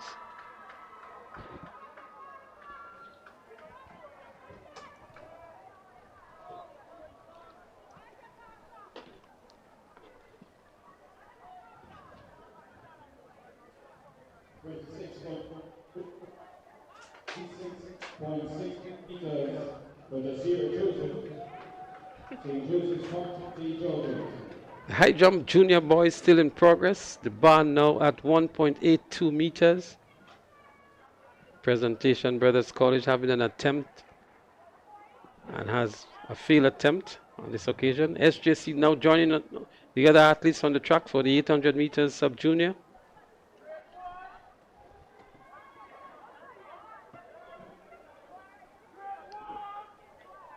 The Montrose SD, I beg your pardon. As we see SJC now taking their position to the right of Happy Hill Secondary. The rest of the athletes a little bit late. I see Gavia Walker there too from St. Andrews Anglican Secondary. And on the outside we have Boca Secondary. Hillsborough Secondary also there. 2 sections actually now, so most of the other athletes just joining. 33 athletes registered for this event. And one beckons on the question whether or not there needs to be a preliminary now in the morning for the 800 meters, because it's so compact and so difficult to manage a race with 33 registered athletes. So this is something that is worth consideration for the organizers. These 1500 meter events and 800 meters are very crowded indeed, and I think at least the 800 meters could go to preliminaries. I think so too. We would avoid incidents like clipping of another athlete, and then you have the disqualification on all of these things. So it is something for them to consider. I have to agree with you guys. What can be done also, considered also, is doing it maybe over 2 days. So you can do the preliminary on one day, the finals on another day, to allow the athletes to rest, especially those who are also competing in the 15 and the 400 meters. Well, certainly. It's something that the organizers should take note of, and let's see what happens next year when this event rolls around. So we just saw a failed attempt from GBSS at the high jump at 1.82. I think it's only 4 athletes remaining in the high jump. On the runway now is Tevin Hall of SAS, attempting 1.82.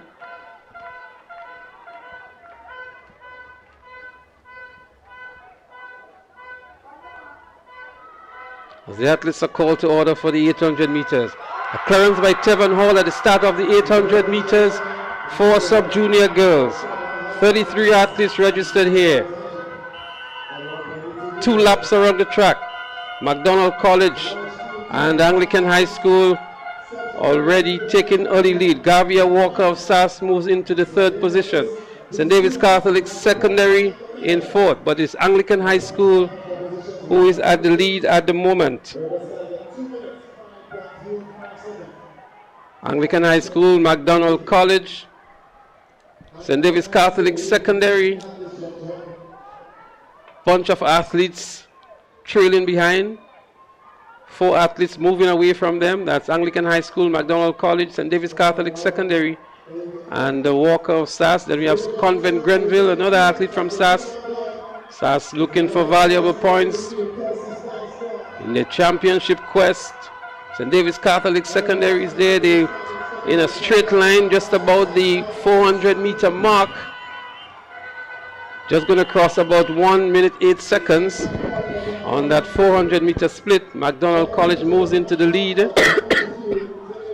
St. David's Catholic Secondary in second. Gavia Walker moves nicely into second position now. She has developed into a fine athlete. Sass in second and third. But going down the back straight is McDonald College looking very, very comfortable indeed. Emma Frederick of McDonald College, she is no slouch in this event. She comes in with a lot of pedigree, a lot of talent. And she has two athletes in blue from Sass trailing her for the gold medal. With just over 100 meters to go, it is McDonald College. McDonald College in the lead in Emma Frederick, followed by Sass in Tishanti Gibbs, and then Gavia Walker. But it is Emma Frederick of McDonald College. Frederick of McDonald College is going to win this one easily. She's still pushing hard, but no need to do so. She wins comfortably in the end. And for Sass, it's Tishanti Gibbs who picks up the silver medal, and Gavia Walker, also of Sass, picking up the bronze medal. Good run indeed from these athletes. St. David's Catholic Secondary picking up the 4th position. And the Grenada Christian Academy looks as though they picked up the 5th position. So Emma Frederick of McDonald College, she took this one with a time of 2 minutes 22. Tishanti Gibbs of Sass, 2 minutes 25. And Gavia Walker, you could say a well-known name of Sass, 2 minutes 32. Shaquanda Paul from St. David's Catholic, 4th place, 2 minutes 36. So that was the 800-meter sub-junior girls run. So some much needed points for St. Andrews Anglican Secondary here again. So as we see Emma Frederick in the shot, taking control of the race and doing what she does, which is she's a winner. And she continues to stride to the finish line, in charge, in control, uncontested, right up to the finish. Frederick it is, McDonald College, your winner. Sub-junior, 800-meter run for girls. Well, congratulations to McDonald College, who remembers the likes of Kim Frederick and others from McDonald College, blazing the trail over the years. Ferguson and others who have really done great work in that long and middle distances over the years. And Emma Emma has established a new record, erasing the record set by Annalisa Brown, 2 minutes 23, to set a new time of 2 minutes 22. Congratulations in order for Emma Frederick. We almost missed that one. Thank you, Samantha, for picking that up. A record-breaking performance by Emma Frederick in the 800 meters for sub-junior girls. Yes, congratulations to Emma Frederick. Congratulations to McDonald College, now emerging as a force to be reckoned with again after some years in the doldrums. The boys are getting ready for the 800 meters sub-juniors, and we have another long lineup here. 29 athletes been registered. All the schools are well represented here. McDonald College, Grenada Christian Academy, Sass, St. Mark's Secondary, Grenville Secondary, Boca Secondary is there. Happy Hill Secondary, J.W. Fletcher Catholic, Wester Hall, Grenville Secondary, St. Rose Modern Secondary, Bishop's College, PBC, GBSS, Grenada Seventh-day Adventist Comprehensive. They're all in this lineup here, the 800 meters sub-junior boys. And this 800 meters is going to be an interesting one. We see the like of Hammond Frank and Tyrese Brave Boy, two of the more outstanding middle distance runners. McDonald College must never be discounted when it comes to the middle distances. So here we go, and already we see some movements from Presentation Brothers College. That looks like Brave Boy, and then we have a big collision there. So it's Presentation Brothers College.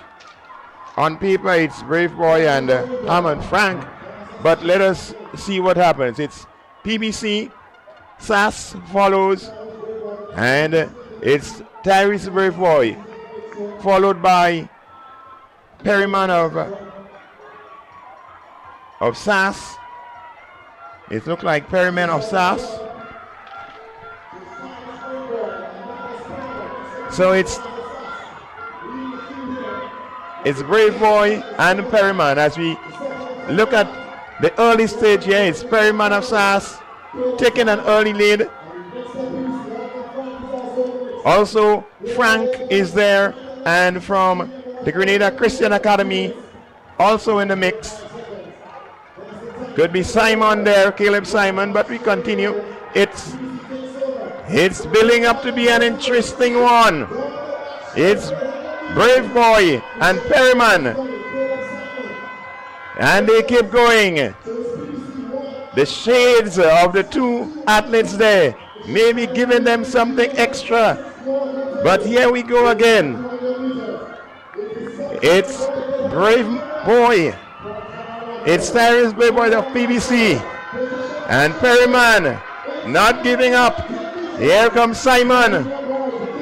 But here we go again as we head into the final 100 meters.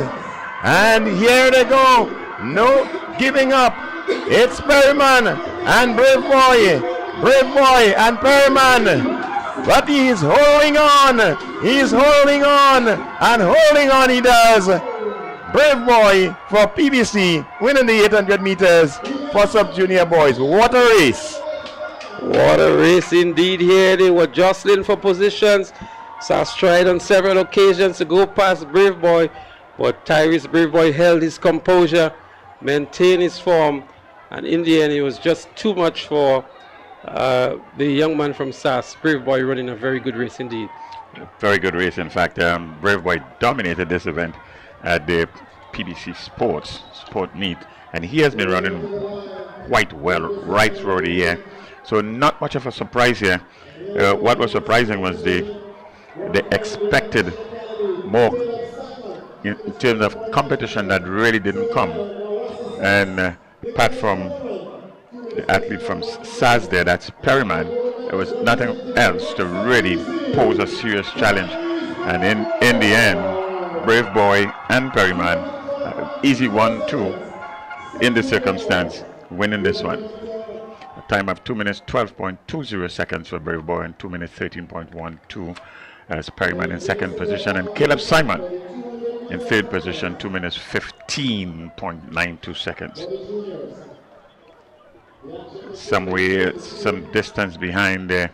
What's the record for this meet here? The meet record here is 2 minutes 05.05, established in 2018 by one Elvis Gay. So as we segue to the high jump junior boys, the bar now set at 1.85 meters. Athlete from GBSS going to make an attempt here now at 1.85. Failed attempt on that occasion. We're trying to get the names for you. Emron Anthony of GBSS. And that was his final attempt at 1.85. So Josh is doing all he can today. He's in the long jump as well. And that's a lot of work for this young man. Tevin Hall of SAS is still in the high jump. He's attempting the 1.85. This is his third attempt as well. He has been jumping quite well. Already won the 110 hurdles, the 400 meter hurdles today.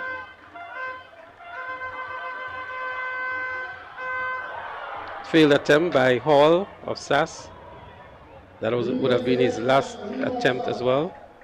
Still have another GBSS athlete who will be attempting 1.85. That would be his final attempt as well. That's Xavier Roberts.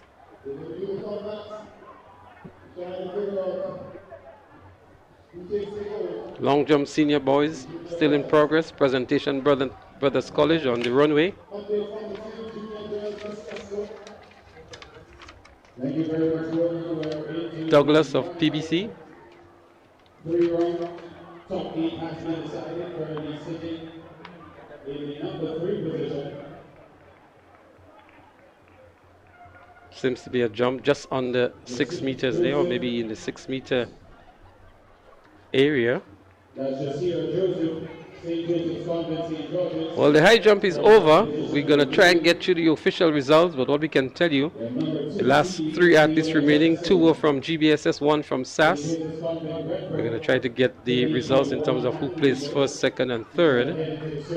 Good competition from these youngsters in the high jump. 0.68 meters. The current field leader. Long jump continues. SAS on the runway. SAS has 2 athletes there. That's Christophe Calise and Rick Cadet. Rick Cadet, who won the 110 hurdles earlier on.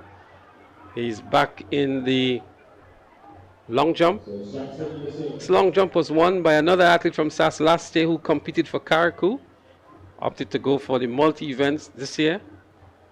That's Randy Jones.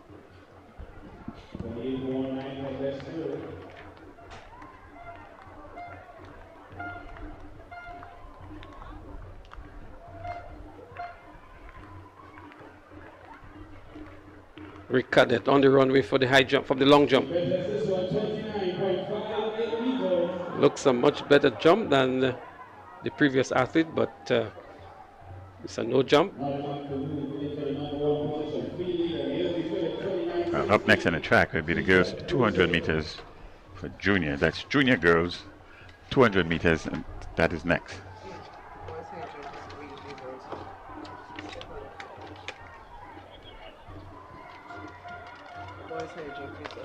So we do have the results for the boys high jump.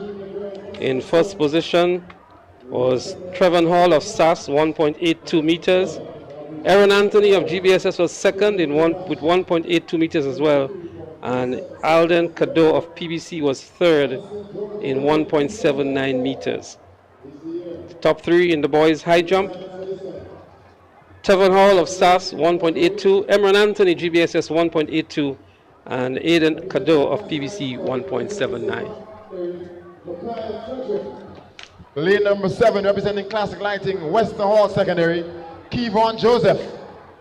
Lane number 6, fastest in qualifying, Classic Lighting, Boca Secondary, Annalisa Brown. Lane number 5, representing the Nawasa SAS, Brianna Oliver.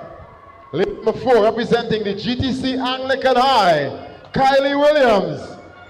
Lane number 3 is the 3rd fastest in qualifying, representing the Wagiti Sanova St. David's Catholic Secondary, Tishana Bascom.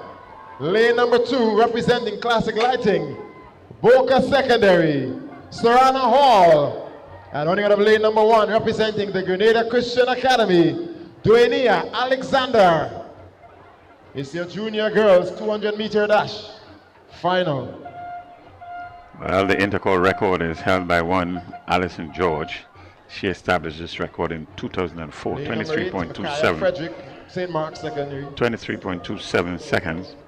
The top finisher, or the top semi-finalist coming into this final, says Annalisa Brown, some way behind the record time. She came in here with 25.21 seconds. That's Brown.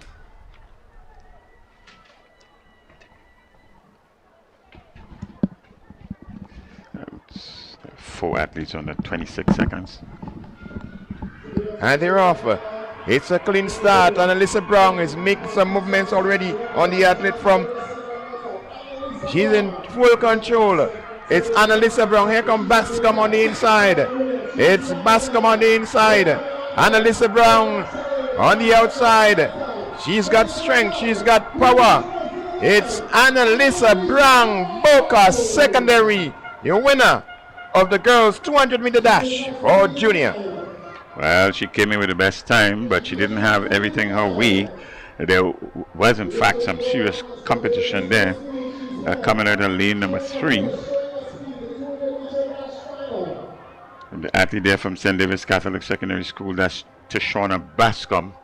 She gave her a run for the money, for her money. But in the end, it was Brown. She She continues her winning ways at these meets. This day number 1.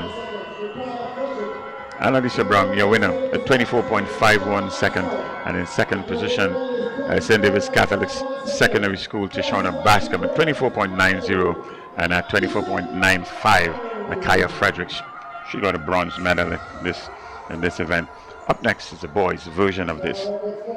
Well, tell you what, this was a really well executed race. Brown showing that she has the strength, and when you look back at the replay, you're going to see that she came off the curb just in about second position. Bascom was closing in, but she had the strength to really drive home, and this is what we keep talking about, this young lady and the strength that she has when it comes to closing off her events. She's a really, really strong athlete. Yes, and she has the right attitude. A winning attitude actually counts for a lot in any of these events, and certainly in the sprints, it sometimes makes a difference between first and second position. Here she is there, right at the top of the 100 meters, nice and calm, and she a bit of a challenge in lane 3 from Bascom, but there is Brown. You can see the form that she exhibits here, and easily in the end, with something to spare, one would imagine. The boys are next. 200-meter dash, juniors.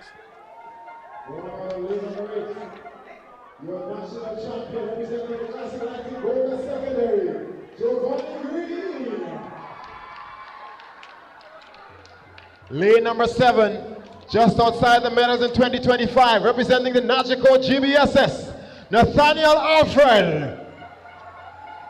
Lane number 6, 2025 sub-junior champion, representing Nagico GBSS, Cachet Stephen. Lane number 5, settling for silver in 2025. He's back in 2026. Nawasa Sass, Philip Mitchell. Lane number 4, representing Classic Lighting, Happy Hill Secondary. Third fastest in qualifying, Relani Bascom. Lane number 3, representing Classic Lighting, McDonald College, Michael Aberdeen. Lane number 2, Nexa PBC, Marquis Castle. And running out of lane number 1, representing the Nawasa Sass, Dante Oliver.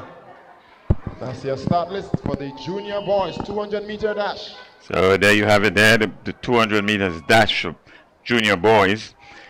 You couldn't get closer than this. Two athletes in side by side, lanes number 4 and 5. That's Bascom and Mitchell coming into these finals. Mere dot of a second that would have separated them, 21.96 and 21.98.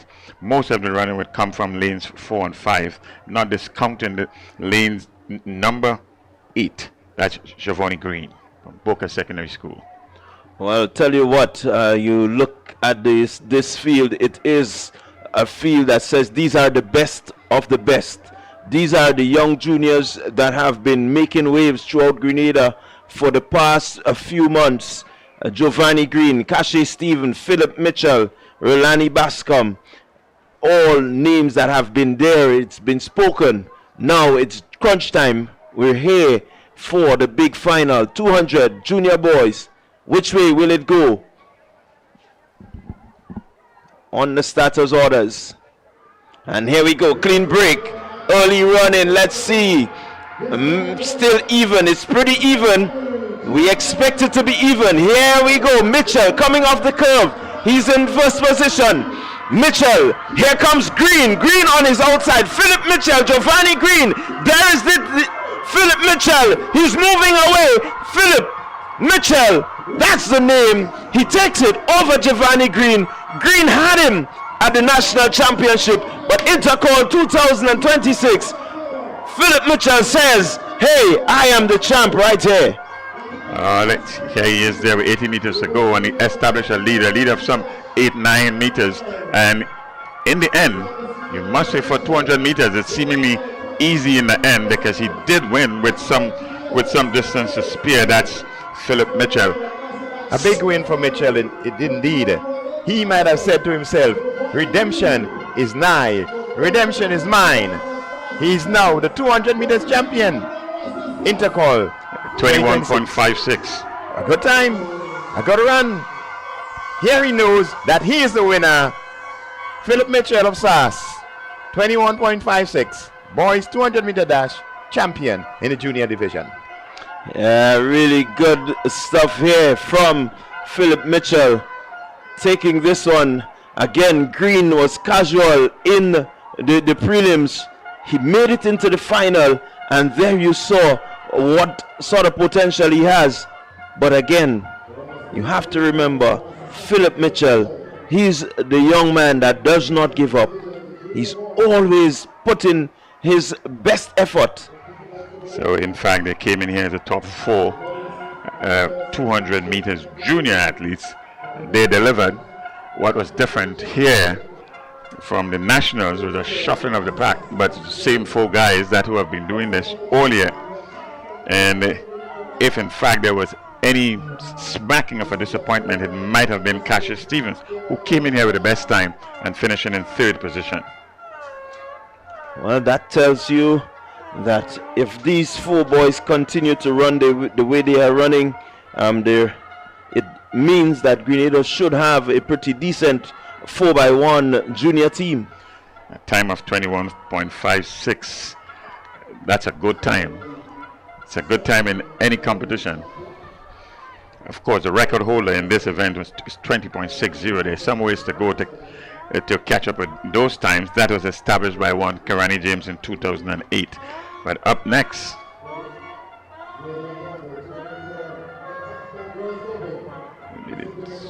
is the heptathlon, girls 200 meter dash open. So the heptathlon, girls 200 meters. That's an open event. There are 4 girls. There 200 meters. 200 meters heptathlon girls. That's there. So it's day 1 of the GAPS Intercol Games 2026, the decider.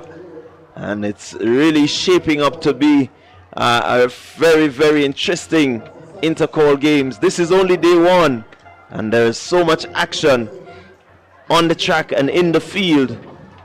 It's not going to be an easy victory for anyone. Christian Secondary, Soraya Walker. Lane number 4, Classic Lighting, Happy Hill Secondary, Teresha Bain. Lane number 3, Wagiti, Sanova, St. David's Catholic Secondary, Celine Charles. Running out of lane number 1, representing the St. Joseph's Convent, St. George's, Azia McFoy. That's the lineup there for the heptathlon. Section 1 of 2. Heptathlon girls. This is the final event. Day 1, they would have completed the 100 meters hurdles, high jump, shot put, and the final event for the day, 200 meters. So the girls have had a tough day. They've already done 3 events, and this is the final event. Remember, they are multi-event athletes. Well, it's one event, but with multi-disciplines, and now they're down to the final event for today, the 200 meter dash open.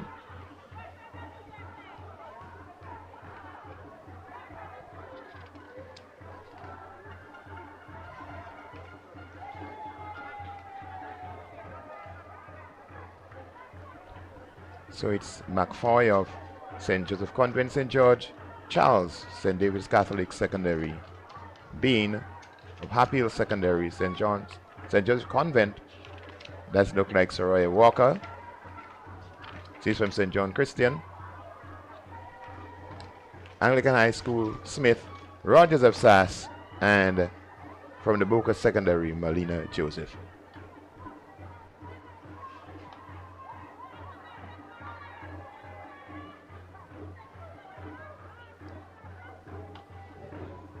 .200 meters heptathlon girls. It's an open event.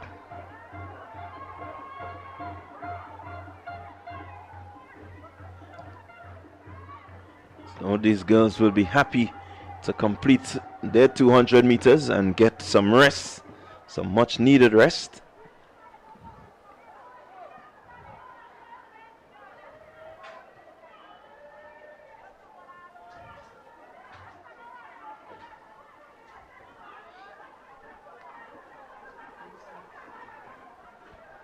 And they're off. It's event number 4 for the girls in the heptathlon.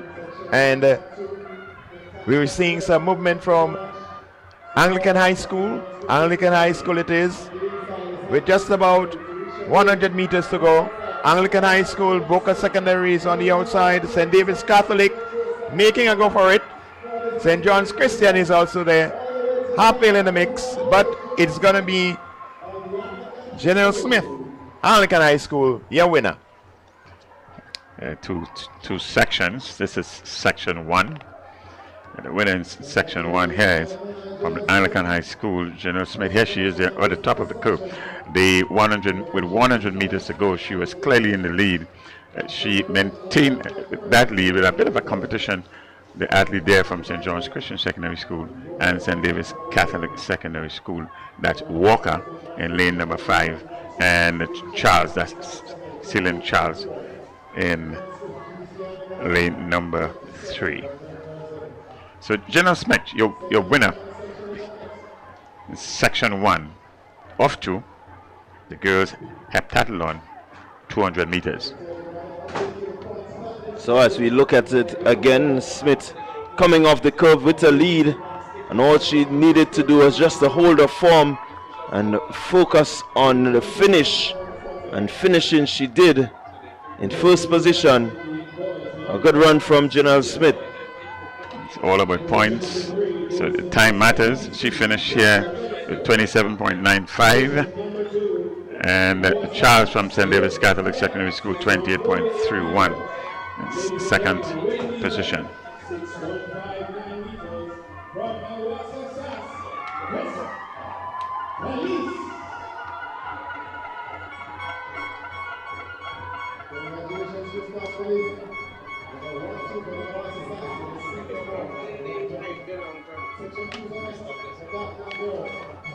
Number 8, Classic Lighting, Harpville Secondary, Arisha Regis.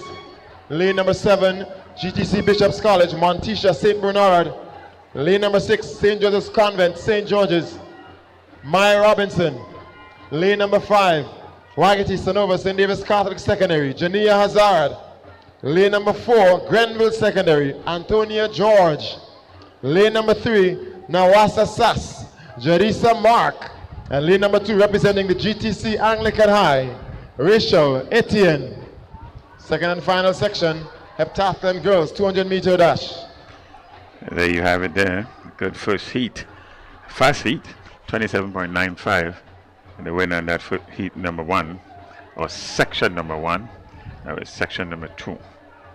On the starting orders, should be off shortly.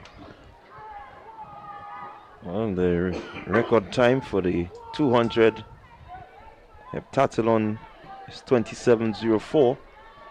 So they're officially up and off. 27.04 seconds is the record. As we look to see who will take the early run-ins, it seems to be the athlete there from Bishop's College. She's out front in the lead. That's St. Bernard, Montisha St. Bernard. Harpville Secondary School in Regis is pushing in some challenge. So too is Hazard. Hazard of the St. David Catholic Secondary School.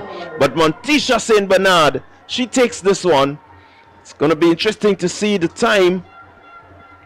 Yeah, in the end, St. Bernard seems to have won this and won this quite easily. 26.48, significantly faster time than section number 1 that finished at 26.95. So that's 27.95, 26.48, the winning time there for St. Bernard. Bishop's College. And that's a new record for the heptathlon 200 meters. So St. Bernard has just established the record for the 200 heptathlon. It means that she would get some big points in this event. And she didn't just break this record, she demolished it. 27.04. That's the old record, and here she is there right at the top of the 100 meters, making her way home and increasing the distance and increasing her speed, and in the end seems to have eased up just a bit. Well, not really eased up that much, but in the end winning and winning quite easily with 26.48 seconds, establishing a new record. So these girls have finished. As we look at it here, you notice that from the start she had a really good start. She came out in front from the beginning, and she just maintained that speed up the stretch, finishing strongly is Saint Bernard, and gaining some very big points here in the 200 heptathlon girls open. Has had a second position from St. David's Catholic Secondary School, and Arisha Regis with 28.09 seconds from Happy Hill Secondary School, finishing in third position. Again, this is all about points, so your time determines how much points that you get, that you carry into day 2. This is the end of day 1 for these ladies. Heptathlon at 200 meters crown their day of 4 events, and they will start again at day number 2. And mentioning the word points, here is a point update. It's the most recent point update, and I'm going to start with give you every score for every school. And let's start with the female team scores. There are 3 schools on 1 point. Grenville Secondary, Grenada 141 points. St. David Conference St. George. And out front by the Boris of Margins, Nawasa Sasa on 42 points. That was the girls. We're going straight to the boys. So on screen there you have 2 schools on 13th position with 1 point. Happy Hill Secondary, Wesley College. In 11th position we have 2 schools on 2 points. Hillsborough Secondary, Westerhall Secondary. In 10th position on 3 points, St. Rose Modern Secondary. On 9th position, St. Mark Secondary, 5 points. In 8th position, St. John's Christian Secondary, 6 points. In 7th position, on 10 points, Grenada Christian Academy. In 6th position, on 13 points, Boca Secondary, your top 5. In 5th position, McDonald College, 22 points. In 4th position, St. David's Catholic Secondary, 24 points. Your top 3 in 3rd position on 26 points. Presentation Brothers College, your top 2 in 2nd position, 55 points. Natico GBSS, and out front by just 3 points. The Nawasa Sasa, they are leading in both the boys and girls division. The team get it. It is just day 1. So there you have it, viewers. The points update. SAS currently leading in both the male and female categories. It is possible. Is it possible? Will it happen? The double for SAS. Only time will tell. And Nawasa leading here, both male and female, by the slimmest of margin that one can possibly imagine. We still have a few more events to complete day 1. Again, all final events.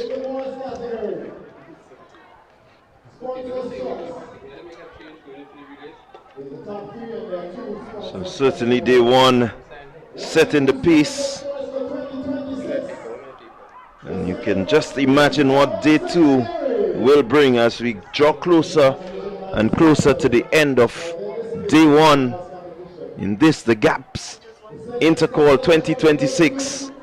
It's decision time right here at the GAPS Intercol. As we come towards the end of day 1, we couldn't get any closer in terms of the point standing. Competition has been keen. All the races have been quite competitive. The excitement has been there and shared. And this all prelude to day 2. If you are looking. So let's take the match pass result. Position number 2. 2025 champions. Presentation Brothers College. And your champions of the Class of 19 Cooperative March Past Competition. 2026. The boys of the St. David's Catholic Secondary. And as a result of the match pass there, drawing some excitement. And we have an interview now. We go down to Sherian for an interview. Really trying to get all along to the actual record, but you still end up with a goal. Speak to us about some of the challenges there today.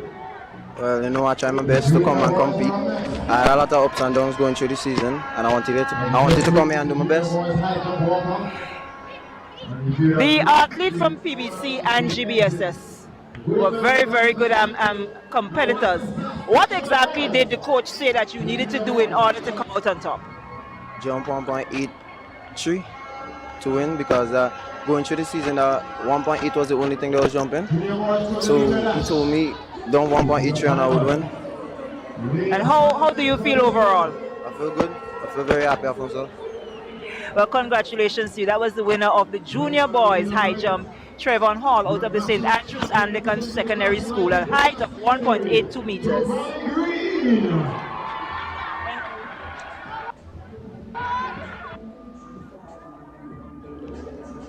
So that was Sherian Ndong with the interview. And so we're getting ready for another event on track. It's finals evening here at the Intercol Games. All events here are finals. We're getting ready for the 400 hurdles. And that will be, as we take we will go shortly for the lane assignments as the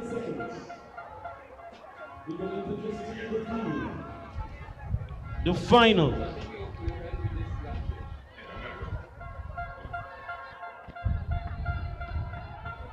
Into lane number 8, representing Nawasa Sas, Kenzie Mudu. Representing McDonald College, Chelsea Providence. Lane 6, representing Classic Lighting Boca Secondary, Shohana Hall. Lane 5, Abiola John, Nawasa Sas. Lane 4, Wagati, Sonoma St. David's Catholic Secondary, Sydney Douglas. And the ready for lane number 3, fastest in qualifying, GTC Anglican High, Shania Nelson. Lane 2, representing Wagiti St. David's Catholic Secondary, Delina Joseph. And right of lane number 1, Sierra Augustine, representing Grenada Christian Academy. Started 9. So we're getting set for the 400 meter hurdles, junior girls. An impressive lineup here. And again, we just heard coming in with the fastest time, it is Sahana Hall of the Boca Secondary. Shania Nelson of Anglican High School coming in with the fastest time here. So the hurdles are sort of a novelty event for these young ladies. That's in the junior category here. And they're looking for the gold, the bronze, the silver medal, points for the schools as well. Yeah, certainly looking for some big points here. They're under the starters' orders.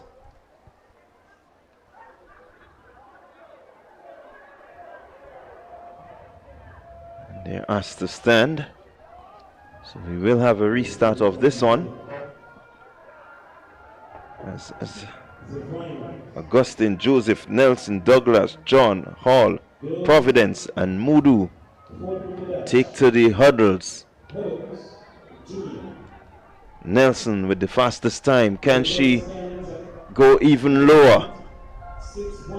Or can someone else within close vicinity. Make it Hall, John, or Douglas. And can they cause an upset here?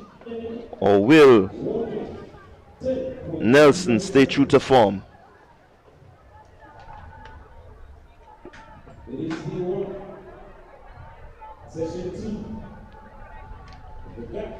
Well, it's only day one of Intercol Games 2026, and the amount of excitement and maybe expectations, disappointments for some as well that we've seen throughout the day is just unsurmountable at this time. Unbelievable, an unbelievable atmosphere down here at the National Stadium, and the expectations, the build-up to Intercol Games was so intense. I've never seen so many trivia questions on social media. I've never seen so many ticket giveaways. I've never seen so many banters, new soca music dropping, videos, you name it. It all happened leading up to Intercol. Yeah, it certainly did, and I think the day one has certainly lived up to that hype that has been created, and it's good to see that there is competition among the schools. Immense competition, that is. St. Joseph Convent to me were very, very impressive today in the girls category.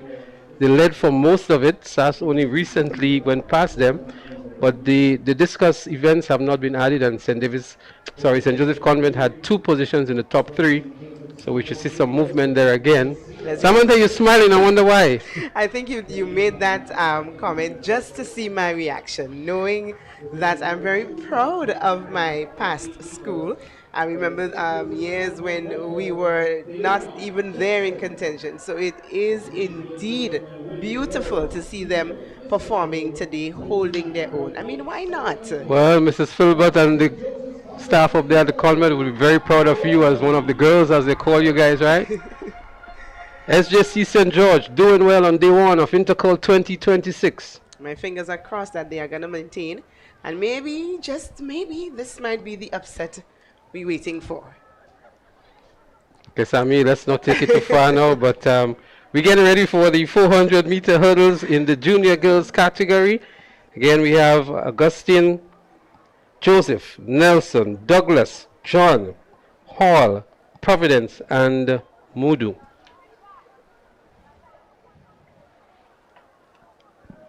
Yeah, not certain what the holdup is, but we're looking to get this one out the way as we draw closer to the end of day one. Teams will go back and look at what happened, how make their assessment, what could we do different, what did we do well. Certainly, you know, the managers and the coaches will be sitting and putting their plan going forward, how they can come back into this one. Well, they're going to re-strategize as a common phrase that they often use. We're going to go back to the drawing board. This drawing board must be very, very confused and complicated now if it's the same drawing board they're all using. But the point is made that there will be a lot of discussions overnight, a lot of team meetings, discussions, looking to see what kinds of adjustments are needed going into the events into day 2. I can just imagine the kinds of hurdles and team meetings that will happen overnight. Yeah, certainly you want to make sure that your students stay on the ball, especially the teams that are within striking distance of each other.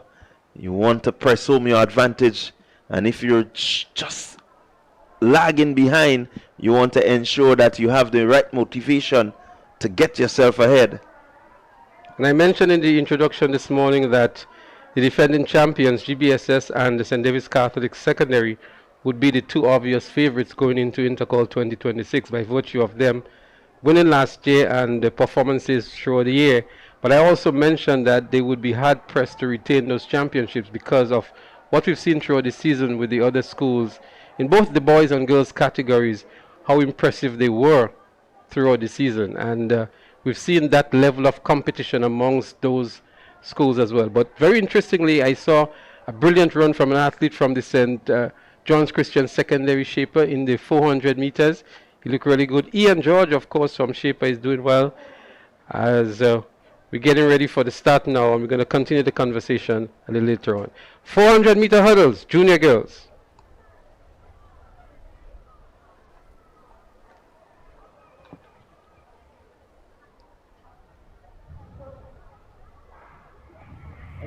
Here they go.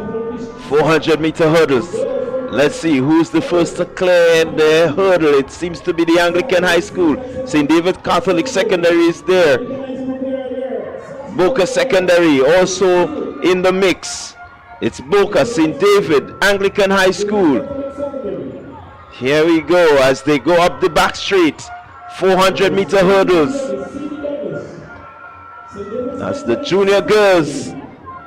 Seems to be Douglas with a lead. Douglas clearing her hurdle. Here comes Boca Secondary.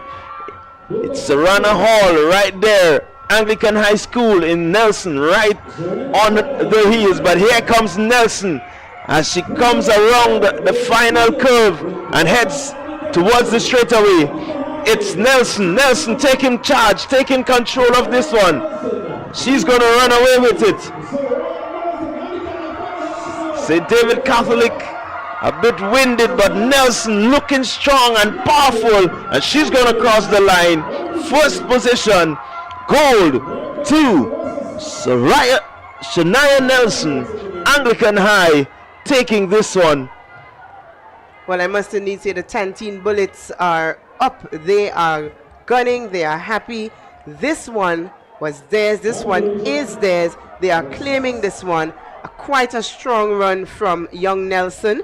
She started off very well. She held her own. A little competition from the athlete from St. David's, but she was able to come back and really dominate this race and take the first position. So Shania Nelson, 1 minute 7. Abiola John from SAS took the second place, 1 minute 15. And Sydney Douglas from St. David's, 1 minute 16. So there was a comeback. There was a fight back between Abiola John and Sydney Douglas for the second and third place. Well, the young ladies are really winded in this event. We saw Boca Secondary having some difficulty going over one of the hurdles. And then St. David's Secondary and Sydney Douglas really struggling towards the end to allow Abiola John of SAS to come back to take the silver medal. Again, valuable points here on offer for the schools in championship contention as the boys make their way onto the track. We saw a record-breaking performance in the preliminaries in this event by Tevon Hall of SAS in this 400-meter hurdles. He just came from winning the high jump moments ago. So I'm not sure how well rested he is now competing. He's already made the Carifta standard and a member of the Carifta team for the Easter weekend.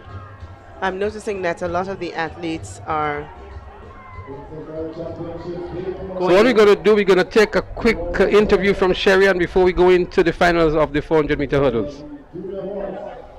We are here now with undoubtedly one of the fastest juniors that we have on the island here in Grenada, Philip Mitchell. A rather competitive race, some very good athletes. 200 meters, you went in with the fastest time. And speak to us about the execution. So I executed the race as I was supposed to, and I finished. I started strong, and I finished it strong. You see, competing with them, you won some, you lost some. So what is it you went home and say, hey, Philip needs to do this if Philip has to get the gold medal? I said to myself, I must break PB and make Carifta. If I Carifta, And your timing here today, is that another of your PBs? Yes, it was. Well, congratulations. That was Philip Mitchell, the winner of the 200-meter junior boys here at Intercol Day 1. Well, 21.53 Philip Mitchell as we go trackside for the lead assignments. Representing the Paddy's Enterprise, Hillsborough Secondary, Kimon Joseph. That's your start list for the junior boys 400-meter hurdles final. Well, there they are all lined up nicely here. Joseph Philip Hall, Simon, Philip James, Coutain, and Edwards. Fastest time coming in here was by Tevin Hall, 55.04, a new record. We also had impressive times of 57.89 by Anthony Phillip of PBC, and from GBSS, Alion James, 57.88. The top three finishers in the preliminary. Let's see if Tevin Hall can go lower than 55.04. We mentioned moments ago, he just moments ago completed the high jump where he won gold medal, and they're up and running. 400-meter hurdles, junior boys. Running out of lane 3 is Tevin Hall, the current record holder in this event. And already looking good is Tevin Hall. That's Noah Kutain for GBSS here, also in good contention. Presentation Brothers College is also there. In the likes of Anthony Phillip. Here is where Tevin Hall is making his move here now for SAS in lane 3. Tevin Hall is in the lead here. And PBC giving good chase in Anthony Phillip. But Tevin Hall in the lead. SAS moves into third over Noah Kutain, who is struggling. Tevin Hall going over another hurdle here on the straight. And Hall is in the lead. PBC is giving good chase in Anthony Phillip. Hall still maintains the lead here. A battle for third and fourth, but it's Tevin Hall. Tevin Hall. And it's 55.71 on the flash time.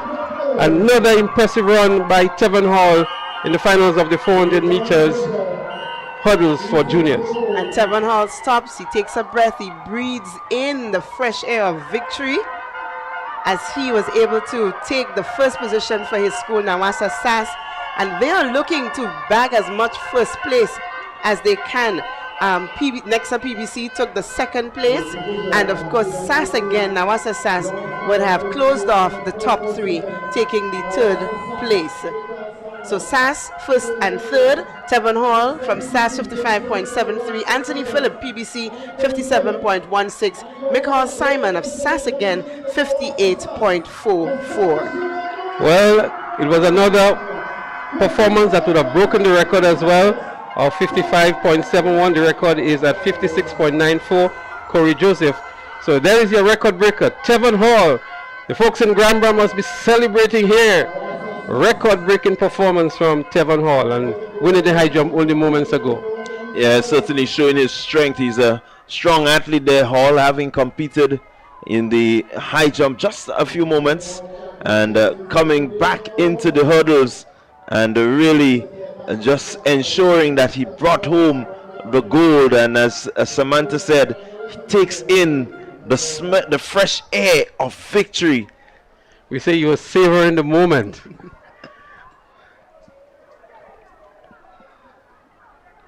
So he gets in closer.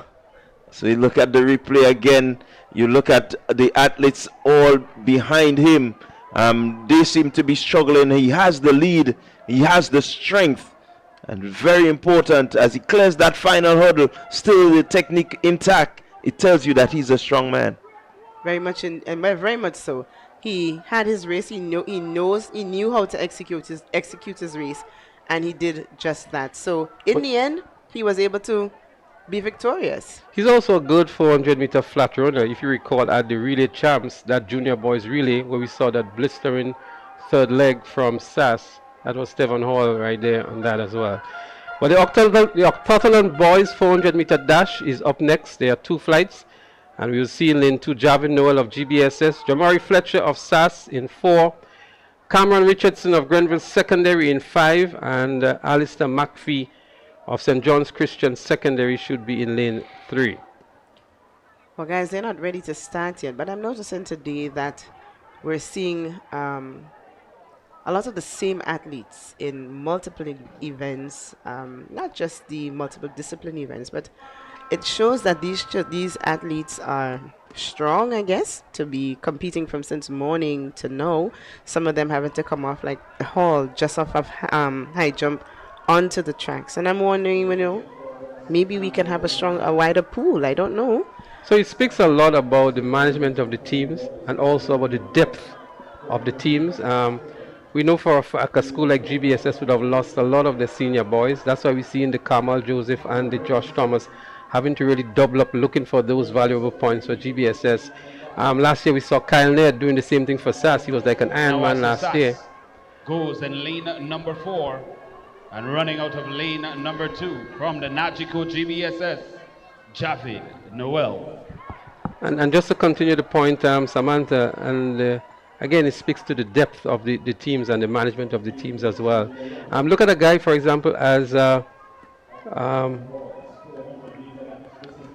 name is slipping me here now, but he won the long jump last year in the senior boys. He's now campaigning for SAS. He campaigned for Bishop's College last year. And he's not even competing in that event this year. He's doing the multidisciplinary event. So that speaks again about the depth of some teams over the others. And that is a consideration that must be looked at in terms of how the athletes are scheduled over the 3 days. Because you don't want them to get exhausted. You want them to give their best. And it's when they're at their best they can really crack records. An exhausted athlete is not going to be able to do that. So it's something to consider. And then we look at the girls category. The same thing is happening. The Logie, the Annalisa Brown. We know them as distance and middle distance runners, but they're now doing the 200 meters and 400 meters and winning as well. So their workload is amplified. But again, they have very fast recovery rates. They're strong, and they are delivering points for their schools. Yeah, the schools depend on them to deliver points, but as we rightly said, the management of the athletes is very important. And so there are instances where you may just decide, hey, you got to miss one. As much as the school may want the points, the athletes' health and safety is more important. Here we go. It's the Octathlon boys 400 meter dash heat 1. So we have Javid Noel of GBSS, Jamari Fletcher of SAS, and Cameron Richardson of the Grenville Secondary. And Jamari Fletcher is making up the stagger, and Javid on Cameron Richardson of the Grenville Secondary School. Javid Noel running out of lane 2 for GBSS. They're running for a good time and for points as well. That's the final event on day 1. But Jamari Richardson of SAS is looking good in this 400 meter event. And now we see a big move here by Javid Noel of GBSS. Grenville Secondary is still looking good. He's tied up a little bit here. And Jamari is trying to catch up on him. But Grenville Secondary is holding on strong. He's holding on very, very strong indeed to win this flight for the heptathlon. SAS in second and GBSS in third. Well, yeah. It's go ahead. It's a really good, strong run. He actually ran like a strong man there. You can see him coming off the curb, and he's really pushing everything, pumping, arms is flaying here and there, but he's moving forward to the finish, and that is the result. That's what he wants. He gave it his all. Another bad time indeed, 51.92 for Cameron Richardson of Grenville Secondary, 52.75 Jamari Fletcher, and Javid Noel 53.74. Well, I don't know where they get the energy from to be able to do this at the end of the day, considering that they've been doing so much for the day. So these 3 young men, I take my hat off to them for being able to run and do such good times. Well, we still have another 7 of them in flight 2 in the Octathlon boys event. Quanal Pear will be featured in that one. Randy Jones, that's the name I was trying to remember. He actually participated for Bishop's College last year, won the long jump, and can't make the long jump team this year for his school because of Christophe Callis and Rick Cadet, who have gotten the gold and silver already today in the long jump for senior boys. Keon Jackson. Randy Jones. Lane number 6, Classic Lighting, Wester Hall Secondary, Tyrone Batiste. Lane number 5, record holder in this discipline from the Nagico GBSS, Quanel Pear. Lane number 3, from the Classic Lighting Boca Secondary, Trevon Joseph. Lane number 2, from the St. John's Christian Secondary, Kwani Morel. And rounding out your field, running out of lane number 1, Nexa PBC, Keone Jackasal. Well, this race has some pedigree. I can tell you, Randy Jones won the 110 hurdles. Quanel Pear broke the record in the shot put moments ago. And now they go in head-to-head in the 400 meters. I think Quanel Pear should have the edge on on Randy Jones. I've never seen Randy Jones do a 400 yet, and Cornell Pay did a 48, I think, earlier in the season. So he is supposed to get some valuable points here. They're up and running. And here we go. It's the competition that we've been speaking about. Pay versus Jones. Pay taking a slight lead over Jones. So they head into the 200-meter mark just about now. Pay looking strong and powerful. But Jones seems to be relaxed. He's fading a bit. But here goes Pay. He's pushing. He wants a good time here, Cornell Pay. And so he's pushing. Here comes Jones. Here comes Jones in second position, but it's Cornell Pay. He's going to run to the line. He's running strong, Cornell Pay. Winning this one. Jones has to settle for second.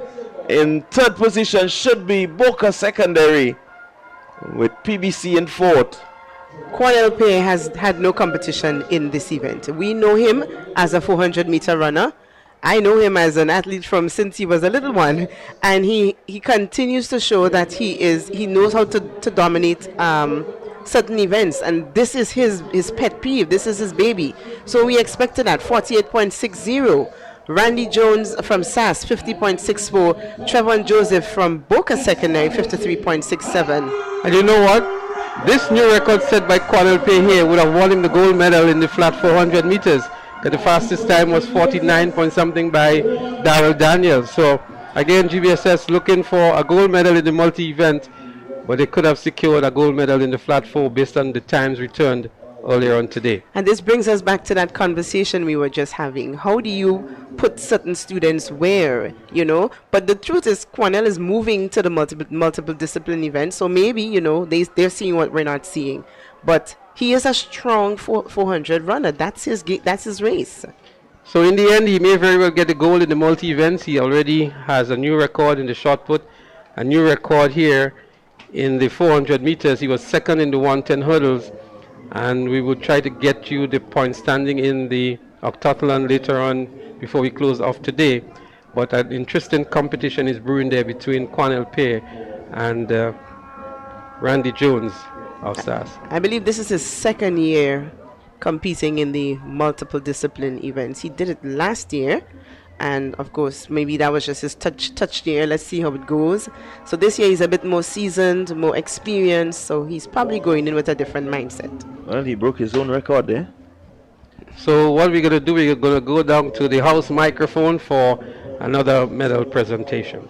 Aiden Kador, 1.79 meters.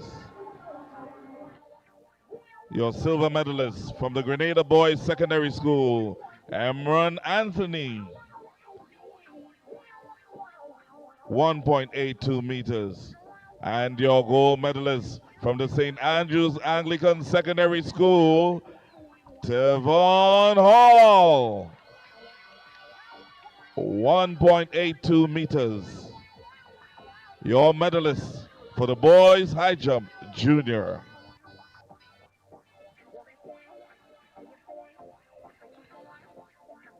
Medal presentation for the girls 800-meter run sub-junior. Your bronze medalist from the St. Andrews Anglican Secondary School, Garvia Walker, 2 minutes, 32.20 seconds. Your silver medalist from the St. Andrews Anglican Secondary School, Tishani Gibbs, 2 minutes, 25.37 seconds.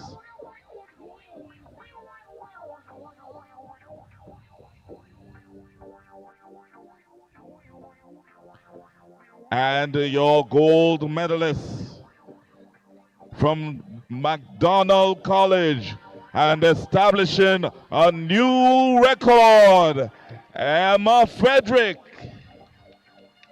2 minutes, 22.81 seconds.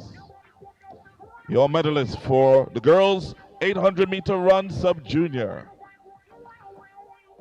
Medal presentation for the 800-meter run sub-junior boys.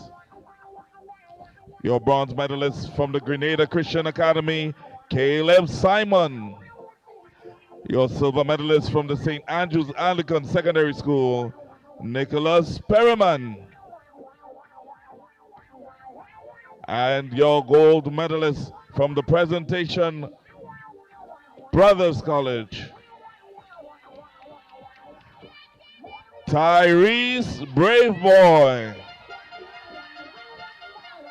with a time of 2 minutes, 12.20 seconds.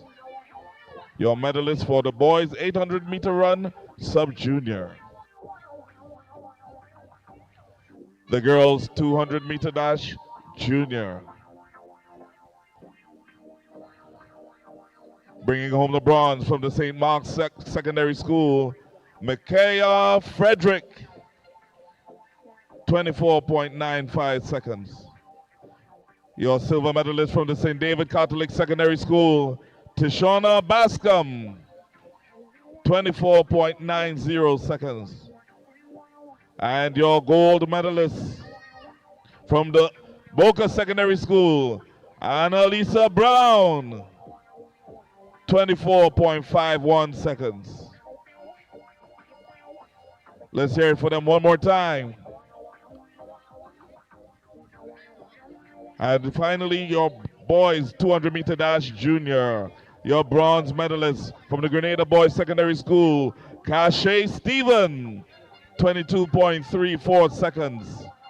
Your silver medalist from the Boca Secondary School, Giovanni Green, 21.89 seconds.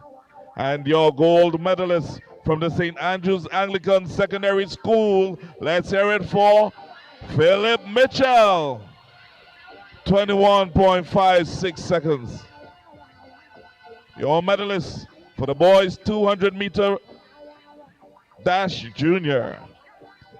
We would like to thank the Honorable MP for assisting us with the distribution of our medals here today. We welcome you back to the Kirani James Athletic Stadium for live events. We're getting ready for the 4x100 meters seniors, but before we do that, we have a short interview again with Sherry and Noel. The Honorable Minister for so we go over to Sherry for with this the distribution interview. of our medals here today, and we congratulate all athletes for their success.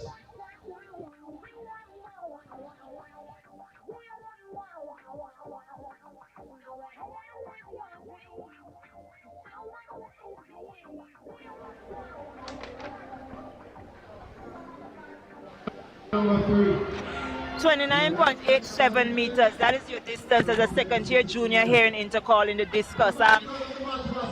Speak to us about that particular performance and how do you feel overall about what you've done here today? Was that your achieving goal? No, it wasn't. My personal best is actually 30.97, and I was looking to pass it today so I could have made the character team, but I didn't, sadly. But I am happy with the first place that I got. What do you think would have hindered you from achieving that goal today? Well, right now I'm not 100%. I have injuries, and I think like if my injuries were sorted out, I would have been able to perform at my best. Well, congratulations. Same way you've done your school well, getting the goal here and in the junior girls discus. Get close to crowning the champion. Thank you, Sherry, as we get set for the 4x100 meters senior girls. Senior girls 4x100 meter dash. The relay is up next. Yeah, this one is going to be a classic one. We have some of the perennial champions here. And they all represented.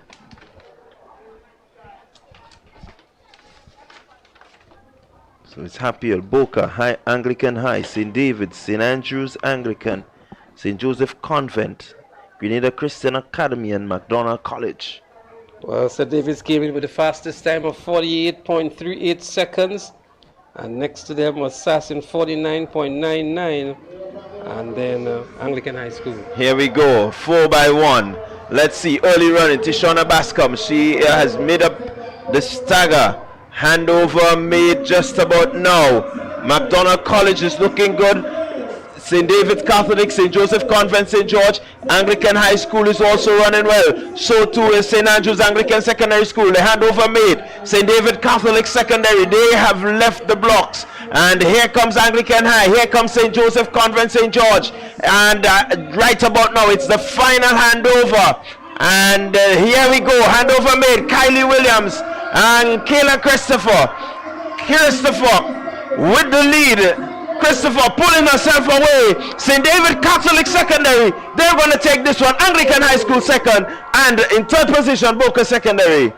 Well, this one lived up to expectations with St. David's Catholic Secondary School, and Boca Secondary had a good run. Even the Grenada Christian Academy was in contention there.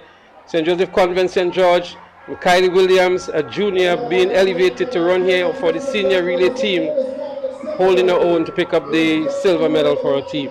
Well, Annalisa Brown, she is the powerhouse on the ankle leg for Boca Secondary, but guess what? The teams got it in front of her, and the work was too hard. So St. David's Catholic Secondary, they came out victorious here, 49.12. Well, a while ago we saw Jerry Bascom beating the drums there. He's the father of Tishana Bascom, and good reasons for Jerry to be celebrating because St. David's Catholic Secondary has just won the 4x100 meters for senior girls.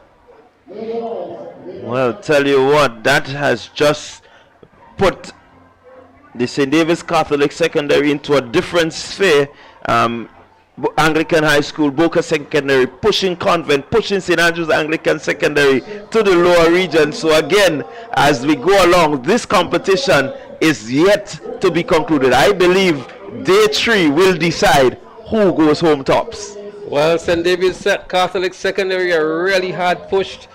They were in third position moments ago, and that would elevate them maybe into a second position, if not at the top, because SAS would have gained some valuable points here as well. Maybe not in the top 4, but 2 points here. They were on 42 from the last score we had here. The last scores we had, we're going to give you the top 5 in the girls category. Before the last event, we had McDonald College on 22, Boca Secondary on 28, St. David's Catholic Secondary on 34, St. Joseph Convent St. George on 41, and 1 point ahead was St. Andrew's Anglican Secondary on 42.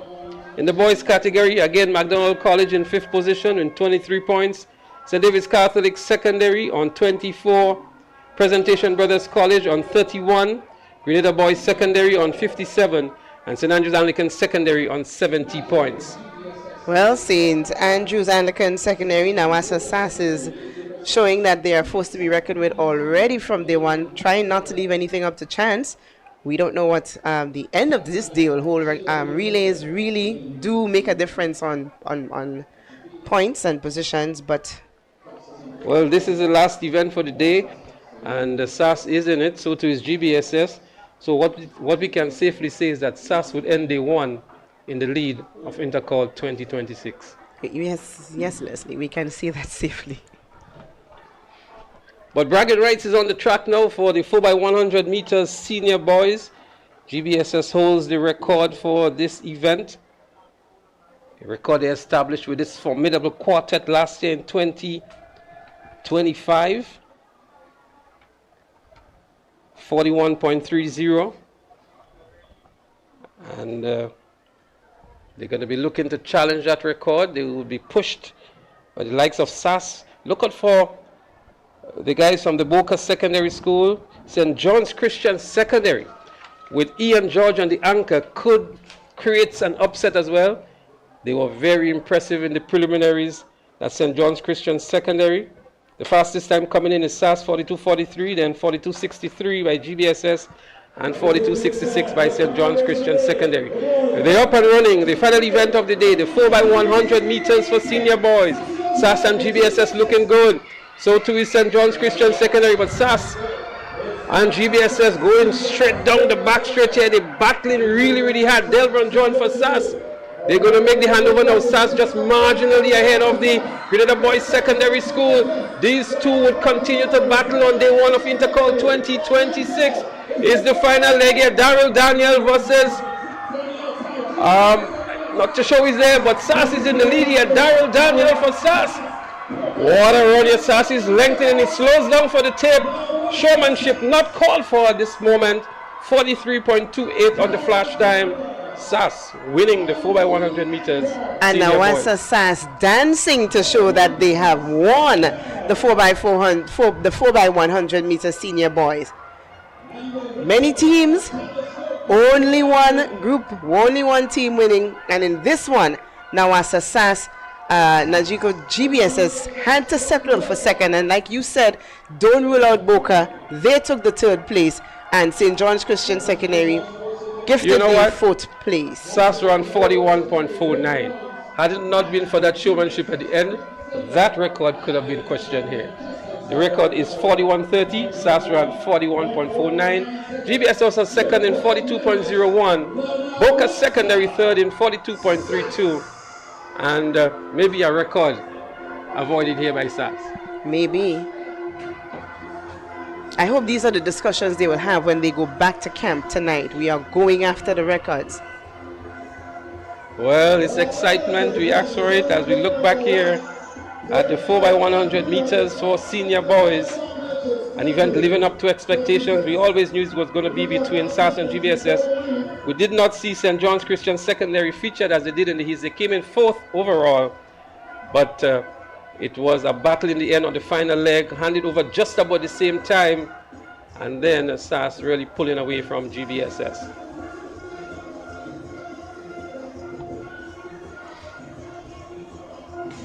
Setting a relay team is strategy. Even if you have four of your fastest runners, there is strategy that must be employed when you are setting that relay team. So you have to have an idea of what your competition is and where to put your best runners, what you are looking for in your runners. So sometimes, we put our strongest runners at the end. Some teams put it at the second leg. Strategy, and which team comes up with the best strategy, which team can do that flow from one to the next to the next to the next. So this is all a matter of strategy. You just don't know. And what that means is that when there is uncertainty, you want to ensure that you get the baton around as efficient as possible. You could put all the strategies in place, but once you're not getting that baton to the finish line, then the strategy doesn't work. So all the teams, I think they did well to ensure that they got the baton around. Again, having the different persons, I think when you have a quartet that is more or less equal, it's easier than when you have to figure out which is your stronger to put where. It can all go south. So certainly St. Andrew's Anglican showing that they have a well-drilled quartet. Most of the boys are running pretty steady, and so they are the victors in this event. Well, we're getting a view of the spectators. I tell you, the spectators, the adult spectators, are having more of a ball of a time at Intercol than the students. I mean, it was like this event is for our adults. They're jumping at something. And it looks like your point standing. St. Andrew's Anglican Secondary, this is the male. They are out front. 88. Grenada Boys Secondary behind 66. Presentation Brothers College, 4th place, 40. St. David's Catholic Secondary in the 4th place. PBC, of course, in 3rd position. It still is anyone game at this point, but GBSS and SAS are still fighting at each other. Yeah, the battle is on. Battle is certainly on. SAS with a good lead as we close day one of the GAPS Intercall. Certainly SAS will be looking to consolidate here, go back to the drawing board. Guys, we did well today. Let's look tomorrow. They will not focus on what has already gone, but I believe they would look forward. GBSS will do the same thing. They will try to put today behind them and get themselves round up again, ready to go for day two. We expect the same thing to happen with the girls. I did say to persons, I believe this year, at the end of day one, it will not be business as usual. We do not expect that St. David's Catholic Secondary will be way ahead as they normally would be. You're seeing it. You're seeing that this year it's a competitive year. Will they emerge? We are yet to see. But I like the sort of competition that I'm seeing coming in 2026. It's a decision year. I keep saying it. Certainly it is. It is quite a tense year. You don't know where it is going to go. I mean, even in the boys' race, one would say, well, look, it's almost, it is right in front of you. But here's what, we still have 2 more days to go. And anything can happen. A dropped baton in a relay.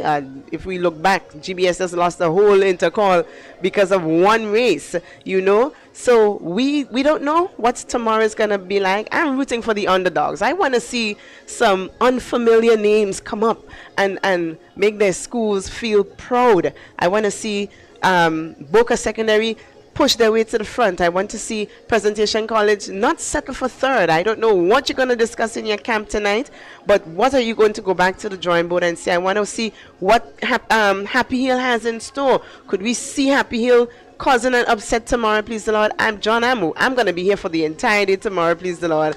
So I want to see some. Those of you who in the camps who are listening, know that I want to have something to shout about up here too. I want to see some newness come out tomorrow. But it has been a good day for both the boys and girls. Well, I think there has been some really they won this event a couple of years back, and they're now, you know, in the mix, always around the middle of the field. We will love to see them get up into the top tier. And so certainly from what we're seeing, I like the level of competition. I like the anticipation. I believe that we will have some persons needing to have their pressure tablets. Yeah, these people would have to get their pressure tablets. We have some replays. We're going to look at them just as a means of reviewing the day, keeping the viewers in tune with all that has taken place. Day one, decision. Well, we saw some exciting race as we look back here to the 100 meter sub-junior boys. That's Oliver of Sassia winning that one very comfortably indeed, the 100 meter sub-junior boys. And Sas in a very dominating mood in the sub-junior categories with this young man, Deshaun Oliver, who we've seen all season and doing very well. Yeah, we have SAS now, just a quick points update. SAS on 104, GBSS on 77, and Presentation Brothers College on 36, and David's on 26, McDonald College on 25, Boca Secondary 19, and Grenada Christian Academy on 12. So SAS with a commanding lead here. Some 27 points I make it that they lead over GBSS. As we look back to Tevin Hall in a record-breaking performance here in the 400 meters for junior boys. Tevin Hall, having won the high jump moments before, coming back to set a new record twice for the day. He established a good mark in the heats and then savoring the moment at the end of the race. That was the junior boys 400 meter hurdles. And we also saw some good performance. The junior boys 200 meters, maybe one of the most expected races, as well as the senior boys 400 meters. Here we look back at the 200 meters junior boys. Philip Mitchell of SAS coming up the turn. Maybe Giovanni Green was just ahead of him, but pouring his way. Giovanni Green may regret the slow time he ran in the preliminaries to get an outside lane and having to settle for second position. In the girls category, St. Joseph Convent is in the lead on 55 points, St. David's Catholic on 53, SAS in third on 51, the top 3 schools in the girls category. Congratulations to St. Joseph Convent St. George on day 1, not for the entire 3 days yet, just to say that day 1 they have been very impressive, and the likes of Annie Logie and others have really propelled them into the lead after day 1. As we continue with the highlights, we look back here now at Philip Mitchell completing the 200 meters. Sorry, that's Dante Oliver completing here, I think, what would have been the 100 meters into the finals. And he continues to be another standout athlete at Intercol 2026. The 400 meters senior boys was another one that we expected to be very close. The times were not that very impressive. The winning time was just under 50 seconds. And even Cornell Pear in the octathlon had a better time than the straight 400 meter runners. But it was Daryl Daniel who would have qualified for the Carifta team who won the 400 meters for senior boys. As we look back here to the 400 meters for senior boys, 2 athletes from SAS. There was also, I think, Josh Thomas from the GBSS in that one as well. Junior Alexander did a lot of early work on the inside, but from the 150 meter mark, Daryl Daniel really moved into the lead, and it was difficult to catch him from there on. Daryl Daniel winning the 400 meters for senior boys. SAS picking up the double on this one with Junior Alexander coming in for the second, GBSS picking up the third. Some valuable points here for SAS in this one.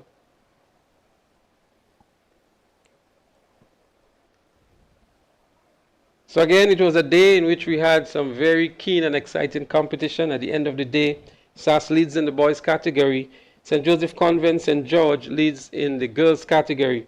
SAS with 104 points, GBSS 77, and I think it is PBC on 36. In the girls category, it is St. Joseph Convent St. George on 55, St. David's Catholic Secondary on 53, and SAS on 50 points. So here's where we're going to leave you for this evening. We ask you to rejoin us again at 9 a.m. tomorrow, Wednesday, as Intercol 2026 continues. So on behalf of all of us here in the commentary position, now we have Clyde John and Samantha Worm, Bunstein and Bernard, and the entire production crew. See you again tomorrow for some more live action at Intercol 2026. Do you live or own a business in Calavini, Marianne, Hopevale, Westerhall, or surrounding communities? The Government of Grenada invites you to a town hall meeting this Wednesday focused on Grenada's healthcare transformation and Project Polaris. Hear directly from the project team, ask questions, and gain a better understanding of the new hospital development in your community. The town hall meeting is on Wednesday, March 18th, 6 p.m. at the Westerhall Secondary School. The Honorable Prime Minister and members of Cabinet will be attending. You are an integral part of this conversation. Join the Government of Grenada, 6 p.m. Wednesday, March 18th at the Westerhall Secondary School. Come out and learn more about this exciting project happening in your community. Kites in the sky, families on the beach, good food, good vibes. It's the Easter season, but parents, remember this. Even on holidays, your parenting duties continues. If they're at the beach, stay within arm's reach. If they're flying kites, keep them away from the roads and electrical lines. If they're out, know where they are, who they're with, and what time they're coming home. And remember, if you're liming, somebody must stay sober to supervise. More free time means more screen time. Monitor online activity. Maintain curfews. Keep structure in place. Because safety starts at home. This Easter, let's protect what matters most. A message from the National Parenting Program, Ministry of Social and Community Development, Housing and Gender Affairs. Empowering parents, protecting children.